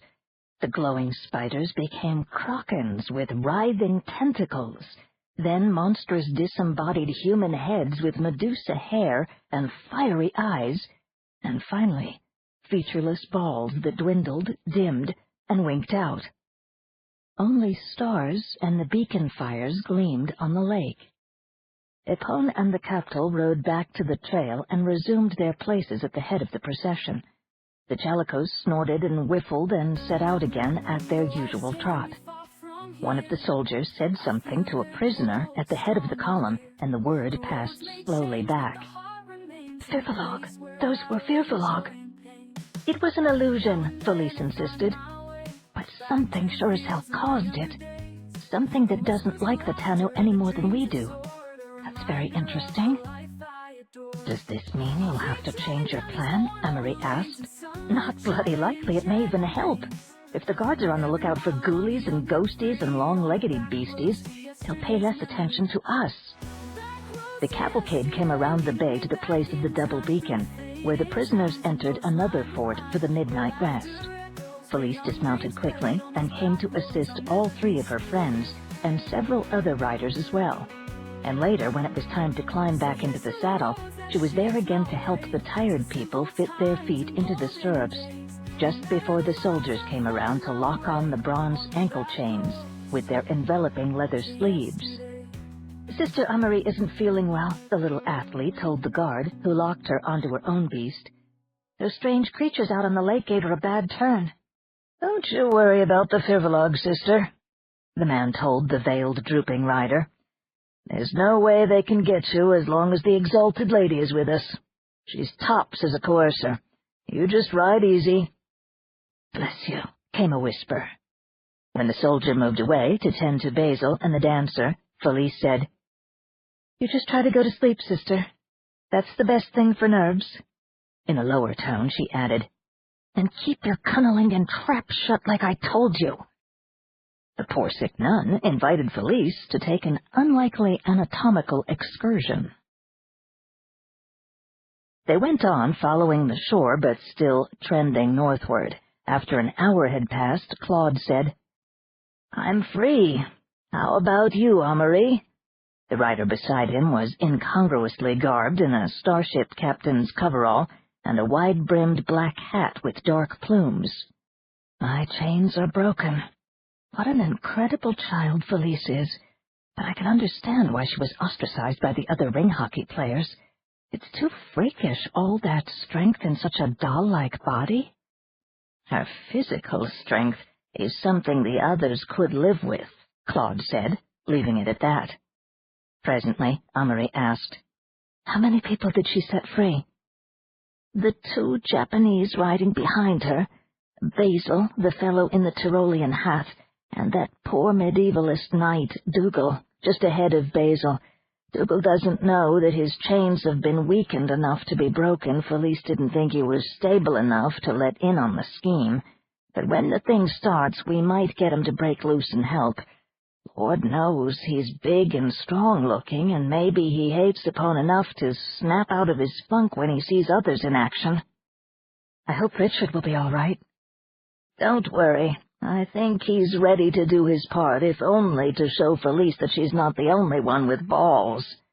The nun laughed. What a collection we are. Exiles and losers all.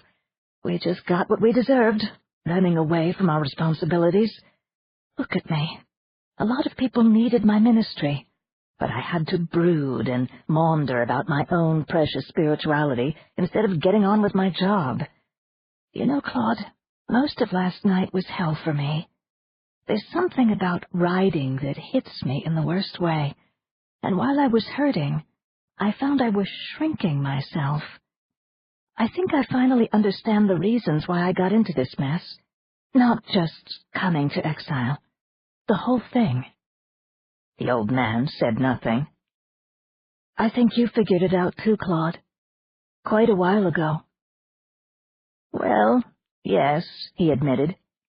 When we talked about your childhood that day on the mountain. But you had to find it out for yourself, she said softly. The firstborn daughter with the little mama thing in the warm Italianate family. The hard-working professional parents depending on her to help raise the cute little brothers. She loving to do it, power-tripping on the responsibility. Then the family gets ready to emigrate to a new world. Exciting. But the daughter screws up by straining some muscles and then breaking her leg in a fall. But just one short week in the tank, dear, and you can come out to us on the next ship. Hurry and get well, Anna Maria. We're going to need your help more than ever on Multnomah, big girl. And you hurried, but by the time you were well, they were all dead. Killed in a translational malfunction of their starship, so what could you do but atone? Try through all the years to show them you were sorry that you had not died along with them. Dedicate yourself to easing the passing of others as you were not able to ease theirs. But fighting it at the same time, Claude. I realize that now. I wasn't really a morbid person, and I was glad to be alive and not dead. But that old guilt never let me go, even though it was so well sublimated in my vocation that I didn't realize how it was undermining me. I went along for years doing work that was very hard and refusing to take holidays or sabbaticals the way the others did. There was always a case that needed my special help, and I was always strong enough to give it. But in the end, it all became a sham. The demons weren't exorcised anymore. The emotional fatigue of the job and the buried guilt all mingled and became unbearable. The old man's voice was compassionate. So when the contemplative orders justifiably turned you down, you scratched around and found what looked like an even better form of atonement. Can't you see that you haven't loved yourself enough, Amarie? This hermitage in exile idea was the ultimate chair in a corner facing the wall. Her head was averted from him, so that the broad-brimmed hat hid her face. She said, "So the exile anchoress turns out to be just as much of a fraud as the ministering nun in the hospice for the dying." "That last bit isn't true," Claude snapped. "Jen didn't think so, and neither do I, and neither do the hundreds of other suffering people you helped. For God's sake, Amarie, try to keep a perspective. Every human being has deep motives as well as superficial ones. But the motivation doesn't invalidate the objective good we do." "You want me to get on with my life and quit picking scabs. But, Claude, I can't go back now, even though I know the choice was wrong. I have nothing left. If you've got any faith remaining at all, why not believe that you're here for a reason?" She gave him a crooked smile. "It's an interesting idea. Suppose I spend the rest of the night meditating on it." "Good girl. I have a feeling you won't have much time for meditation later on if Felice's plan works out. I tell you what. You meditate and I'll snooze, and we'll both do ourselves good. Wake me as soon as Basil starts playing the signal. It'll be just before dawn." "When it's darkest," sighed the nun. "Go to sleep, Claude. Pleasant dreams." There were no more double beacons, which seemed to have been the scouting party's warning of Firvalog in the vicinity. The caravan had come down from the plateau now and traversed open wooded slopes, cut by little brooks that foamed whitely over boulders, calling for tricky footwork by the Chalicos as they picked their way along in the starshine. The country became rougher, and there was a tang of conifer resin in the air. As the night wore on, a breeze sprang up, ruffling the lake and making the beacon fires near the shore lean and twist. It was very quiet. Aside from the noise of the moving caravan, only owl hoots were to be heard. There were no lights of villages or farms, no sign of habitation at all. So much the better if they did manage to escape.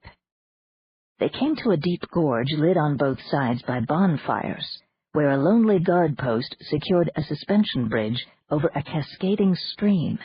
3 torch-bearing men in bronze armor stood at attention as Epone and Captain Valdemar crossed the swaying structure.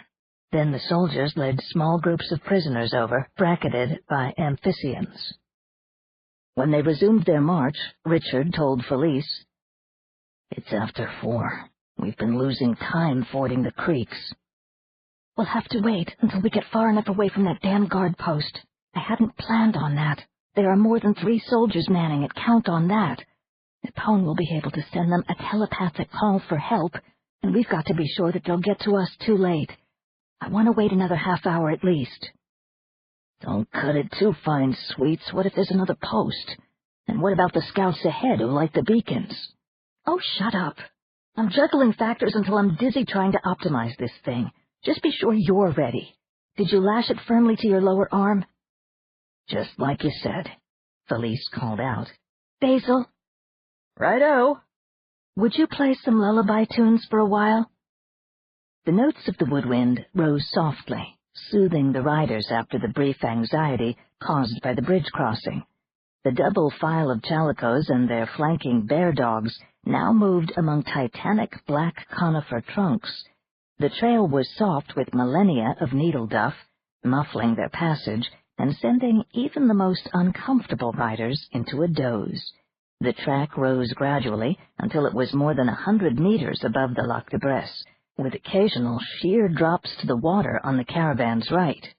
Too soon, it seemed to Felice, the eastern sky began to lighten. She sighed and pulled down her hoplite helmet, then leaned forward in the saddle. "Basil, now!" The alpine climber played all through the night. When he finished it and began again, 4 amphibians went charging soundlessly to the head of the procession and hamstrung Epone's Chalico with simultaneous slashes of their teeth. The exotic woman's mount uttered a heart-stopping shriek as it went down in a welter of dark bodies. The bear dogs, with barking roars, leaped upon Epone herself. Soldiers and the front ranks of prisoners gave shouts of horror, but the Tanu slave mistress did not cry out. Richard thumped his free feet against his mount's neck and held tightly to the reins as the creature took off.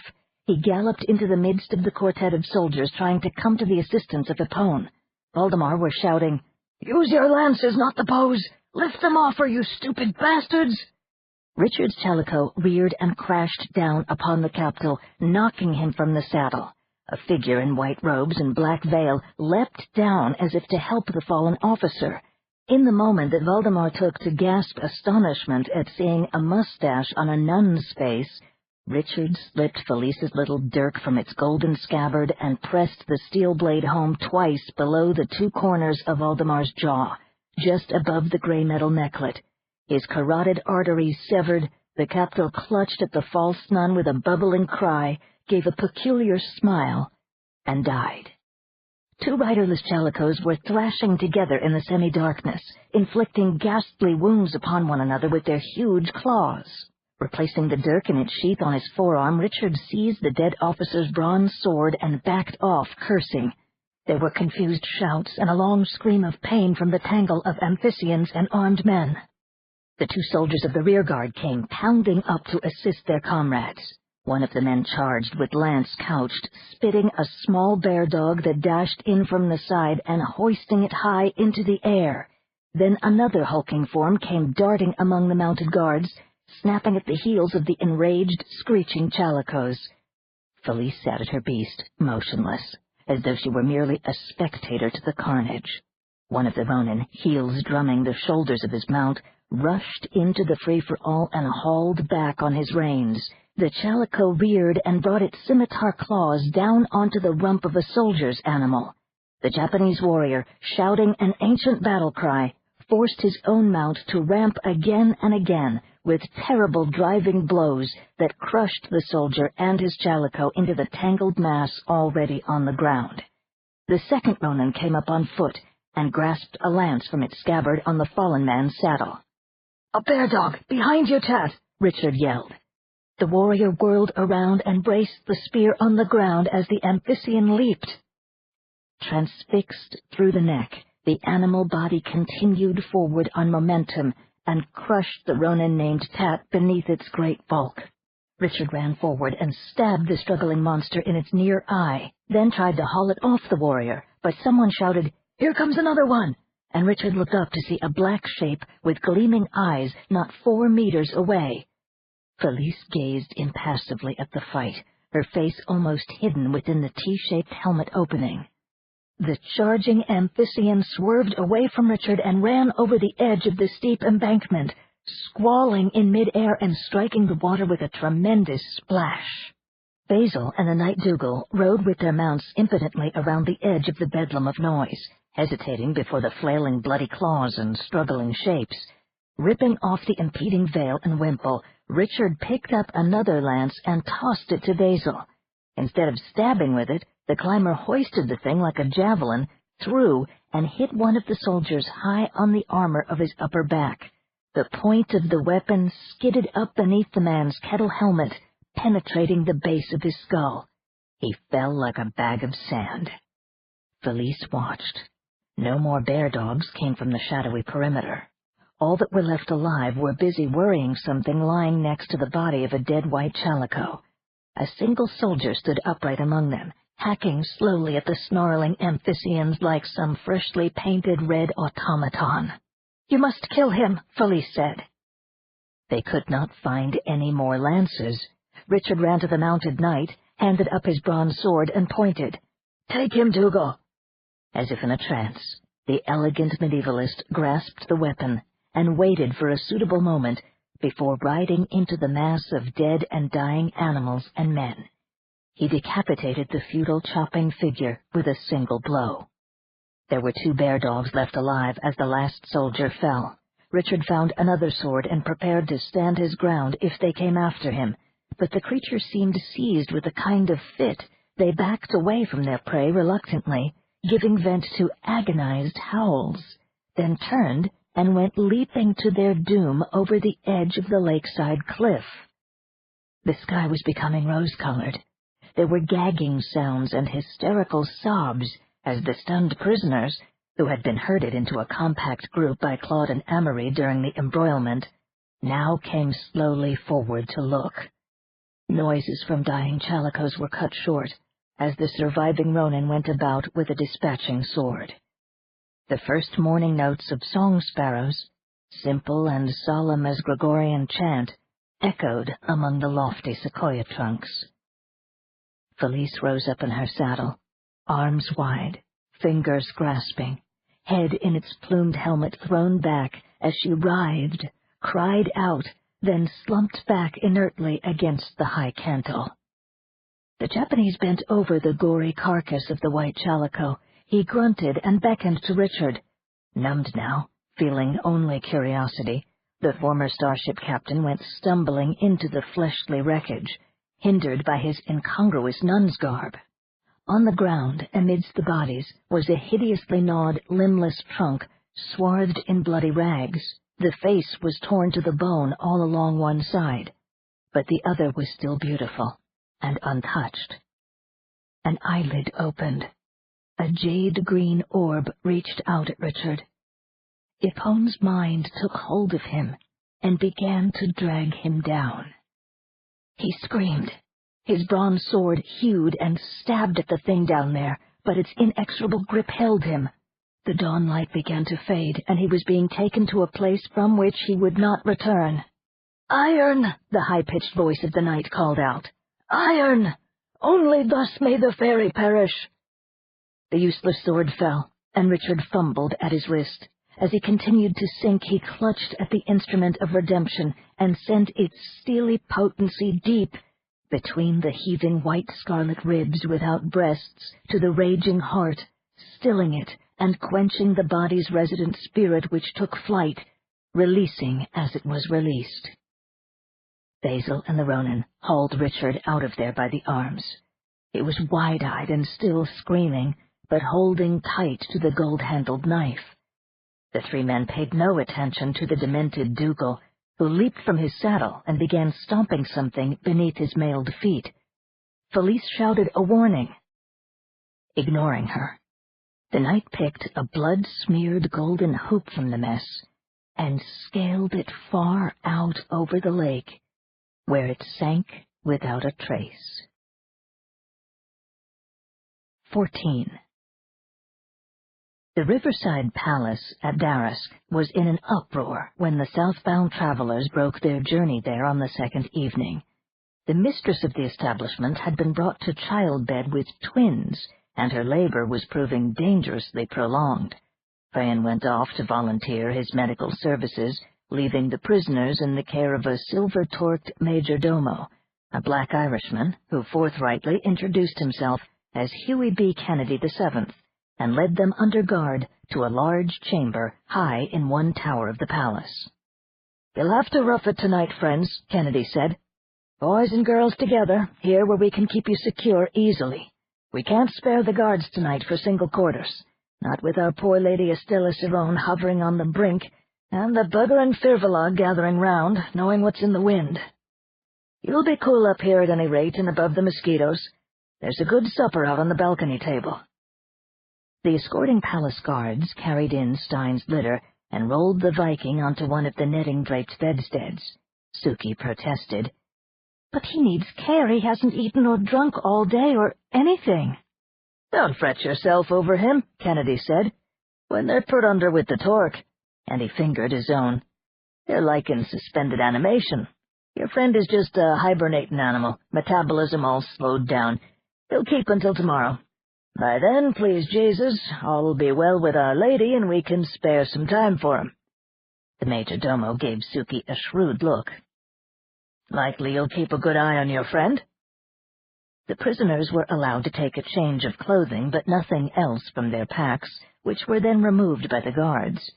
Kennedy apologized once more for the meagerness of their welcome, and prepared to lock them in. Elizabeth came to him and said in a low voice, "I must speak privately to Cran. It's important." The major domo frowned. "Ma'am, I realize that you're a privileged person, but my orders were to install all of you together here." "Kennedy, I'm an operant metapsychic and a trained redactor. I can't get through to Cran, but I can far sense your lady and her unborn babies, and I know that right this moment they're in serious trouble. I can't help them from here, but if you take me down to the birthing room—" "There, Crane's calling for me." Kennedy had heard the telepathic summons, too. "Come along, then." Taking her by one arm, he drew her into the tower corridor and slammed the door shut. Ramos said sourly, "It was nice going. We get stuck here, but little Red Riding Breeches gets to see the fireworks." "I never would have pegged you as an obstetrics freak," Aiken jeered. "Didn't you hear that guy?" Ramos' pale eyes glistened, and he licked his lips. "He said the Firvalog were going to lay siege to the place. I want to see that. Maybe get in on the fighting." Suki's face was twisted with scorn. "You just can't wait to join the hunt, can you? Can't wait to get some monster's head on a pike, but you weren't so brave when we were shooting those rapids today." Leaving them to their bickering, Brian and a strangely subdued Aiken Drum went out to the balcony. The promised supper had enough food for a dozen people, but all of it was cold and bore evidence of hasty preparation. Aiken picked up the leg of a roast fowl and took an uninterested bite, meanwhile inspecting the security arrangements of the balcony. It was completely enclosed in a cage of ornamental brass grillwork. "I won't be flying out of here very quickly, will I? I suppose I could saw through the bars with one of the little Vitrador gizmos I have in my pockets, but it hardly seems worthwhile trying to escape. They've got me so curious about the town of Goodlife that running away seems stupid." "I believe that's the attitude you're supposed to form," Brian said. "You were allowed to taste just enough of your new powers to want a whole lot more. Now they've taken your metafunctions away until you submit to their training regimen down in the capital, and they make you into a good little copy of themselves." "So you think that'll happen, do you?" Aiken's gollywog grin was as wide as ever, but his black-button eyes held an ugly glitter. "You don't know a fucking thing about me, and the way my mind works. As for the metabilities, you're only a normal. You've never tasted the powers, and you never will. So don't give me any of your high-ass professor's predictions about the way I'm going to behave." "They've got you collared and liking it," Brian said mildly. Aiken touched the silver neck ring with a dismissive flick.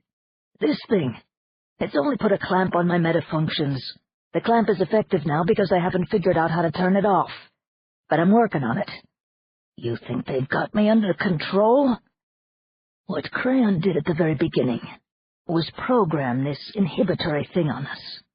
There's this little nagger in the skull that hints at horrible things happening to us if we try to escape or do anything to threaten the peace and good order of our wonderful Tanu friends. You know how much that inhibition is worth influencing me? It isn't worth shit. Little Suki and Dumbo Ray in there are safe, but not Aiken Drum." "The Torques. Have you discovered how the different kinds work?" "Not the details, but enough. One of the Tana women at the Renaya party spilled a lot when I put it to her nicely. The old Torques are the basic article, the mental amplifiers that turn latents into operants. They're stuffed with barium chips all latticed with microscopic amounts of rare earth and bits of other junk that these jokers brought with them from their home galaxy. They handcraft the Torques and have a machine to grow and print the chips. They hardly understand how the machine functions, and most of them know even less about the theory behind the Torques themselves, the whole metapsychic thing. The technology of it is handled down in the capital city by some outfit called the Coercer Guild."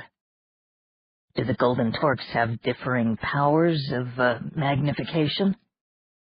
"They're all exactly the same, and all they magnify is what the individual's got. If a guy's got one Wiki ability latent, he becomes an operant Wiki. If he's loaded with all 5 metafunctions in wholesale lots, he becomes operant as the Wizard of Oz. Most of the Tano are fairly strong in just one metafunction, and they tend to club up with others of the same type. The folks who have several strong powers are the real aristocrats. Just what you'd expect. It's the same sort of setup that you get in the milieu, only on a pipsqueak scale, with everyone pretty much out for what he can get. Near as I can tell so far, there are no master-class metas here, and nothing like the milieu's psycho-union." Brian slowly nodded. "I'd already sensed a lack of hierarchy among these people. I wouldn't be surprised to find them still at the clan level of socialization. Fascinating, and almost unprecedented, given the high-culture trappings." "They're barbarians," Aiken stated flatly. "That's one of the things I like about 'em, and they're not too proud to let us human latents join right in." "With silver Torques." Aiken gave a short laugh. "Yeah, these silver collars have all the mind-expanding functions of the gold plus control circuits. The gray Torques and the small collars of the monkeys have nothing but controls, plus a bunch of pleasure-pain circuits and a telepathic communication thing that varies a lot in its range." Brian peered over the edge of the balcony. "Can you get any mental clues as to what's going on around here? Quite a few alarms and excursions down there. I'm getting very curious about the Firbolg by now." "Funny thing about those severed heads the Hunt brought in," Aiken frowned. "They weren't quite dead, some of them. And after a while they started to, how can I say it, flicker. The hunters took them away, so we never really got a good look at them. But there was something subliminal about the whole scene." Suki and Ramo chose that moment to come out in search of dinner. Aiken asked them, "You guys hear anything? With your minds? I've tried, but this damn Lochran put in me screens out all but whispers." Suki closed her eyes and put her fingers in her ears. Ramo just stood there with his mouth open, finally saying, "Hell, all I hear is my stomach rumbling. Let me at that food." After a few minutes had passed with Aiken and Brian watching her patiently, Suki opened her eyes. "I get eagerness from a lot of mental sources that seem to be different, broadcasting on another wavelength from humans, even different from Tanu. I can tune them in, but it's hard. Do you understand what I mean?" "We understand, kiddo," Aiken said. Suki glanced from him to Brian anxiously. "What do you suppose it could be?" "Nothing to bother us, I'm sure," Brian said. Suki murmured something about wanting to sit with Stein, and took a plate of fruit and cold meat inside. Brian was satisfied with a roughly made sandwich and a mug of some cider-like beverage. He stood looking over twilit Darask. In the east, the monstrous rampart of the Maritime Alps still reflected glaring sunset pink on the highest snowfields. Extraordinary, Brian thought. The mountains looked to be as high as the spine of the Himalaya, or even the Halifskjalf Massif on Asgard. A cool wind was coming down from the heights, spreading across the Everglade flats where the Rhone finally relaxed and spread wide after its precipitate plunge from the region around unborn Lyon.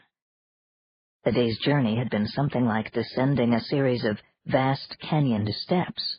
They would sail peacefully for 30 or 40 kilometers, then encounter savage rapids that would shoot them to the next lower level at jet-boat velocity. Despite Skipper Highjohn's reassurances, Brian felt that he had survived the ordeal of a lifetime. The last stretch of rapids, occurring, as he had suspected, in the gorge area about 50 kilometers above the future Pont d'Avignon, had been formidable beyond belief. The prolongation of terror had blunted his senses to the point of stupor. Aikendrum had begged Cran not to put him to sleep for that last rough ride, being eager for some taste of the thrills that Brian had described. When the boat had tumbled end over end down the face of the final great cataract and fetched up in the placid Lac Provençal, Aiken's face had turned to gray-green, and his bright eyes were sunken in shock. "A fucking flea ride," he had moaned, "in a fucking food blender." By the time they reached Darask on the lower Rhone, they had journeyed nearly 270 kilometers in less than 10 hours. The shallowing river twined and split and braided itself into scores of channels, divided by rippling grasslands and mudflats, inhabited by flocks of long-legged birds and cream and black checkered crocodiles. Here and there islands rose from the marshy plain. Darask crowned one of them, looking for all the world like a tropical Mont Saint-Michel, towering above a sea of grass. Their boat had used its auxiliary engine to move out of the mainstream of the Rhone into a secondary channel leading to the fortified town. Darask had a small quay secured behind a limestone wall more than 12 meters high that butted against unscalable cliffs. And now, in the town beneath the high-rising palace, Ramas were lighting the small night lamps, clambering up spindly ladders to tend those on brackets along the house roofs, working pulleys to raise long strings of lanterns up the face of the inner fortifications. Human soldiers touched off larger torches on the bastions of the town's perimeter. As Brian and the others surveyed the scene, the peculiar Tanu-style illuminations sprang into operation, outlining the spired palace in dots of red and amber that symbolized the heraldic colors of its psychokinetic lord, Cranovel. Aiken inspected the Tanu lamps along their own balcony. They were of sturdy faceted glass resting in small niches in the stone, without wires or any other metallic attachments. They were cold. "Bioluminescence," the little man in gold decided, shaking one. "You want to bet there are microorganisms in here? What did Crayon say? That the lights were energized by surplus meta-emanations? That figures. You get some of the lower echelon torque wearers to generate a suitable waveform while they're playing checkers or drinking beer or reading in the bathtub or performing some other semi-automatic. Brian was paying scant attention to Aiken's speculations. Out in the surrounding marshland, the ignis fatui were lighting their own lamps, wispy blobs of methane blue, firefly glimmerings that winked on and off in scattered synchrony, wandering pale flames gliding around the island's misty backwaters like lost elfin boats. I suppose those are glowing insects or marsh gas flames out there, Suki said, coming up behind Brian to stare into the darkening landscape. Ramo said, "Now I hear something, but not with any meta-faculty. You guys catching it?" They listened. Suki pursed her lips in exasperation. Frogs! An almost inaudible trill was building up on the breeze, swelling and finally fracturing into a complex treble chord of tinkles and peeps. An invisible batrachian maestro lowered his baton, and more voices chimed in, gulps and grunts, rattling snares, pops and clicks, tunking notes as of hollow canes. Additional frog voices contributed their simulations of slowly dripping water, plucked strings, human glottal trills, buzzing drill bits, amplified guitar notes, and underwriting it all was the homely juggarum of the common bullfrog, that durable earth creature that would, in only 6 million years, accompany mankind on its colonization of the far-flung stars. The 4 people on the balcony looked at one another and burst into laughter. "We've got a front row seat," Aiken said, "in case there's any Fervalog invasion, and this blue pitcher is full of something that's cool and definitely alcoholic. Shall we pull up chairs and fortify ourselves just in case the monsters arrive on schedule?" "All in favor?" Brian demanded. "Aye." They took out their mugs, and the little man in gold filled them one by one. Elizabeth pressed the back of her hand to her clammy forehead. Her eyes opened, and she exhaled a long, slow breath. Crayon and a haggard Tanu man in a rumpled yellow robe bent anxiously over her chair. Crayon's mind touched hers, supporting, querying. "Yes, I have separated them, finally. Sorry, so weak, my skill rusty, disuse. They will be born now." The mind of Lord Carnival of Darask wept gratitude. And she? Safe? Oh, safe, my darling? "Human women tougher than Tano. She recovers easily now." He cried aloud, "Estella Cerrone," and ran to the inner chamber. In a few moments the querulous wail of a newborn infant came to the 2 who still waited. Elizabeth smiled at Crayon. The first grayness of dawn lighted the mist outside the palace windows. Elizabeth said, "I've never handled anything quite like that before. The 2 unborn minds, so intertwined, so mutually antagonistic. Fraternal twins, of course. But it seems incredible that genuine enmity should have been able to—" A Tano woman dressed all in red put her head through the curtained doorway and exclaimed, "A lovely girl! The next one is a breach, but we'll get it safely, never fear." She disappeared again. Elizabeth got up from the chair and walked wearily to the window, letting her mind reach out beyond the birthing rooms for the first time since she had entered so many hours ago. The anomalies were outside, crowding closer and stumbling over one another in horrid eagerness. Those twittering little unhuman minds, seemingly operant, changing their soul form even as she tried to grasp them for examination. They eluded her, wove disguises, faded and flared, shrunk to atomies or expanded into looming monsters that postured in the mental physical fog swirling about the towers of the island palace. Another baby cried. Pierced by a terrible realization, Elizabeth's mind met that of Crayon. A slow distilling drop of regret formed from a complex of the man's emotions. Then he slammed down an impervious screen between them. Elizabeth ran to the door of the inner chamber and pushed the draperies aside. Several women, both human and Tanu, were attendant upon the new mother, a human wearing a golden torque. Estella Cerrone was smiling, the beautiful baby girl held to her right breast. Pranival knelt beside her, wiping her brow. The Tanu nurse, in red, brought the other baby to show to Elizabeth. It was a very small boy, weighing about 2 kilos, wizened as an old man, and with an oversized head thickly covered with wet dark hair. Its eyes were wide open, and it screeched thinly from a mouth that had a full set of tiny, sharp teeth. Even as Elizabeth watched, the mannequin shimmered and became furry all over its body, then shimmered again and turned to a virtual double of its plump blonde sister. "It is a Firbolg, a shape-changer," the nurse said. "They are the shadow brethren of the Tanu from the foundation of worlds. Ever with us, ever against us. The twin situation is fortunately rare. Most such die unborn, and the mother with them." "What will you do with him?" Elizabeth asked. Fascinated, horrified, she sounded the small alien mentality and recognized the anomalous mode, now that it was fully separated from the more complex psychic structure of the Tanu sister. The tall nurse shrugged. "His folk are awaiting him, and so we give him to them as always. You would like to see it?" Dumbly, Elizabeth nodded. The nurse swiftly wrapped the baby in a soft towel and hurried out of the birthing room.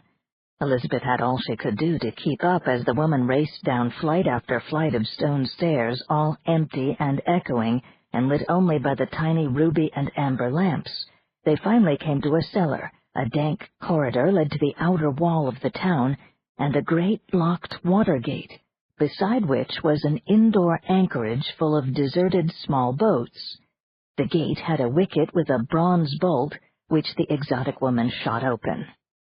"Guard your mind," she warned, and stepped outside onto the fog-obscured dock. There were lights out there, and they converged with alarming speed, making no sound whatsoever. Then came a single deep green glow that became a sphere some 4 meters across, rolling on the surface of the water and burning the mist to shreds as it approached the dock. With great caution, Elizabeth pried apart the fabric of the illusion and looked inside. There was a boat, a punt rather, with a dwarfish fellow poling, and a round-cheeked little woman sitting in the bows with a covered basket in her lap. "So you see us, do you?" Elizabeth staggered as a barrage of lightning seemed to explode behind her eyes. Her tongue swelled as if to strangle her. The flesh of her hands blistered, blackened, burst, and cooked in a living flame. "That'll show the upstart." "I warned you," said the Tanu woman. Elizabeth felt the tall one's arms around her, holding her up. She saw only the glowing ball receding into the mist. Her mouth was normal, her hands unhurt. "The Firbolg are operant metapsychics of a sort. All most of them can do is spar sense and spin illusions, but those can be strong enough to drive an unready mind mad. We handle them well enough, at grand combat time and at most other times too, but you must not let them take you unaware." The baby was gone. After a few seconds, the green glow vanished as well, and daylight broke fitfully through rags of vapor. Far up on the battlements, a woman's voice was singing alien words to a familiar melody. "We'll go back now," the nurse said. "My lord and lady will be very grateful to you. You must receive proper thanks, then refreshment and rest. There is a small family ceremony, naming the child and giving her the first tiny golden torque. They will wish you to hold the baby. It is a great honor." "Imagine me as fairy godmother," Elizabeth murmured. "What a world! Are you going to name her after me as well?" "She already has a name. It is traditional among us to give anew the name of one who has recently passed on to Tana's peace. The baby will be called Ipon, and the goddess grant that she be more fortunate than the last who bore that name." 15. Amory came down to the lakeshore, where the freed prisoners were ballasting their hastily inflated boats. I've had to sedate Felice. She was ready to tear the poor Nadia apart. Not surprising, Claude growled. Once I'd thought the matter through, I was tempted along those lines myself. Richard was treading siphon bulbs with both feet, flooding the interstices of his and Claude's beached dinghies, while the old man loaded equipment into the two small decamal craft. Richard had changed back into his pirate costume, curtly telling the nun to keep his spacer's coverall for the duration. Now he glowered at her. Maybe Dougal did us all a favor without knowing it. How do we know what Felice would turn into when she got hold of a golden torque? There's that, Claude had to admit, but if she'd got it, we wouldn't have to worry about any immediate danger from the soldiers. As it is, some kind of armed force is going to be breathing down our necks any minute now. We couldn't have been far from the next fort when the fight started. Amory said, "You two come up and help me with Felice when you finish here. Yosha's been going through the baggage packs, retrieving some of our stuff." "Any weapons?" Richard asked. "They seem to have left ours back at the castle, but most of the tools are there, no maps or compasses, I'm afraid."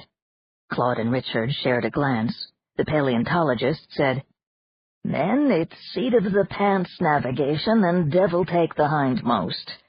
You go on up, Amory. We'll be along in a few minutes." In the aftermath of the flight, when all of the prisoners had been released, they had held a hasty conference and decided that the best chance of escape lay in taking to the water. 1 or 2 people to a decamal dinghy from the survival units. Only the 5 gypsies had ignored Claude's warning about the dangers of riding the torque-susceptible chalicos. They had gone back to attack the suspension bridge guard post after donning the gory armor of the slain escort and taking most of the soldiers' weaponry. The remaining escapees had re-established the bonding forged at the auberge, the original groups coming together once more to plan their collective getaway. Claude, the only person with a working knowledge of the Pliocene landscape, had suggested 2 possible escape routes. The one that would take them most quickly to rugged country entailed a short voyage northeast, across the narrow upper portion of the Lac de Bresse, to canyons leading into the hastily forested Vosges Highlands. This had the disadvantage of crossing the main trail to Fenaya, on the opposite shore of the lake, but if they managed to elude mounted patrols, they could reach the high country before nightfall and hole up among the rocks. The second route would have them sailing southeast across the widest part of the lake to the shore of the Jura Piedmont some 60 kilometers away, then continuing south into the mountain range itself. There seemed an excellent chance that the land in that direction was completely uninhabited, since beyond the Jura lay the Alps. On the other hand, the lakeside forts were likely to have boats of their own that could be used for pursuit.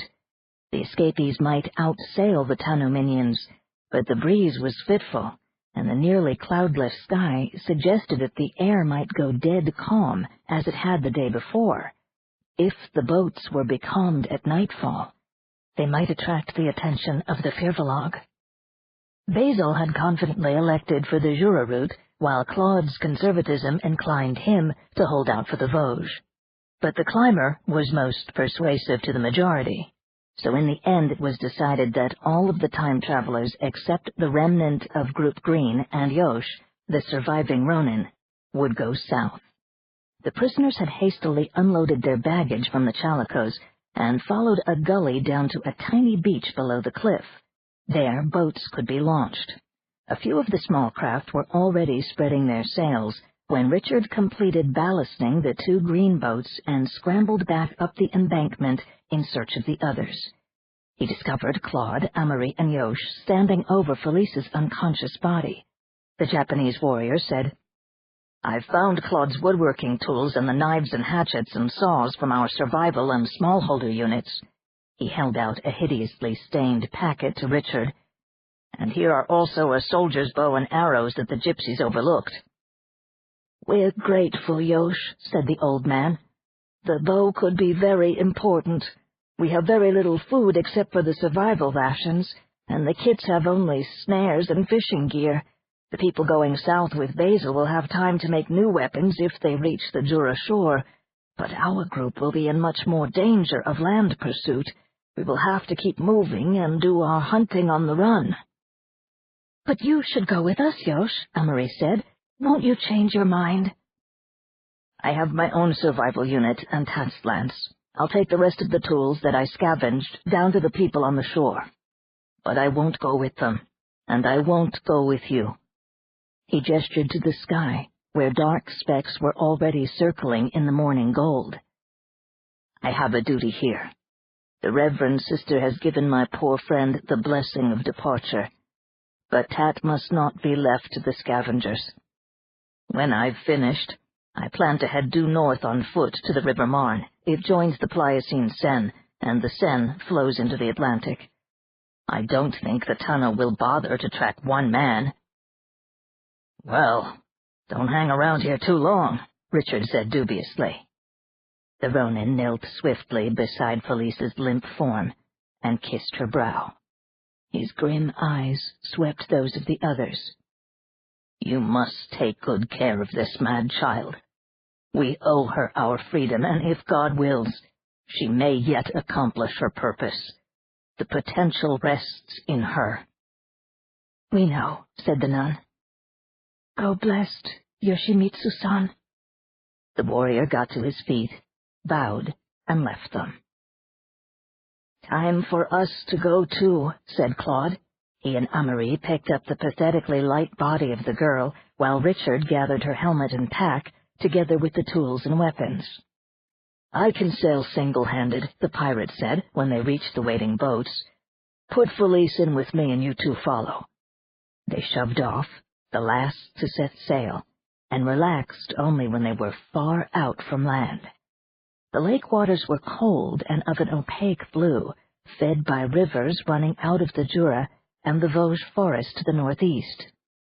Amory stared at the receding shore, where carrion birds were gradually descending. "Claude, I've been thinking. Why didn't Ypone die sooner from those dreadful wounds? She was literally torn to pieces before Richard and Yosh and Dougal ever got near her. She should have bled to death or died from hypovolemic shock, but she didn't." "The people at the fort told you that the Tanu were nearly invulnerable. What did you think they meant?" "I don't know. Perhaps I assumed that the exotics were able to use their coercive power to fend off attackers. But I never dreamed a Tanu could survive such physical punishment. It's hard not to think of them as approximately human, given that breeding scheme Ypone spoke to us about." "Even human beings without metafunctions have been mighty tenacious of life. I've seen things in the colonies that were damn near miraculous, and when you consider the enhancement of mental powers that the Tanu achieve with the torque—" "I wonder if they have regenerative facilities here in Exile." "I should think so in the cities, and God knows what other kinds of technology they have. So far we've only seen the torques, the mind assayer, and that frisking device they used on us when we first came through the time portal." "Ah, yes, and that brings us to the lethal dagger." The old man stripped off his bush jacket and pillowed his back against one of the boat seats. "I don't doubt that our anthropologist friend Brian could tell us all about the legendary fairy antipathy toward iron. He'd probably explain it in terms of the ancient tensions between Bronze Age and Iron Age cultures. Be that as it may, European folklore is almost universal in believing that iron is repugnant or even deadly to the old people." The nun burst out, "Oh, for heaven's sake, Claude! Ypone was an exotic, not some bloody elf." "Then you tell me why bear dog bites and dismemberment and stab wounds from a bronze sword didn't finish her off, while a single thrust from a steel knife blade did." Amory considered. "It may be that the iron interferes in some way with the function of the torque. The blood of the Tanu is red just like ours and probably just as iron-rich. Their bodies and minds, and the torque, might operate in a delicate harmony that could be upset by the introduction of a gross mass of iron. Iron might even wonk them up if it just came near the body's intimate aura. Remember Stein and his battle axe? None of the castle people was able to prevent him from doing terrible damage, which didn't strike me as strange at the time, but with what we know now, it seems significant.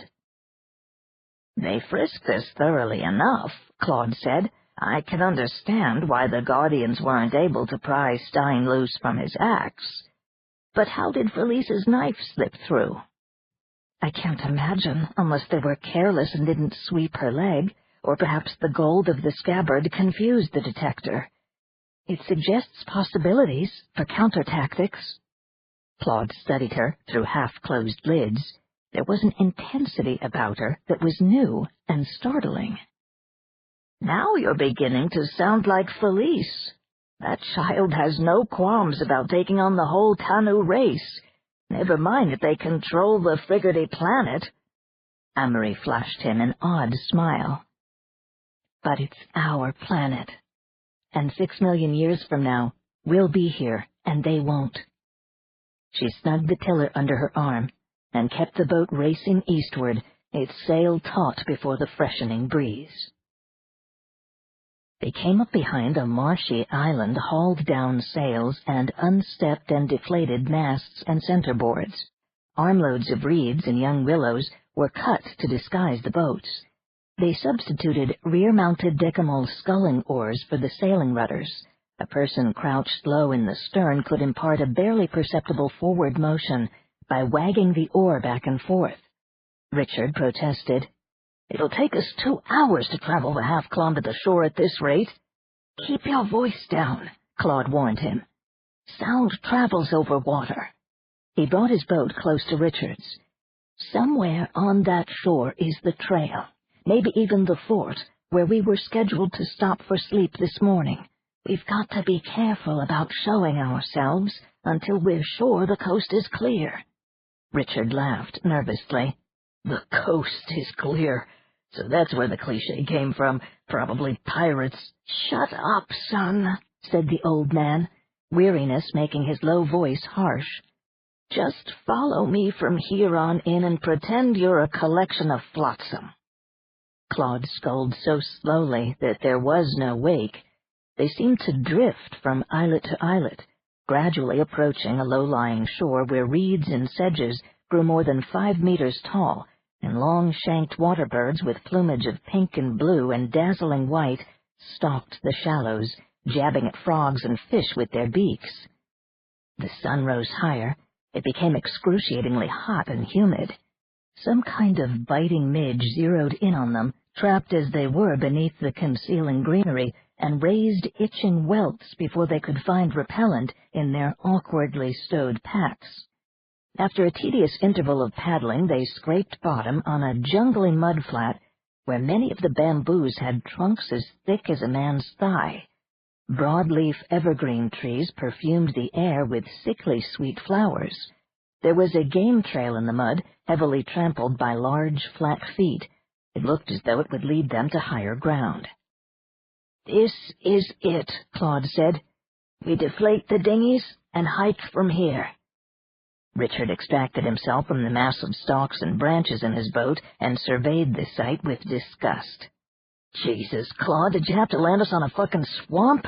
Talk about your green hells. This place is probably crawling with snakes.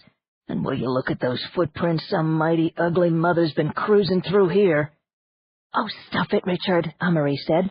"Help me get Felice ashore, and I'll try to revive her while you guys—" "Get down, everybody!" the old man whispered urgently. They crouched low in the boats and stared in the direction from which they had come. Out beyond the marshy little islands, where the lake was deep and the breeze blew unimpeded, were a pair of 7-meter catboats that bore no resemblance to any of the craft launched by the escapees. They were slowly tacking northward. "Well, now we know where the fort must be," Claude remarked. "South of here and most likely not very far away. They've probably got oculars on board, so we'll have to stay down until they get around that point." They waited. Sweat trickled down various body surfaces and made them itch. The frustrated midges whined and went on sorties against their unprotected eyeballs and nostrils.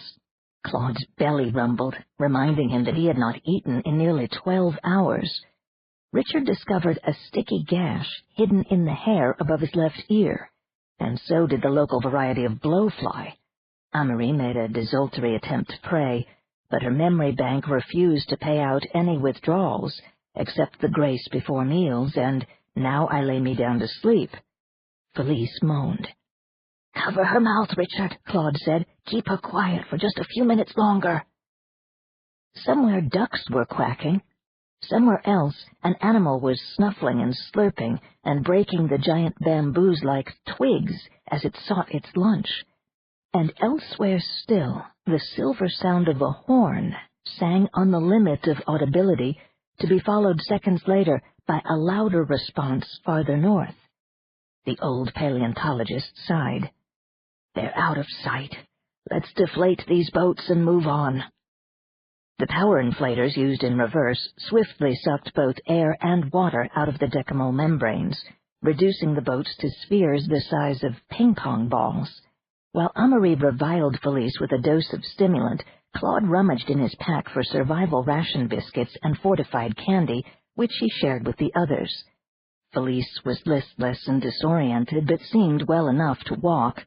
Claude tried to get her to remove her leather cuirass, greaves, and gauntlets, which had to be acutely uncomfortable in the muggy atmosphere of the marsh, but she refused, only agreeing to keep her helmet stowed in the pack when Claude pointed out that its plumage might betray them to searchers. As a final ritual, they daubed each other with camouflaging mud, then set off with Claude in the lead, Richard following, and Amory and Felice bringing up the rear. The ring hockey player had appropriated the bow and arrows. They went quietly along the trail, which was wide enough for them to travel in comfort, a circumstance that pleased Richard and the women, but rather alarmed the more wilderness-wise Claude. For 2 kilometers they slogged through stands of bamboo, alder, willow, and semi-tropical evergreens, some trees laden with fruits of russet and purple, which Claude warned them against sampling. To their surprise, the only wildlife encountered was birds and giant leeches. The ground became higher and drier, and they passed into dense forest, loud with bird and animal voices. The trees were draped in vines, and the undergrowth formed a mass of impenetrable thorn bushes on both sides of the trail. At length, the gloomy greenness gave way to sunlight as the trees thinned. Claude held up his hand as a signal for them to stop. "Not a peep out of you," he breathed. "I was half expecting to meet something like this." They gazed through a thin screen of young trees into an open meadow with scattered clumps of bushes. Cropping the shrubbery was a herd of 6 adult and 3 juvenile rhinos. The full-grown specimens were about 4 meters in length and might have weighed 2 or 3 tons. They had 2 horns, piggy little eyes, and quaintly tufted ears that waggled as flies buzzed around them. "Dicerorhinus sclermacheri, I'd say," Claude whispered. "This is their trail we've been using." Felice stepped forward, knocking the razor-sharp arrow. "It's a good thing the wind is with us. Let me feel around their minds for a while and see if I can move them." Richard said, "Meanwhile, we can hope they don't get thirsty." Leaving Felice to experiment with her coercive power, the others withdrew back along the trail into a sunny glen at one side, where they sat down to rest. Richard planted a straight stick about as long as his arm upright in a patch of soil, marking the position of the shadow's tip with a small stone. "Making a sundial?" Amory inquired. The pirate grimaced. "If we stay here long enough, we can get a fix. The tip of the shadow moves as the sun seems to travel across the sky. You wait, mark the new position of the shadow tip with another stone, connect the 2 stones with a line, and you got an east-west bearing. If we want to reach those highlands by the shortest route, I think we've got to bear more to the left than we've been going on this trail." It was nearly an hour before Felice returned to tell them that it was safe to cross the meadow. They chose a new route according to Richard's aboriginal navigation, but without a convenient animal track to follow, they were forced to cross country through the tangled, thorn-choked forest understory. It was impossible to travel quietly, and the wildlife was making a racket like feeding time at the zoo, so they threw caution to the winds and broke out the Vitrador hatchets and Claude's big carpenter's axe and hacked a trail. After 2 exhausting hours of this, they came upon a sizable creek and were able to follow it upstream into a slightly more open section of forest. "We're on the bench above the lake now," Claude said. "The trail to the fort must be near. Be very quiet and keep your ears open." They crept onward, skulking in the shadows of giant conifers, cycads, and ferns. Anticlimactically, they blundered right into the trail when they had to alter course to avoid a spiderweb the size of a banquet tablecloth. The bush-constricted track was deserted. Felice bent over a pile of chalico dung. "Cold. They must have passed here 2 hours ago. See the prints heading north?" "They'll be coming back," Claude said, "and if they have amphibians, they'll be able to track us. Let's blot out our own prints and get out of here. Once we get higher, there should be fewer trees and easier going. We'll have to follow another stream somewhere to kill our scent." The trees did become more widely separated as they continued upslope, but the going was hardly easy. They followed a dry water course for most of an hour before the gentle grade above the bench steepened to a bluff studded with house-sized chunks of rock. The wind died, and the heat of mid-afternoon smote them as they climbed. At times, when they rested, they could see out over the Great Lake. There were sails far to the south, apparently motionless on the water. It was impossible to tell whether they belonged to the Grey Torque Marines or to the escapees. They wondered out loud about the fate of Basil and his contingent, about Yosh, and about the gypsies and their quixotic foray against the guard post. But the trail talk dwindled as they were forced to save their breath for more difficult climbing.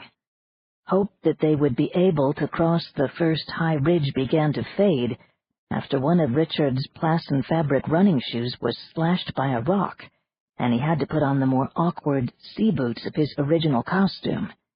Then Amarie's saddle-sore legs betrayed her on a treacherous slope, and she lost her footing, dislodging several large stones that tumbled down upon Claude and bruised his arm and shoulder.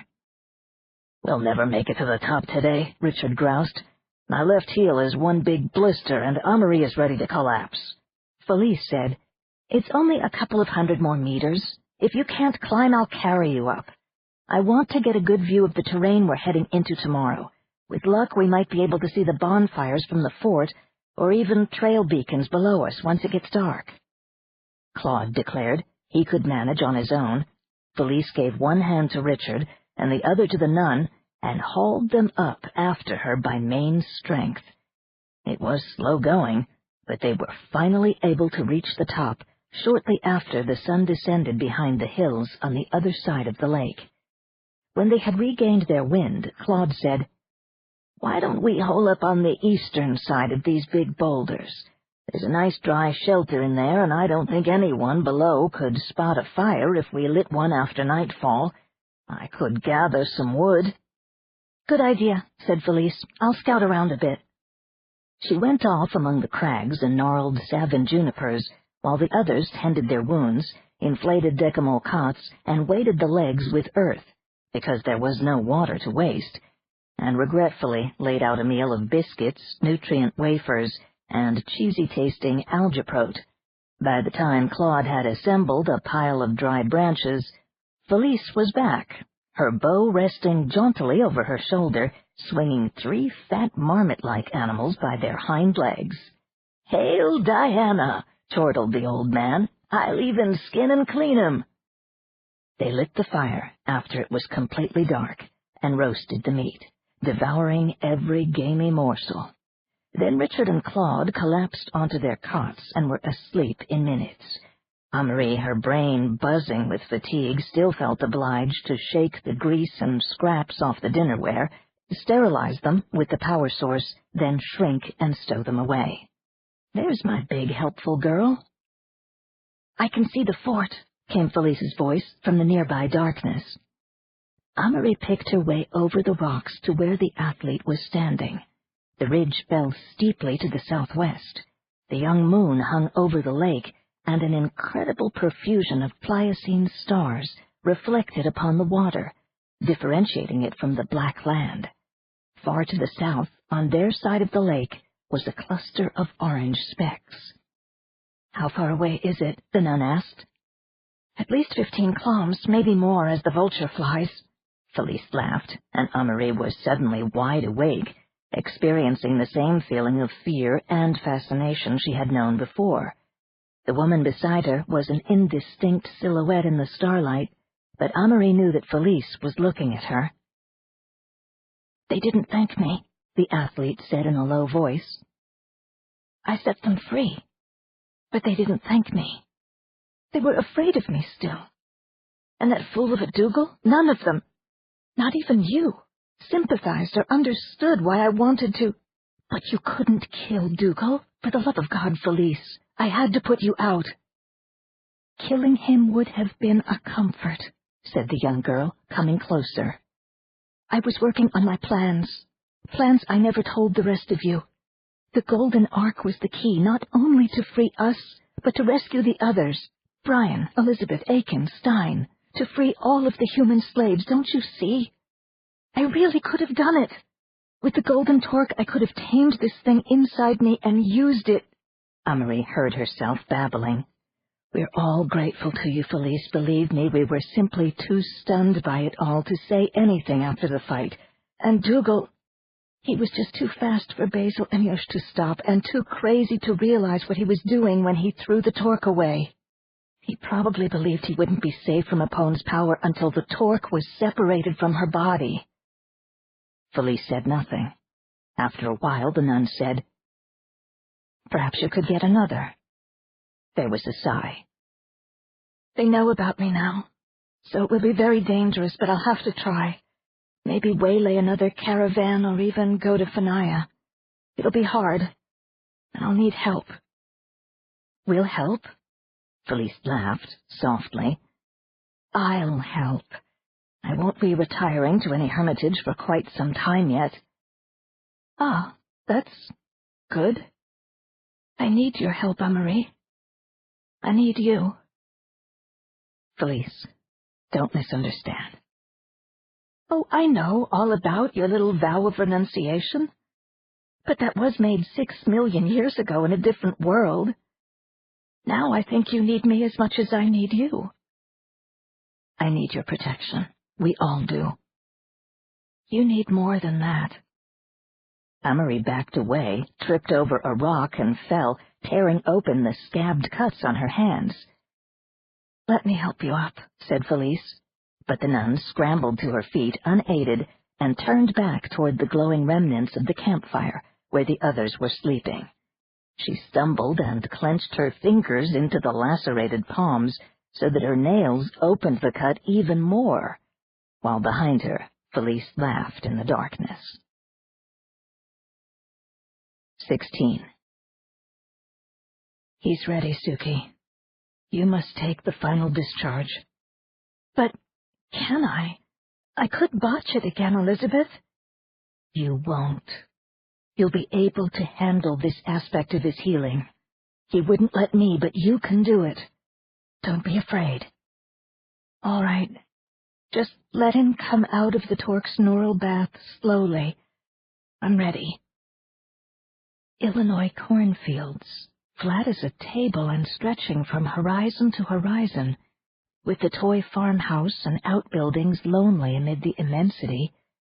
Sitting in one of the corn rows, a 3-year-old boy and an Alsatian bitch. The boy, clever with his hands and mischievous, circumvents a child-proof fastener and removes a beeper trace from his jeans. He offers it to the bitch. She is pregnant and of capricious appetite, and so she swallows it. The boy rises from the ground and toddles off down the road toward an interesting noise in the far distance. The bitch, unsatisfied by her electronic snack, runs toward the farmhouse where lunch is being prepared. No, I can't go there again. Hush, easy. You're close, so close. A robot harvester, nearly as large as the farmhouse and bright orange, moves along, swallowing the corn plants in a 30-row swath, grinding the stalks and leaves to useful pulp, shelling the ears, long as a man's forearm, and packing the rich golden kernels into containers for shipment to other farms all over the galactic milieu. This new maize hybrid will yield 20 cubic meters of grain to the hectare. I don't want to look. Don't make me look. Be calm. Be easy. Come with me only once more. The little boy wanders down the straight row where the black soil has baked to crumbly gray dust. Gigantic plants loom over him, tassels brown against the sky, swollen cobs jutting from the stalks ripe and ready for harvest. The boy walks on toward the noise, but it is far away from him, and so he must sit down and rest for a while. He leans against a cornstalk thick as the trunk of a young tree, and the broad green leaves shade him from the sun's heat. He closes his eyes. When he opens them again, the noise is very much louder, and the air is full of dust. Please, please. You must go there one last time. It's the only way out for you. Wonderment becomes unease, becomes fear, as the little boy sees an orange monster chewing toward him. Its robot brain conscientiously scanning the rows ahead for signals from a beeper trace that would trigger instant emergency shutoff. But there is no signal. The machine moves on. The boy runs ahead of it, easily outdistancing the harvester's steady 1 km per hour pace. She knew. She looked for me on the scanner at lunchtime and only found the dog, sending 2 signals instead of 1 there in the yard. She knew I had to be out in the fields. She called Daddy to have him stop the harvester and look for me, but there was no answer. He was outside the farm con tower, trying to fix a stuck rotor on one of the antennas. Yes, go on. You can see her looking for you in the egg.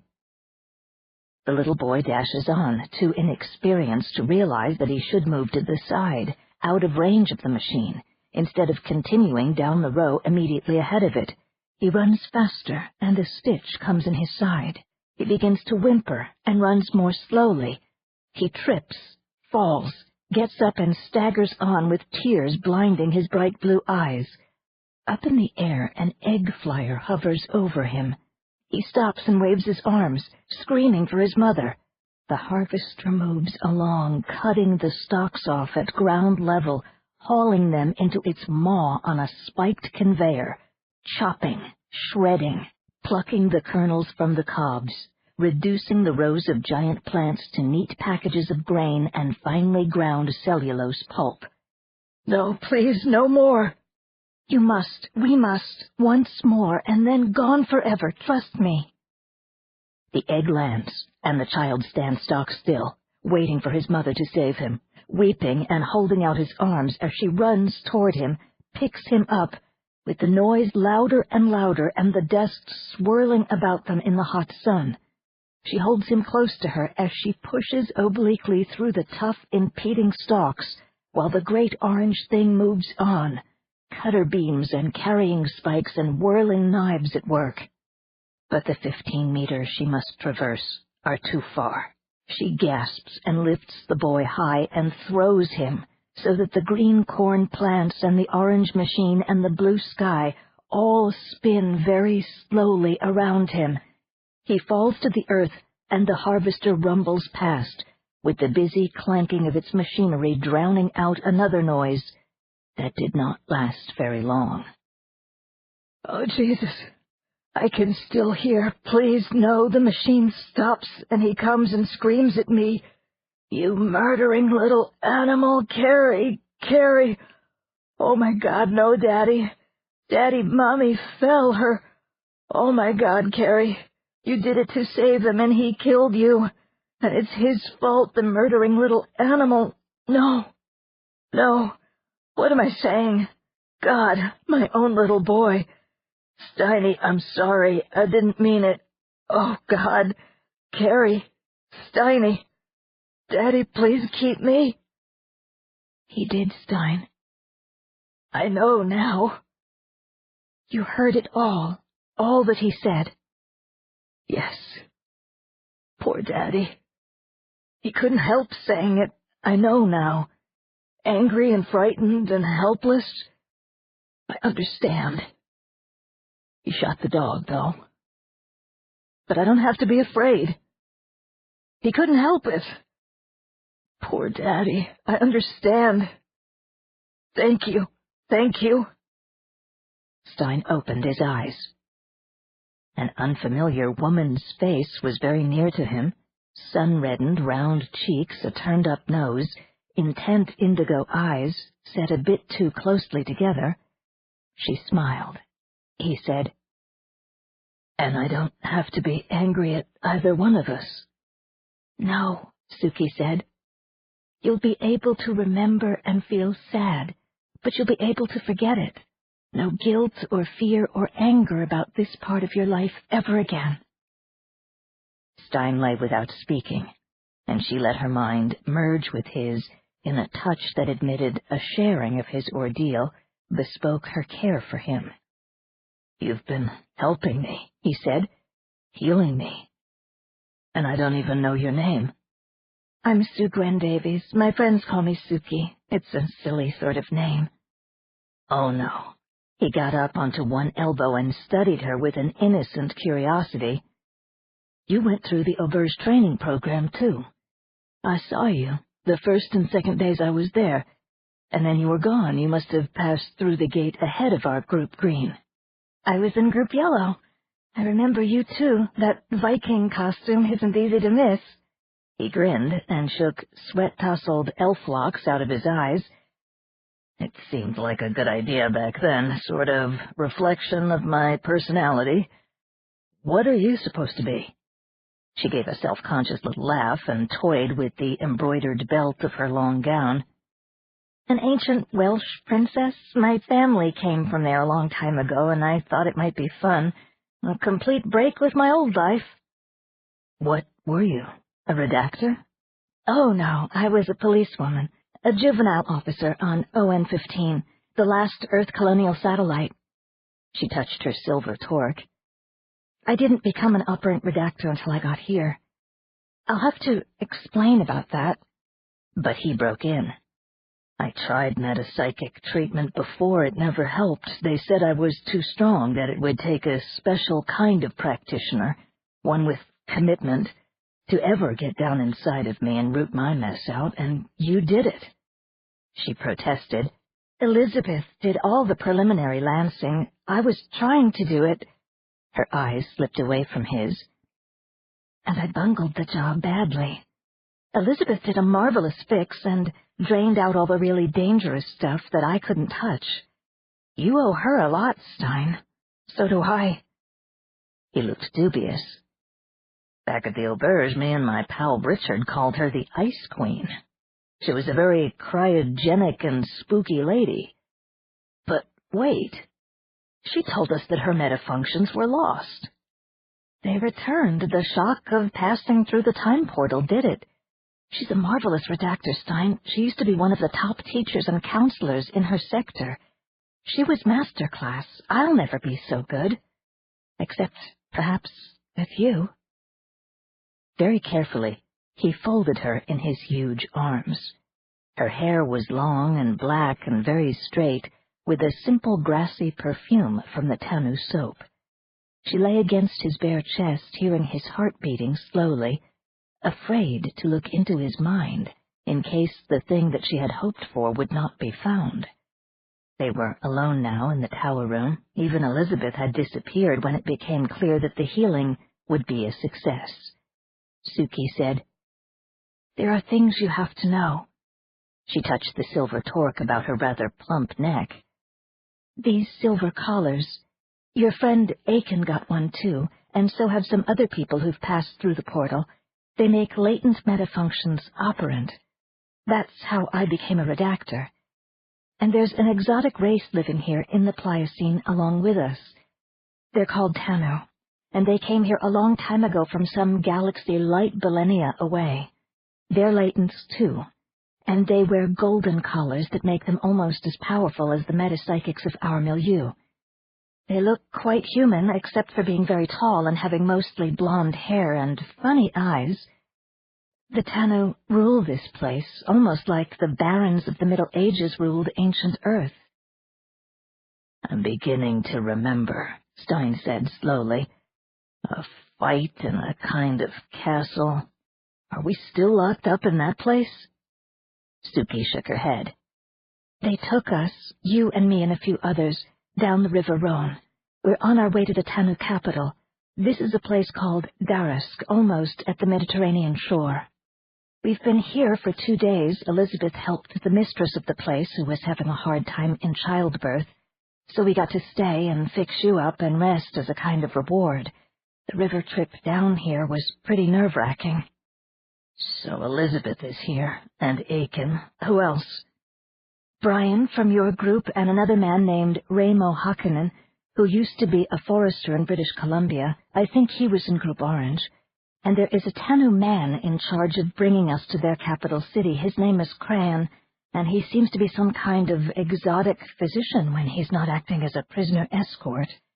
He healed all of the wounds you got in the fight, by the way, and without using any regen tank either, just something like plas wrapping and mind power.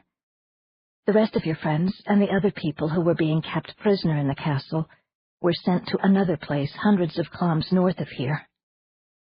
What are they planning to do with us? Well, Elizabeth is special, obviously, because it seems she's the only human in all of Exile who is operant without a torque. I suppose they plan to make her queen of the world if she'll stand for it. Jesus H. Christ. And Brian, he's another special case, no torque on him either. I haven't discovered why, but the Tanu appear to think that they need an anthropologist to explain what all of us humans have done to their Pliocene society. Coming through the time gate, you see. It's very complicated, but, well, silver torque wearers like Aiken and me and Raimo, the ones with latent metabilities made operant, we have a chance to join the aristocracy of the Tanu if we behave ourselves. Ordinary people who aren't latent don't seem to be enslaved or anything. The exotics have some kind of small ape to do the rough work. The ordinaries that we saw were working at various arts and crafts. Stein raised his hands to touch his own torque, then tried to undo it by twisting and pulling. Can't get the damn thing off. You say it'll turn on my latent metafunctions? Suki looked stricken. Stein, your torque, it isn't silver. It's some gray metal. You're not a latent. A dangerous gleam came into the bright blue eyes. Then what's my torque for? Her lower lip caught between her teeth. She reached out one hand to the metal around his neck. In a voice that was scarcely more than a whisper, she said, "It controls you. It gives pleasure or pain. The Tanu can use it to communicate with you telepathically, or they can use it to locate you if you run away. They can put you to sleep and soothe your anxieties and program hypnotic suggestions and do other things probably that I don't know about yet." She explained more about the operation of the torques as she knew it. Stein sat, ominously quiet, on the edge of the bed. When she had finished, he said, "So the ones who wear gray mostly do jobs that are essential or potentially vital to the exotics, soldiers, gate guardians, this boatman taking us down a dangerous river. And they do their jobs without rebelling, even though they're not turned into zombies by the damn torque." Most of the gray wearers that we've met behaved normally and seemed happy enough. Our boat skipper said he loved his job.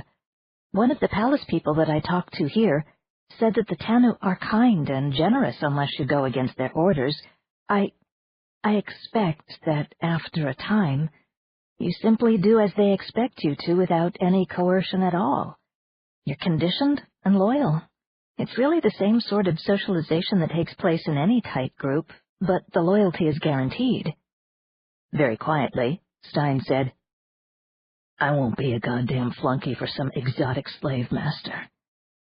I came through the time gate and gave up everything I owned to get away from all that, to be a natural man, free to do as I pleased. I can't live any other way. I won't. He'll have to burn out my brain first. Eyes swimming, Suki let her fingers stray to his cheek. Her mind slipped beneath his surface consciousness and saw that he was telling the simple truth. The obstinacy that had shut out every healer save the one who had loved him now stood unyielding before any notion of adaptation, totally rejecting the thought of making the best of a difficult situation. Stein would never bend to the Tano. He would break. If they dominated him at all, they would dominate only his mindless shell. Tears spilled, splashing onto the bedsheets and the wolfskin kilt that Stein still wore. He took both of her hands. She said, It didn't turn out to be the world that any of us dreamed about, did it?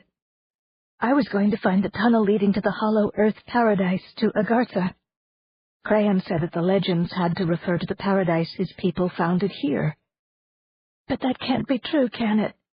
Agartha was a land of perfect peace and happiness and justice. This can't be the same place, not if it makes you miserable. He laughed. I'm a hard case, Suki. Things will be different for you.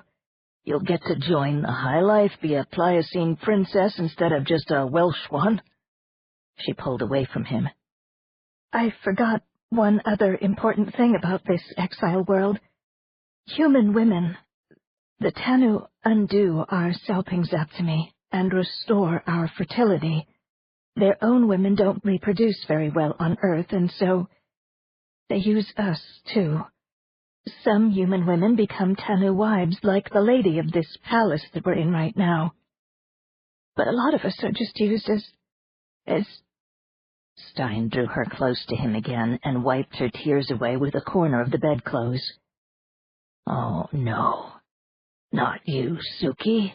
It won't happen to you. Incredulously, she raised her face. He said, Go ahead. Look deep inside. As long as it's you, I don't mind.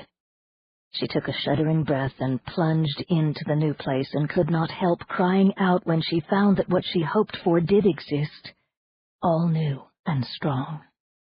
After he had hushed her, and the pledge was sealed in both their minds, they completed the healing of each other in their own way. 17.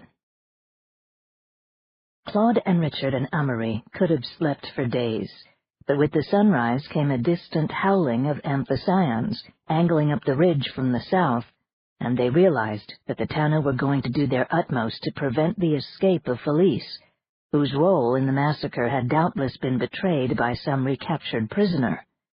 The remnant of Group Green didn't waste any time trying to destroy traces of their camp, but marched on not long after dawn, deflating their equipment and eating a scratch breakfast as they went.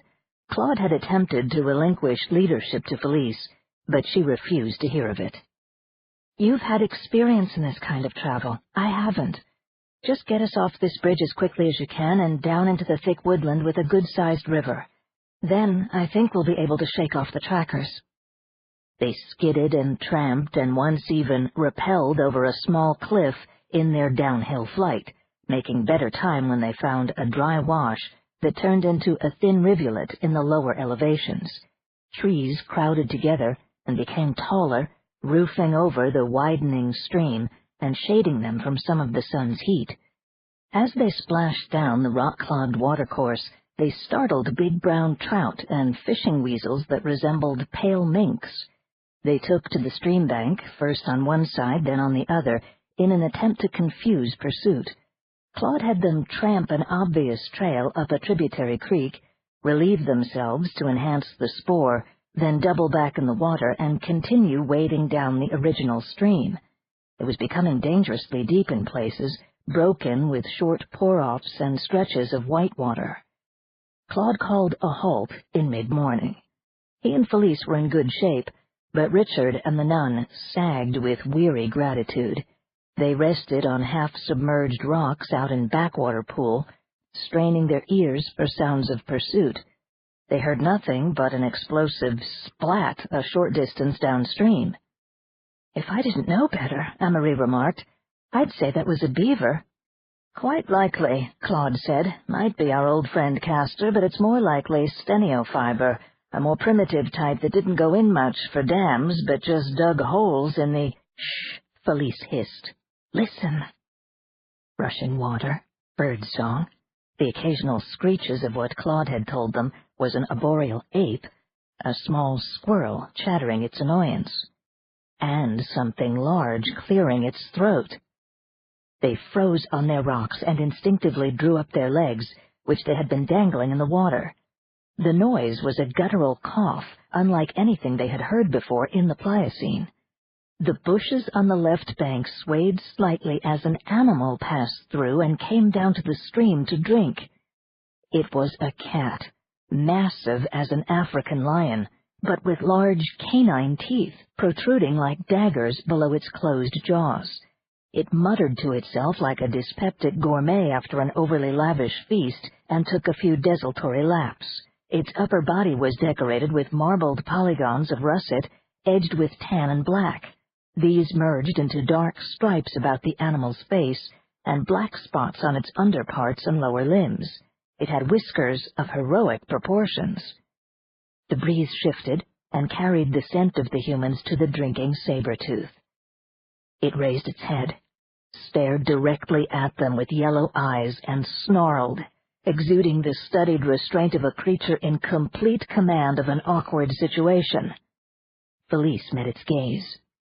The others were immobile with horror, waiting for the cat to spring into the water. But it did no such thing. Its belly was full, and its cubs were waiting, and Felice's mind stoked its feline vanity and told it that the scrawny prey, crouching on the rocks, was scarcely worth a ducking. So the Macharidus lapped and glared at them and wrinkled the bridge of its nose in a contemptuous one-sided snort, and at last withdrew into the undergrowth. "It will take me 5 minutes," Amory whispered, "to offer a massive thanksgiving, and long overdue." Felice shook her head with an enigmatic smile, and Richard turned away looking superior, but Claude came to Amory's rock and shared the gold thimble of wine and the flake of dried bread from the mass kit she carried in the pocket of Richard's uniform, and when that was over, they went on their way again, chopping a path on the bank opposite from that claimed by the saber-tooth. "It was so incredibly beautiful," the nun said to Claude. "But why does it need those teeth? The big cats of our time got along nicely with shorter ones." "Our lions and tigers didn't try to kill elephants," Richard exclaimed. "You mean those monstrous hoe-tuskers they tried to frighten us with in the auberge try these, here?" "More likely the smaller mastodons in these uplands. Gomphotherium angustidens is probably the common sort, hardly half the size of those rhinos we dodged yesterday. We won't run into Deinotherium until we have to cross a swamp or a large river bottomland." "Kaleidoscopic," the pirate growled. "Pardon me for asking, but do any of you aces have a destination in mind, or are we just running?" Claude said softly, "We're just running. When we've shaken off the soldiers and the bear dogs, then there'll be time enough to make strategic decisions. Or don't you agree, son?" "Oh, shit," said Richard, and began hacking at the streamside shrubbery once more.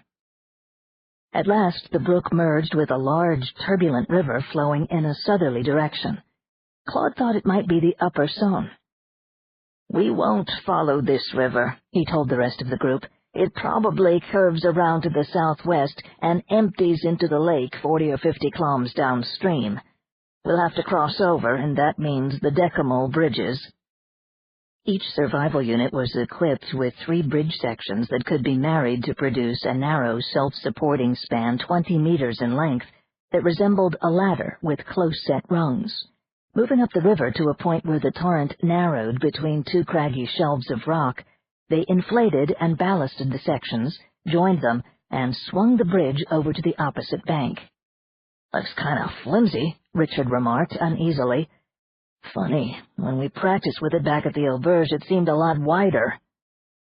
The bridge was a good 1/3 of a meter in width and steady as a rock. However, they had used it to cross a still pond in the auberge's cavern, while here surging rapids and sharp rocks awaited below. "We could inflate another bridge and lash the 2 side by side if it would make you feel better," Amory suggested, but the pirate bristled indignantly at the suggestion, hoisted his pack, and lurched across like an apprentice tightrope walker. "You next, Amory," said Claude. The nun stepped confidently onto the span. How many hundreds of logs had she walked over, crossing the mountain streams of the Oregon Cascades? The bridge rungs were less than a hand span apart, impossible to fall through. All that was necessary was a firm grip, balanced posture, and keep the eyes on the opposite bank, and not on the foaming chute 6 meters below. Her right thigh muscle went into spasm. She teetered, caught herself, then overbalanced on the opposite side and went feet first into the river. "Dump your pack!" Felice screamed. Moving so fast that her hands were blurred, she dropped the bow and arrows, unfastened her own backpack, slapped the quick-release buckles of her cuirass and greaves, and jumped in after Amory. Richard gaped from the other side, but the old man ran back the way he had come, to the relative calm of the smaller stream's outspate. 2 heads bobbed in the rapids. The leading one fetched momentarily against a humpbacked boulder and disappeared. The second one swept up to the rock and also went under. But after a long minute, both women reappeared and floated toward Claude. He seized a stout piece of driftwood and held it out. Felice caught hold with one hand, and he was able to pull her in. Her other hand had the fingers entwined in Amory's hair. Claude waded out and dragged the nun onto the bank. Felice rested on hands and knees in the shallows, spewing and coughing. He lifted Amory's sodden body in a jackknife bend to empty the lungs of water, then filled them with his own warm air. "Breathe, child," he begged her. "Live, daughter." There was a sound of gagging, a first halting expansion of the chest beneath the soaked and torn starship captain's uniform. One last kiss of shared breath, and she returned. Amory's eyes opened, and she stared wildly at Claude, then at the smiling Felice. A choked sob rose in her throat, and she buried her head in the old man's breast. He had Felice pull the warm Orcadian sweater from his pack and wrap the nun in it, but when he tried to pick Amory up and carry her across the bridge, she was much too heavy for him. So it was the little athlete who had to assist the nun, while the paleontologist toted his own and Felice's gear. Amory's pack with its medical supplies was lost, swept far downstream. They had to set her broken arm with the meager first aid equipment from the individual survival units, following steps outlined in a laconic plaque entitled Common Medical Emergencies. The injury was a simple fracture of the left humerus, easily reduced even by amateur medics, but by the time Amory was treated and sedated, the afternoon was well advanced. Richard convinced Claude and Felice that it would be useless to try to press on farther, regardless of possible pursuit. They went a short distance from the river, into a concealing grove of massive oaks. There Richard erected 2 decimal cabins, while Felice went out and shot a big fat roebuck, and Claude grubbed nourishing cattail tubers from a boggy spot. With their stomachs full, cots set on maximum soft, and critter-proof screen doors latched, they fell asleep even before night fell. They never heard the owls and nightingales and tree-frogs singing, nor the fading howls of bear dogs raging on a cold and futile trail far to the south. They did not see the mist start to rise from the rapids as the stars brightened. And they never saw the glowing grotesqueries of the Firbolg, who came and danced on the opposite bank of the river, until the stars paled with the coming of dawn. The following morning, Amory was feverish and weak. By common consent, they dosed her with their limited store of medication, made her comfortable in one hut, and withdrew to the other so that she could sleep and mend. They all stood in need of recuperation, and there seemed little danger that any pursuit party could cross the crag-bordered torrent without their being aware of it. Felice was confident that they had eluded the trackers altogether. They might even find equipment from Amory's pack downstream and decide that we've drowned in the river.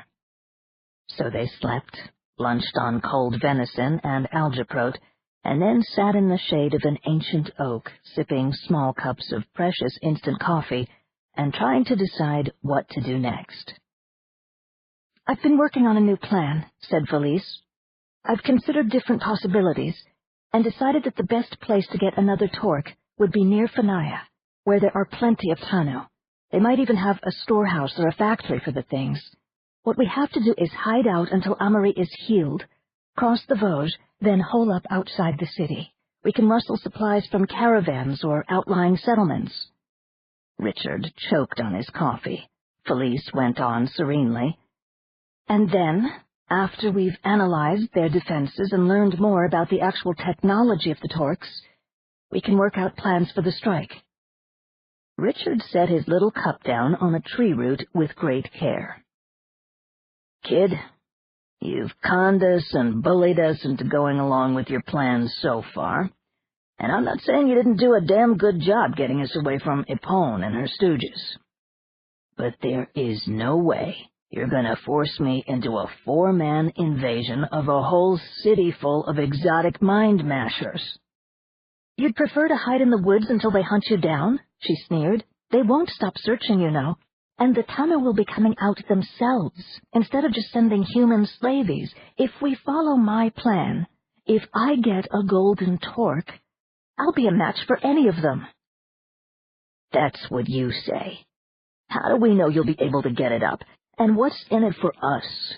Do we get to be your loyal spear carriers while you're playing Madam Commander?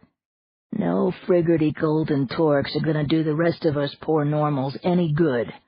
Sure as shit some of us would get chopped by these freaks before your private guerrilla war was over, win or lose. You want to know what my plans are, Bull Dolly?"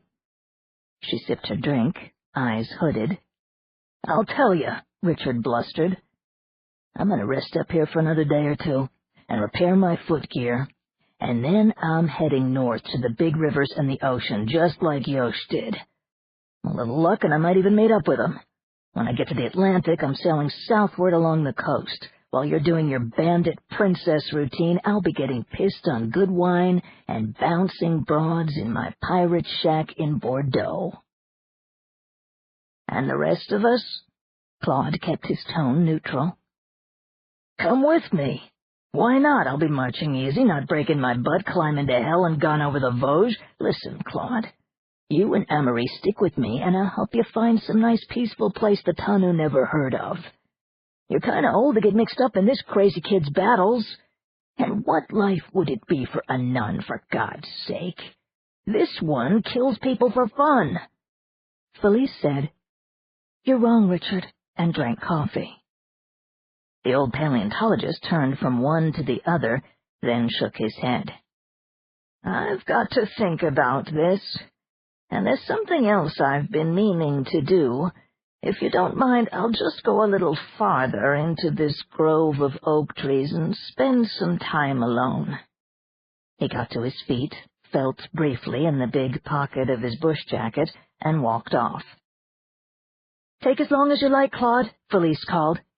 "I'll see to Amory, and keep a lookout, too." "Don't get lost," Richard added. Felice muttered an expletive under her breath. Claude wandered along, automatically noting landmarks as he had done for so many years on freshly tamed planets. An oak with 2 massively drooping branches like ogre arms, a reddish pinnacle standing out amidst the gray granite, a dry meadow with a maple. One branch turned anomalously golden too early in the season, a little pool dotted with pink water lilies, with a pair of ordinary mallard ducks swimming lackadaisically about. A spring issuing from the rocks, adorned with lacy ferns, and shaded by a magnificent beach. "How's this, Jen?" the old man inquired. He knelt down and held out his palms to the trickle, drank, then laved his forehead and the sunburnt back of his neck. "Aspergus me domine hisopo et mundabor, lavabis me et super nivem de albabor." "Yes, I think this will do very well." He took a thin flat stone from the basin of the spring and went to the foot of the beech tree. After carefully removing a pad of moss, he dug a hole, set the carved wooden box into it, and replaced the soil and plants, patting them firm. He marked her resting place with no stone nor cross. Those who cared about her knew where her dust lay. When he was finished, he went back to the spring for a handful of water to refresh the disturbed moss, then sat down with his back against the tree trunk and closed his eyes. When he awoke, it was late afternoon. Something crouched at the spring and watched him with a wary, light green gaze. Claude held his breath. It was one of the most beautiful little animals he had ever seen, its graceful and sinuous body not much longer than his hand, with a slender tail adding another 20 centimeters to its length. Its underparts were pale orange, and the upper fur tan with subtle black shading, rather like a kit fox. The feline face was full of intelligence, mild and unthreatening, for all that it resembled that of a miniaturized cougar. It had to be Felis zitelli, one of the earliest of the true cats. Claude pursed his lips and whistled a soft, undulating call. The animal's large ears cupped toward the sound. With infinite slowness, Claude slipped his hand into the pocket and withdrew a small piece of cheese-like algeprote. "Psst, psst, psst," he invited, placing the food on the mossy sward beside him. Calmly, the little cat came to him, nostrils quivering, white whiskers pointing forward. It sniffed the food discreetly, tested it with a dainty pink tongue, and ate it. Eyes proportionately larger than those of a domestic cat, and outlined in black, looked at Claude in an unmistakably friendly fashion. There was a faint humming sound. Felis zitelli was purring. The old man gave it more food, then ventured to touch it. The cat accepted his stroking, arching its back and curling its black-tipped tail into an interrogative curve. It came closer to Claude and butted its forehead against the side of his leg. "Oh, you are a cutie, aren't you? Tiny little teeth. Do you eat insects and little rock critters, or do you fish for minnows?" The cat tilted its head and bestowed a melting glance, then leaped into his lap, where it settled down with every evidence of familiarity. Claude petted the pretty thing and spoke softly to it, while shadows purpled and a chill breeze stole through the grove. "I'll have to be going," he said reluctantly, slipping one hand beneath the warm little belly and lifting the cat to the ground. He got to his feet, expecting the animal to take flight at the movement and flee, but it only sat down and watched him, and when he moved away, it followed. He chuckled and said, "Shoo!" but it persisted. "Are you an instant domestic?" he asked it, and then thought of Amarie, who would face a long stint of convalescence with him and Richard on their way north. If they left Felice behind, and there seemed no alternative, the nun would fret about her as well as brood over her own guilts. Perhaps this charming little cat would be a distraction. "Will you ride in my pocket, or do you prefer shoulders?" He picked it up and inserted it into the bellows-like pocket of his jacket. It turned about several times, and then settled down with its head out, still purring. "That's that, then." The old man lengthened his stride, passing from landmark to landmark, until he came back into the open part of the oak grove where they had set up camp. The 2 decimal cabins were gone. Throat constricted, heart racing, Claude staggered back behind a huge tree bole, leaning with his back to the trunk until his pulse slowed. He peered cautiously out, studying the clearing where the camp had been. It was empty of their equipment. Even the fire trench and the remains of the roasted deer were gone. There were no footprints, no broken ferns or shrubs to indicate a scuffle. Take Felice without a fight? Nothing to show there had ever been human beings among the big old trees. Claude left his place of concealment and did a more careful search. The site had been cleaned up by persons who knew their woodcraft, but there remained a few clues. One dusty place bore parallel sweep marks from the branch that had been used to obliterate footprints, and down by the torrent on a faint game trail that led upstream was a piece of emerald-green fluff stuck to the resiny trunk of a pine. A bit of green feather, dyed green. Claude nodded as the puzzle began to resolve itself. They had found 3 people in 3 packs and taken them this way. Who? Certainly not the minions of the Tanu, who would not care about concealing their presence. Then, Firvalog? Claude's heart leaped again, and he pinched his nostrils shut and exhaled gently. The adrenaline flood was stemmed, and the pounding in his chest eased. There was nothing to do but follow, and if they caught him, well, at least he had fulfilled part of what he had come here to do. "You're sure you don't want to get off?" he whispered to the cat, crouching and pulling open the pocket to afford an easy egress, but the animal only blinked its big eyes sleepily and cuddled down out of sight. "It's us versus them, then," Claude said, sighing. He set a good pace and hiked up the noisy river until it was nearly dark. Then he smelled smoke, and followed his nose into a stand of sequoias on a rocky slope above the river. There was a sizable fire, surrounded by many dark figures who were laughing and talking. Claude lurked among the shadows, but he was evidently expected. Completely against his will, he found himself walking up to the fire with his hands above his head, drawn by the same irresistible compulsion he had known in the examining chamber of the Lady Ipon. "It's an old one," somebody said as he came into the firelight. "Not such an altar cocker, though," a hulking shape remarked. "He might be good for something." "Acting more reasonable than his friends, anyhow." There were perhaps a dozen tough-looking human men and women seated on the ground around the flames. They were dressed in dark buckskin and oddments of ragged costume, eating the last bits of Felice's venison and turning a long spit crowded with spatchcocked birds. One desperado arose and came over to Claude.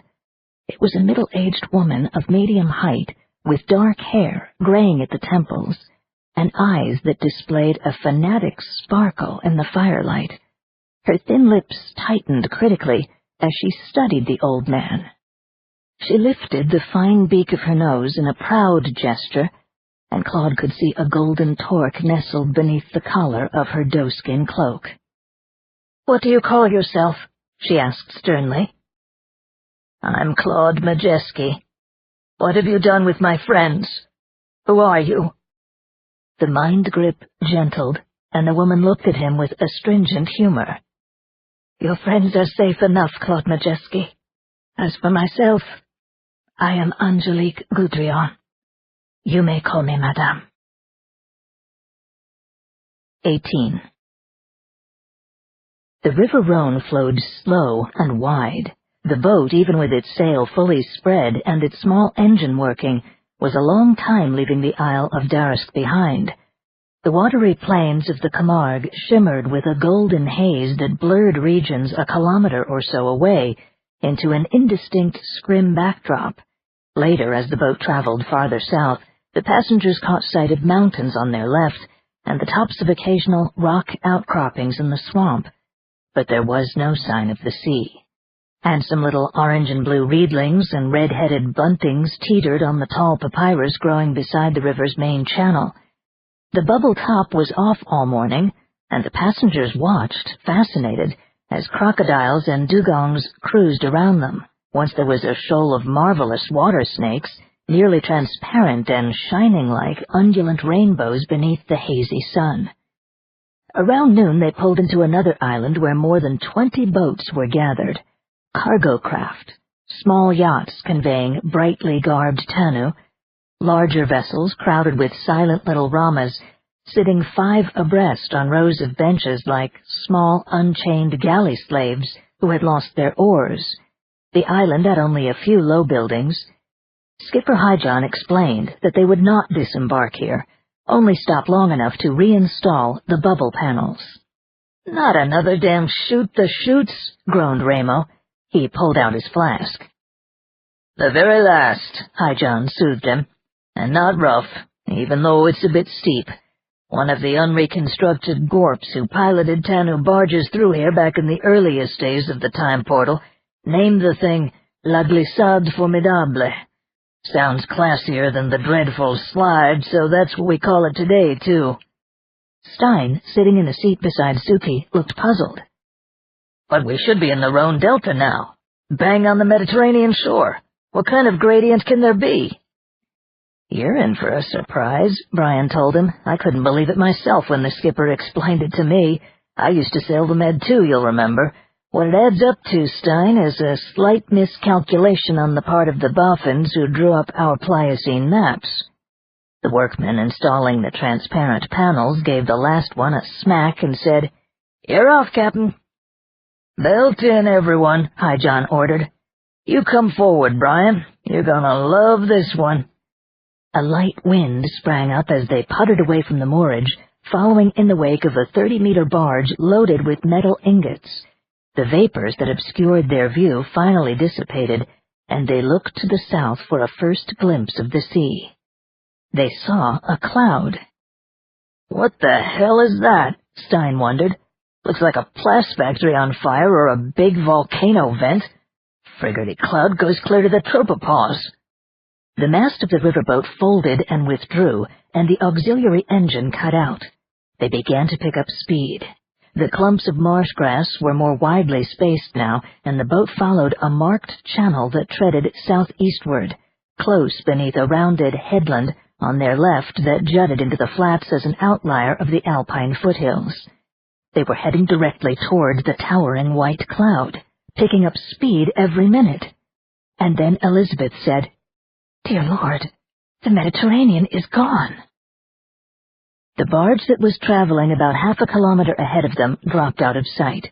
To the east and west along the horizon were low points of land, but between them was only a line of water meeting milky sky, having a shallow dip in the center. And there was a sound, a swelling rumble with a hissing component that grew to deafening proportions as they swept closer and closer to La Glissade Formidable, where the wide expanse of the Rhone extended at the continental brink. Crane's mental voice rang in the brains of all the torque-wearers. "Shall I program oblivion?" But they all replied, "No," for their curiosity was greater than any terror of what lay ahead. The boat raced over the edge and started down, borne on muddy waters cascading over a steep fan of sediment, plunging at 80 kilometers an hour into the depths of the empty sea. They came to the end of the glissade after 4 hours and floated in the pale waters of a great, bitter lake.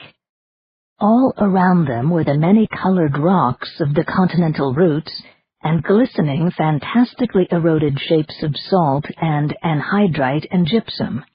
With its bubble panels stowed away, the boat spread its sail and raced along toward the southwest, for it was there that Crayon told them that the capital city of Maria lay, at the tip of the Balearic Peninsula, which the Tanu called Aver, above the perfect flat of the white-silver plain. They traveled for one more day, overcome by the strangeness and the beauty, and hardly able to talk about it, except for endless exclamations in both the vocal and mental speech, to which Crayon responded, "Yes, it is wonderful, and more to come, more splendid than you can imagine." In the late evening on the 6th day after they had departed from Castle Gateway, they arrived. The high peninsula of Avon stretched away into the west, green and rolling, with a single peak near its tip and other eminences half hidden in haze. A team of Helidothria in glowing trappings of rainbow fabric pulled the boat up a long rollered way, while Chalico riders dressed in gauzy robes and glass armor, bearing lights, animal-headed horns and banners, followed along the steep towpath. The welcoming Tanu sang all the way to the blazing city high above the salt. Their song had a haunting melody that seemed strangely familiar to Brian, but those human beings who wore the torque were able to understand the alien words. Ligan no po con nesi, con olan le pred neer, u tenel compris la nain, ni blepan algar de don, chompripon agabrinel, chalukar metan presi, Narmetan ubar tenel opogakon, karmetan sedgon mori. There is a land that shines through life and time, a comely land through the length of the world's age, and many colored blossoms fall on it from the old trees where the birds are singing. Every color glows there, delight is commonplace. Music abounds on the silver plain, on the gentle-voiced plain of the many-colored land, on the white silver plain to the south. There is no weeping, no treachery, no grief. There is no sickness, no weakness, no death. There are riches, treasures of many colors, sweet music to hear, the best of wine to drink. Golden chariots contend on the plain of sports. Many-colored steeds run in days of lasting weather. Neither death nor the ebbing of the tide will come to those of the many-colored land. Part 3. The Alliance. 1. The giant sequoia had endured for 10,000 years. Standing amidst a grove of lesser specimens high in the Vosges, it was hollowed by ancient wildfire and rot. In millennia past, lightning had sheared its top, so that the tree was only about 100 meters in height. The trunk nearest the ground spanned fully a fourth of that distance, giving the sequoia the appearance of a huge truncated pylon. That it lived at all was evidenced only by sparse branches, writhing at the broken crown, their small needles seemingly incapable of photosynthesizing enough sugar to nourish such a monument. The sequoia was host to a family of fire-backed eagles and several million carpenter ants. Since early in the afternoon, it had also harbored a band of free-living humans who were accustomed to use the great hollow trunk as a safe house at times of particular danger. A thin rain fell. In another hour, it would be dark. A woman in a water-stained doeskin cloak stood beside one buttress of the great bowl, her eyes shut, her fingertips pressed to her throat. After 5 minutes had passed, she opened her eyes and wiped some of the moisture from her forehead. Stooping, she pulled aside the fronds of a large fern and entered an inconspicuous opening, a nearly healed fissure that led into the interior of the tree. Someone helped her out of the sodden cloak. She nodded her thanks. All around the inner perimeter of the trunk, small fires burned on low stone platforms, their smoke plumes plating together with that of a larger central blaze and rising toward the natural chimney high above. The main fire was laid on a great X-shaped hearth. Its flames towered at the center and diminished to a comfortable cooking height at the ends of the arms. People were gathered around the central fire in great numbers. Smaller groups huddled near the subsidiary fireplaces. The place smelt of steaming clothing spread before the flames, of baking ash bread and pots of hot spiced wine, and of simmering meat stew. Richard hovered over the stew kettle, snarling at the cooks and occasionally adding dried herbs from a collection of crocks at his feet.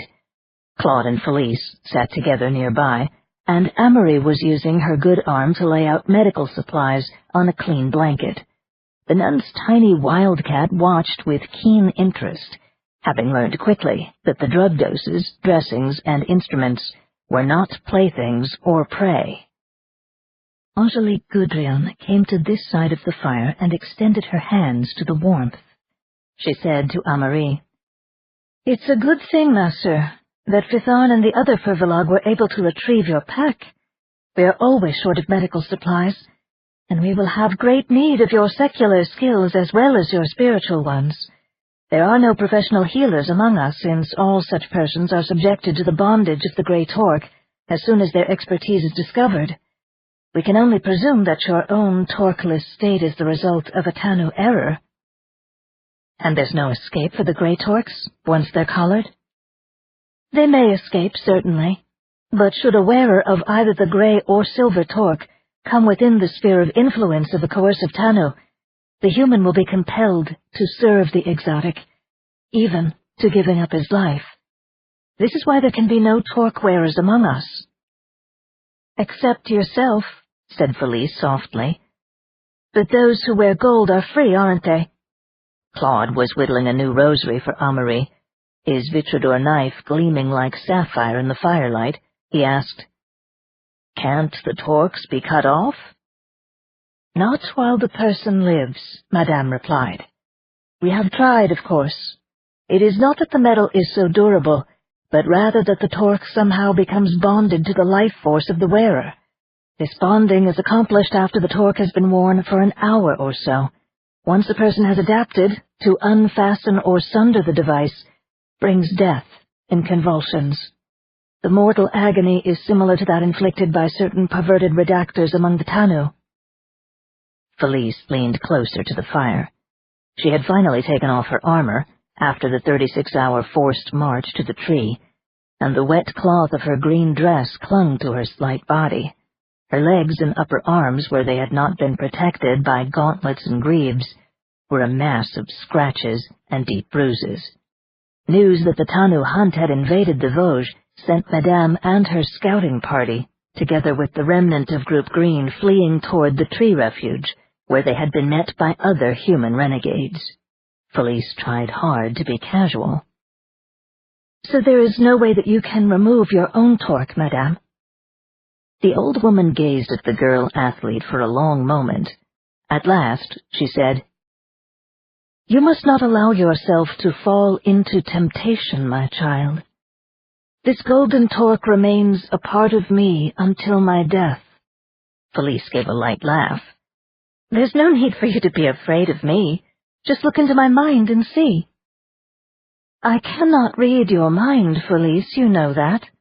I am no redactor, and your strong latencies shield you. But many years at the auberge gave me an insight into the personalities of others, such as yourself, and limited though my own metafunctions may be, I am in the confidence of the Firvolog, and they read you like a child's primer."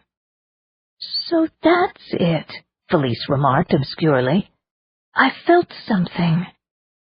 "The Firvolog have watched you almost from the beginning," the old woman said. "They always follow the caravans, the little people, hoping for some contretemps that will put the travelers into their power. So they behold you on the shore of the Lac de Bresse in your bid for freedom. They even aided you. Did you realize that?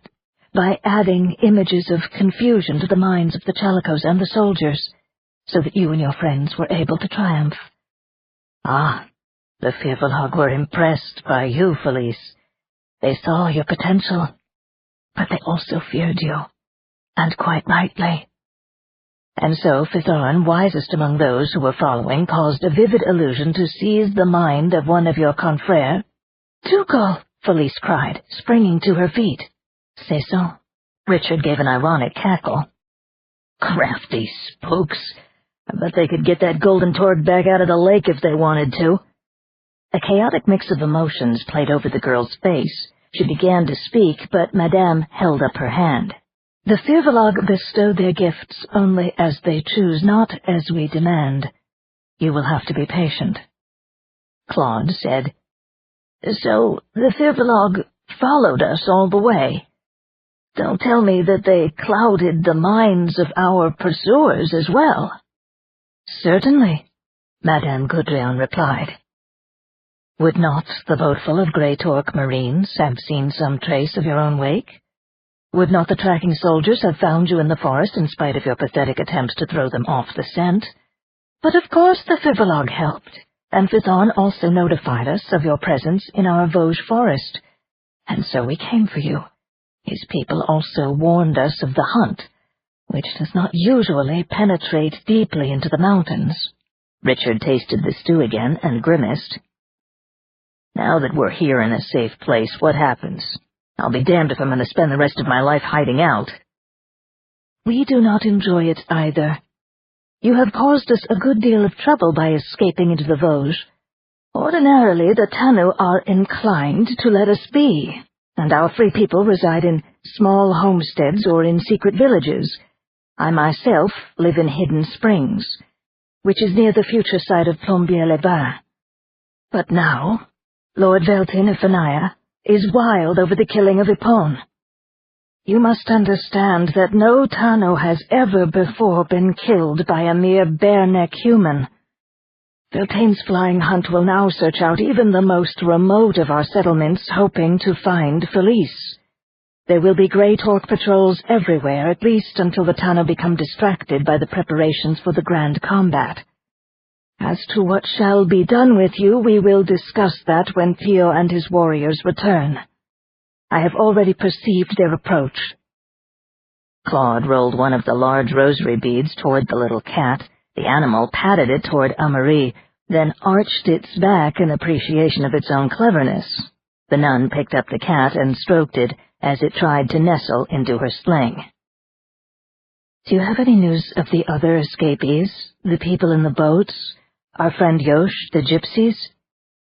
2 of the gypsies survived their encounter at the ravine bridge. They will be guided here.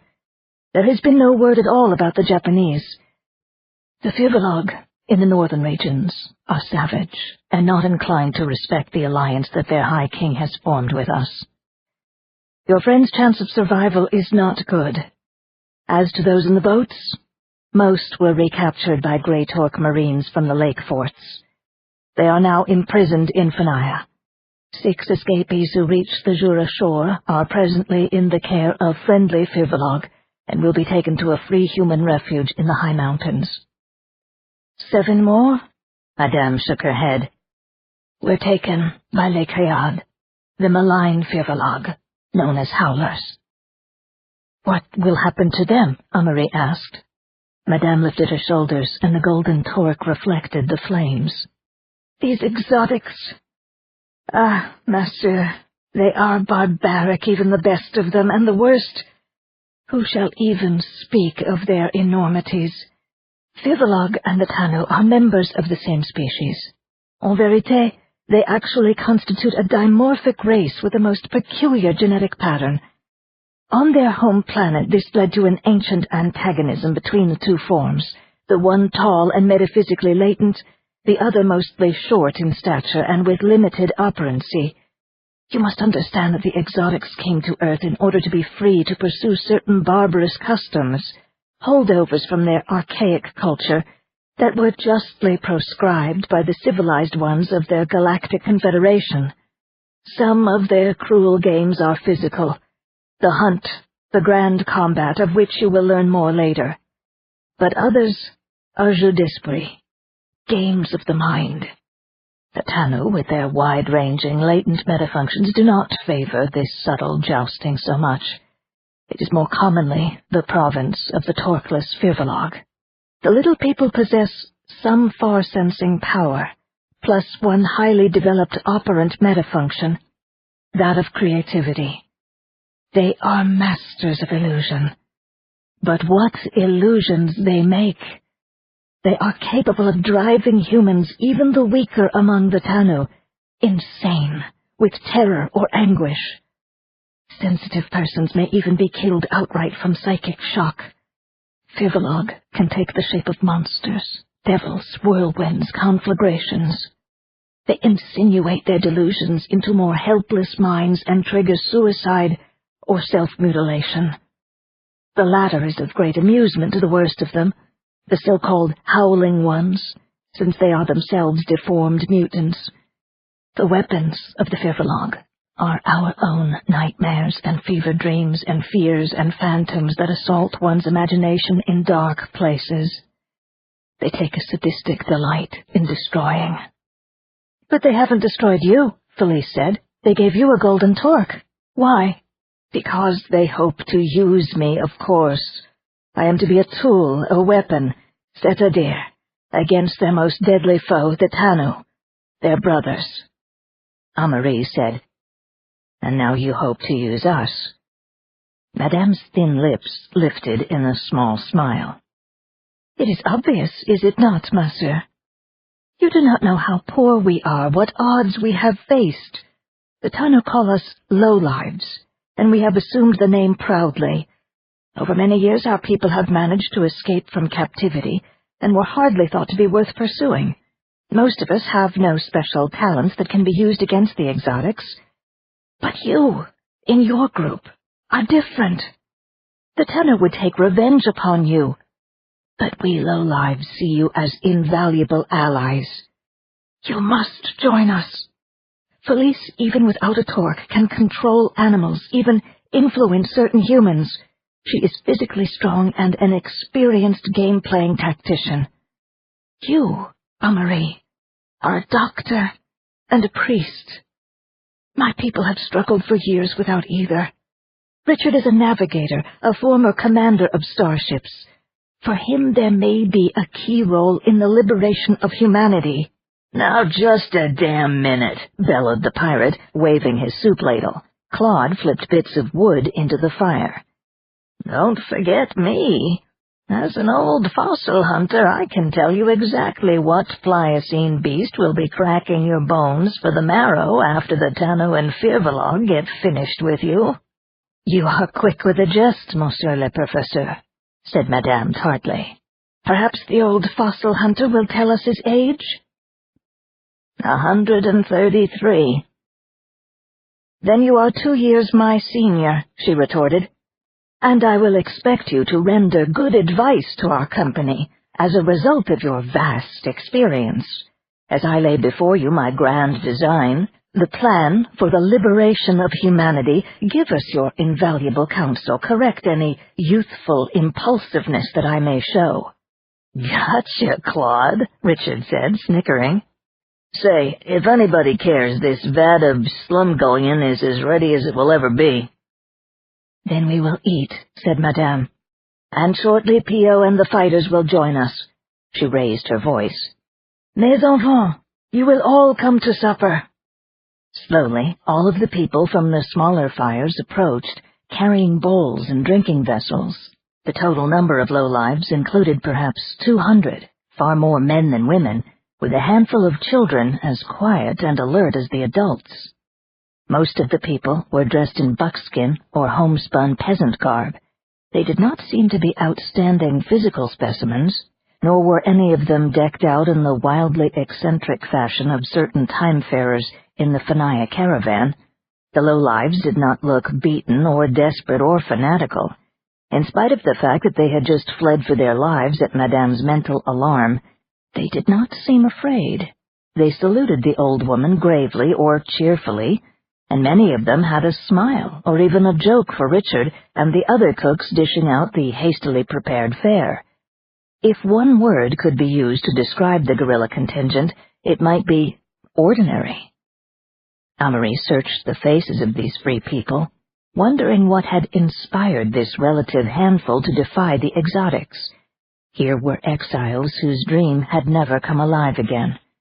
Was it possible that this small nucleus could grow, even prevail?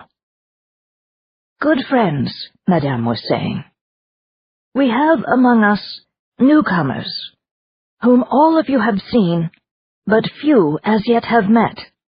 It is on their account that we have had to gather here.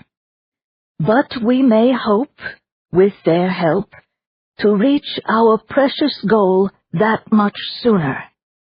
She paused and looked about the company. There was no sound except the snap and sizzle of the fire logs. "As we eat, I will ask these new arrivals to tell us how they came from the prison of Castle Gateway to this free place."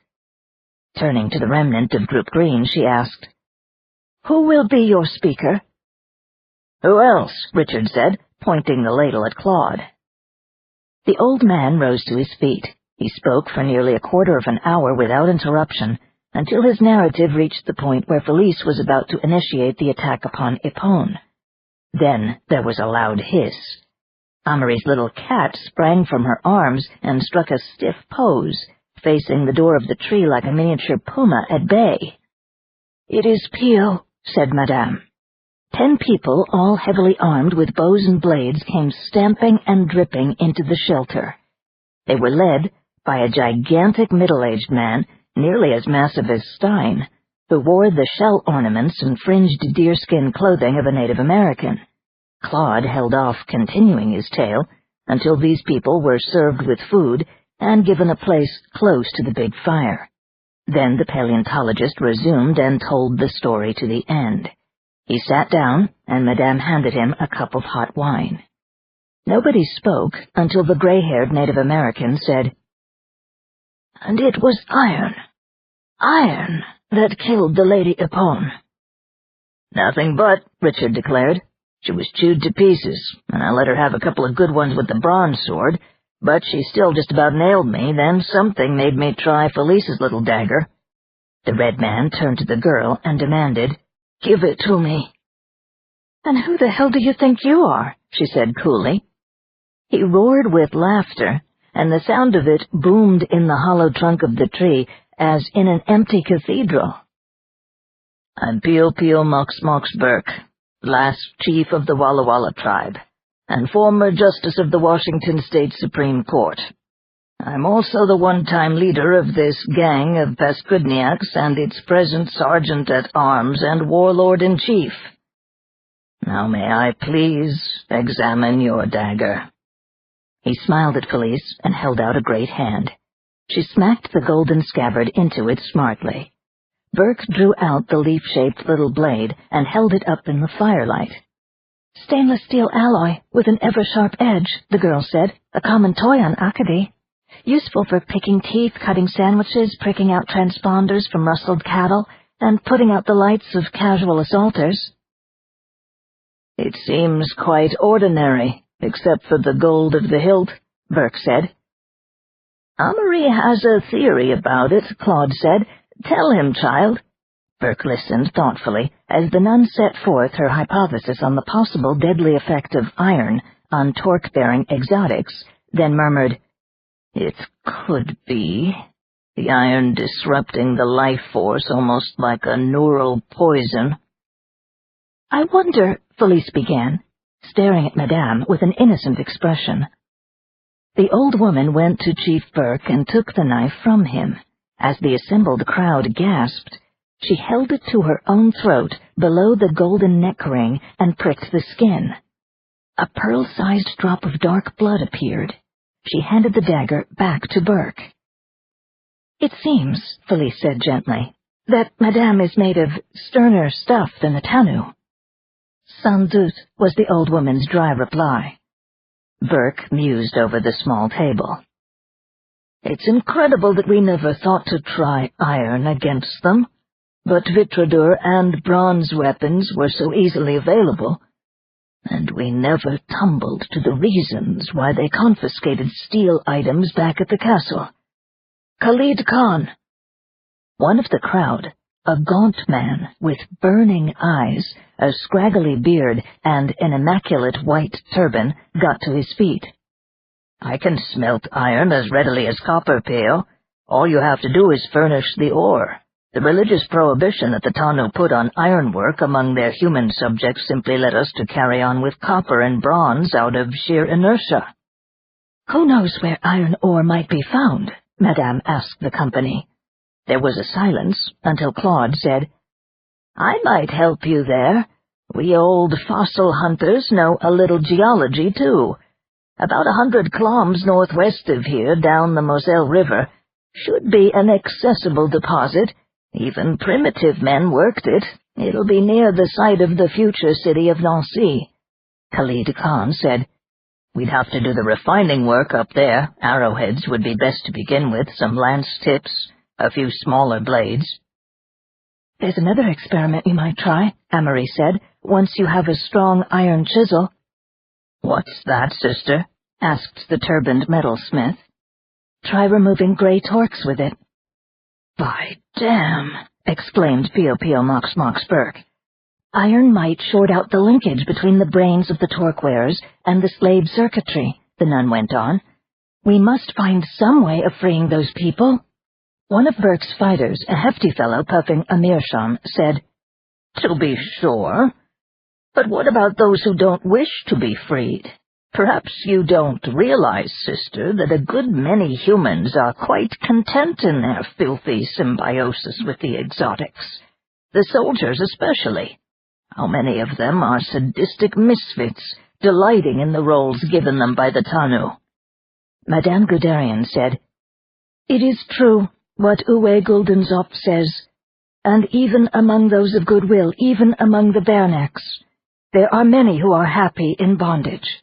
It is because of them that the expiation of my guilt cannot be a simple matter." "Now, don't start that again, madame." Burke was firm. "Your plan, as it stands, is a good one. With the addition of iron weapons, we can stoop it forward that much faster. By the time we've located the ship's grave, we'll have enough of an armory to give the scheme a reasonable chance of success." "I'm not going to wait weeks or months for you people to hatch your plot," Felice declared. "If my dirk killed one Tano, it can kill others." She held out her hand to Burke. "Give it back." "They'd get you, Felice," the Native American said. "They're expecting you. Do you think all of the Tanu are as weak as Ippon? She was a small fry.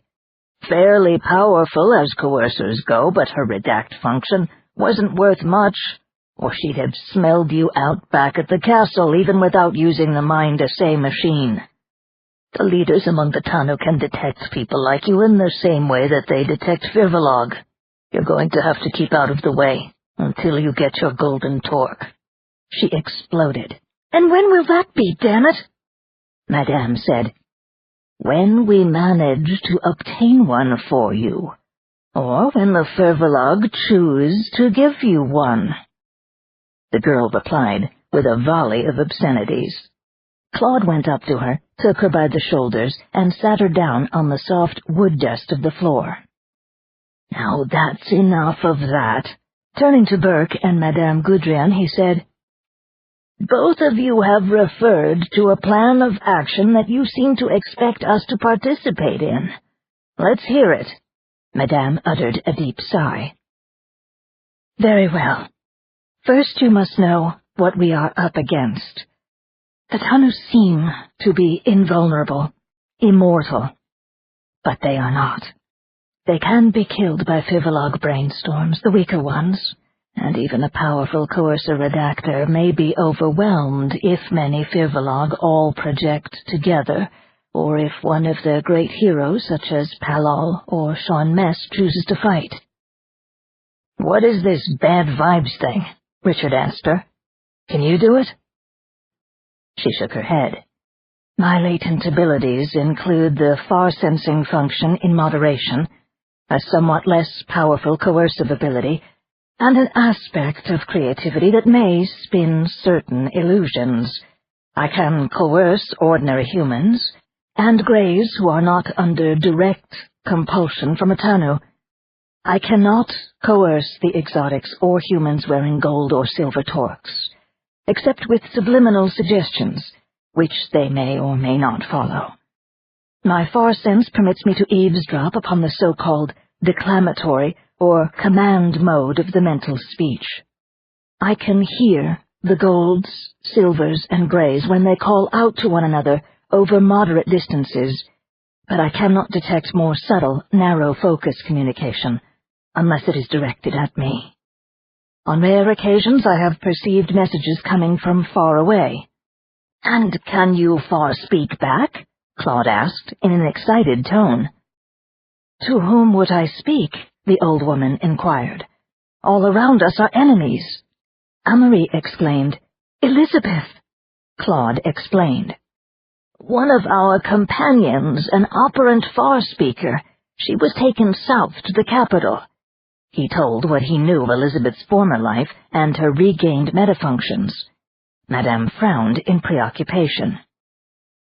"So it was she that I heard. But I did not know, and so I suspected a Tanu trick and withdrew at once from the touch." "Could you contact her?" Claude asked. "The Tanu would hear me," the old woman said, shaking her head. "I seldom project except to sound the alarm to our people, rarely to call to our Firbolg allies. I have not the skill to use the narrow focus that is undetectable except to the intended receptor." Felice broke in rudely. "The plan! Get on with it!"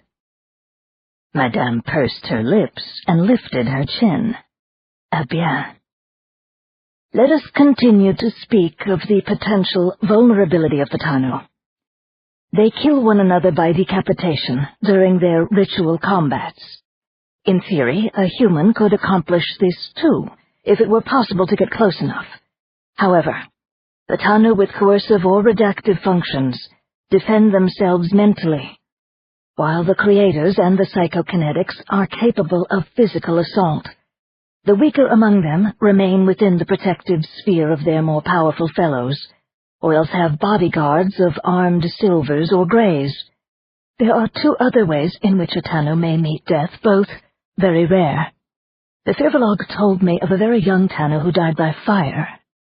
He panicked when burning lamp oil spilled upon him, and in fleeing fell off a wall. His human guardians were unable to reach him before he was incinerated. If they had rescued him before his brain burned, they could have restored him to health in the usual Tanu fashion." "Which is?" Amory asked. Chief Burke said, "They have a psychoactive substance that they call skin. It looks like a thin plas membrane. Tanu healers with a certain combination of PK and redact are able to work through this stuff in some metapsychic way. They just wrap the patient up and start cogitating. They get results comparable to our best regeneration tank therapy back in the milieu, but with no hardware. Skin works on human beings, too, but it's worthless without the Tanu operator." "Do the Firbolg use skin?" asked the nun. Burke shook his huge head. "Just old-fashioned frontier doctoring, but they're tough little devils." Felice laughed. "So are we." "The last way that the exotics may die," Madame resumed, "is by drowning. The Firbolg are excellent swimmers. However, most of the Tanu are rather more sensitive than humans to the injurious effects of immersion. Still, death by drowning is very rare among them, and seems to take mostly certain careless sportsmen of Goraya in Brittany who are accustomed to carry their hunt to the sea. Sometimes they are swallowed or carried into the depths by the enraged leviathans that they prey upon." Felice grunted. "Well, there's not much chance we'll be able to hold the bastards' heads under water, so how do you plan to get the drop on them?" "The plan is complex, involving several phases. It requires the cooperation of the Firbolg, with whom we have a very precarious alliance. Briefly, we would hope to attack and overrun Fanaya, aided by the forces of the Little People, who would be able to wreak havoc once they penetrated the city walls. Fanaya is a strategic target of prime importance, and it is isolated from the other Tanu population centers. Within its environs and protected by its defenses is the only barium mine in the exile world. The element is extracted with great difficulty from a meager ore by Rama workers. It is vital to the manufacture of torques. All torques. If we eliminate the supply of barium by destroying the mine, the entire socio-economy of the Tanu would be undercut. Kinda long range for a disaster, isn't it? Richard remarked. I should think they'd have stockpiles of the stuff stashed away. I have said that the matter is complex, Madame responded in some irritation. We will also have to find a way of stopping the flow of time travelers. As you will see, it is the coming of humanity to the Pliocene that has enabled the Tanu to dominate the era. In the days before I began my meddling, there was a virtual balance of power between Tanu and Firvolog. This was destroyed by the human advent. I get it, said Richard, the old intriguer. The Firvolog are willing to help you and your bunch in hopes of restoring the good old days. But what makes you think the little spooks won't turn on us once they get what they want? It is a matter still requiring some reflection, said Madame in a low voice. Richard gave a derisive snort. There's more to the plan, said Pio Mox Burke. And don't kick it in the head until you've heard the whole thing. Now down south in the capital, the little cat growled. All of them looked toward the entrance crevice.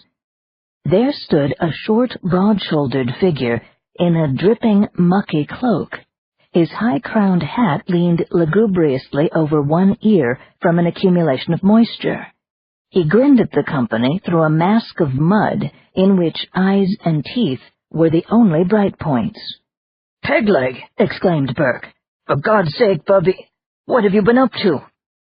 "Had to go to ground. Bear dogs on my trail." As he came stomping toward the fire, Madame whispered, "Not a word of the iron."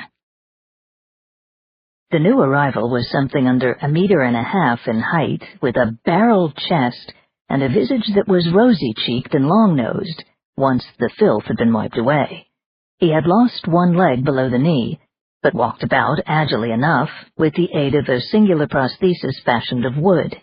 Seating himself by the fire, he swabbed at the peg with a damp rag, revealing carvings of snakes and weasels and other creatures twining about the artificial limb.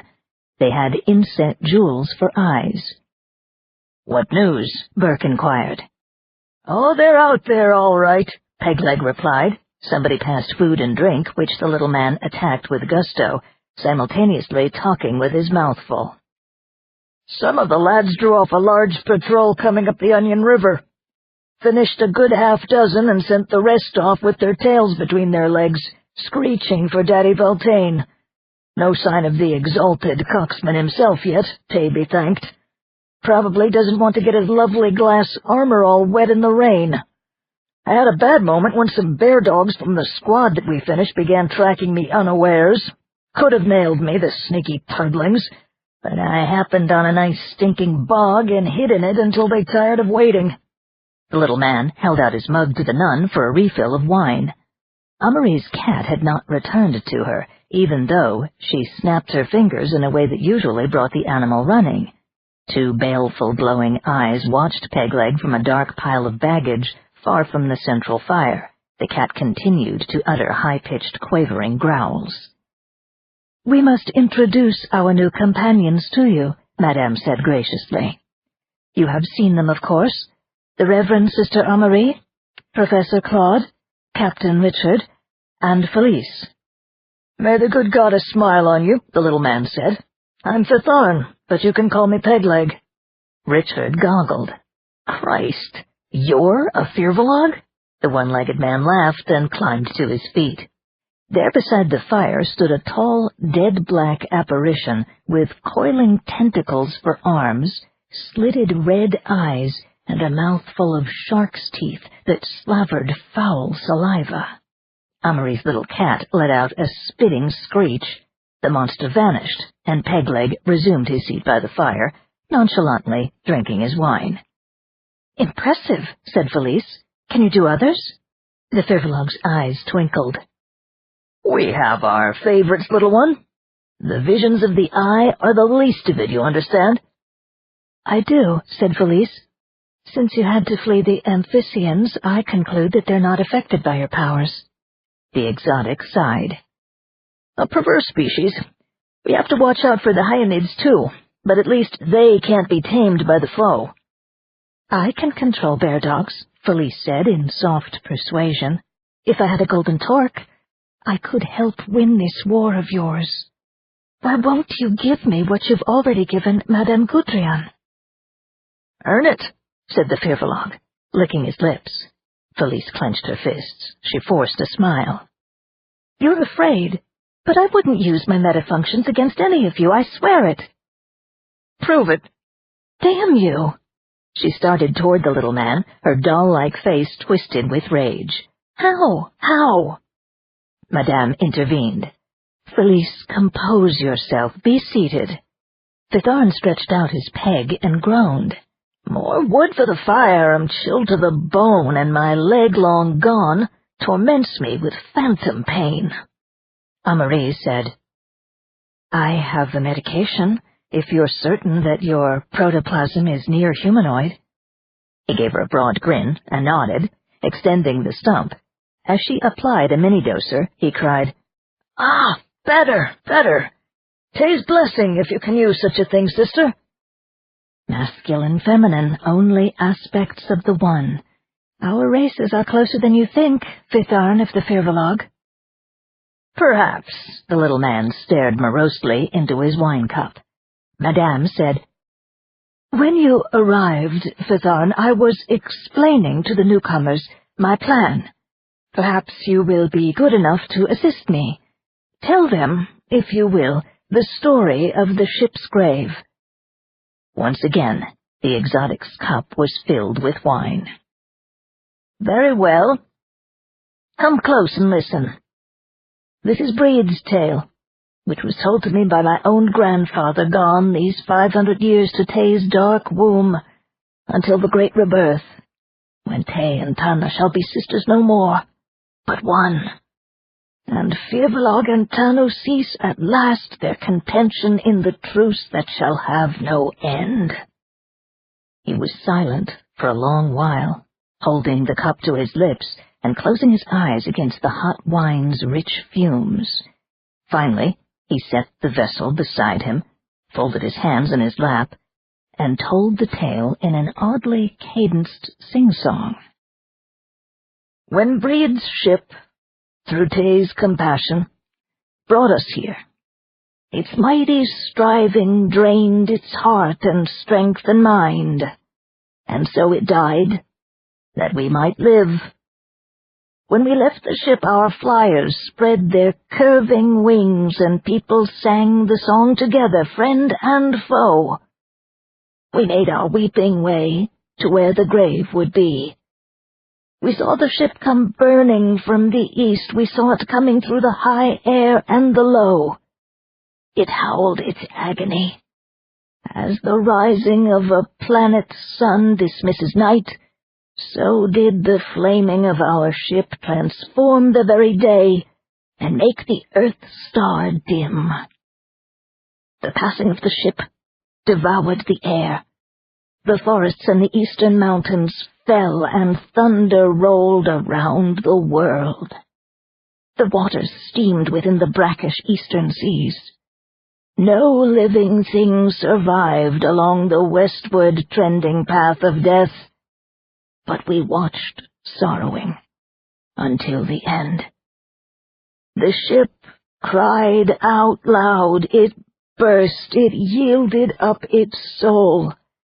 Its falling made the planet moan. The air, the waters, planet crust, and ship had merged into a glowing holocaust of stormy wound. But we stayed, singing there until the fire was quenched by rain and tears of Breed, and then we flew away. Then Palol, Medor, Sharn, and Yeochi, Kusharn the Wise, and Lady Clanino, the Thagdal, Boanda, Mavar, and Dianket, Lugan the Shining One, and Lair the Brave.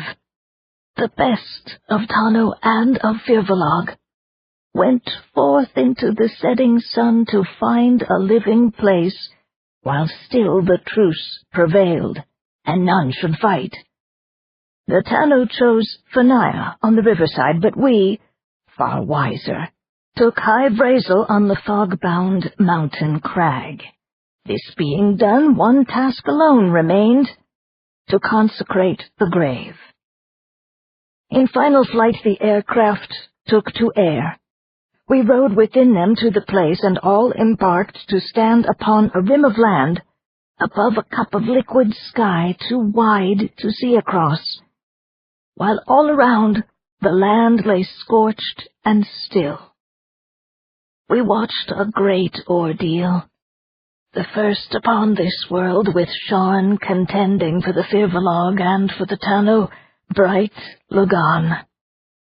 With sword and spear they smote until their armor blazed, and birds fell from the sky, and heedless watchers lost their eyes. They battled for a month of hours, and longer still, until the folk who watched screamed out as one, transfigured in the glory that redounded to the ship and solemnized its death. At last, brave Sean could bear no more. He fell with sword in hand, steadfast until the end. The victory was won by bright Lugan, whose spear had caused the crater's lake to boil, and liquefied the rocks, and conjured sparkling dew that merged its tears with ours. And thus the votive offerings of man and blade were chosen for the consecration of the grave. We marched away, the voices of our minds raised up in song for one last time, in honor of the ship, and also him who there was offered up to captain it upon its voyage to the healing dark. There, comforted within the goddess's womb, they wait the coming of the light. The Firvalog raised his cup and drained it. He stretched his arms with a pop and a crackle of ligaments, and sat staring at Felice with a whimsical expression. Madame Gudrian said, "Within this ancient tale are certain pieces of information that repay our study. You will have noticed the reference to aircraft. These are clearly machines of some sophistication, since they were able to leave the moribund ship prior to its entrance into Earth's atmosphere. Given the advanced technology implied by the encapsulation of the passengers within the intergalactic organism, one can hardly assume the smaller craft to be simple reaction engine fuelers. It is more likely that they were gravomagnetically powered, like our own eggs and subliminal spaceships. And if so," Richard interrupted, wide-eyed, "they'd probably still be operational, and Pegleg and his people marched away from the grave, so they must have left the aircraft there. Son of a bitch!" "Where are they?" cried Felice. "Where's this grave?" The little Firvalog said, "When a person dies among us, the remains are taken by the family or friends to a secret place, one that none of the mourners has ever seen before. After the interment ceremony, the grave is never visited again. Its very location is blotted from the mind, lest the remains be disturbed by the foe, or by irreverent rascals who would steal the funerary offerings." "Quaint customs," Richard said. Felice wailed, "Then you don't know where the ship's grave is?" "It's been 1,000 years, the little man replied. Richard flung the ladle into the stew pot with a clang. "But damn it, it's gotta be a whacking great crater. What did he say? A cup of liquid sky too wide to see across, and it lies east of Fanaya." "We have been searching," Madame said. "Ever since I first heard the tale 3 years ago and conceived the plan, we have looked for the ship's grave as best we could. But understand the terrain, Richard. The Black Forest lies beyond the Rhine to the east. In our day it was a minor range, a picturesque parkland full of hikers and carvers of cuckoo clocks. But now The Schwarzwald Mountains are younger and higher. There are portions well above 2,500 meters, rugged and dangerous to cross, and a notorious haunt of Les Criards, the Howling Ones. "And you know who they are?" inquired the Fervilog, smirking at Richard. "They're the people like me who don't like people like you, the snotty ones who won't let King Yerchi or anyone else tell them who their enemies are." Madame said, "We have, over the past years, done a precarious exploration of the middle portion of the Black Forest Range, north of Fanaya. Even with the help of friendly Fervilogs such as our good friend Fitharn, the project has been fraught with peril. 10 of our people have been killed, and 3 driven mad. 5 more vanished without a trace." "And we lost some of our lads to the hunt, too," Pegleg added. "Guiding humans just isn't healthy work." Madame went on. 40 or 50 kilometers east of the Black Forest begins the Swabian Alb, a part of the Jura.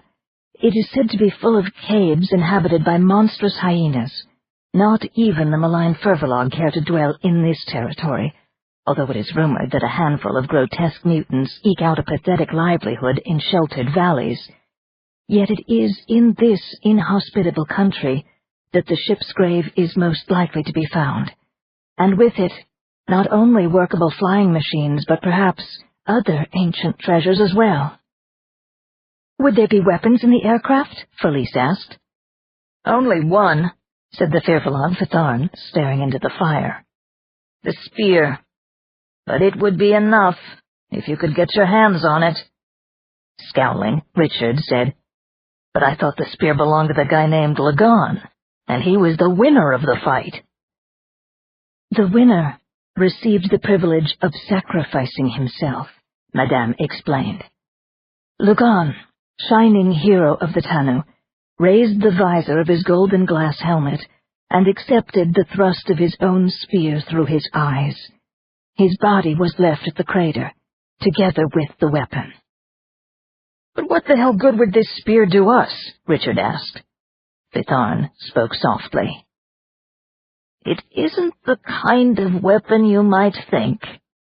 Any more than the sword of our late hero Sharn the Atrocious, which the obscene Nodan has had in his thieving clutches in Goraya for 40 years, is any kind of ordinary sword." "They are both photonic weapons," Madame said, "the only 2 that the exotics brought from their home galaxy.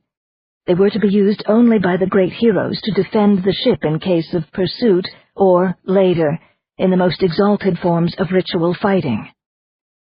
"Nowadays," said Chief Burke, "the sword only serves as the trophy of the grand combat. Nodan's had it so long because the Tanu have won the contest for 40 years running. Needless to say, there's little chance we'd ever be able to get our hands on the sword. But the spear is another matter." "Christ!" Richard spat in disgust. "So to make Madame's plan work, all we have to do is mount a blind search over 3,000 square kilometers, crawling with man-eating spooks and giant hyenas, and find this antique zapper, probably clutched in some Tanu skeleton's hand." "And around his neck," Felice said, "is a golden torque." "We will find the ship's grave," Madame stated. "We will search until we do." Old Claude hauled himself to his feet with some difficulty, limped over to the pile of dry wood, and picked up an armful. "I don't think any more blind hunting will be necessary," he said, tossing the sticks onto the blaze. A great cloud of sparks soared into the tree's black height. Everybody stared at him. Chief Burke said, "Do you know where this crater might be?"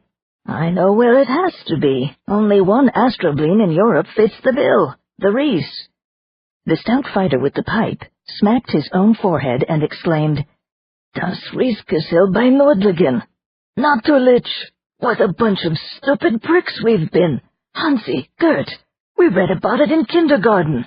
"Hell yes," sang out another man from the crowd, and a third lowlife added, "But you gotta remember, Ova, they told us kids a meteorite made the thing." "The ship's grave," one of the women cried out. "If it's not just a myth, then there's a chance for us. We really might be able to free humanity from these bastards." An exultant shout went up from the rest of the crowd. "Be silent! For the love of God!" Madame implored them. Her hands were clasped before her breast, almost prayerfully, as she addressed Claude. "You are certain? You are positive that this Reese must be the ship's grave?" The old paleontologist picked up a branch from the woodpile. Scuffing an area of dust flat, he drew a vertical row of X's. "These are the Vosges Mountains. We're on the western flank, about here." He poked, then slashed a line parallel to and east of the range. "Here's the Rhine, flowing roughly south to north through a wide rift valley. Finaya is here on the eastern bank." More X's were drawn behind the Tanu city. "Here's the Black Forest Range trending north-south, just like the Vosges. Same basic geology, and beyond it, slanting off to the northeast, the Swabian Jura. This line I'm drawing under the Jura is the river Danube. It flows off east into the Pannonian Lagoon in Hungary, someplace over under the woodpile, and right about here—" The entire company was on its feet, straining to see and holding its collective breath as the old man stabbed his branch down. "Is the Ries Astrogleam, a few kilometers north of the Danube, at the site of the future city of Nordlingen, maybe 300 kilometers east of here. And sure as God made little green apples, that's your ship's grave. It's a crater more than 25 kilometers in diameter, the largest in Europe." There was an uproar among the lowlife folk. People crowded in to congratulate Claude and get refills of wine. Someone got out a reed flute and began to play a sprightly tune. Others laughed and danced about. The day that had begun in panicked flight from exotic enemies showed signs of ending as a celebration. Ignoring the merrymakers, Madame whispered to Chief Burke. She and the Native American beckoned to the remnant of Group Green and withdrew into a deeply shadowed part of the hollow sequoia. "It may be possible," Madame said, "just barely possible, to implement the plan yet this year. But we will have to set out at once. You must lead, Pio, and I must also go to detect and repel the Howling Ones. We will require your help to find the crater, Claude, and that of Felice to coerce hostile animals. Richard must come to pilot a flying machine if we should indeed find any to be operational. We will take also Martha, who was a highly skilled engineer, and who may help decipher the operation of the exotic devices as well as repair them. Also Stefanko, who tested egg transports. He can assist Richard if need be, and perhaps he might be able to pilot a second aircraft." Chief Burke said, 7 people, 2 of them old, and Martha's not strong. Awkward, madame. Too few for strength, too many for speed. Even with Felice and me for muscle, it'll be a rough trip." Felice said, "I want Amory to come. We could need a doctor." The nun lifted her good shoulder in a hesitant gesture. "I'm willing, but I think I'd be more trouble than help." "There is no question of your accompanying us, ma sœur," said the old woman, giving Felice a sharp glance. "You can do the most good by remaining here, recovering your strength, and ministering to the people. We have some stolen medications, but many of them are unsuited to lay administration. There are any number of debilities you can allay: poorly knit fractures, fungus afflictions, internal parasites. When this present emergency has passed, Uva Goldenzopf and Tadanori Kawai will take you to our village at Hidden Springs northwest of here. You will live in my own cottage, and the people will come to you." Chief Burke said, "Khalid Khan can take charge of the iron-smelting party, say 10 strong men. Claude can tell Khalid what to look for, and if the boys locate the ore and get to work, they might have a fair number of weapons ready by the time we return." "If we return!" Richard exclaimed. "Christ's sake, why does everybody just take it for granted that I'm willing to go along with this scheme? Forget it. As soon as the heat's off from the Tanu, I'm blasting out of here." "You can't weasel out," Felice said. "We need you." "Let that other sucker, the egg driver, be the pilot. I don't fight other people's wars." Madame reached out one hand and touched the black velvet doublet of Richard's costume. "Der Fliegende Holländer, is it not? I saw it performed many times in Lyon. Oh, Richard, this need not be your destiny. Do not run away. We need you. Help the rest of us to become free and thereby find your own peace. Stefanko's flight experience is very limited. You know how automated our eggcraft were. But you have boasted of how you flew the most advanced starships, orbital landers, even primitive aeroplanes. If any among us can operate the exotic craft and bring back the Spear of Lugon, it is you." Her mind seemed to embrace him, suppressing his objections, calming all fear, and in spite of himself, Richard felt his resolution waver. He knew the damn woman was coercing him, playing her own tune on his superego, bending his willpower, but the more he struggled to get away, the more compelling her mental hold became. "Richard, dear son, don't I know you? I, the mother of 100,000 wretched wayfarers who came to me as their last hope. You have always been alone, always self-centered and fearful of opening yourself to other persons, for to do so is to risk rejection and pain. But it is a risk we are born to take, we humans. We cannot live alone, cannot find happiness or peace alone, cannot love alone. The person alone must always be fleeing, always searching. He flees from the loneliness without end. He searches, whether he will or not, for another who will fill his emptiness." Richard backed away from the terrible old woman until he was trapped against the ancient wood of the tree, trying to defend himself against the thrust of her need and hope and, damn her, the genuine compassion flowing out from her like healing water bathing his cracked and shitty soul. Aloud, she said, "Come with us, Richard. Help us, all of us who need you. I cannot truly coerce you, not beyond the passing moment.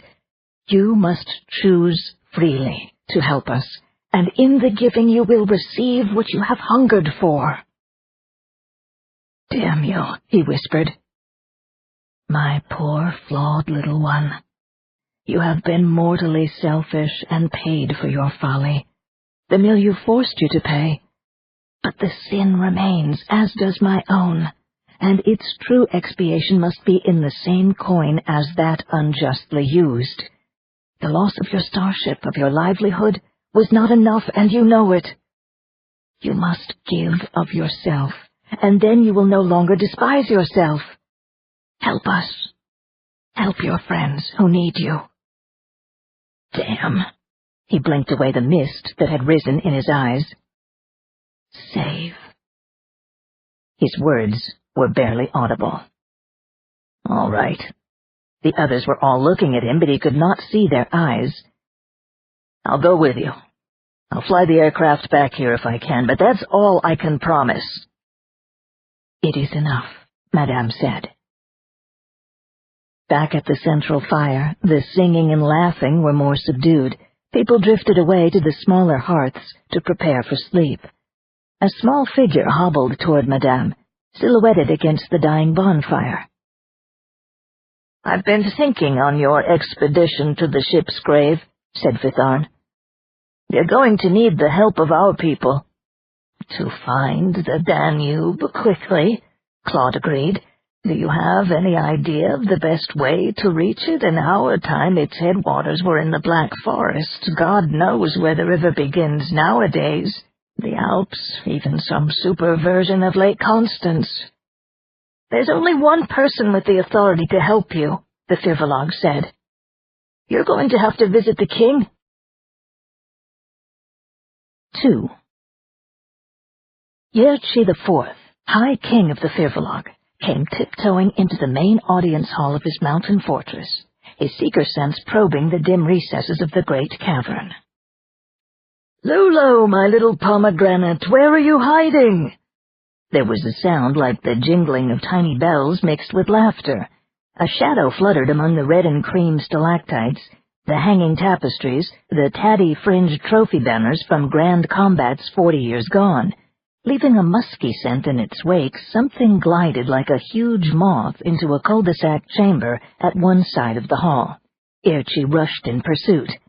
"Now I've got you trapped. There's no way out of the crystal grotto except past me." The alcove was lit by candles in a single golden sconce. The flame struck glints from an incredible profusion of quartz prisms that encrusted the walls, sparkling pink and purple and white like the interior of a giant geode. Heaps of dark furs made inviting mounds on the floor. One of these heaps quivered. "So there you are!" Gyuchi bounded into the grotto and lifted the concealing rug with tantalizing slowness. A cobra, with a body as thick as his arm, reared up and hissed at him. "Now, Lulo, is that a way to welcome your king?" The serpent shimmered and acquired a woman's head. Her hair was varicolored, like the snakeskin, her eyes a teasing amber. The tongue that stole from her smiling lips was forked. With a cry of delight, the king threw open his arms. The snake woman grew a neck, shoulders, soft arms with clever boneless fingers, a marvelously formed upper torso. "Stop right there for a moment," Gyuchi suggested, "and we'll explore a few possibilities." They fell onto the bed of furs with an elan that made the candle flames gutter. A trumpet sounded far away. "Oh, damn!" groaned the king. The concubine Lulu whimpered and uncoiled, but her forked tongue continued to dart hopefully. The trumpet blatted again, nearer this time, and there was a booming of gongs that made the mountain vibrate in sympathy. The stalactites just outside the crystal grotto hummed like tuning forks. Gyuchi sat up, his once jolly face a mask of dismay. "That stupid contingent of lowlives! The ones who think they're onto a secret weapon against the Tanu. I promised Pelol I'd check 'em out." The alluring Lamia wavered, melted, and became a plump little naked woman with apple cheeks and a blonde Dutch bob. Pouting, she pulled a mink rug over herself and said, "Well, if this is going to take a while, for Tay's sake at least get me something to eat. All this chasing about has got me starving to death. No bat fritters, mind you, and none of that awful broiled salamander either." Gyuchi tied his slightly shabby cloth of gold dressing gown and ran his fingers comb-fashion through his tangled yellow hair and beard. "I'll order you something lovely," he promised. "We caught us a new human cook the other day, who has a marvelous way with cheese and meat pastry." The king smacked his lips. "This business won't take long. Then we'll have a picnic, right here. And for dessert—" The trumpet sounded a third time just outside the hall. "You're on," said Lulu, snuggling down under the mink. "Hurry back." King Yochi stepped outside the grotto, took a deep breath, and transformed himself from 160 to 260 centimeters in height. The old robe became a great trailing cloak of garnet-colored velvet. He acquired a splendid suit of gold-chased obsidian parade armor, its open helm surmounted by a tall crown, sprouting two curling members like golden ram's horns, and a beak-like extension jutting over the forehead that threw his upper face into deep shadow. He turned on his eyes so that they gleamed with sinister chatoyance. Making a run for it, he assumed the throne without a moment to spare. The trumpet sounded for the last time. Yochi raised one mailed hand, and several dozen illusory courtiers and men-at-arms winked into being about the throne dais. The rocks of the mountain hall began to glow with rich colors. Rippling music, as from a marimba of glass, filled the room, as 6 Fervilog of the palace guard escorted the humans and Fithorn Pegleg into the royal presence. One of the quasi-courtiers stepped forward. Using standard English for the sake of the lowlives, he declaimed, "Let all pay homage to His Appalling Highness Yatri IV, Sovereign Lord of the heights and depths, Monarch of the infernal infinite, Father of all Fervalog, and undoubted ruler of the known world." An organ-like peal of deafening intensity stopped the approaching visitors in their tracks. The king arose, and seemed to grow taller and taller before their eyes, until he loomed among the stalactites like some gigantic idol with emerald eyes. Fitharn doffed his tall hat briefly. "How do, King?" "You have our leave to approach," boomed the apparition. Fitharn stumped forward, the 7 humans trailing after him. Irchi noted with regret that only 2 of the lowlives, a sharp-featured fellow with a big black mustache and a younger woman, hollow-cheeked and thin, with fair hair pulled into an unflattering knot, seemed genuinely impressed by his monstrous guise. The rest of the human party regarded his appalling highness with either scientific interest or amusement. Old Madame Gudrian even betrayed a trace of Gallic ennui. Oh, what the hell? Why not relax? "We shall condescend to assume a gentler aspect," Yochi decreed.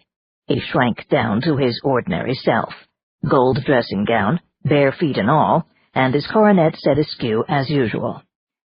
"Now, what's all this?" he inquired of Fitharn. "Madame Gudrian's plot against the Tanno seems to have taken a quantum leap, King. Better let her tell it." Iochi sighed. Madame reminded him disconcertingly of his late grandmother, a lady who always knew when he had been up to childish mischief. Despite the old Frenchwoman's talent for political intrigue, Iochi had long since bitterly regretted giving her a golden torque. Madame's schemes always seemed to end up benefiting the low-life humans, with only minimal gain to the Fervalog. He should have followed his first instinct and blasted her to flinders with his psycho-energies in those early days when she first had the temerity to step through her own time gate. Indirectly, after all, she was the author of the present Fervalog degradation. The old woman, dressed now in the dappled deerskin garments favored by forest prowlers of her race, stepped boldly to the throne and gave the king a perfunctory bob of her head. "You're looking well, Monseigneur. Plenty of healthy exercise, one trusts." Yochi frowned, but at least the old trout had joggled his memory in regard to Lulo's promised snack. He reached out and pulled a bell rope. "Taylor tells me you may have discovered the location of the ship's grave." "It is true." She gestured toward a silver-haired man among the humans.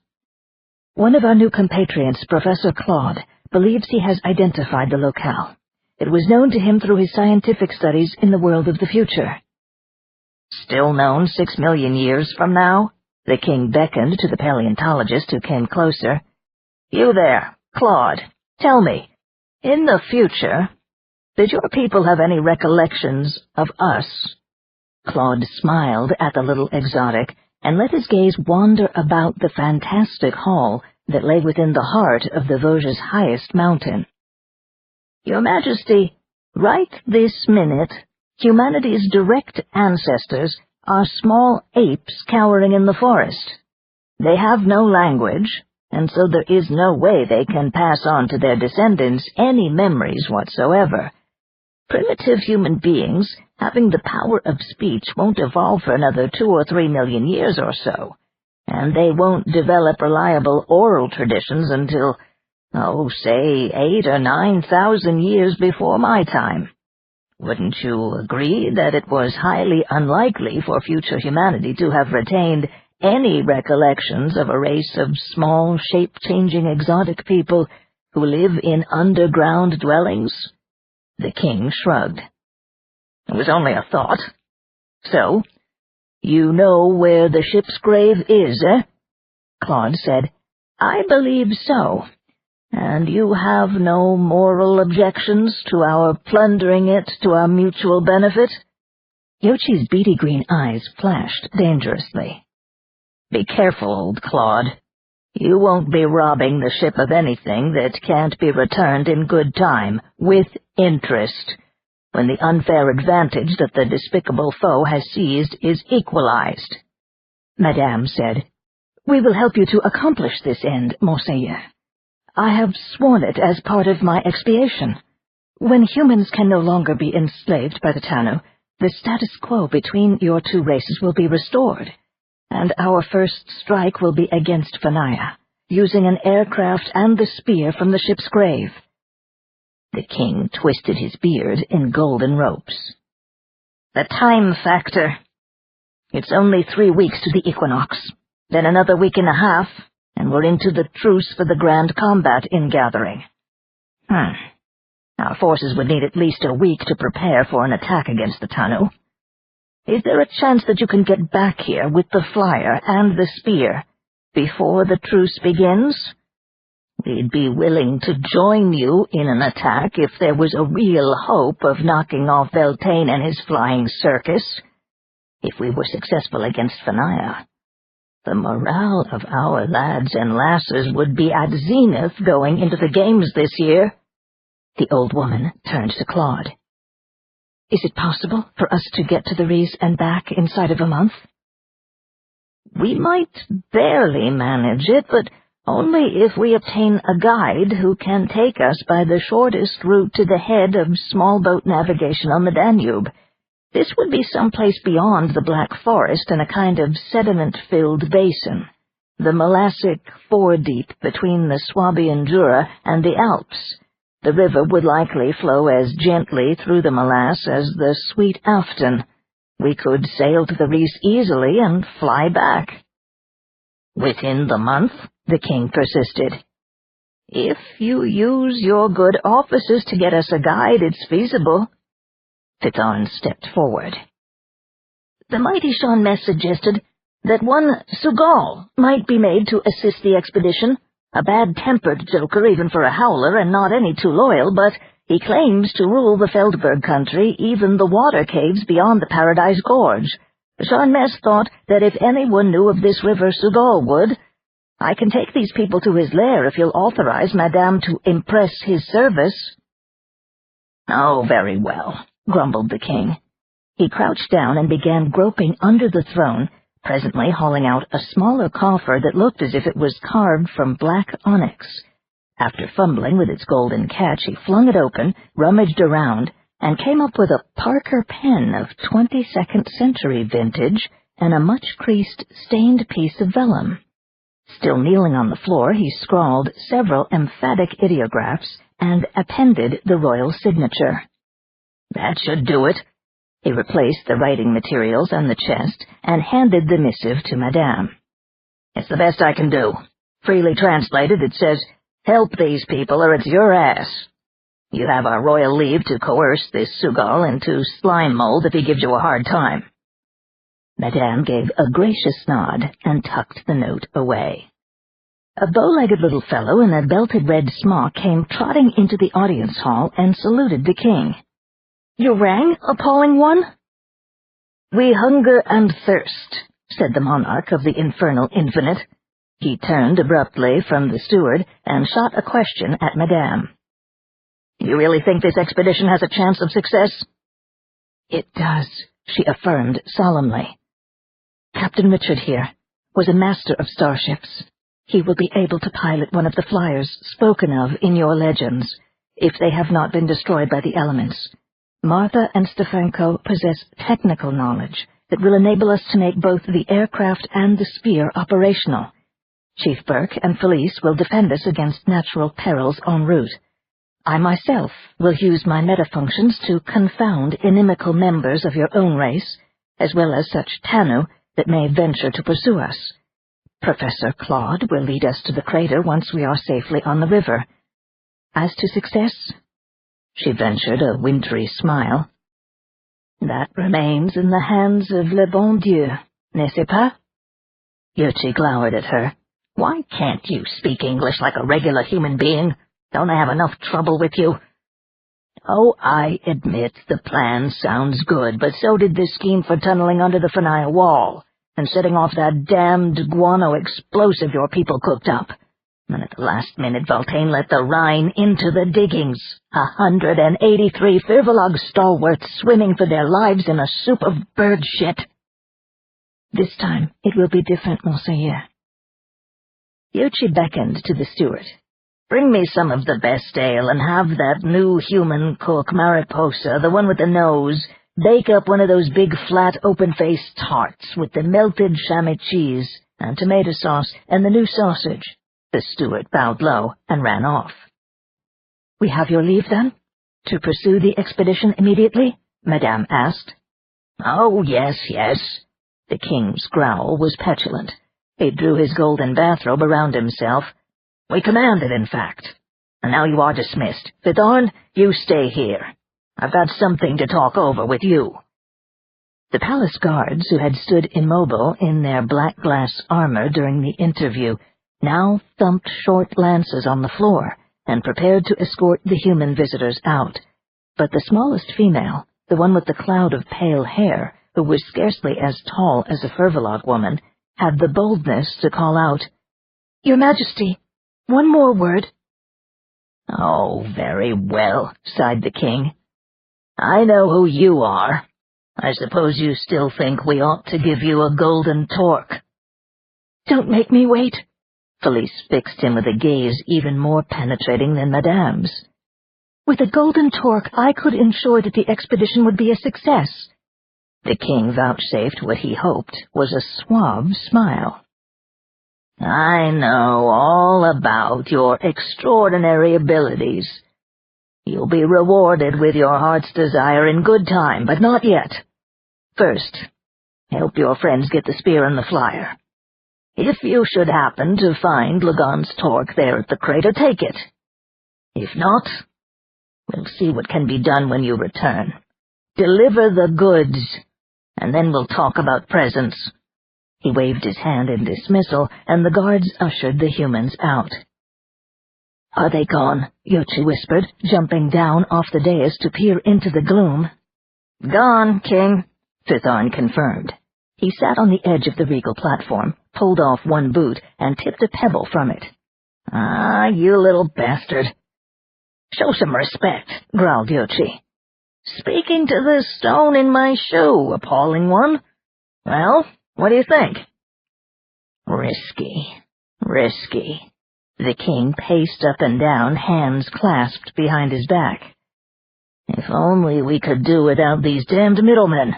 Pull off the whole thing ourselves, Fithorn said. The despicable torque-wearers must often entertain the same thoughts. They, too, are dangerously dependent upon humanity, but there is no other way for us, appalling one. The humans are smarter than we are, stronger in other ways as well. Could we ever hope to operate a flyer after all this time? Or put the spear into working order? We've had 40 years to think of ways to bring down the foe, and all we've done is cry in our beer. I don't like the redoubtable Gudrian any more than you do, King, but she's a most formidable person. Like her or lump her, she can help us. But we can't trust humans, howled Yuchi. Did you feel that blast of hostility from Felice while she was saying pretty please? Give that one a golden torque, I'd sooner try to plug a lava dike with my royal swizzle stick. We can control Felice. Pelol and Sharnmes have been giving the matter thought. Even if she finds a torque at the ship's grave, she can't learn to use it overnight. They'll fly back here right away, and Felice will be wild to get into the fight against Fanaya. We'll put her in the care of our warrior ogresses. These titties, blasphemed the king. And Aetha or Scathe can put her down at the least hint of treachery. If Felice survives the assault on Fanaya, we can get rid of her by sending her south to the combat. That will seem to fit right in with the second phase of Gudrian's famous plan. Don't worry, King. We'll use Felice and the rest of them to our advantage, and then Sharn and Pelol will engineer a suitably heroic demise for our noble human allies. If we play this right, the Firvolog can end up with both the spear and the sword, on top of the Tanu Torkers and the lowlives, too. And you can really mean it when you call yourself undoubted ruler of the known world. Yuchi gave him an awful look. "Just wait until it's your turn in the king barrel. We'll see how well you—" The steward came skipping out of the passage, carrying a large steaming tray and a glass flagon of tawny liquid. "It's ready, appalling one. Hot, hot, hot. And not with ordinary salamander sausage either, but with a new kind. The cook Mariposa says it'll frizzle your cojones." Yuchi bent over the tray to savor the fragrance of the wheel-shaped open pie. It was cut into wedges, each one oozing delectable layers of creamy white and red. "Begging your pardon, King," Vithorn ventured, "but what the hell is that?" The king took the platter and the bottle of ale and began to trudge happily toward the crystal grotto. "The special dish of one Senora Mariposa de Sanchez, late of Krellick's plantation, earlier of Chichen Pizza Parlor in Merida, Mexico. Leave us, Vithorn. Go with those damned lowlives and watch 'em." "As you command, appalling one." At last, the great cavern was quiet once more. Yuchi poked his head around the entrance to the geode chamber. The candles burned low, and two fascinating eyes peered at him from the stack of dark furs. "Yoo-hoo!" he caroled. "Goody time!" Lulo came bouncing toward him in the most charming way. "Grum! Yum, yummy, yum!" He gave a delighted speech. "Let go! Let me put it down first, you mad succubus, you! Oh, you're going to love this. It's my newest favorite. Half cheese, half axolotl." 3. "The unicorn! The unicorn! The unicorn!" Martha keened the word unceasingly as she wept over the torn body of Stefanko, lying in the middle of the marsh trail. Great cypresses reared up from pools of brown water on either side. Where the morning sunlight shone through the trees, there were clouds of dancing midges and scarlet dragonflies hawking among them. A lobster-sized crayfish, perhaps attracted by the blood dripping into the water, scrabbled slowly up the shallow embankment that raised the trail above the Rhine bottomland. Peel Mox Burke sat propped against a mossy trunk, groaning as Claude and Madame Goudrion cut away his deerskin shirt and one leg of his pants. "The horn seems only to have grazed your ribs, mon petit Peau-Rouge. However, I will have to sew. Claude, administer a narcotic." "See to Steffi," the chief pleaded through clenched teeth. Claude only shook his head. He took a Herrendorf bleb from the medical kit Amory had prepared for them and applied the dose to Burke's temple. "Oh, God, that's better. How's the leg? I could feel the bugger's teeth press me to the bone," Claude said. "Your calf muscle is all slashed to hell, and you can bet those tusks were poison filthy to boot. There's no way we can patch this out here, Pio. Your only chance is professional care back with Amory." Cursing softly, Burke rested his huge gray head against the cypress and let his eyes close. "My own fault. Stupid schmuck. I was concentrating on covering our scent by taking us through that patch of stinking pitcher plants, watching for Hotusker sign traces of bear dogs, and we get ambushed by a goddamned hog." "Silence, child," Madame ordered. "You derange my stitching." "It was no ordinary porker," Claude said. He wrapped the chief's leg in porofilm after packing the wound with antibiotic flock. The decimal leg splint was already inflated and ready to be fastened in place. "I think the beast that did this job on you was none other than Cubano Kiris, the giant one-horned Caucasian boar. It was supposed to have been extinct by the Pliocene." "Huh. Tell that to Steffi. Poor Fagala," Madame said. "I will finish tending Pio, Claude. See to Martha." The paleontologist went over to the hysterical engineer, studied her swaying, wild-eyed actions for a moment, and saw what had to be done. He grasped her by one wrist and yanked her roughly to her feet. "Will you shut up, girl? Your stupid bawling will bring the soldiers on us. Do you think Steffi would want that?" Martha choked in outrage astonishment and drew back one arm to slap the old man's face. How do you know what Steffi would want? You didn't know him. But I did. And he was gentle and good. And he took care of me when my damn guts were... when I was sick. And now look at him. Look at him! Her ravaged, once beautiful face crumpled in fresh sobs. Martha's momentary fury at Claude dissolved, and her arm fell. Steffi, oh, Steffi, she whispered, then fell against the sturdy old man. 1 minute he was walking along and smiling over his shoulder at me, and the next... The gray monster had burst without warning from a thick stand of reeds and charged the middle of the line of hikers, tossing Stefanko into the air and then savaging him. It had switched its attack to Pio when the chief drew his machete and tried to stop the animal's awful gobbling.